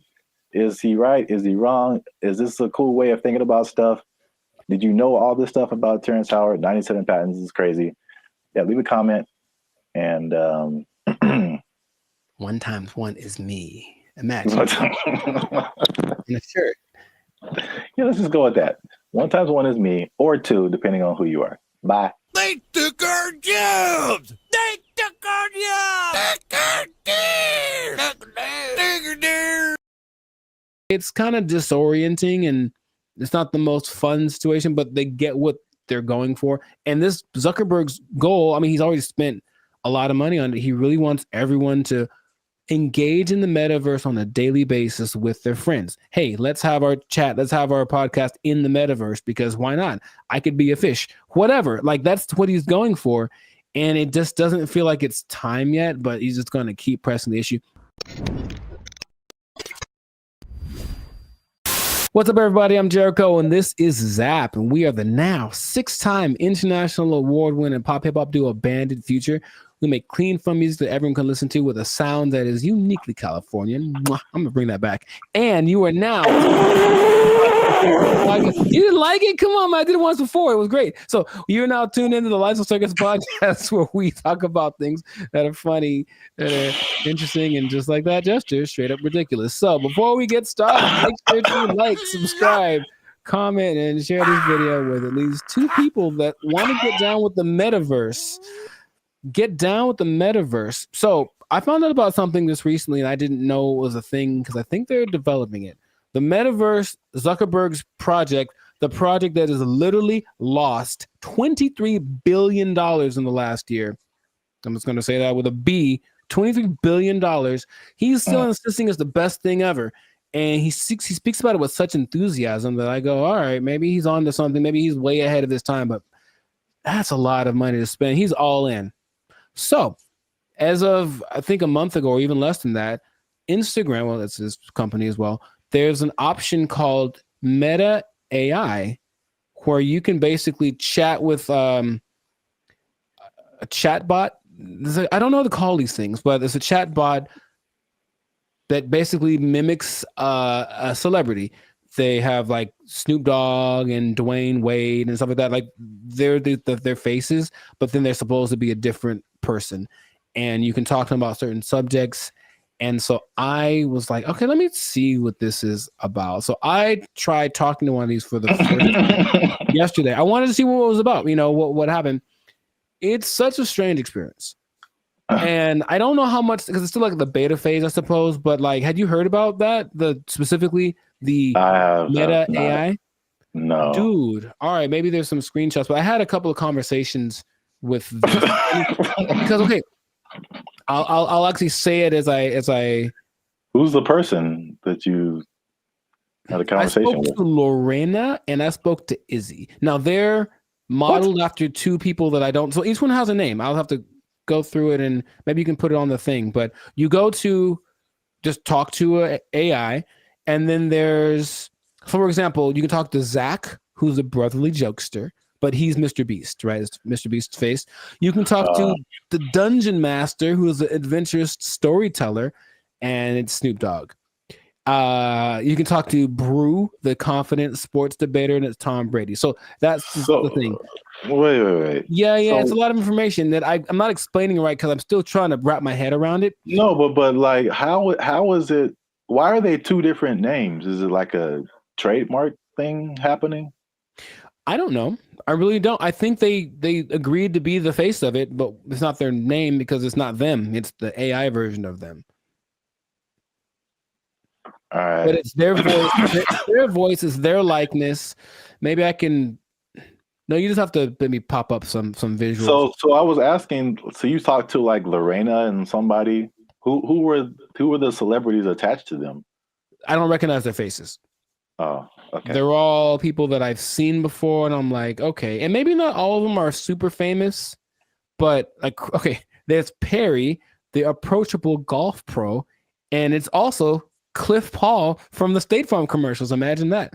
So I think maybe it's a combination of people that either are famous and I don't recognize them, or they're not famous, and then some famous people that agreed to be on it. But basically, each one has a level of expertise. So I'm asking these people questions about things that they have expertise on. One's a travel expert, and she was giving me tips about this and that. And the only thing that makes it like, this is weird, is when you write an answer or a question, they answer you immediately. And it's like a paragraph like this. So it's like, it's not possible for a human to do, but they respond to the nuances in your questions. They ask you questions back, and it more or less feels like a real person talking. Now, my thought about the meta thing in general is that it's kind of like supply and demand, like not supply and demand, but you can give people something that they didn't know that they wanted, and then you offer it, and they're like, oh my God, I always wanted that. I really don't think anyone else wants this at the moment.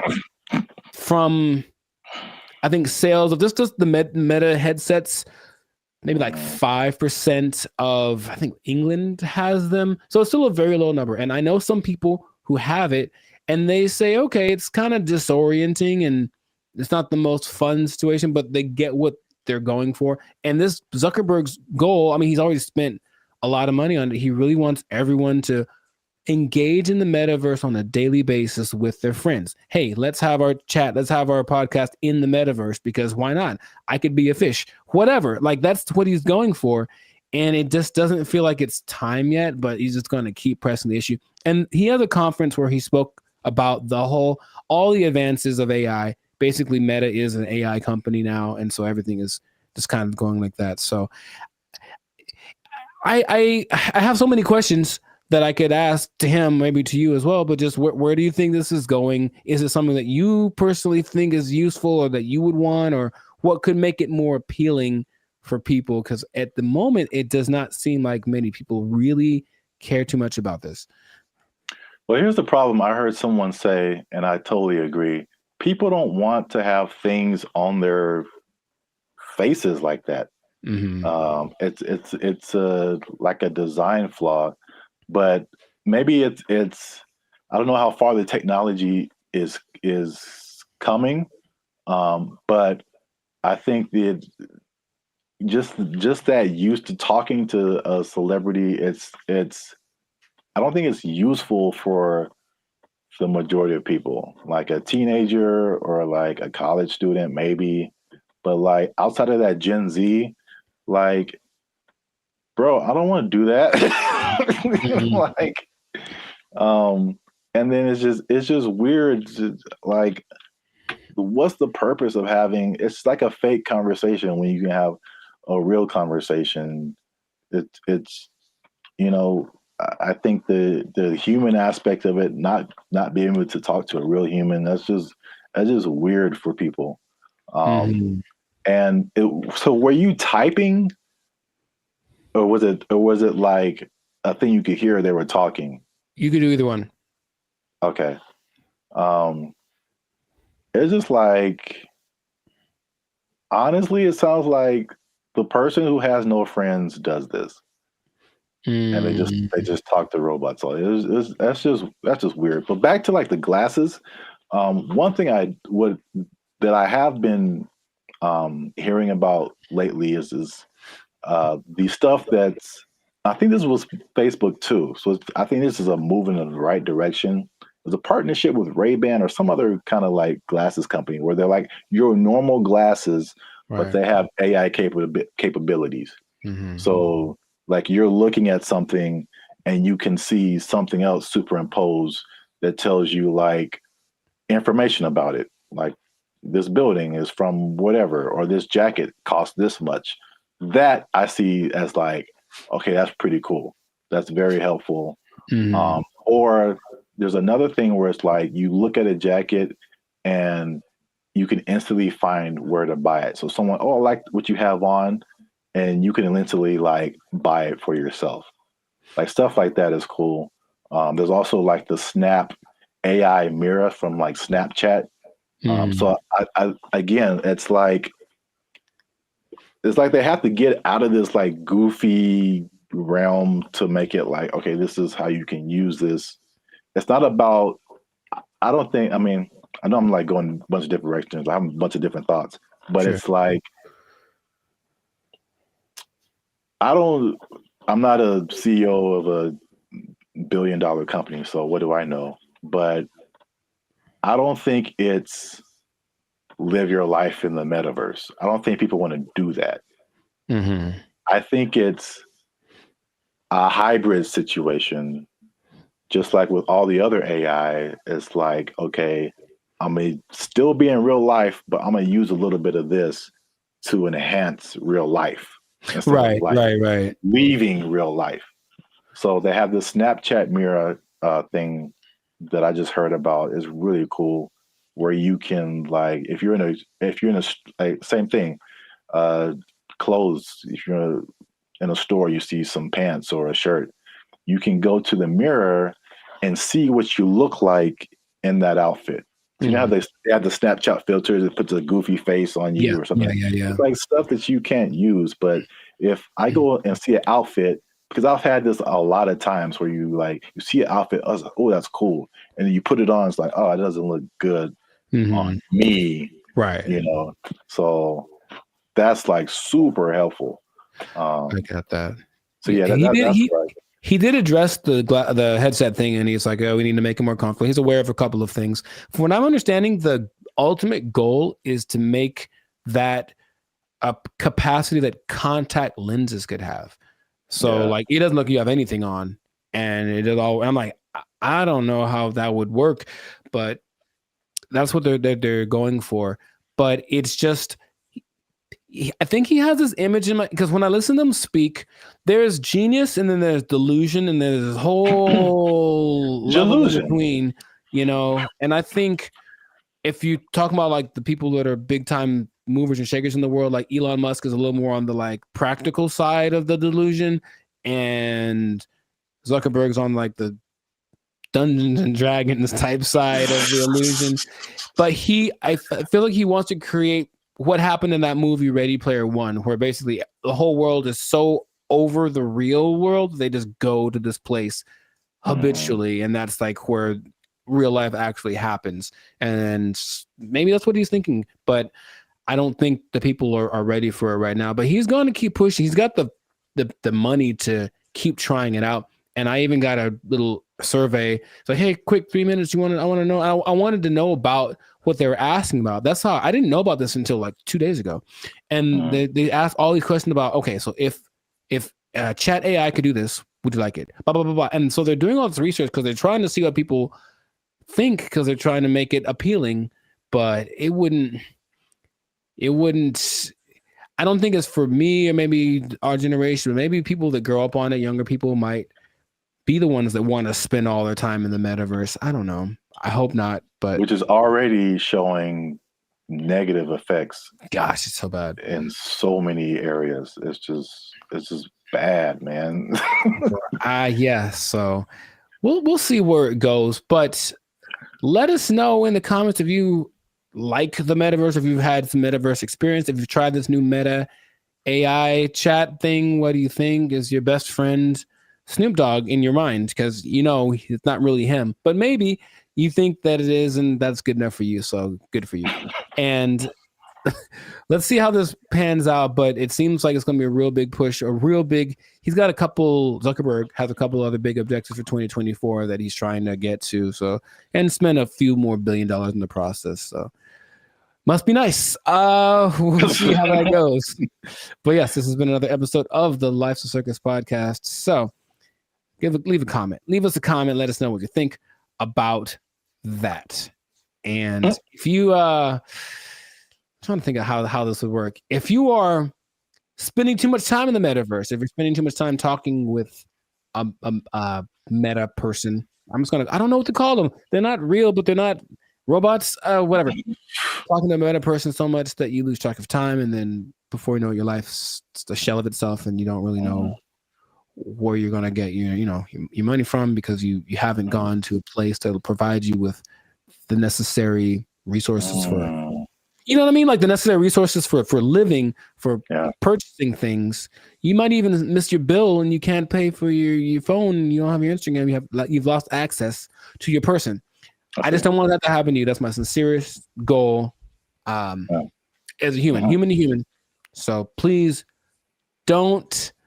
Man. Well, I guess you understand what I'm trying to say. I don't have to say it. So you don't have to say it. You don't have to say it. But I'm going to say it. Don't lose your job. Don't lose your job in the metaverse. Marcus Zuckerberg is crazy. They took our jobs. They took our jobs.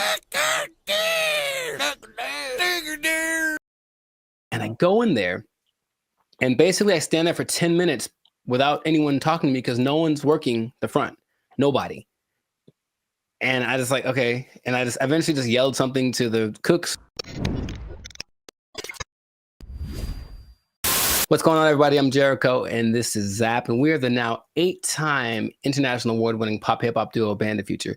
We make music that's funny. No. Huh?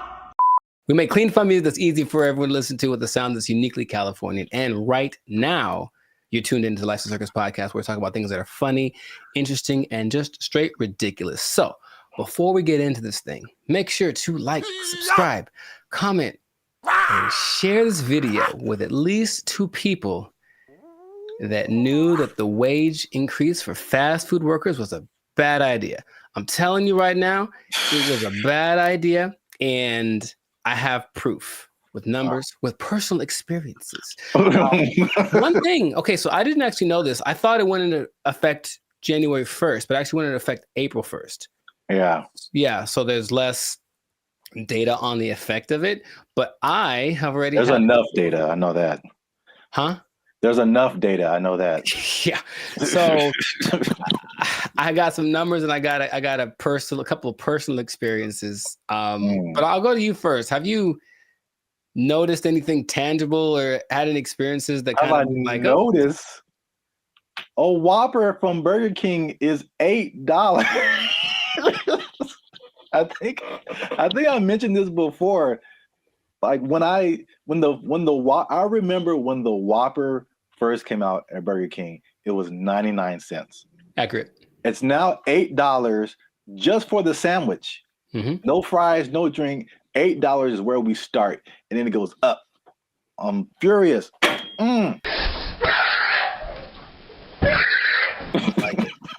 So yes, increased prices everywhere across the board, and I had a couple of eye-opening experiences just last week. Hey, y'all, come look at this.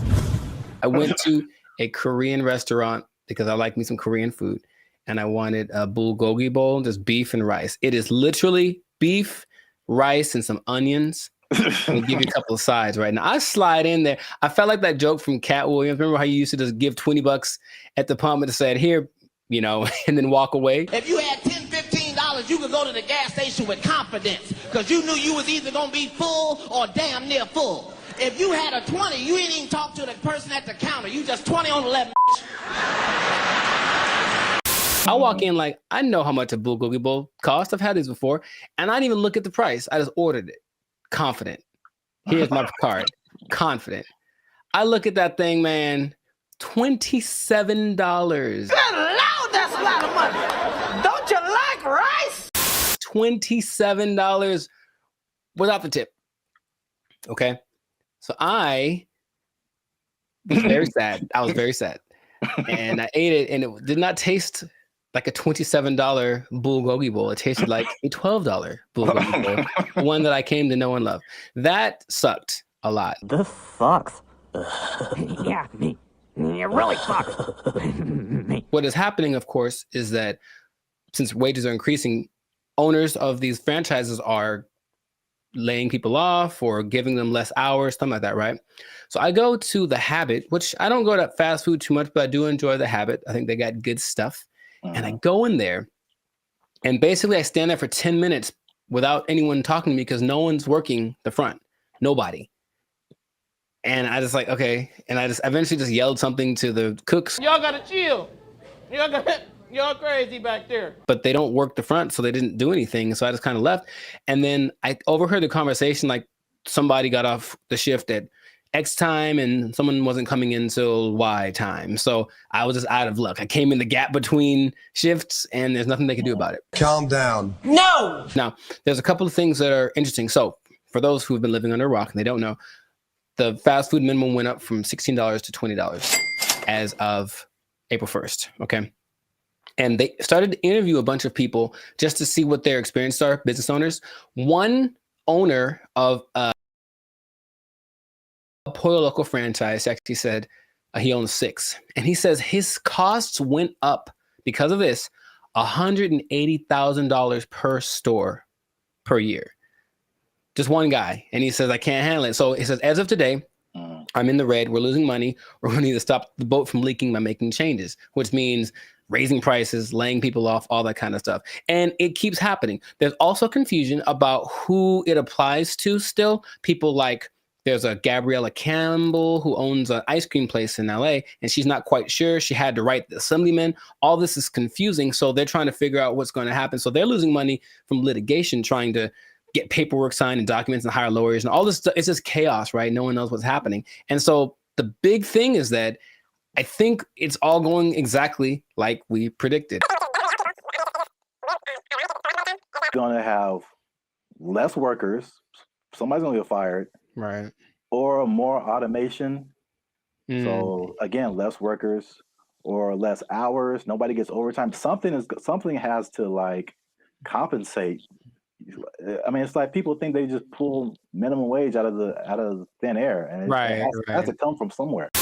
Another gentleman said, Brian Hom, he owns San Jose Vitality Bowl, and he said, one, customers are really mad at his $14 price for an acai bowl, which I understand because I've made an acai bowl for $3. So I understand the price. And then he basically said this: I'm happy for my employees getting the $20 minimum wage, but if we can't continue to have good sales, they may not have a job. You about to lose your job. Get this thing. This is the cycle that we've entered ourselves into, where the owners have no choice but to raise prices, but to lay people off. And it's just bad. And I don't see it. I don't see the solution. I got some good news and I got some bad news, y'all. The bad news is that I'm shutting down the studio. It sucks for the, I mean, there's so many different, everybody's. What? Bro, what are you talking about, man? Everybody's in a different boat. I know a lot of this applied to like the big chains, like the McDonald's of the world and the big franchises. Sure. And it's a lot of complaint from people is like, well, these are big corporations. They have lots of money. It's not, they can afford to pay this. They know what they did. They know what they did for sure. Like just McDonald's, because that's the thing that everybody knows. The McDonald's corporation is different from like the franchise owners. And so these are like individual people or individual businesses that, you know, get everything from McDonald's and just put their, you know, labels on it and all that kind of stuff. And so they don't have as much control as business owners or as franchisees. Is this worth you losing your job? They have their own kind of separate budget that they have to work with. It's not like, you know, McDonald's down the street is not the McDonald's corporation per se. Right. So there's that disconnect, which is confusing to people because I think those people that you mentioned, the actual franchisees or the business owners, they're the ones who are getting it the worst. Yes. One because they can't really, they don't have control over their franchise fees and all that kind of stuff. They didn't advocate for this minimum wage that was just handed down to them.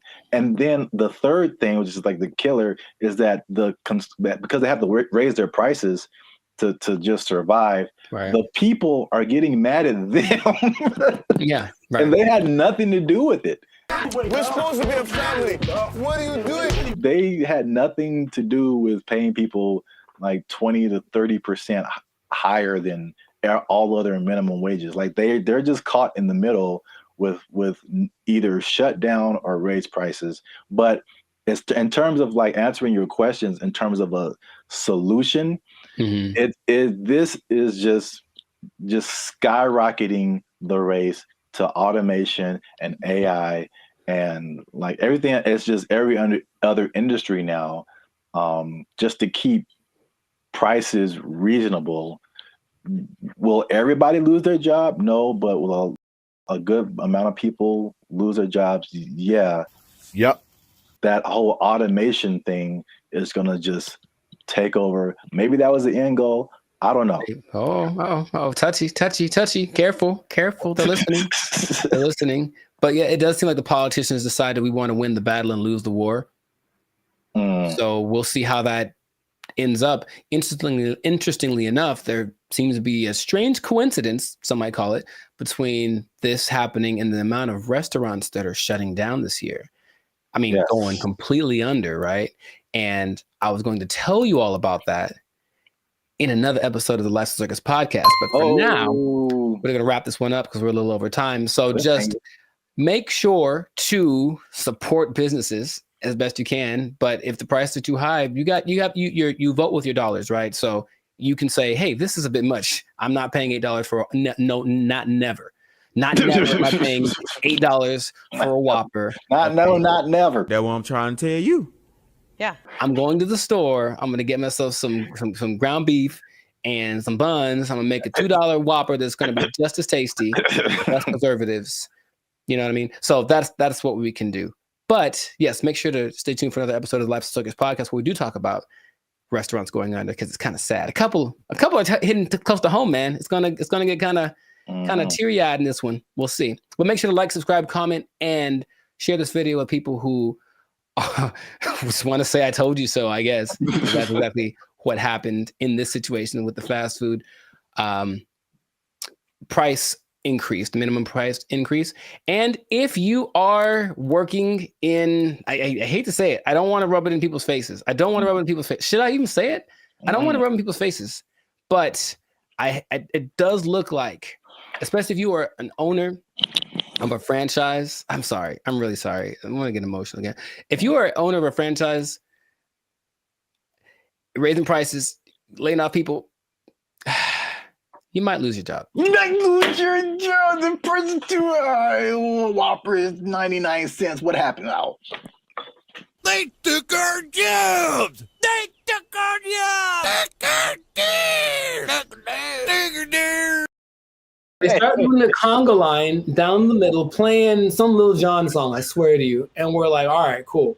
Now I'm looking and I see a few people, the passengers that are happy and they're doing the thing, and then the flight attendant, and I see a guy, and I recognize this guy. And I was like, why do I recognize this guy? Oh, he's the guy that I saw when I got on the plane. He's the guy that introduced himself and greeted everyone on the, is that the pilot? It sure was. It was the pilot of the plane. No way. The pilot of the plane. And we're all like,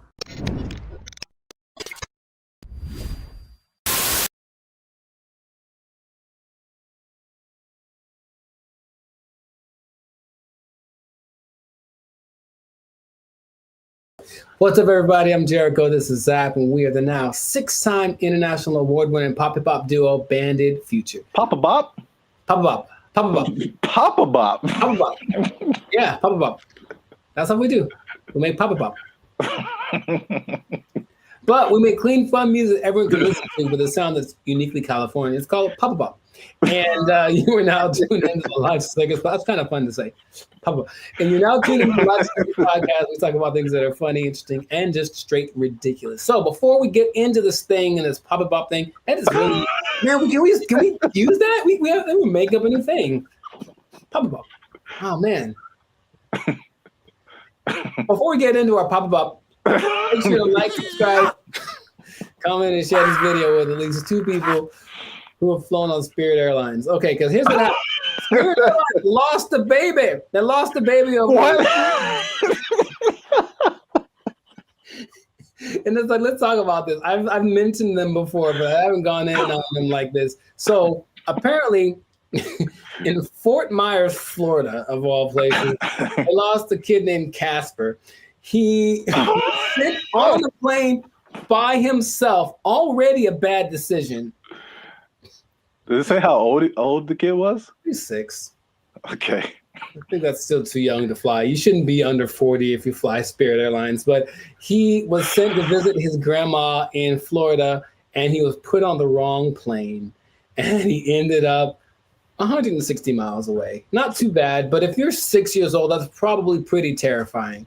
And the flight attendant's like, the grandma's waiting at the airport, and she's like, hey, where's my grandson? And she's like, oh, there's no kids on here. And that was it. And so then they panicked, and they eventually figured that out. And I saw that, and I was like, yeah, that sounds about right. Because I've been on Spirit Airlines one time, and that was enough. So first question, have you ever, because I've got a story.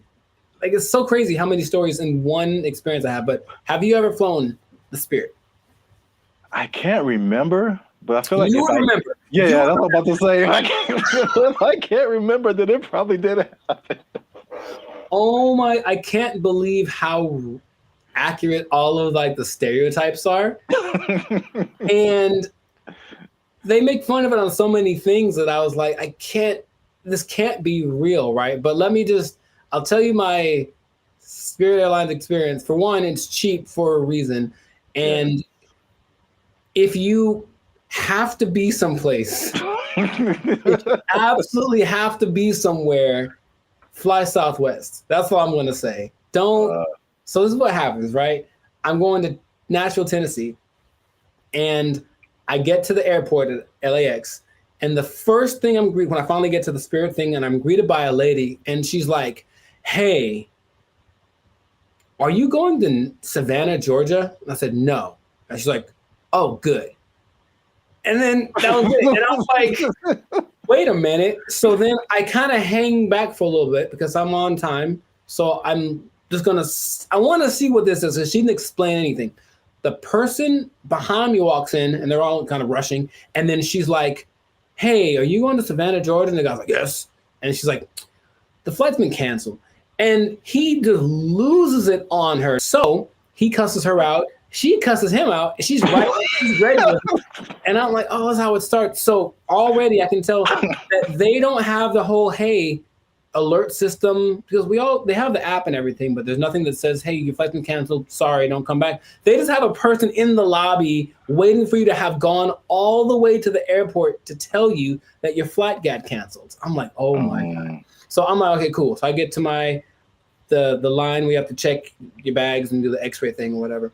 And it's just a bunch of people yelling across, like literally, yelling across the space. There's all those lines with the conveyor belts, and one person over here, and they're cussing out somebody over here, and this person is getting back, and they're running back and forth, and that's not my job, and blah, blah, blah, and bleep you, and all this kind of stuff. And it's all happening as people are just like, I just want to get to Nashville. That's all we're doing. So that is how everything started. I'm like, this is a movie. It's really like a movie. So we finally get to the plane part of it, right?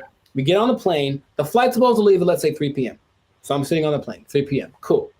3:10. Cool. 3:20. All right. 3:30. Right. It's about 4:30, right? Yeah. We've been sitting there for an hour and a half, and we're all just kind of disgruntled. We're like, man, what the deal? Like, well, here's the thing. One of our flight attendants isn't here because they apparently changed their schedule so much that people get, so that flight attendant went to the wrong. It'd be funnier if it was like went to the wrong terminal. He went to the wrong airport. So he's not around. So we got to wait for him. So they waited 2 hours and apparently got somebody else. I'm like, all right, I don't know, whatever. So they appealed to all the passengers by just giving out free drinks, just left and right. So we're not even in the air, and people are hammered, man. Okay, I was gonna ask you if it was just like soft drinks or if it was some of that bubbly. It was the stiffest of the stiffies, and it was just hard alcohol. Everyone drinking it. I mean, like people, and they weren't asking ages either. There's some young-looking people on the phone. I'm so serious, man, and I have to. Like, there's so much more to it. I don't want to just. Well, okay, so we finally get in the air, and we're going, and it's like not going well because everyone's drunk and complaining loud and stuff, right? So the flight attendants decided it'd be a good idea to calm the tension to just start a conga line down the middle of the aisle, right? No way. It gets better. So no way. Way. They start doing the conga line down the middle, playing some Lil Jon song, I swear to you. And we're like, all right, cool. Now I'm looking and I see a few people, the passengers that are happy and they're doing the thing, and then the flight attendant, and I see a guy, and I recognize this guy. And I was like, what? I recognize this guy? Oh, he's the guy that I saw when I got on the plane. He's the guy that introduced himself and greeted everyone on the. Is that the pilot? It sure was. It was the pilot of the plane. No way. The pilot of the plane. And we're all like, I don't believe. I'm like, you have to. No way. Yes. Okay. So that. I can't believe you haven't shared this before either. This is. I don't know. I did mention Spirit Airlines before, but I didn't like go in like this. So that was like part of my first experience. That was on the way there, and then when I get, oh man, that landing is not. Dude, it's just crazy. Wow, you got some full experience. And you just kind of get that like whiplash kind of thing. You're like, can I sue? And they're like, no, when you sign the waiver, you said like, we're here. Like, yeah, I know. So that's already interesting. Cool. So that was on the way to Nashville. Got to Nashville, ate some chicken, had a good old time, right? Came back, Spirit Airlines again, right? And I get to the terminal. I'm like, all right, so what's going to go wrong this time? So we get on the plane. Now, remember the last time I got on the plane, the pilot greeted me, and then later he was on the conga line? Well, this time I get there, the pilot does not greet me. And I said, oh, okay, maybe he's in the bathroom, whatever. So I just sit down in my seat, and I'm just waiting there. The seats they're not any smaller than regular planes. They just feel like it because it's Spirit. Or I was sitting next to some biggins. I don't know what it was. But so I'm just kind of like this sitting there, right? And the flight's supposed to leave at like 5:30, and we're going like this. This is happening again. Why are we late? Why are we late this time? They finally make an announcement like an hour into it of us just sitting there. Like, so the pilot wasn't told that he was supposed to fly today. So he's not here. So we're trying to find another pilot. And dude, I swear they almost went like, does anyone here know how to fly a plane? I felt like that's where it was going, but it's okay. So a pilot, I don't know if he was originally the guy, or a pilot finally shows up about 2 hours late. Right? Just in there for 2 hours. Were we all hammered again? Yes. Because that's their remedy. Just get everyone drunk and they'll be happy. The flight from Nashville to LA is about 5.5 hours. Okay. So I'll let you do some math here. I'm trying to think of it myself. But we left at 7:30. We were supposed to get back with the 2 hour difference. It's like we would have gotten back around like 8:30, right? So we didn't leave until 7:30, which is 2 hours later, right? Tell me why we got to LA at like 8:42. Like so we left 2 hours late, but we got there 12 minutes later than we would have gotten there if you left on time. Dude, I've never been in a plane where I'm like, we're going really fast. Think of like the range of how fast a plane could go. But apparently, you cruise at like maybe 700 miles an hour, but they can go up to like 900. He was flooring this thing. Clouds, dude. It is crazy. I felt like some Tokyo drift action happening on some turbulence. And I'm like, I've never felt this way, like this kind of thing in a plane the whole time. Just the engine and everything. And we're just all like, we're drunk, so we kind of don't care. But I'm also like, man, that's how I die. Like I was seriously thinking that. And then we get back almost on time, as if we left on time. And then I was like, okay, well, never again. Never again. It is real. And here's the thing. I want you to experience this. No. I think that's not. How about this? Let's do it. Let's do a test. Let's do a Bandit feature test. Okay. Next time we have someplace to fly, I'll take Southwest. Okay. But you take Spirit and we'll compare experiences. Now I'll probably get there before you. Or will you if we floor it? I swear to you, I didn't know that flooring a plane was an option. Oh my God. And like he's just going like he's just having a good old time. A lot of new information that I didn't know about. Come on, do it. Yeah, wow. Spirit Airlines is everything that they say it is. And it is cheap. Don't forget they charge you for everything though. So every little item that you bring is an extra charge. So the ticket is cheap, but then, but the performance. Wow. Yeah, I'm gonna pass on that. I know that was most me talking, but I think everyone should know. No, that was a great story. I can't believe it's been this long, over 100 episodes since you shared it. Maybe I repressed it. Yeah. Oh, remember that time I almost died? Oh yeah. It was just so, because then I had to tell my people when I got there that we're going to pick me up. Like, sorry, I'm 3 hours late. Yeah, stuff like that. And I was like, but I flew Spirit. They're like, oh well, yeah. Wow. All right. Yeah, please do that. If you have an experience with Spirit Airlines, please share it. We should make how about to have that website that's like people of Walmart, where it's like the worst people.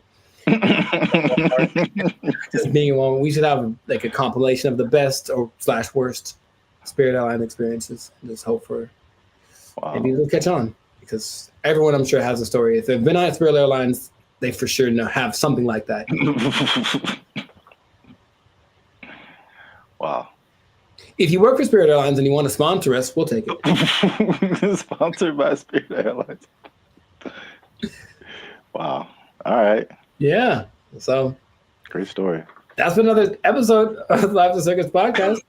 Make sure to like, subscribe, comment, and share this thing. Let people know about the glory of Spirit Airlines. Let us know if you think that Spirit Airlines and Waffle House should have a merger, because I feel like they should just get it over with. Just put a Waffle House on a Spirit Airlines and just see what happens.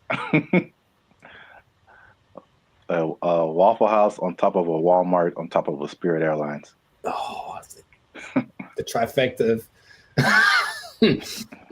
Or let us know if you like Papa Bop. Yeah, that too. That's our new thing. That's our new thing. So if you work for Spirit Airlines, you're pretty sure you're going to lose your job.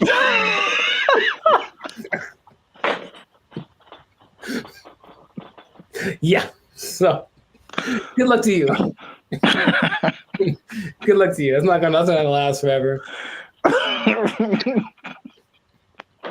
They don't have to take. Yep. No one's gonna take it. Yeah. Yeah. We didn't have to even say it. I don't have to even say it. Yeah. So, just start putting in applications. God.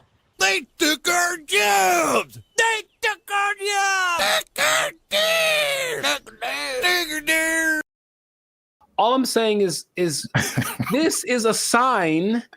Let's not put them in control. Let's not make them faster. Let's not make them responsible for more people at one time. Let's not make it so they can fly. Let's not do any of that stuff. Let's kill it now. Let's kill it now.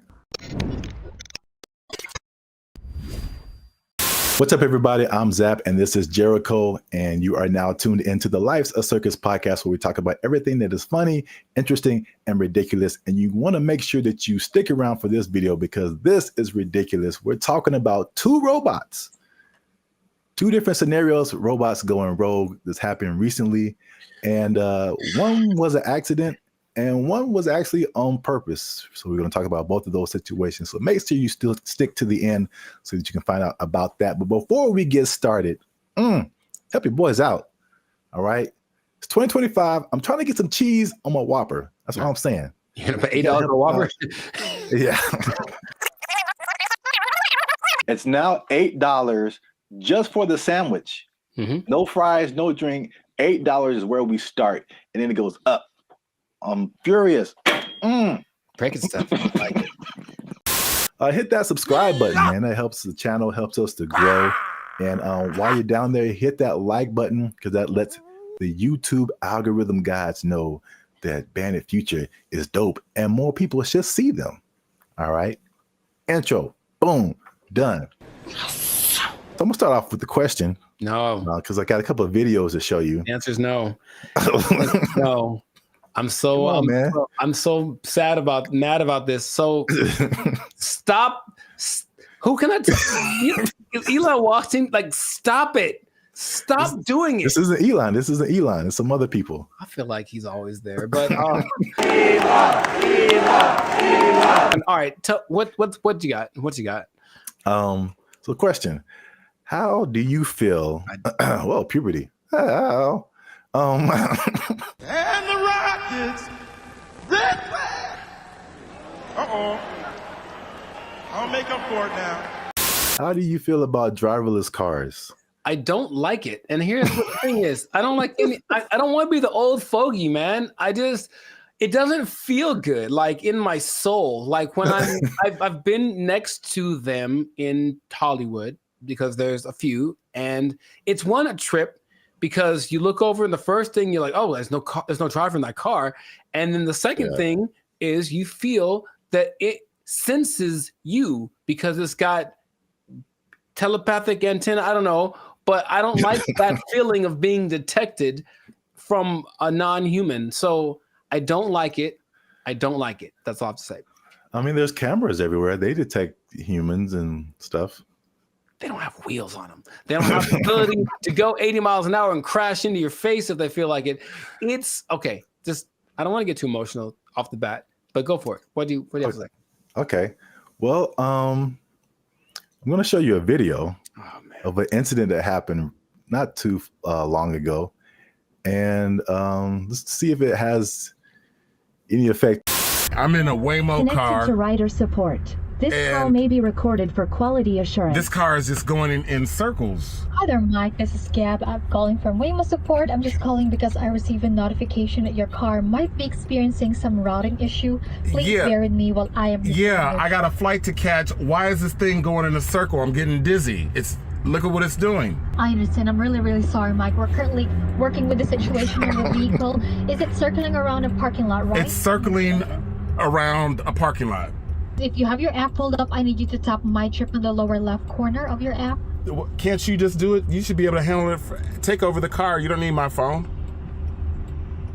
I don't have an option to control the car. Mike, I'm really so sorry about this. Well, can you stop this car? I am trying to pull it over right now. Apologies.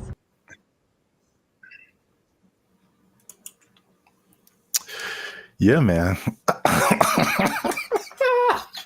So here's the thing. All right, to his discredit, the car is not going that fast. He can just jump out, I think, unless they can't unlock the door. But what he mentioned was like, there should be some kind of an override thing for these things. Sorry, it on the fritz. Let's hit the button so it calms down real quick. Like, they should be able to do that. And if they can't, I'm not getting in that car. But also, I'm not getting in that car. Did you see how weird that was? I thought for a second, and here's the thing, for a split second, I thought it was the car talking to the guy, like, hey, I got it, shut up. And that would have been worse. What would you like to hear? What the hell was that? I realized that he was just, at the mercy of this car that, and you know what's weird about this? Everything repeats. I remember this actually being, honestly, a faulty, not a default, but it was a problem that certain cars had back in the 80s. I don't know why I remember this, but I remember seeing like a car going around this roundabout and it wouldn't stop and they couldn't turn it off. Wow. A defect. It was like a defect. So, I mean, maybe cars like to go in circles. I don't know. Yeah, I got a flight to catch. Why is this thing going in a circle? I'm getting dizzy. All I'm saying is this is a sign. Let's not put them in control. Let's not make them faster. Let's not make them responsible for more people at one time. Let's not make it so they can fly. Let's not do any of that stuff. Let's kill it now. Let's kill it now. That's easy. It's very damageable now. I'll be back. I don't want to see this happening to more people. And I feel like it's going to happen to more people. Okay, your points are valid. Thank you. I'm trying to stay calm. So let's I just want to break down what exactly happened. So the guy in the car, his name is Michael Johns, who ironically works in tech. So he was inside of one of these Waymo cars, which I'm seeing more and more now. Yep. This was in Phoenix, and the car the car did 8 circles in the parking lot. Oh wow, this is fantastic. It did 8 circles. As you can see in the video, he said he was getting dizzy, and probably the same thing that jumped out at me was like, the lady literally said, "I don't have an option to control the car." Right, and that's the problem. That's a big problem. That's such a big problem. This thing has been out for years. It blows my mind that they can't control the car. Like if something like this happens. Right. Trust me.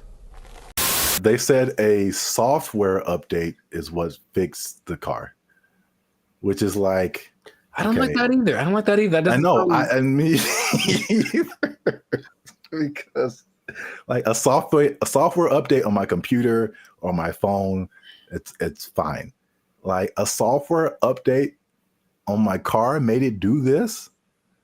No, man. You know my computer does sometimes. Hey, y'all, come look at this.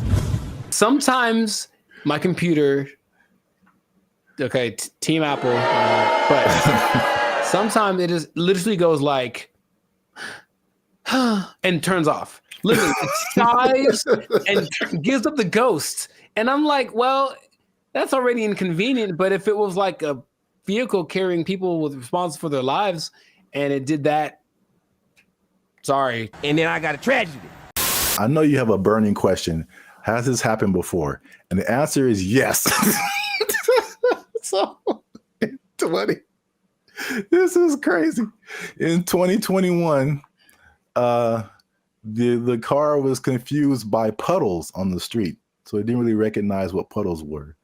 Okay. And it was braking for no reason, basically, while people were inside the car.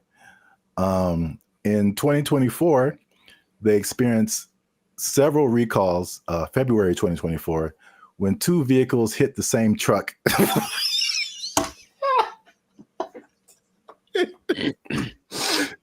They hit the same truck minutes apart. And this, along with other incidences by another robo-taxi company called Zoox, began a federal investigation into erratic driving. I don't get why. I don't get it. In June of 2024, they recalled almost 700 Waymo cars to make them, and I quote, less likely to drive into poles. That's not something I would have made public knowledge, I'll be honest. That doesn't sound positive or uplifting or reassuring or anything like that. Oh my God. But yet people are voluntarily just getting into these things. I mean, well, this is an interesting thing too. Do you know who owns Waymo? I do not. It's Google. I'm not surprised. Yeah, I didn't even know that until I started looking this up. But it's ironic because I don't know if you remember like the very beginning of Gmail people had to invite you to have a Gmail account. Yeah. Do you even remember that? Mm-hmm. Okay. So it's the same thing with Waymo. I don't know if they're kind of like rollout marketing strategy or whatever. Maybe it's like, it's like the club that you can't get in, so it just makes you want to be in it more. But like that one thing that was big during the pandemic, that one like. Oh yeah. What was that called? That's crazy. You can't even remember the name of it. What is your name? I told you it doesn't matter what your name is. Yeah, it's the same way with Waymo.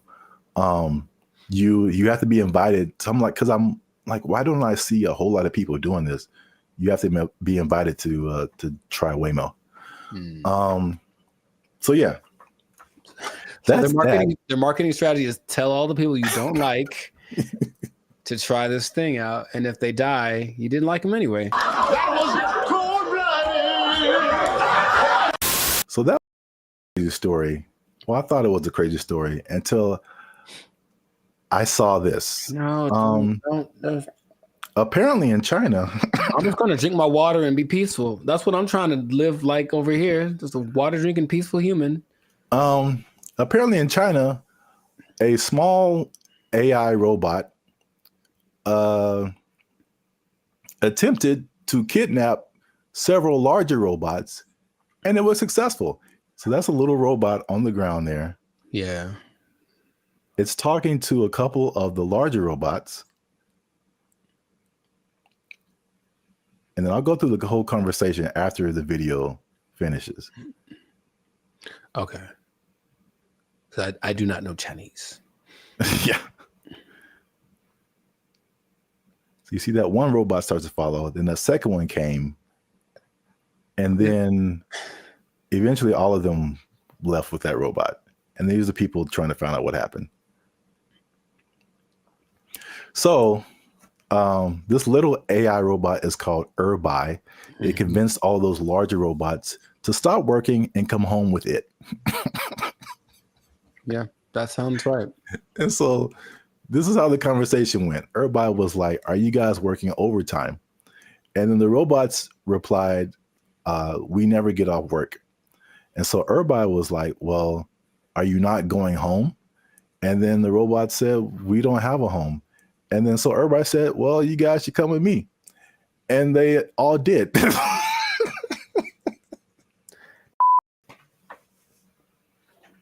I don't have any more water to drink and be peaceful.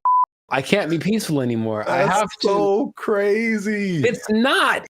It's not crazy. It's exactly what happens in every movie. In every movie. Do you remember there was a movie about a toaster? I forget what it's called, but it's a little toaster. The Brave Little Toaster? There we go.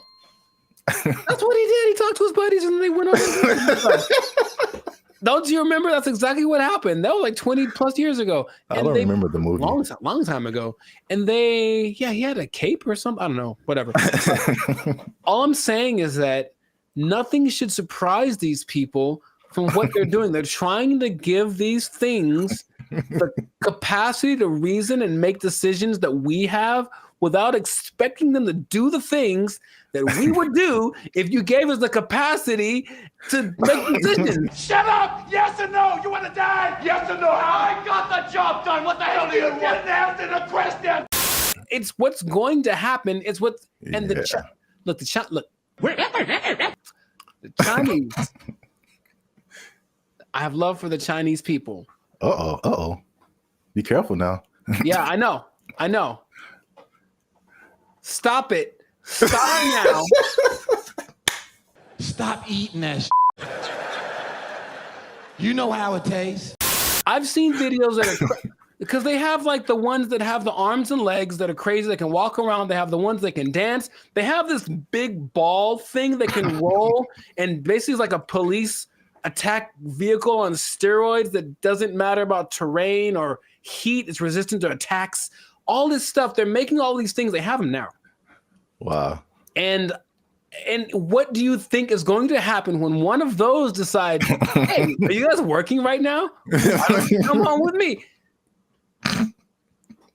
Or let's go blow up some stuff because we got guns, right? It's fun to shoot guns at the stuff we're supposed to. What if we shoot guns at stuff we're not supposed to? Oh, let's find out. And then they go and do it. And then we have a tragedy. And then I got a tragedy. And then everyone blames I don't know who to blame. Elon Musk. Well, he seems to be the guy to blame for most things right now. I would agree. But the thing is, do you not see it as clearly as I do? To the people that develop these technologies, that's what's going to happen all the time. Your Uber is going to take you home, and then halfway it's going to be like, oh, you know what? I have other things to do, and just take you off to the desert to meet up with its group of friends. So the thing is, you didn't really have to explain that, you know. You can kind of get it's kind of like a Mr. Bean thing, just with like little gestures and whatever. It kind of like had like a nod thing going on, and then you just take it, and then it. Yeah. I could. Well, here's the caveat to this second video. Okay. The Waymo car was an accident. This second video, well, first of all, it went viral on social media. Sure. So I mean, apparently, you know, with AI and all kinds of things now, you're like, did this really happen? So. The person who posted the original video and the company that built the robots, or companies, actually 2 companies, they verified that the video was accurate. That's a thing that happened. Mm-hmm. But the caveat to that is that they planned that. So basically, it's 2 different companies, the company that makes the little robot and the company that made the bigger robots. And the little robot company was like, hey, can we test out our robot on your robots to see if it can make it do stuff? Mm-hmm. And it did. So I think, as funny as that is, I think they are aware that stuff like that can happen. So they are testing it. I don't think they are. That's the thing. Yeah. It feels like as much as they say that, I don't care what you say. What are you doing? And in this case, they're doing things that tell me the contrary of what. Well, they're testing out the capabilities of these things. So, I mean, eventually it's going to be like, okay, let's program it to not do this. Start kidnapping people. That's one of my mission parameters. So yeah, fun times. This has been another episode of the Lives of Circus podcast. I don't like it. If you like this episode, make sure you hit that like button. That helps us out. And don't keep it to yourself. Don't be greedy now. Share this with at least 2 people that you think might find this interesting. And because the robots, man, they're coming, man. You need to hold on to everything you got. I mean, they're here. Hide your wives, hide your kids. So y'all need to hide your kids, hide your wife. Hold on to your job. Hold on to your job, because you're going to need a little job. And the robot's going to take it over. They're going to kidnap everybody out. They took our jobs. They took our jobs. There's no amount of money too great, right? If you're going to go buy a yacht and a spaceship, that's $1.5 billion right there. So, like, don't buy a yacht and a spaceship. That's my suggestion. I'm just saying, please don't do that, Florida person. But Elon Musk has a yacht and a spaceship. Elon Musk is making yacht and spaceship money daily, all right? Yo, what's up, guys? I'm Zab. This is Jericho, and we are Band of Future, now 6-time international award-winning pop hip-hop music duo. We make clean, fun music that everyone can muget. Clean, fun muget. Muget, I like it. Do you enjoy muget? I don't think I've ever tried it. Dang it, I was doing so well. Is it spicy?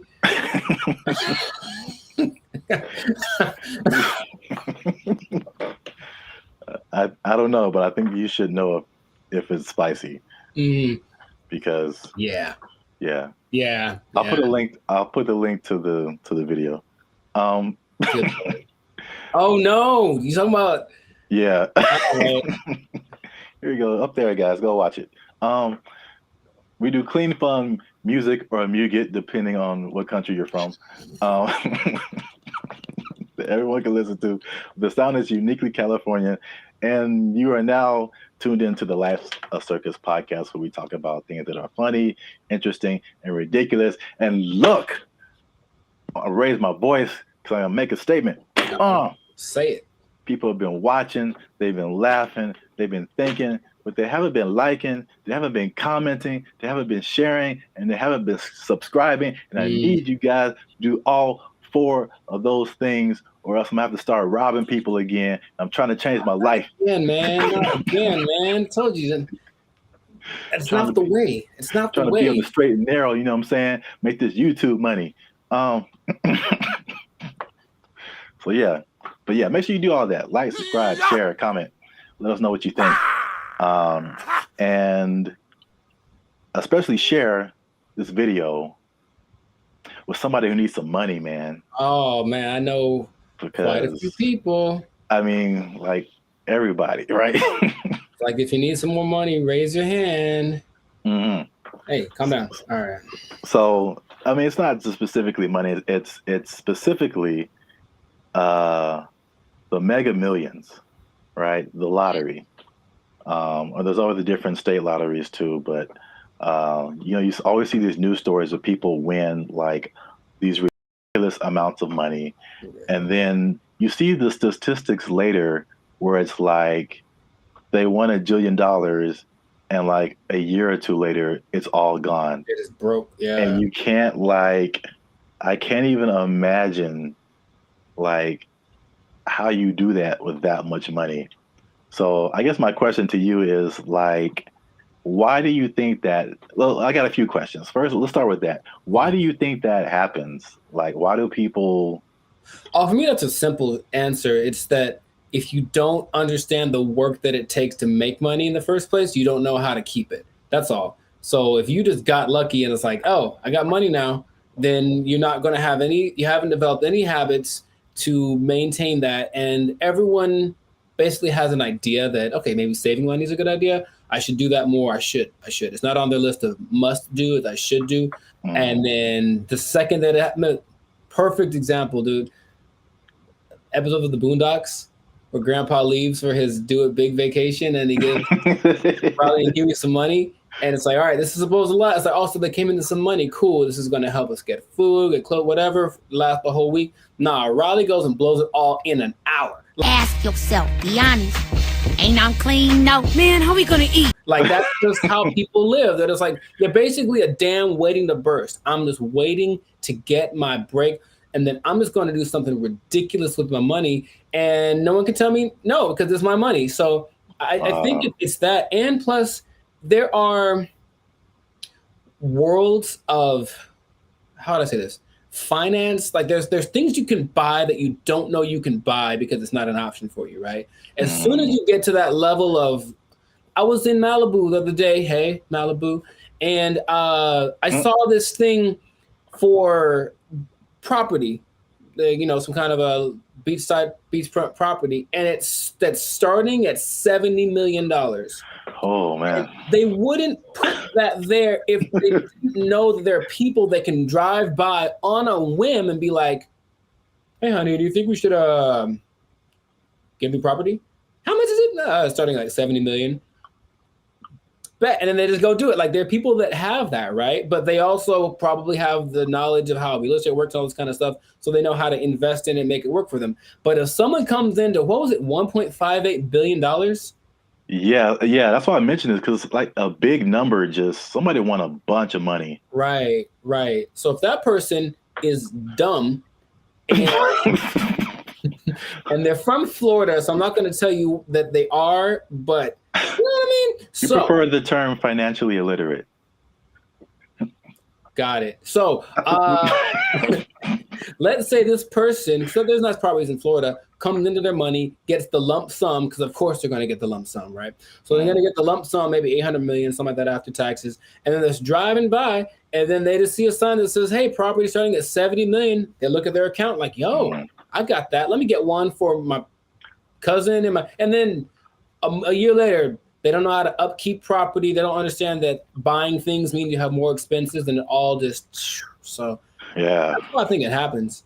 That makes sense. Especially like with property, it's like even when people who just buy like a regular house, I mean, it's like you don't really realize all the expenses that come with it and the upkeep and like it's not like you buy it and that's it. It's like you buy it and then now you have to keep spending more money to like keep it up. Insurance goes up. You gotta Yeah. fix more stuff. The toilet doesn't work for 2 years. Like it's a slippery slope. You have bugs in your house you got to get rid of. Dude, I saw a bug. I knew what kind of bug it was, but it's always surprising. One of those centipedes that looks like, it's just like it looks deadly. It's not, but it just, and so every time you see was it like black? It's like black with like these legs that are kind of like at an angle. It just looks like I feel like I know. I've creature. seen what you're talking about. So I see it in my logical side goes like, oh, it's just one of those things. And then my like primal side is just like, we need to move. Like that's what I'm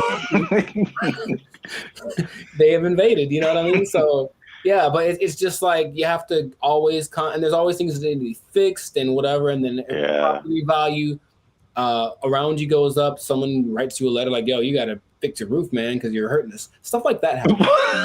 I'm not gonna happen to me. I'm just saying. That's the whole letter is just like, dear sir, dear sir, fix your roof. You're hurting us. Sincerely, the neighborhood. Sincerely, all of us. You're bringing us down, bro.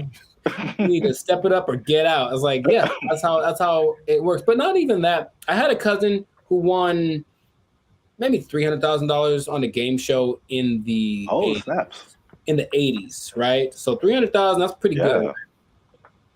Dude, shout out to Steven. He was broke within 6 months, I think. Wow. Yeah. God. Because I know you and I know how you think what you would do. Oh yeah. Winning the amount of money. Most people don't think that way. It's just not. I think remember Shaq talked about he spent his whole first contract and was like broke. I don't know, it was a very short amount of time, but like he bought a house and then he had to buy his parents a house and he bought a truck and they buy a whatever truck and then he goes to his agent like, I need to get this thing, and they're like, dude, you were like $500,000 in the red. What did you do? You just got the contract. So you just have to know about these things that there's no amount of money too great, right? If you're gonna go buy a yacht and a spaceship, that's $1.5 billion right there. So like, don't buy a yacht and a spaceship. That's my suggestion. I'm just saying, please don't do that, Florida person. But Elon Musk has a yacht and a spaceship. Elon Musk is making yacht and spaceship money daily, all right? Every day he's making that. Is that the level? Like 6 figures, millionaire, yacht and spaceship. Yacht and spaceship, man. Yacht and spaceship club only. And you have to buy them two things at the same time. You can't buy one or the other. It's like a package deal. You got to get them to match. Step 1, Tesla. Step 2, Step 3, yacht and spaceship. There we go. Yeah. Plus, they're probably gonna make a yacht that can turn into a spaceship or vice versa. So it's all there's no level. You can go buy. People buy islands now. You can get anything with the right amount of money. So just you'll run out of it because money is a limited thing unless you have. Because if you won the lottery once and you're like, cool, I'm set for life. It's like, no, maybe you should set up to try to like. If you won it once, maybe play it again. Like, I don't know, do something else. What? That sounds like a terrible idea. Well, look, I don't know what the probability is, but think about it. If you won $1 billion and then you spend $1 million of it on more lotto tickets, you're probably going to win it. I would just guess it's possible that you could win again. I know you don't like that at all because it's a stupid idea. I mean, I don't know if it's. It's like reinvesting into something that's a far-fetched idea, but if yeah, I won $1 billion and 10 million. All right, I'm gonna buy $10 million worth of lotto tickets. What if you win 3 more times? And you know what I mean? Like, and that's how Las Vegas works, folks. Yeah. Right, or gambling. People get addicted to gambling. I got so much money, and then all of a sudden, yeah, I won. What if I win again? Yeah, go for it. So my advice to Florida man or Florida woman, whichever one you use. Florida man, please keep your money. Yeah. Wow. That's the the other thing you kind of made me think of is not just the stuff that you buy, but like your family, because then you become like the most popular person in your family. Everyone's going to hit you up. I'm broke and people hit me up. So if I got money, yeah, if I got money, bro, it's going to be like, right. It's like there's no end to it. Ooh, phone's going to be ringing off the hook, man. No. And you can't be anonymous in most states if you win. You have to tell people, I'm rich now, so so leave me alone. You got to move to a different place. It can be a good thing for sure, but I don't think anybody. Then if you are all of a sudden a public figure, all you do is get criticized because people know what you're buying. That lady who won maybe $20 million in New York a few years ago, she spent most of it getting her husband out of jail. Oh. Or that. No. Getting him out of jail. She spent like $7-8 million on his bail. Right? Whoa. I know. I was like, my first question was, dude, what did he do? Like, wow. Like he obviously did it. $8 million, dude. So yeah, but so everyone knew that she spent it, and they're like, you shouldn't waste your money. So yeah, she went through $20 million swift, you know. Wow. That's crazy. Back to bologna sandwiches. Well, we're out of time, and that's been another episode of the Life's a Circus podcast. Make sure you like, subscribe, share, and leave a comment. What would you do if you won the Mega Millions or some kind of lottery? You think you would keep the money? What would you spend it on? Let us know. And yeah, check us out next time. And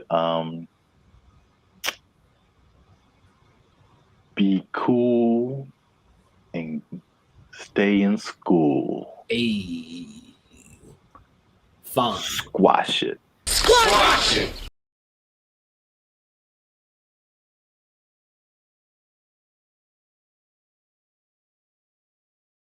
One thing I never saw before that they just installed in the mall near me, and I think it's just genius. I've never seen this before. They just put a... What's up, guys? I'm Zap, and this is Jericho, and we are Bandit Future, a now 6-time international award-winning pop hip-hop music duo. We make clean, fun music that everyone can listen to with a sound that is uniquely Californian. And now, right now, right here, right now, right here, right now, yeah. You're listening to the Life's a Circus podcast. Well, my voice went really high. Where you're talking, we're talking about things that are funny, interesting, and ridiculous. But before we get started, make sure you like, subscribe, comment, and share this video with at least 2 people who like to go shopping. And make sure you stay to the end of the video, because a lot of people thought that malls were closing down, but they're very much alive. And I'm going to tell you 3 reasons at the end as to why that is the case. Bam. Intro.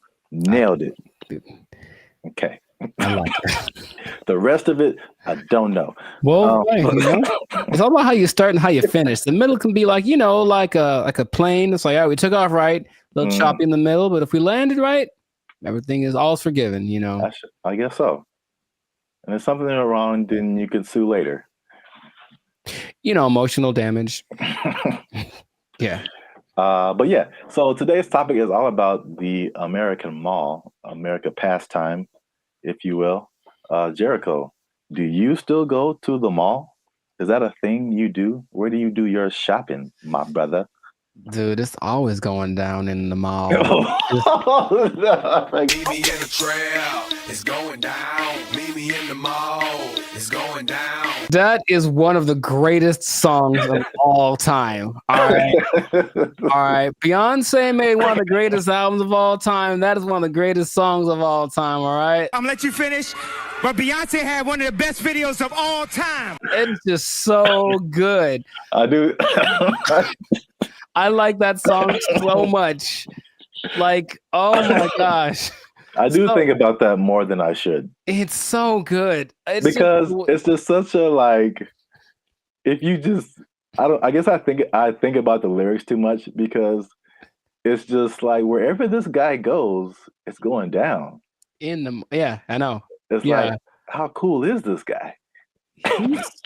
You can meet him anywhere, and anywhere he is, it's going down. He's pretty cool. I mean, gangster, man. To me, never met him, but seems pretty cool. I'll still go once in a while. I don't like shopping that much, but I always liked going to the mall. I just like the vibe of it.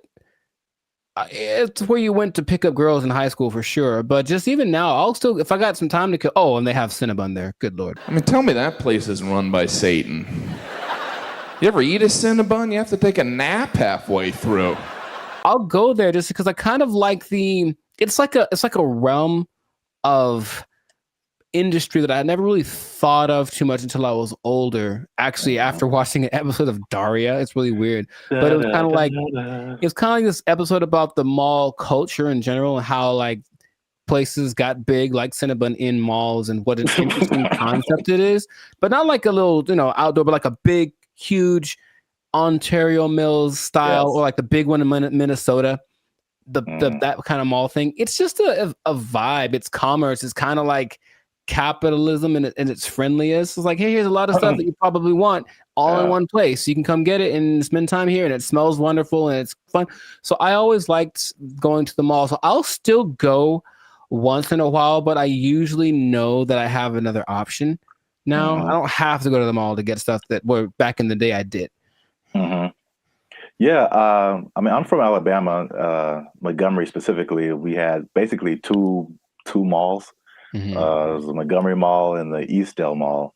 Montgomery Mall was it was all right. It was kind of small. Eastdale Mall is a little bigger, but not compared to what I've seen out here. Like Ontario Mills. Yeah. You mentioned that is huge. The Glendale Galleria, huge.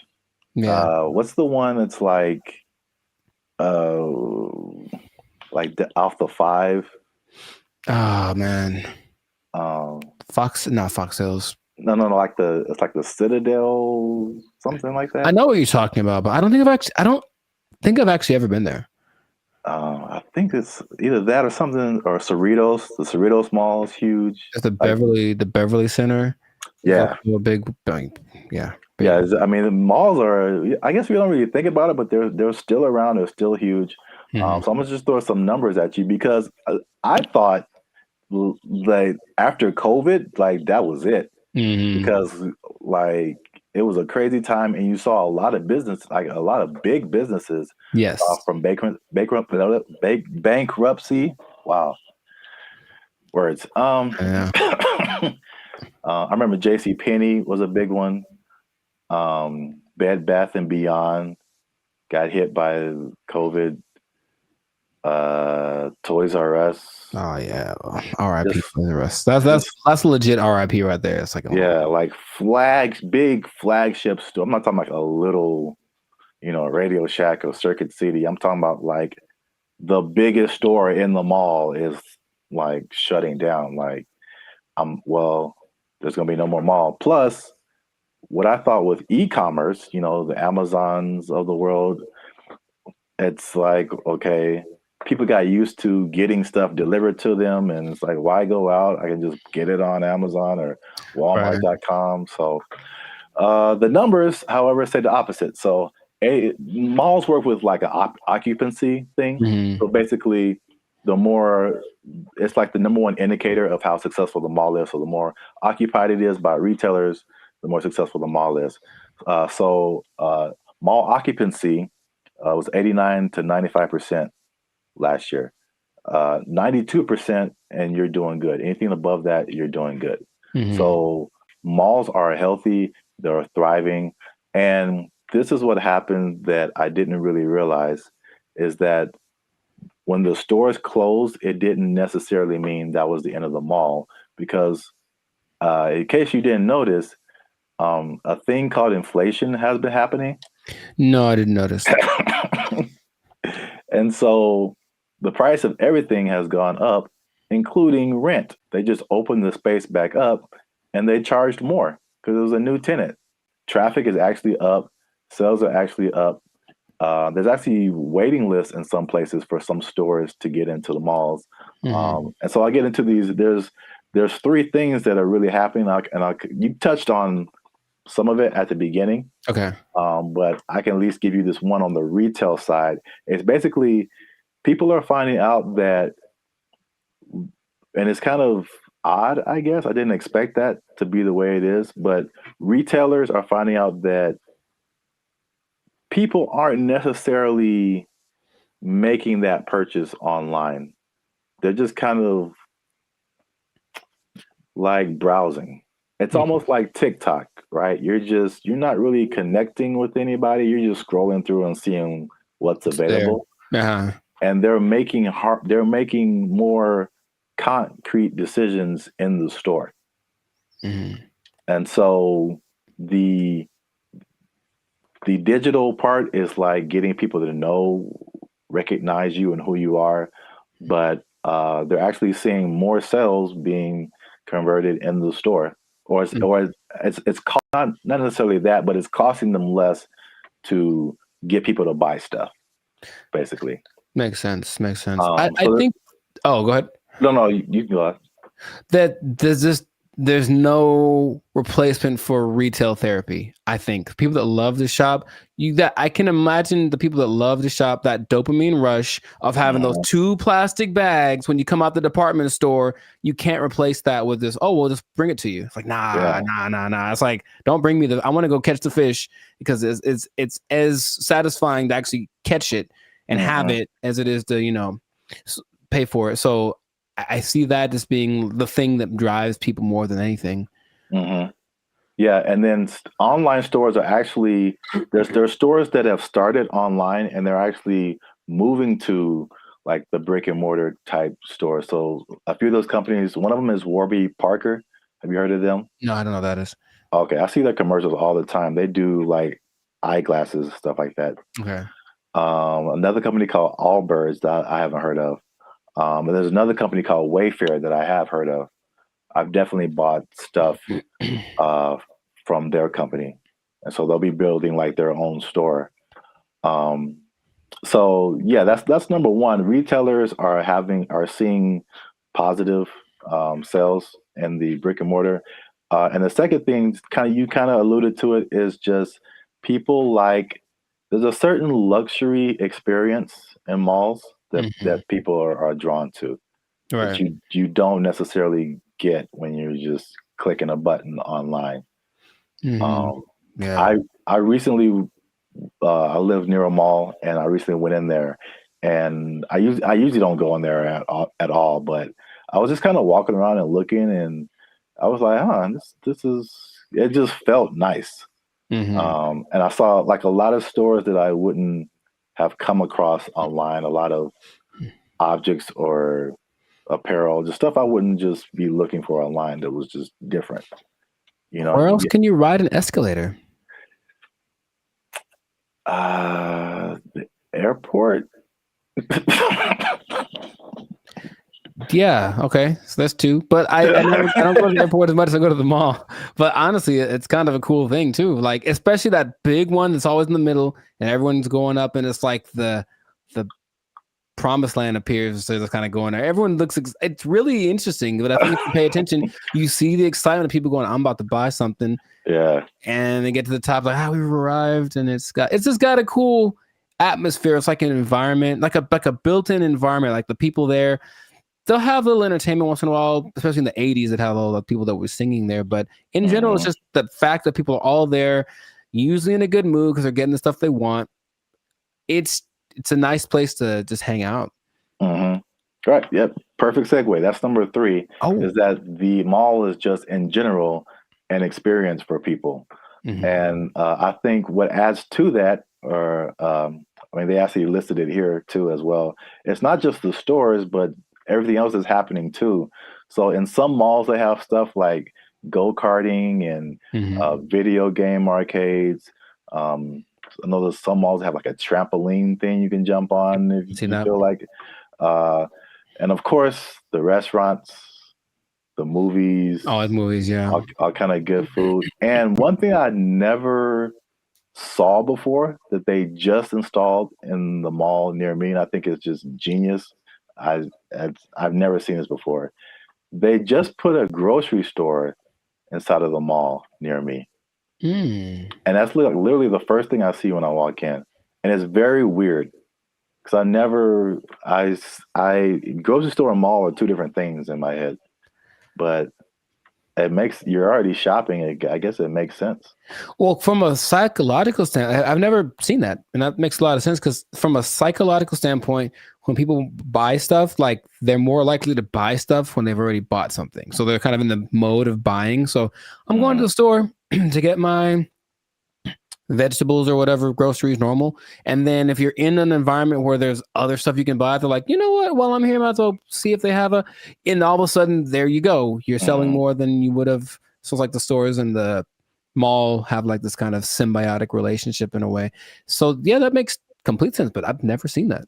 Yeah, that's the first time I ever saw that. And it does make sense. And also, like the concept of a mall where you get everything, like I would, like in my mind, it's like if I'm running errands, it's like, okay, I got to go to the mall, then I got to go to the grocery store, then I got to go to this place. But if they're all in like one place, you can go to the mall, you can go to the grocery store, you can go to the movies, and then play an arcade game. You just spend your whole day at the mall. It's like a physical Amazon, like really, like everything I need is right here. Yeah, it's crazy, man. I want to go to a mall. I just want to go to the mall. I want to listen to that song. Meet me in the mall. It's going down. Get some groceries. Meet me in the club. It's going down. But if someone meets you there, will it be going down? I mean, do you have that kind of? Anywhere you meet me, guaranteed to go down. Yeah, that kind of pull, man. Will it be going down if I meet you in the mall? I think so. I think I can say that with confidence. I think it'd be going down in the mall. And you just play that song and like the murder horn song back to back, and dude, I'm lit. Like it's no. I'll use up all my energy for the day in 5 minutes to watch me. Oh, you know what? I just thought about this. Oh, what? Did you say energy? The mall next to me also has a gym in it. Yeah, I've seen that before. Like, it's everything. You just go to the mall.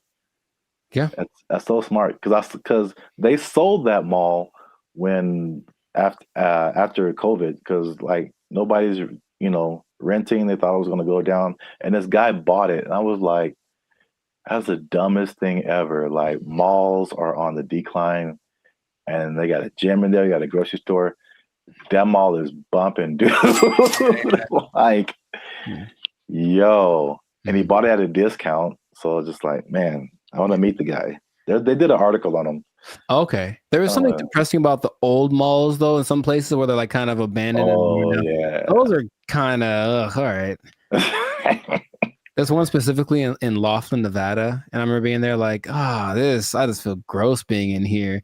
Like half the places are unoccupied, and the places that are there, they have the same people that were there from the 80s. It's not a good situation. Yeah. But yeah, I like the mall, man. It's a good place. All right, we went way too long. This has been another episode of the License Circus podcast. Make sure you like, subscribe, comment, and share this video with somebody who likes to go to the mall. It's going down anywhere I be. I guarantee it's going down. Hey, in the mall. They took our jobs. They took our jobs. We want more money, higher minimum wage. That's right. That's what's happening right now. People.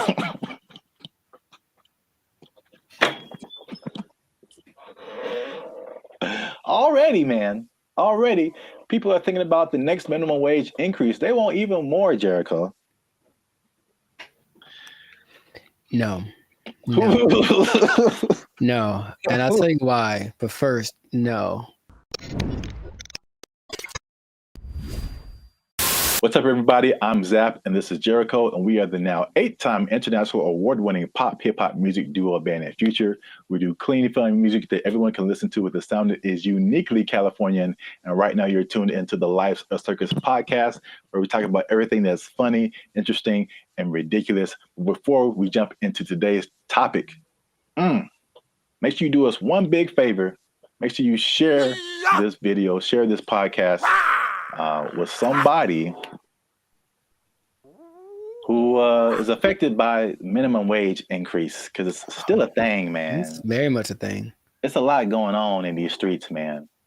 And make sure you stay to the end of the video, because as much doom and gloom as we're seeing with businesses closing and failing, and especially in places where we are, like California, people leaving the state, there are surprisingly two things that are positive coming out as a result of this minimum wage increase. Every business isn't failing. Some businesses are doing better, and so make sure you stick around to the end so you can understand why that's happening.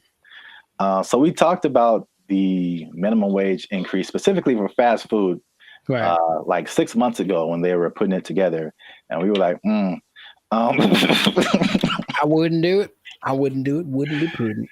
Yes, and we since then we made even another video saying we told you so. So for those of you who are living under a rock, fast food minimum wage has increased in California to $20 an hour, like a 25% jump, pretty much overnight for restaurants, big chains, even some smaller restaurants, and the results have been largely negative, at least in the press. I mean, I haven't heard any businesses that are like, "Hey, this is great." So, not at all. No. So, food prices were high; they're even higher now. They said that at over 10,000 people, fast food workers have lost their jobs because the companies can't afford to pay them that high of a wage overnight, and a lot of places there's a laundry list of places that are just shutting down. They're just like, we can't do this. Either that or they're leaving the state. But guess what, Jericho? Tell me now. That's not enough. We want more money, higher minimum wage. That's right. That's what's happening right now. People.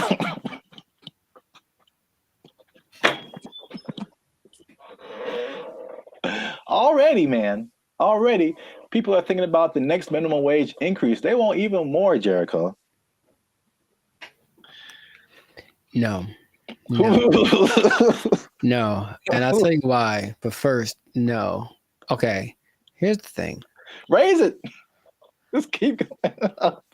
I'm pretty sure among the things that have gone up because of the minimum wage increase is like OnlyFans subscriptions, like stuff that no one needs. Like, I highly doubt that anything is really improving. That's a good idea. You know what I mean? So I feel like you can't. I heard something really recently, and it made a lot of sense. It said if you decided to give everybody in the world the same amount of money, so somehow take it all literally and just even it all out, so everyone in the world, all 8 billion of us, get the exact same amount of money, within 20 years, it would be distributed exactly the way that it is now.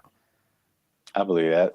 Because, people don't know how to do stuff with money. So, no, you don't get more money because you're just going to do the same dumb stuff you're doing with it that you did before.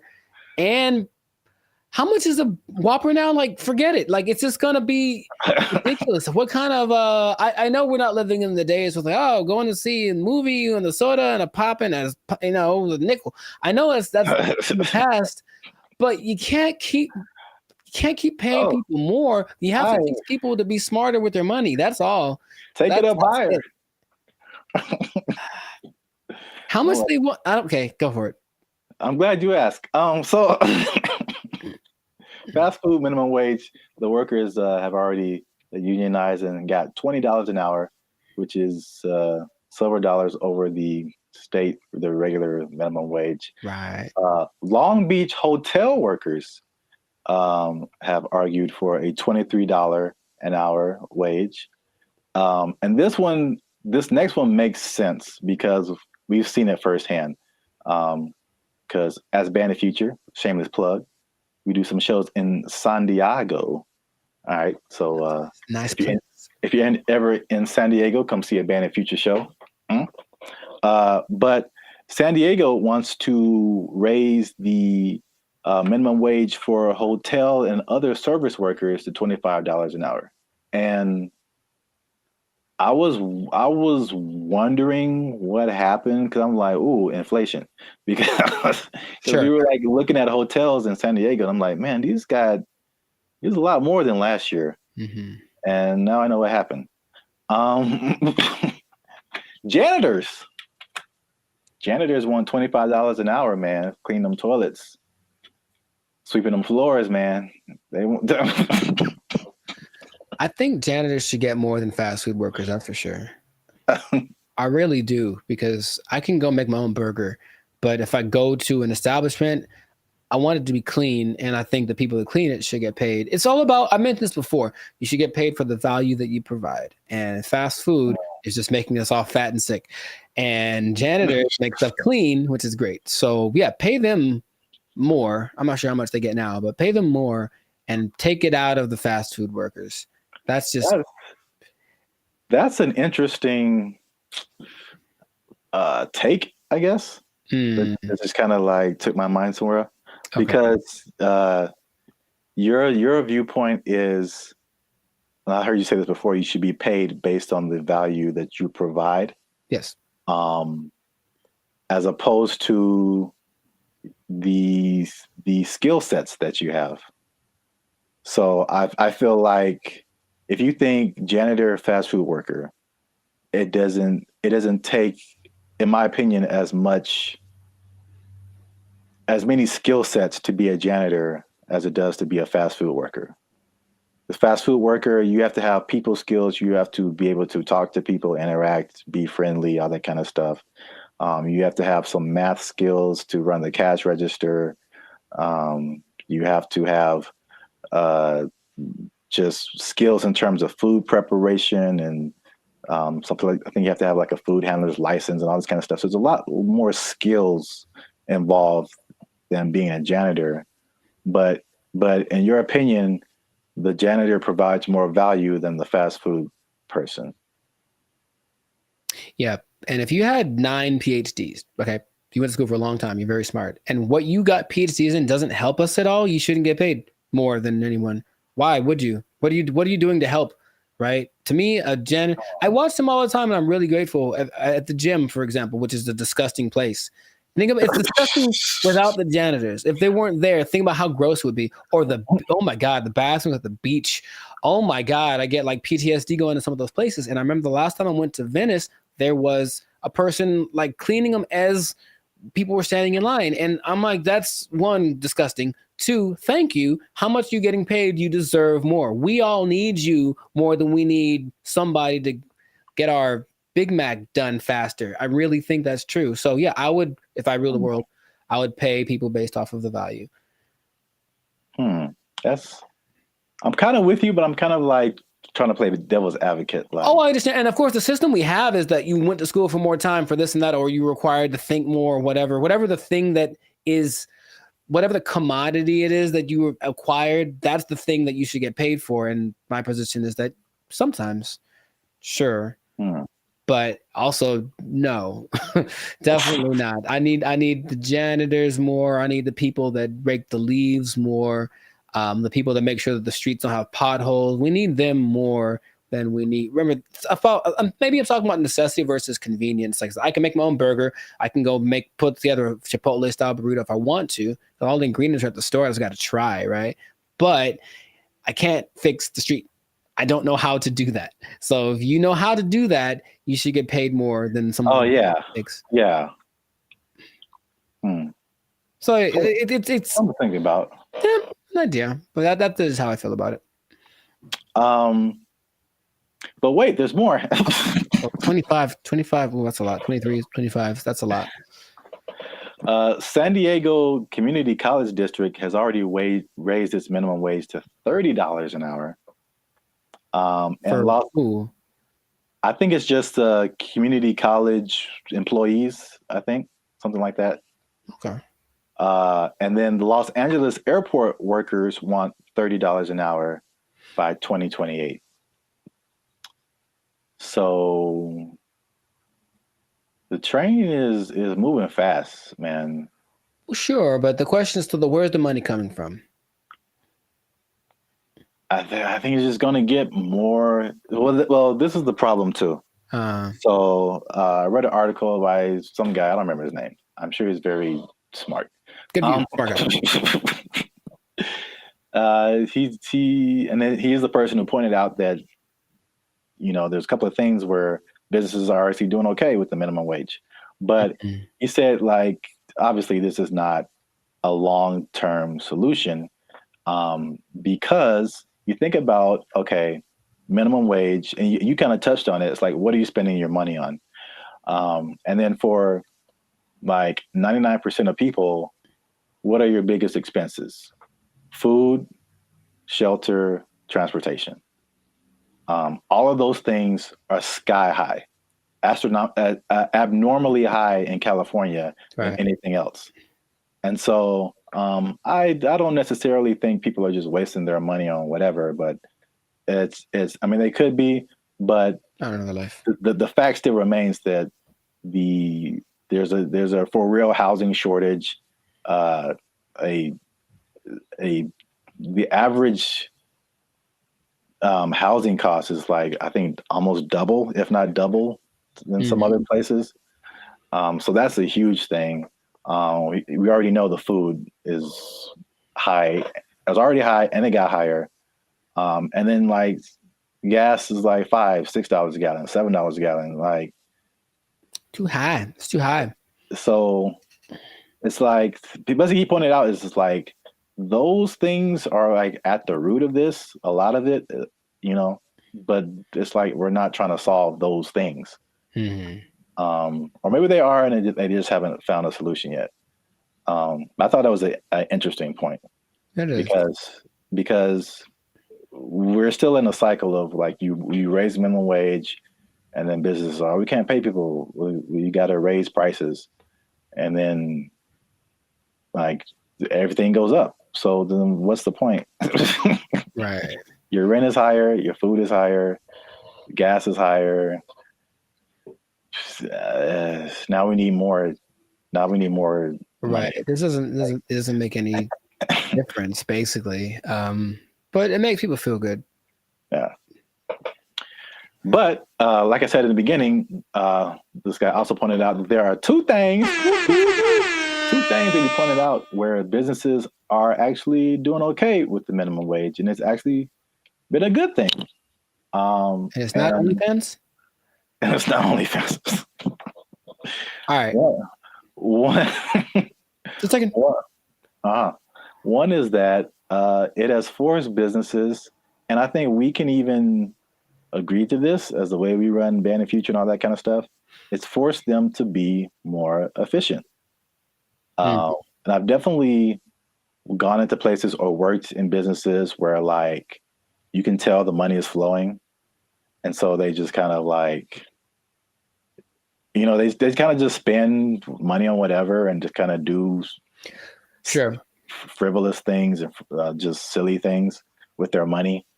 But it's forced some businesses to be more efficient. So it's like, it's actually, some businesses are saying that their businesses are working better because they've been forced to like cut the fat of the company to basically pay for the workers. So I think that's a thing that we've experienced as just dealing with. And I think that anybody experiences that. The inflation, the high prices, you get laid off from work, or you don't get a check that you thought you're going to get, or a car repair costs you $2,600. That was like real life right there, bro. It's make sure you like, subscribe, join the channel so I can pay for my car. I'm tired of walking everywhere. I digress. But yeah, I mean, we do this in our personal lives all the time. It's just like, okay, how little can I eat this week to pay for? So yeah, So that's the thing. Second thing is that worker retention is up. So you think about fast food, not fast food, but just minimum wage jobs in general. It's like a throwaway job, right? Sure. So it's like you're making the least, you don't get the maximum effort, you don't really care. It's just like, this job sucks. I'm not making a whole lot of money. And I think it has a high turnover rate. So meaning people quit, they have to find new people, train them, get them going, and then they're there for like a month or 2 or 6 months or whatever. Then they quit and they just find a better job or whatever. Sure. So with the higher wage now, fast food worker is like the premium job of minimum wage jobs. So you think if you work in some other job for $16 an hour, $17 an hour, you can flip burgers for $20 an hour. Sure. You're gonna, if you're in that that minimum wage level, you're gonna stay there for a minute, because unless you can move up to some other job, you're doing better than other minimum wage jobs. So why would you leave? Right. So people are staying, and people are happier, they say, just coming to work, which, I mean, makes sense if you're getting paid more. But there's less incentive to leave. And then people don't understand that it costs businesses a lot of money to hire people and put up to hire people and then train them and all this kind of stuff, get all this stuff going and find the people. And then they're only there for a little bit. And you got to do it all over again. Yes, that's a big expense. So there you have it. Minimum wage going up, prices going up. Some businesses are leaving, some businesses are shutting down. Some people don't care. It's happening in their business. A lot going on. Let us know what you think in the comments. Is this good? Is this bad? Should we do the idea of this guy in the article and just let's fix the housing and the food and the gas and all this stuff and just bring that down instead of raising the money we get? Cost of living is too high. Yeah, man. A lot going on. Gotta invest in some meme coins, man. Just take advantage. It's a bull market, man. Let's get into it. Are meme coins the answer to the minimum wage problem? I would say probably not. But, you know, somebody, it might work out. For most people, not so much. Yeah, we out. Because we are. But for real, join the YouTube channel, because the boy needs his car. All right. There we go. They took our jobs! They took our jobs! The matchmaker, the AI does the matchmaking, and then from there you take it on, okay? How do you feel about that? Would you try that? You said you try anything. Would you try that? Oh, this is so stupid. You don't like it at all? Stupid.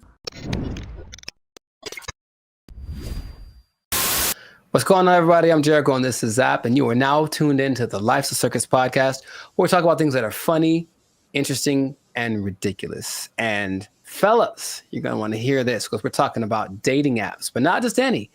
Dating apps that use AI to do the dirty work for you. It's supposed to be easier. Let's talk about it. We'll find out if that's true or not. I already hear some skepticism in Zap's voice. But before we do that, make sure to like this video. Please make sure to subscribe to the channel so that we can have more people that have the Bandit Future Life's a Circus experience. And if you really want to take it up a notch, you can hit that join button and become a BFF, a true member. And we have memberships for as low as $3.99. So check that out. And we're going to get right into this. So wait a minute. I have an announcement. Tell me now. I almost forgot. Oh. Get the confetti cannons ready. Oh, I wasn't prepared for this, but okay. They'll be in the editing. Oh wow. Okay. They're going to come out of my hands. They'll make this harder for me. Like Iron Man style, dude. That'd be so sick. All right, I didn't say that. We don't do that here. Shout out to Turnaround Publications, which has now become a member of the Bandit Future YouTube channel. Bravissimo. Yes. Bravissimo. An executive level member. Oh, snaps. Okay. executive seating member. So deep pockets. I know there. y'all jealous. Hit that join button, become a member. All right, as you were. No problem. So how do you think about that, man? You can forget about swiping right because AI is going to be the one that helps create your love story. How do you feel about just hearing about that? Hated it.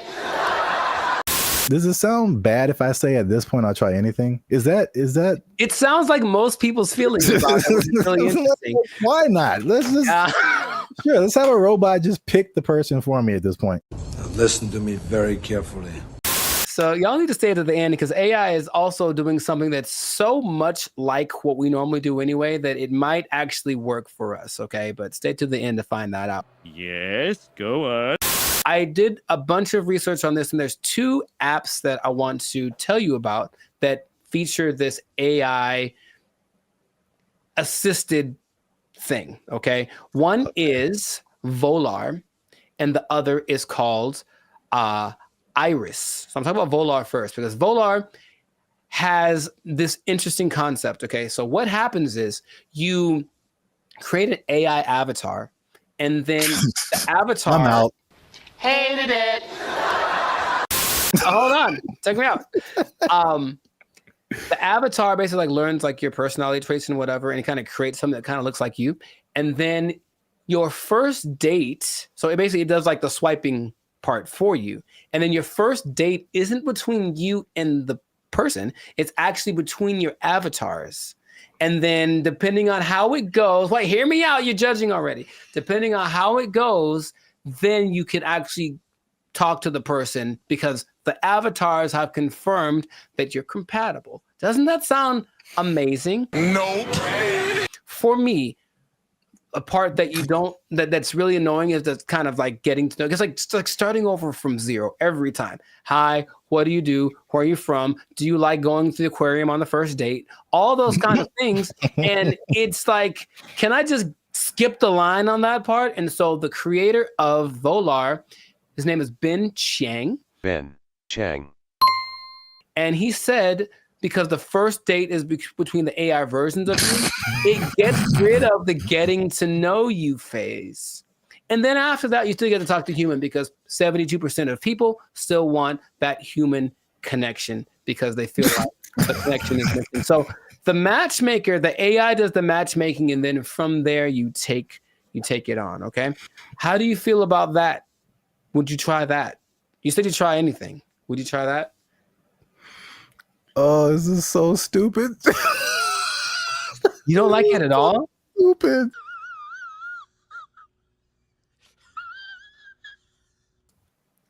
Ben Chang, he did this for you. He did it for you.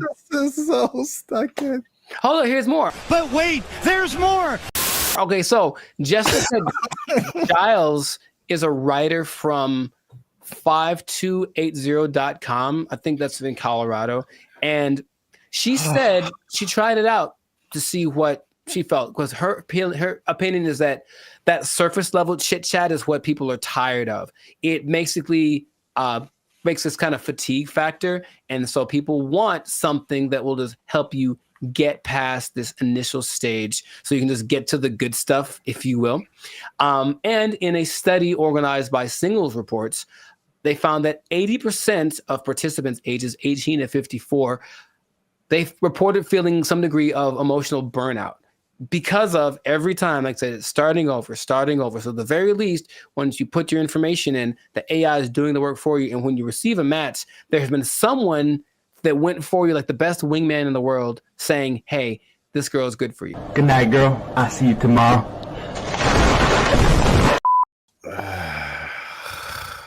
You don't like it? I mean, he did it for you. Who is he? Jesus Christ? He's like he died on the cross or something. No, he's Ben Chang. Jesus Christ! So put on the armor of God. Jesus Christ! Maybe you're not convinced about that one because that's Volar. Okay. So there's another one called Iris, and Iris is a little more straightforward. I believe Iris has a little more track record because there's actually like some success stories of people using Iris. And so Iris has a different philosophy and I like it more. It says physical attraction is more important than anything for people or for guys. Let's just say that. So we'll use that science of physical attraction and basically we'll show you a bunch of pictures of women and then you go through it. You say this is what you like, and then it goes to the actual women and says, well, because of you told me you like this kind of woman, here's a bunch of women that look like that. So right away, the physical attraction part, you swipe on something and like, she's not my type. It guarantees that everyone that comes through your feed or whatever is your type because you've already shown what you like. This is my favorite one so far. Nice job, team. Off of that, they have people that say, oh, in a week there's one couple that say within a week we were dating and then we got married and they have kids and all that. Oh, of course they did. I mean, can I prove it? I can't prove it. You're not fooling no one. And there's other apps that do similar things like Riz AI, Blush, Teaser AI, AIMI.ai, and Quiver without the ER. And all of them do something similar where it's just like trying to find a common aspect, but using AI to find that thing before you actually meet the person for the first time or talk to them on a video call or whatever. Your confusion is not rational. She's a healthy female of breeding age. I think that in theory, it sounds okay because that part of it is, again, I'm kind of going through it now and it's really like, okay, do you like this? Cool. Let's try this thing together. Oh, you don't like it as much as I do? Okay. Okay. Easy one for me is tattoos. I like tattoos. I have a lot of tattoos. But if I meet a girl who has eyes that are tattooed, and it's a little too much for me. So even then, I have to I can't just base it off of I like tattoos. So you have tattoos. We should go together, right? Hi. Okay. Can you think of any? Okay, let's just like objectively, any pros, any cons to doing this, to letting an algorithm basically select the love of your life? I mean, I don't know about pros or cons. This is just like how good will it be? Because I mean, you've told me this random stories about a person just kind of happenstance. That's a word, right? You know what? My mother should be here. She would tell you. But I don't know. I don't know why that came into my head. Like I don't know, like never know, like. Yeah, they were at a thing and the girl was there and it just happened and there was no rhyme or reason. Like, yeah, those things happen. The second app I think is better, at least for what you mentioned about like the physicality. That makes sense. I get a lot of people that are just like physically not attractive to me. Mm-hmm. And it's like, why did you send me this person? Well, in theory, okay, so here we go. Let me try to advocate for that.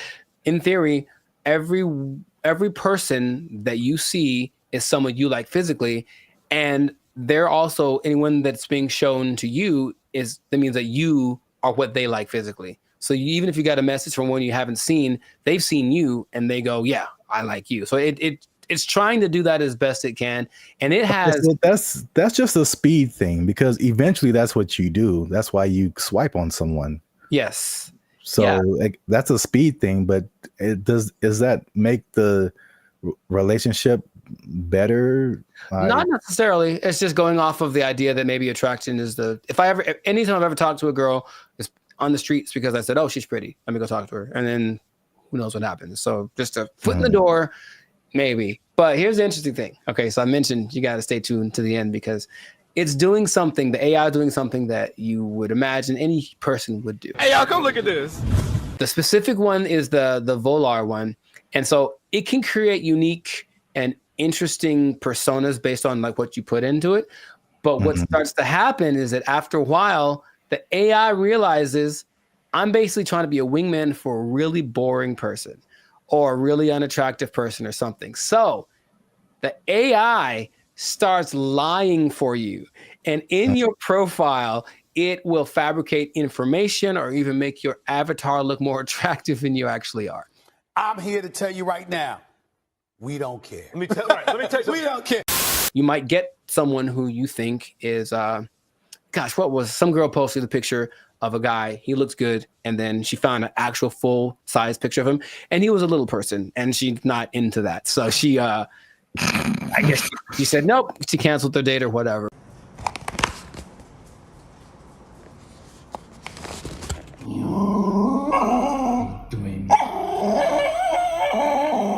The intention is to make it so that all of these processes are faster, and our relationship is changing with AI. So I think if this gets better, people are going to trust it more. The more success stories I found my love on this app with AI, I think the more people are going to try it. Do me a favor, please. Get out of here. Get out of here, man. Shit, I'm saying. We'll see. I don't want to try. I thought about doing it for this episode. I don't want them to have my information like that. It seems too convenient. So that is not what's going to happen. But, time is running short. So let us know in the comments if this is something that you would try, or if you've tried using an AI-generated dating app. Have you found the love of your life? Are you sitting next to her right now because you found her thanks to one of these apps? Let us know in the comments. And make sure to share this with somebody that is willing to put the fate of their romantic life in the hands of the imminent AI overlords that are coming. And we'll see you all in the next episode. Peace. Bye. See, Jesus Christ, he's like he died on the cross or something. No, he's been Chang. They're thinking about legalizing everything in California. But in the way that Oregon is doing it, in the way that Vancouver is doing it. And you've seen downtown LA. What do you think is going to happen, bro? What's going on, everybody? I'm Jericho, and this is Zap, and we are the now 6-time international award-winning pop hip-hop duo Banded Future. We make clean, fun music that everyone can listen to with a sound that's uniquely Californian. And right now, in this moment in time, you would tune in to the Life of Circus podcast, where we talk about things that are funny, interesting, and just straight up ridiculous. So before we get started, make sure to like, subscribe, comment, and share this video. I'm gonna change it up with 2 people that like drugs. That's all. We're gonna talk about drugs, okay? Now drugs are bad, okay? But I know we're talking about them. Sponsors gone. Specifically, we're talking about the drug problem. You can call it an epidemic, but drugs have been what you talking about, baby? But it seems to be getting worse. So the specific thing is the way that governments are approaching the drug issue in their country. And there seem to be 2 very drastic sides, and they both have interesting results. So before we get into it, Sir Zap, San Francisco, have you had any experience or just thoughts about just the I've had thoughts about drugs. Have you had thoughts about drugs? Do you dream about them? Drugs are bad, okay? But have you seen the effect of drugs on our society as a whole with your experience? Yeah, man, I think about drugs every day. Okay. You know what I'm saying? Okay. It's hard out here in these streets. That brought to mind 2 things. Yes. He's there. He was up there. It's crazy. Mission accomplished. Yeah, San Francisco. Wow. Yeah, I had the worst hotel experience of my life in San Francisco. You were there, you remember. And it wasn't because, well, I guess it was because of the hotel. They had a hand in it for sure. That was not helpful. But it was the people who were there who were obviously using an assortment, shall I say. A plethora, perhaps. Yeah, involved in all kinds of activities and whatnots. But yeah, we definitely saw it there. And I was saying before, this isn't like my crowd, so I don't really know a whole lot about drugs anyway, but you just kind of go from the homeless people because for sure you see them on stuff. I've seen them doing stuff. And so that's how I kind of like get the drug vibe. But going like just off of the hard drugs, one thing I noticed, I don't know if you noticed this either, the legalization of marijuana in California, and probably in other places too, but in California, I definitely noticed the explosion of just like, we can do this everywhere. Let's do it everywhere, especially like on the freeway. Like I can drive down the freeway and just smell like the whole freeway is high, bro. Like, yeah. no wonder we're all going 5 miles an hour.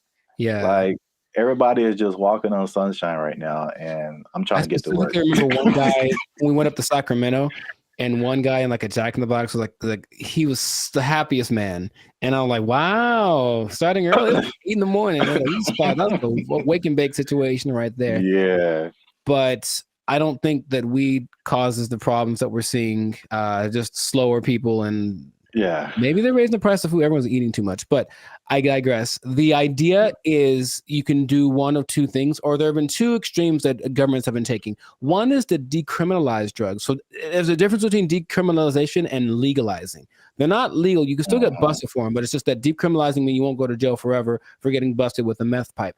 On the other hand, you could really go at the drug sellers and the drug users and make everything illegal and see what happens. So the, I guess, benchmark for everybody's decision is Portugal, because in the 90s they had, I think they were kind of closed off to the world for a long time. I'm not quite sure why, but for like 40 years no one could really get in there. So in the 90s it opened up, and in came all the influx of everybody's influence, and with it came drugs. Like drugs. So what happened was Portugal got a really bad heroin problem, the worst ever, and everything that the government tried to do was like, we can't really make it go away. So let's try something extreme. So they decriminalized everything, and instead of that, they treated drug users like patients, like they're sick. So they made rehab centers and this and that. So if you get caught, you don't get taken to jail, you get taken to a rehab center where they actually will give you more of the drug you like, but in a lesser dose, it's trying to wean you off of it. And they have a system in place for making that work. Other places that have copied that, I believe Lithuania, and there's maybe Denmark. I could be wrong about that. But so what has happened was that the good old US was like, oh, let's try it. So they did that in Oregon with the last election, and they kind of forgot one part. They forgot the whole rehab part. They just decriminalized everything. And I think I heard about that. It's a nightmare. It's so bad. It's just people just violently robbing each other in broad daylight and just on drugs, on the zombie drug. I'm not sure exactly what strain it is, some kind of a opioid maybe, but it's a zombie drug. People like walk around like zombies. But the visual I wanted to share with everybody was actually from a video I saw from Vancouver. They did the same thing. They just legalized everything without thinking about how to fix these people once they're on the drugs. So everyone's just walking around, literally, same thing, robbing people. The scene that I remember when we were in San Francisco was this one street where it's like everything looks normal, aside from like the occasional like human feces on the ground, but everything looks normal. And then you turn a corner, and all of a sudden it's Armageddon. Oh my God. Just literally, just all of a sudden, everybody, and like you just stop there and they all kind of like turn. That's the zombie drug.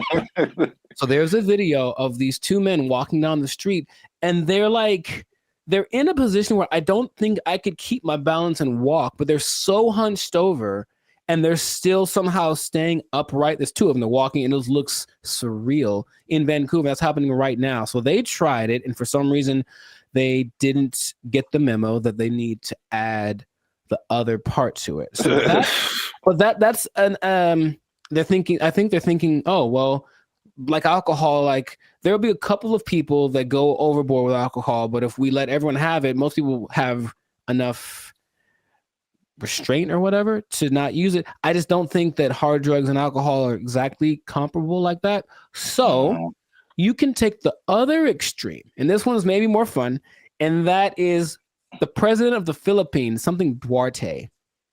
He said, he got elected in 2016 maybe. He said, kill them all. That's exactly what he said. Kill all the drug dealers and all the drug users. Wow. In 4 years, well, the last updated thing was like in 2020. So in 4 years, he killed like 24,000 people just for. And the thing is, he'll catch you. They'll just raid the streets at night, and if you're on drugs, that's it for you, basically. And the thing about that is that a lot of, and then the people that don't kill, they take to jail, but they kill a lot of people, and everyone in like all the citizens love it. They think it's fantastic that he's doing that. So when they interview the drug lords, they're like, well, we're not going to stop. So we just got to figure out how he's not to get caught because the threat of death isn't enough to stop it. So you have a lot of people in jail. You have a lot of people that are being killed, just like, and then they have a lot of people that are approving of this, right? And that's the most extreme case of that. So I'm sure there's other options, but that seems to be the two sides. So if you were the leader of Zapville, Zapland, and you had to implement a strategy for the rampant drug use in your country, man, you got to be a better leader, man. I know what's going on. All your people are just down in the pipes. But what would you do to resolve that? You think that Philippines thing is wild? I never heard that. Yeah, well, like they don't talk about it too much, but yeah, but he's like, he literally gave a speech. He was like, yeah, and all the drug dealers, and then everyone cheers. But he literally did this, and that's his approach. Oh wow. Yeah, that's too far in my book, especially for the users, because like drugs are an addiction. And like, yeah, you're not in the right frame of mind to like make decisions and then have someone execute you because of your addiction. I think that's too far. Okay. But the thing you said in like Portugal, Denmark, that's interesting. I mean, that seems, again, it's just like, I don't know why the answer for everybody is just throw somebody in jail and then like, well, we got rid of that. Like, yeah, exactly. Solve the problem. Like, it doesn't solve the problem. Like, the problem still exists. Yes. Yeah. But so with the numbers for Portugal specifically, the numbers of overdoses went down like 90%. Yeah. So obviously that's a better solution. For sure. Well, we'll see what happens, because what I'm hearing in Rumorville, the last thing, as we wrap this thing up, is that they're thinking about legalizing everything in California. But in the way that Oregon is doing it, in the way that Vancouver is doing it. And you've seen downtown LA. What do you think is going to happen, bro? Man, it's going to be chaos and bad times. Very, very, very bad. So hopefully that doesn't pass, but some government people don't think, they're just like, oh, my nephew OD'd once, I should probably do so. That's what politicians maybe think. That's their only connection to this kind of thing. So let's just try something new. Let's decriminalize it all and see what happens. And it'll be bad for all of the people that we see walking on the freeway are on drugs. Every single one of them. And that's going to go up tenfold if we decriminalize the drugs. So just let's not do it, Callie. Send your relief funds to banditfuture.com just in advance, because I see suffering in our future if this. I see. You will know pain. You will know pain. We'll at least know gross. We'll at least know that. Yes, that is God. We should do a whole separate episode on that hotel room. I still have some videos from that. I was giving a review. Yeah, videos? I have a video I took of the hotel room, of walking around. Yeah. Maybe I can find it. Yeah. People need to see that. It was oof. It was really bad. But anyways, this has been another episode of the Life's a Circus podcast. So let us know in the comments if you have a solution for how to solve the drug problem where you're from. Do you have a drug problem? Do you need help? Do you need to talk to somebody? Call the Bandit Future hotline. Just kidding. It doesn't exist. But make sure if you do have a problem, make sure to go see somebody about it. It really is serious. Don't you believe it? Okay, so that's been it. And I'll tell you what. If you're on drugs, if you're doing too many drugs, I don't know about you and keeping your employment status, you might start freaking out and not make it. And then, you're going to have to be out of you might be down bad. You might be out of employment, and that's not going to be good. If the boss catches you in the bathroom doing what you like, might end up bad for you. I just don't know how to say it, but I think you won't like the result. I think I get what you're going towards. Yeah. Correct me if I'm wrong, but I'm thinking that you're saying that they might take your job. Drugs are bad. Okay. They took our jobs. They took our jobs. This person falls on the stairs. See, like, that's really messed up to say. Like, I didn't mean to say that, dude. That's the crazy thing about that. That came out so natural. If laughter is your thing, my thing is like, where the hell did that come from? That's concerning. I'll be honest. What's up, everybody? I'm Zap. That's Jericho, and this is Bandit Future. And I found this on the internet.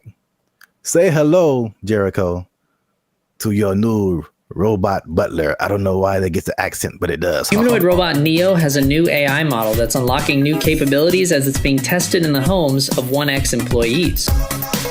The robot's new abilities include... Doesn't this look not creepy at all? Here's the thing. Let's say what the future. I said what the... Put another word F in there. Man, oh my God. I hate this so much. Whole body control, improved coordination, running, multi-directional walking, stairs, and more. Neo's new stair mode uses the robot's onboard cameras to estimate the height of the surrounding floor, without the use of LiDAR sensors, which are commonly used by competing robotics companies for the same purpose. Video from 1X also shows Neo stepping sideways downstairs, stumbling a bit over the last step, and catching itself.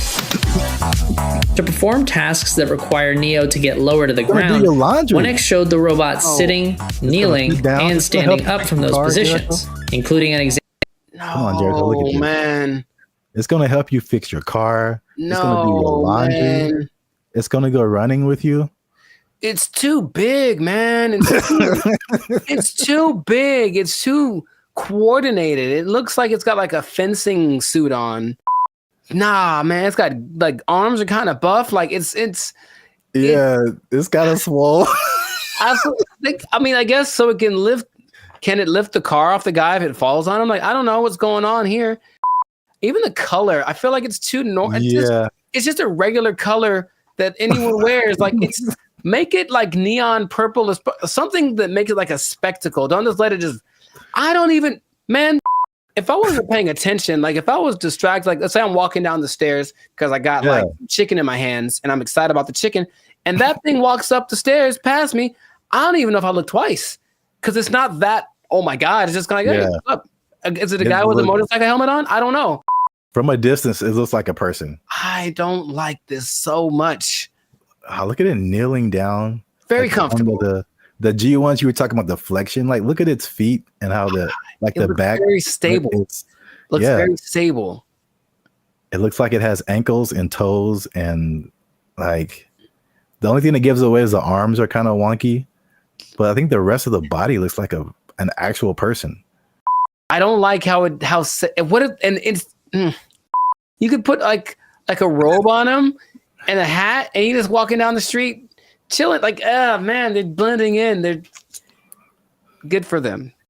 The robot is also shown pivoting and walking backwards, as well as sidestepping, which could be useful in navigating tight spaces often found in homes. These demos are part of 1X's rollout of its new Redwood AI, which the company says runs completely on Neo's onboard GPU. The company also shared updates on its 1X world model, which is designed to help bridge the gap between the robot's training simulations and real-world action. The model is trained on video inputs, observations from the robot, and input action trajectory, allowing the robot to simulate various potential future actions from a given starting point. Examples on 1X's website show this in action. where a slider moves between generated imagery and real-world imagery from the robot's POV, doing laundry, opening a door, and cleaning. 1X also showed off new details about how its robots learn to do new tasks. In the example of opening an air fryer, the company shows how the AI model begins by hallucinating that the air fryer basket is inseparable from the whole of the air fryer. After the robot has had some experience with the air fryer, the data gathered is then added to the mix, and the simulated air fryer interaction becomes much closer to the real thing. See, like, I think you caught that. Like, that part is really crazy. One person in the comments said it was like similar to visualizing something. Like, how does this thing work? And then you kind of like, as you keep trying to do it, you figure it out.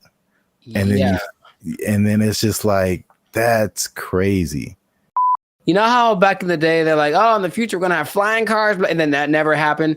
We're having future stuff happening now all the time. Like, the future is so now, it's crazy. So that's cool, but also this guy, he looks polite. Looks like I'm gonna walk down the street, and he's like, "Oh, excuse me," and I'm like, "Was that a robot? I won't know." And then later, I found out he took my girlfriend, and then like I'm mad. So I can't.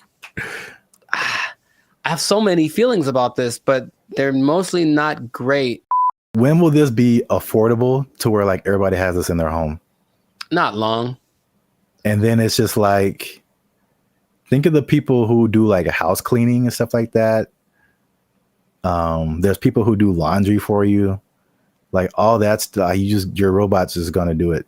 Yeah. I'm sure it's gonna be able to like cut your lawn, wash your dishes, fold your clothes. Like anybody who's in the like that kind of, whoa, what if they have them at hotels? You get a knock on your door, it's like housekeeping. No, that's the thing. It's gonna sound normal. It's gonna have a normal voice. It's gonna be like, I'm Greg. I'm like, what the hell, Greg? For future generations, it's just going to be extra normal. I grew up with a robot delivered me from my mother's room, and now I have the special place in my heart for all robots. Like, yeah, that's where we're at. I don't think it's as doom and gloom as some of the other stuff we talked about. This is the more, I think I'm saying this right. Like, dystopian is kind of negative and utopian is positive, right? Are those words related? I believe you, whatever you said, because I'm not sure. Go with that. But there's like the dystopian or negative AI, like the Matrix, right? That's a negative version of our future and robots and AI and all that kind of stuff. But then you have, you know what this reminds me of is the Jetsons. Where right, that was the future. That was flying cars, blah blah, in 1950. Yeah, you know, but now it's like this is actually happening. But you remember they had that robot named Rosie. Yep. And she was basically this. Yeah. And it didn't seem she was like really part of the family. She was part of the family. It was like she had jokes. Wasn't she cracking jokes on Jetson? Oh, she cracked mad jokes, bro. But didn't she like sometimes like wouldn't she sometimes throw like George down the trash chute? I don't really remember a whole lot of the Jets. I like remember something like that would happen because she would get mad because I remember her eyes would light up. And so okay, bad thing. Yeah, she had bad things. Okay, these robots are definitely able to learn, which is advantageous. But what if they're in an environment, they have a person who's a high-strung individual, and so they're always popping off and losing their temper and beating stuff and whatever. If this robot's around, I feel like it could learn that behavior and at least be capable of it because it absorbed it. And then over time, the more human these things become, they'll be like an influent, like impregnable. Yeah. Impregnable child or whatever. And I'm mad. And then now it's beating stuff up because it learned it from its owner. Like I could see all that happening. And that's what I do not like, among other things, but I don't like it.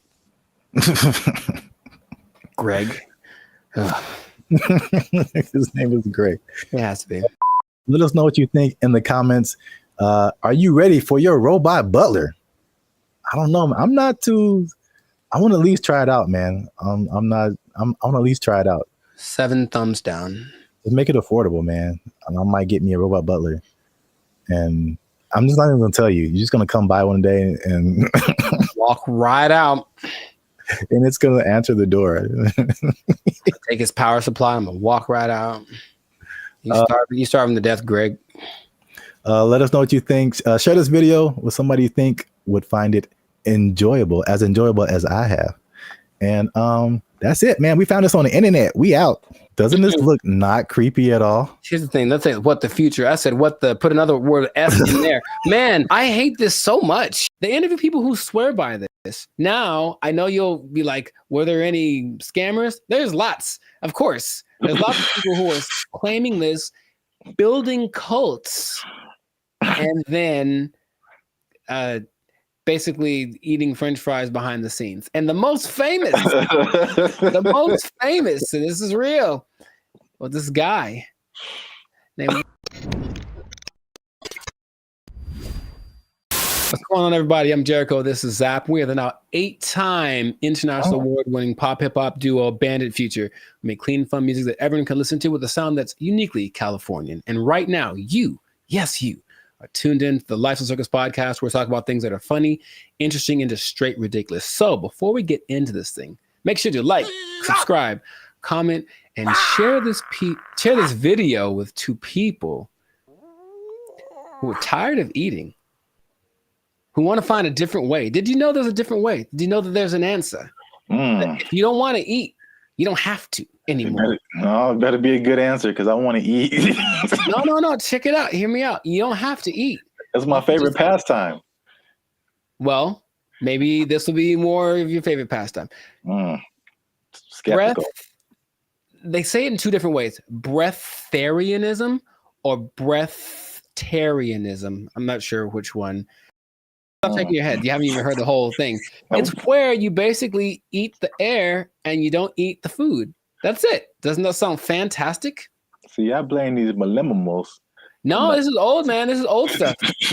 This is old stuff. So, for those of you who have never heard the term breatharianism or breatharianism, I hear both. The guy in the video that I was listening to said both back, including in his annotations. I was like, okay, so pick one, dude. But anyways, it's the idea that human beings do not need to eat calories to sustain energy. And there is evidence of this, although there's lots of skepticism, understandably. You don't like this at all. I understand. Fake news. So let me tell you a little bit about it. It all started with a study of a guy named Prahlad Jani. And he was a man, I think he's from India or Pakistan, one of the two. And basically he passed away a few years ago, but at the time he had not eaten or drank anything for 70 years. That's what he said. 70. Okay. And so everyone was like, that's kind of ridiculous.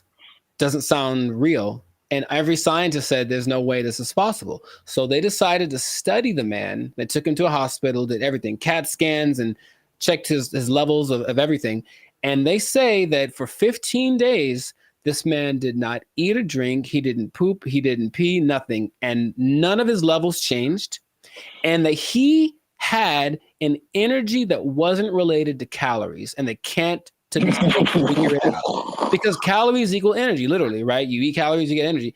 He didn't. And after 15 days, because he basically just sat on the bed the whole time they did the studies, and then he just sat there. And when he sat there, they said he kind of went into this trance state. And what they say that a lot of these people do is they're meditating, but the meditation allows them access to a part of the human body that is actually able to process air and sunlight as if you were a plant. That is literally what happened. And then they let him go and he lived his life. There's other cases of this, but that's just kind of scratching the surface of it. So just off of the initial thing, y'all in? You ready to try it? You ready? You ready to jump in? Because you don't have to eat. You can just not eat. Yeah. I skipped dinner the other night, and I was so incredibly hungry the next morning.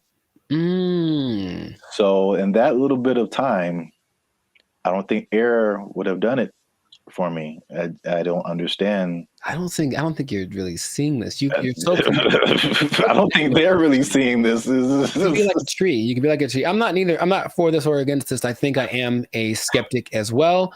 However, there's another study of a guy much more recently. They called him the Buddha boy. in Nepal, and they basically found this cat sitting. Well, it was a guy, but I call him a cat. He was sitting under a tree for about a year, just sitting there, and everyone was like, "What's up with this guy? He didn't move." And so they just would take pictures of him and give him gifts, and he was just sat there. And then after about a year, he disappeared. And they said, "What happened?" And he apparently had just got up because he got tired of people looking at him, so he went somewhere into the woods, and he's just sitting there.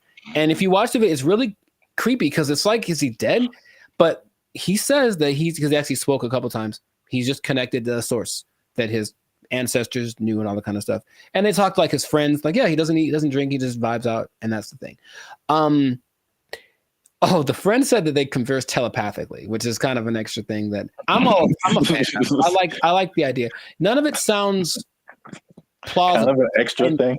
Right. And science is all this isn't the thing. It can't be real. Yet there are a few cases of this happening. The patron saint of Switzerland in the 1700s, Nicholas of Fleur, apparently the last 20 years of his life, he only ate light, right? So there was a study done in 2014 about the sun gazing, which is some parts of China say that that's what they do, not staring at the sun, but using the sun as energy. And there was a proof that human mitochondria can actually process sunlight and convert it to energy. That's what science is starting to, okay, maybe there's something to this.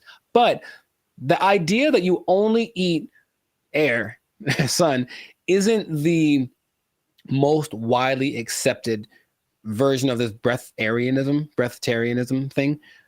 It's kind of a spectrum. So there's 3 levels. One is called BEGO. And that's where you don't eat anything. You don't drink anything. You just exist. And you're one with nature, and you don't have to, like I said, the energy comes from something that is not caloric. And then there are people that only drink like liquids, and that's like the second step of it. And the third is eating 200 to 300 calories a day, mostly just fruits or vegetables. So the only extensive study that did this was of a guy. They studied him for 410 days, and he was averaging about 200 calories a day. And he lost a considerable amount of weight, but he was fine, right? And the hunger thing is something that goes away after a while because your body learns to cope, I suppose.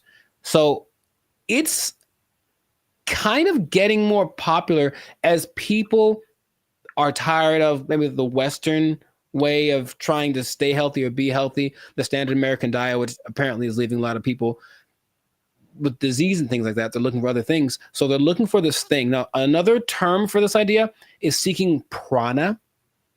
And basically breatharianism is living on prana and taking energy directly instead of what we do when we eat stuff is we take the energy from the thing. But this practice just makes the energy coming directly to us without any middleman, basically. And that's the whole rundown. But they interview people who swear by this. Now, I know you'll be like, were there any scammers? There's lots, of course. There's lots of people who are claiming this, building cults, and then basically eating French fries behind the scenes. And the most famous, and this is real, was this guy named Willie Brooks. And basically he built this cult up somewhere in the desert, somewhere in the United States. And one day somebody went to McDonald's late at night and they're like, that looks like Willie. Sure was. He got caught Big Mac handed, and they stopped following him because they knew he was full of it. But it is something that, like I said, people are looking to as maybe this is another way to live as far as prolonging life. Now, it doesn't mean you're not going to die. The initial guy that I mentioned, he died when he was 90. And if you looked at him, he looked fine. Like he wasn't jumping over buildings, but he could walk fine. He'd clear mind, all the kind of stuff. So it's just something that is starting to become, more people are trying it. More Westerners are trying it. Okay. So have I convinced you yet? Are you going to do it? Or what do you think is possible could be happening instead? Okay. There's, of course, maybe they're just eating at night when no one's looking at them. in your mind, any remote truth, any remote possibility this is actually a thing that you or I could try and not Die. Science said we die, but science said that the guy that they had in the hospital would have been dead in 12 days, and he lived 15 and he was fine, and that's what they let him go. Like, there's no way we can keep watching him like this. But what do you think? Do you have any? It's a bad sign when like the more you keep talking, the worse. The more it doesn't make sense. Sure. It is. I will say this: it is intriguing. Sure. Because I am trying to figure out in my head how is this scientifically possible, and the first thing I thought about was, okay, like you said, the different levels. You need liquids, right? Like as a base, I think. So, is there a way to, because there's moisture in the air, is whatever these guys are doing, is it like extracting moisture out of the air into your body and somehow providing liquids? This sounds really weird, but it's just like, right. Maybe there is some kind of something to this. Sure. Well, here's the thing. If anyone is interested in it, there is a channel on YouTube called Take a Deep Breath that really is more about breath work in general, but he explores a lot about the subject. And he interviewed probably the world's most renowned expert on the subject, whose name is P.A. Straubinger. P.A. Straubinger. And he basically says, well, we can go 3 days without water. We can go 45 days without food. We can go about 10 minutes without air. So in a sense, we're all breatharians because we kind of, when we're not eating or drinking, we're breathing. And his idea is that people that have access to just making the breath part kind of override. It's almost like, okay, for diet, what we need fat, we need protein, we need carbs, right? So let's just use all of one instead of a balance of all three. And so the breatharians, I don't know how to say anymore. Breatharian, I'm gonna go with that. Instead of eating, drinking, and breathing, they just take breathing and make that the only thing they do.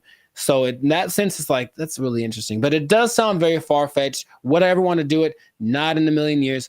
It does not sound fun because if you're not, most things that you do when you're social, you're eating and stuff. If you're not eating, what are you doing? You're just sitting around. And these people do just kind of sit still. You ever see like a bug or a creature and you see it and it's just there? It's like, what are you doing? That's what they are. They just sit there and they're channeling the thing. So if you have to spend most of your time doing that, I'd much rather eat a steak and then keep it pushing. So that's just me. But so here's my other wild theory as to how it could possibly work. Tell me. Just this makes no sense, but whatever. Sure. You think about, because the light, I mean, in my head, you're doing some kind of Naruto jutsu and you're pulling in moisture from the air. Yeah. That's how it's working in my head right now. I'll take it. No one can tell me any different.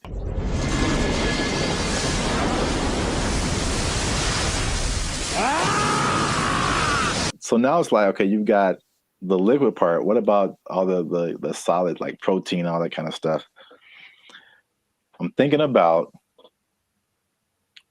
all the microscopic organisms that are around us, all the bacteria, all the stuff that's on us. I read something the other day that was just like, there's all these things on our faces. Yeah, everything. There's just like thousands of these little whatever. And then there's stuff all in the air. What if they're just like focusing so hard on the breathing that they're like intaking all of these microorganisms that have all of this stuff that we have with food? So basically it's like they're eating all the time, just microscopic versions of food. So they're whales. Boom. You heard it here first. People. Boom. I wish I had a mic. Where's the microphone? Breatharians or whales? That's what I heard. Nobel Peace Prize right here. Give it to me. I don't know if pieces of the thing you get for this. I feel like we riots in the street Guess what, everybody? Closing down KFC and Popeyes because you just open your mouth and walk around. Oh, what if you opened an air restaurant and just charge people $20? People would go. I know people would go.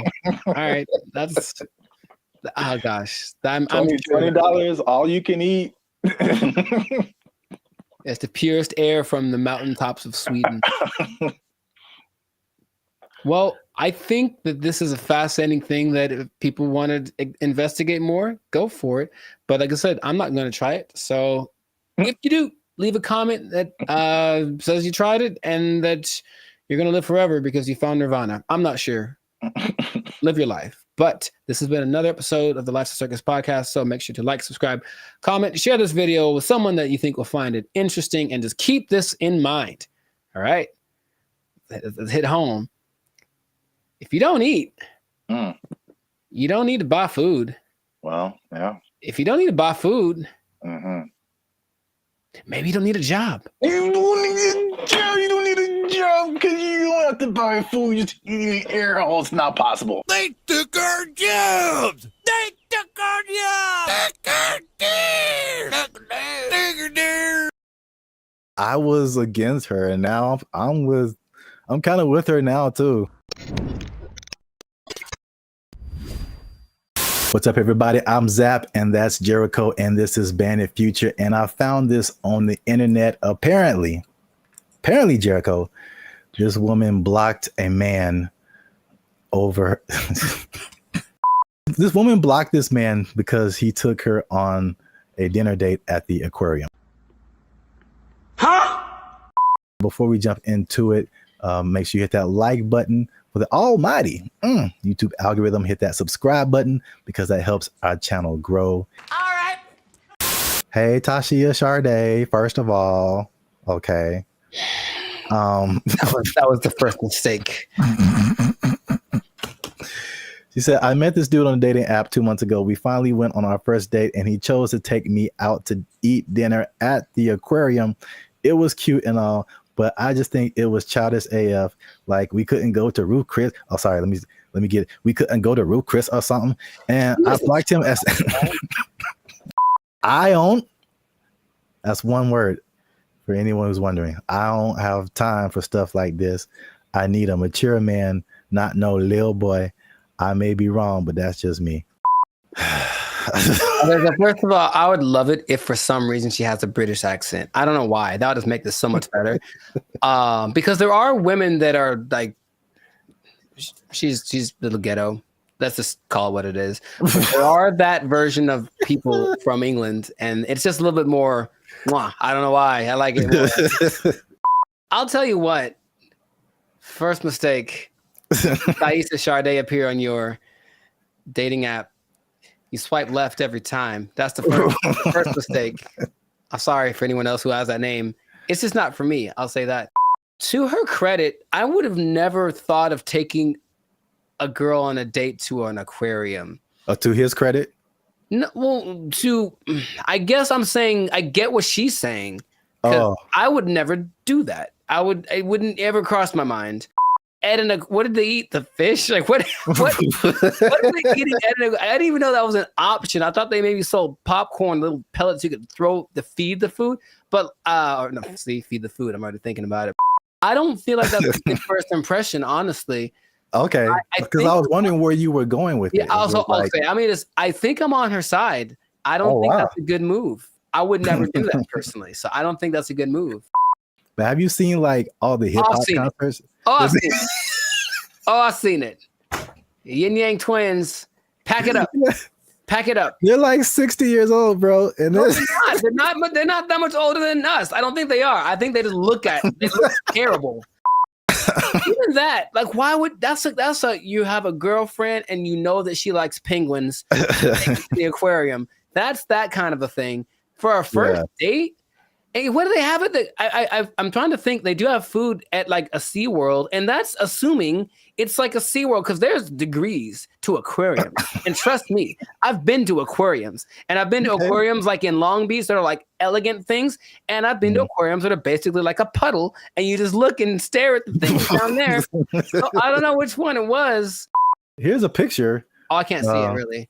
It looked like it was a nice. Yeah, that's the weirdest. Oh, hold on. That's the weirdest thing I've ever seen, bro. Nah, man, that's weird.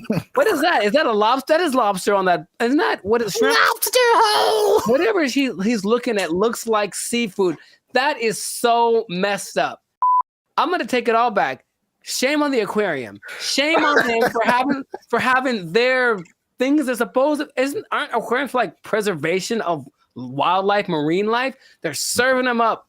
That's Shamu right there. That's Shamu's cousin right there on the plate. I can't stand for it. So I think she's right. I'm surprised I'm on the side of Taisha, whatever, man. I want to like go protest. Aquariums shouldn't have all $7.99 shrimp dinners. That's just too much. Eating people's families in front of them. Yes, that is kind of messed up. But I mean, don't fish forget everything in 3 seconds or something like that? I'll let you know something about me. I don't know any fish, so I don't know how to operate. I'm not sure. I've never talked to a fish and then walked up and 5 minutes later and he's like, "Who the hell are you?" I've never had that experience. See, this is why you're here, because I didn't think of any of that. I thought I was just like, I wasn't thinking about like eating fish in front of fish. That is weird. Now that you say that, that is weird. And then the levels of aquariums. Like I was just thinking from a date, I was kind of against her, just from a date perspective. Because I mean, we've done a couple of videos too, and we've seen all this stuff on the internet about women who like it was like a cheesecake factory thing, like a while back. That's sacrilege. You can't talk bad about that. We were like, no, all the men were like, hold up, well, wait, that's a really good first date. I was see what the people in the comments said because they were different. One of the reasons men disappear from dating. Hey, that's me. Click that link, people. Hey, they said you're gonna stay single for the rest of your life. Okay, cold-blooded. That's why you a single mom. Extra cold-blooded, potentially correct. The fellas are like, they look past the aquarium part. I think that's a big miss. Nah, man, we can do better than that. Bag. We can do better. No. Here's the thing. Go back. I mean, yeah. I feel like you should go all out. No, you should not. So there we go. There's the line. No, you don't go all out on the first day. I don't know you, bruh. I met you. We're going to a delicious place like the Cheesecake Factory. It's exquisite. You'll enjoy it. I'm gonna pay $45 for two of us. It's gonna be fantastic. I'm not going all out, but I'm not going. So so where's the difference between all out and aquarium? There's a middle ground. There's a middle ground we got to find, gentlemen. I think that's what we can do. I believe we can all out in aquarium. Yeah, there's a middle ground. Oh man, there's a middle ground. You like threw a monkey wrench in this because I was just like, is it an expensive place or is it cheap? And then you're like, it's an aquarium, and I'm like, it is an aquarium. That's weird. And the thing is, I think aquariums can be expensive too. But wow, nice. I was against her, and now I'm kind of with her now too. Unless you really know that she really, really loves, and then again, if you love sea otters and stuff, don't eat their friends in front of them. That's messed up. I feel like it's not the same, but it's like it feels along the same line as like eating at the strip club. What are you eating at the strip club, bro? Well, I mean, they have like food there. Some people like really like the food that they serve at the strip club. I mean, they go for entertainment. You're right. You're right. Some people just go for the food because they just really like it, and I'm just like, that's such a weird combination. I know more women that would rather go to a strip club on a first date than an aquarium. Maybe we can make that a poll, but I'm pretty sure I know. I'm not talking for all women. There's women I know.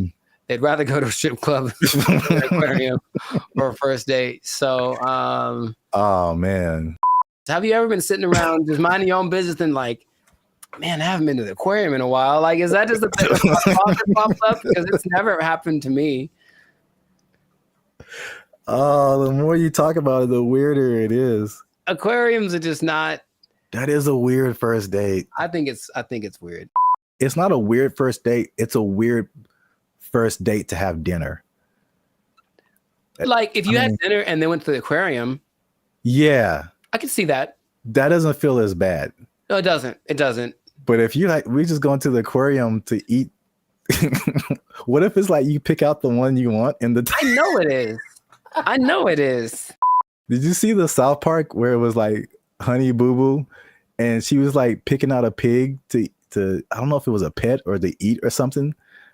I don't remember that one. She was like picking out a pig, and there's this country farmer. He's like, "Which one you want?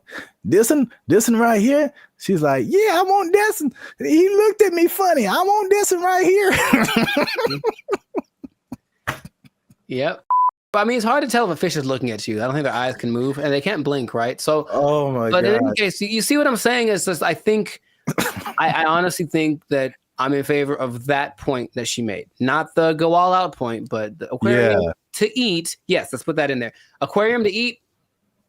Gotta miss me with that. That's kind of strange. We put a whole nother level on this. Kind of strange. So the right thing. Keep the conversation going in the comments. Is it like he should have taken her to a better place or not? Or he should have taken her to an aquarium or not? Once again, this is Band of Future. Leave a comment if you like this video. Share it with somebody who likes to have dinner at aquariums. I don't know, man. I don't know what's going on right now. There's this one guy who does. There's at least one guy we know who does. We trying something new, man. Internet, we out. First mistake. Thaisa Sade appear on your dating app. You swipe left every time. That's the first mistake.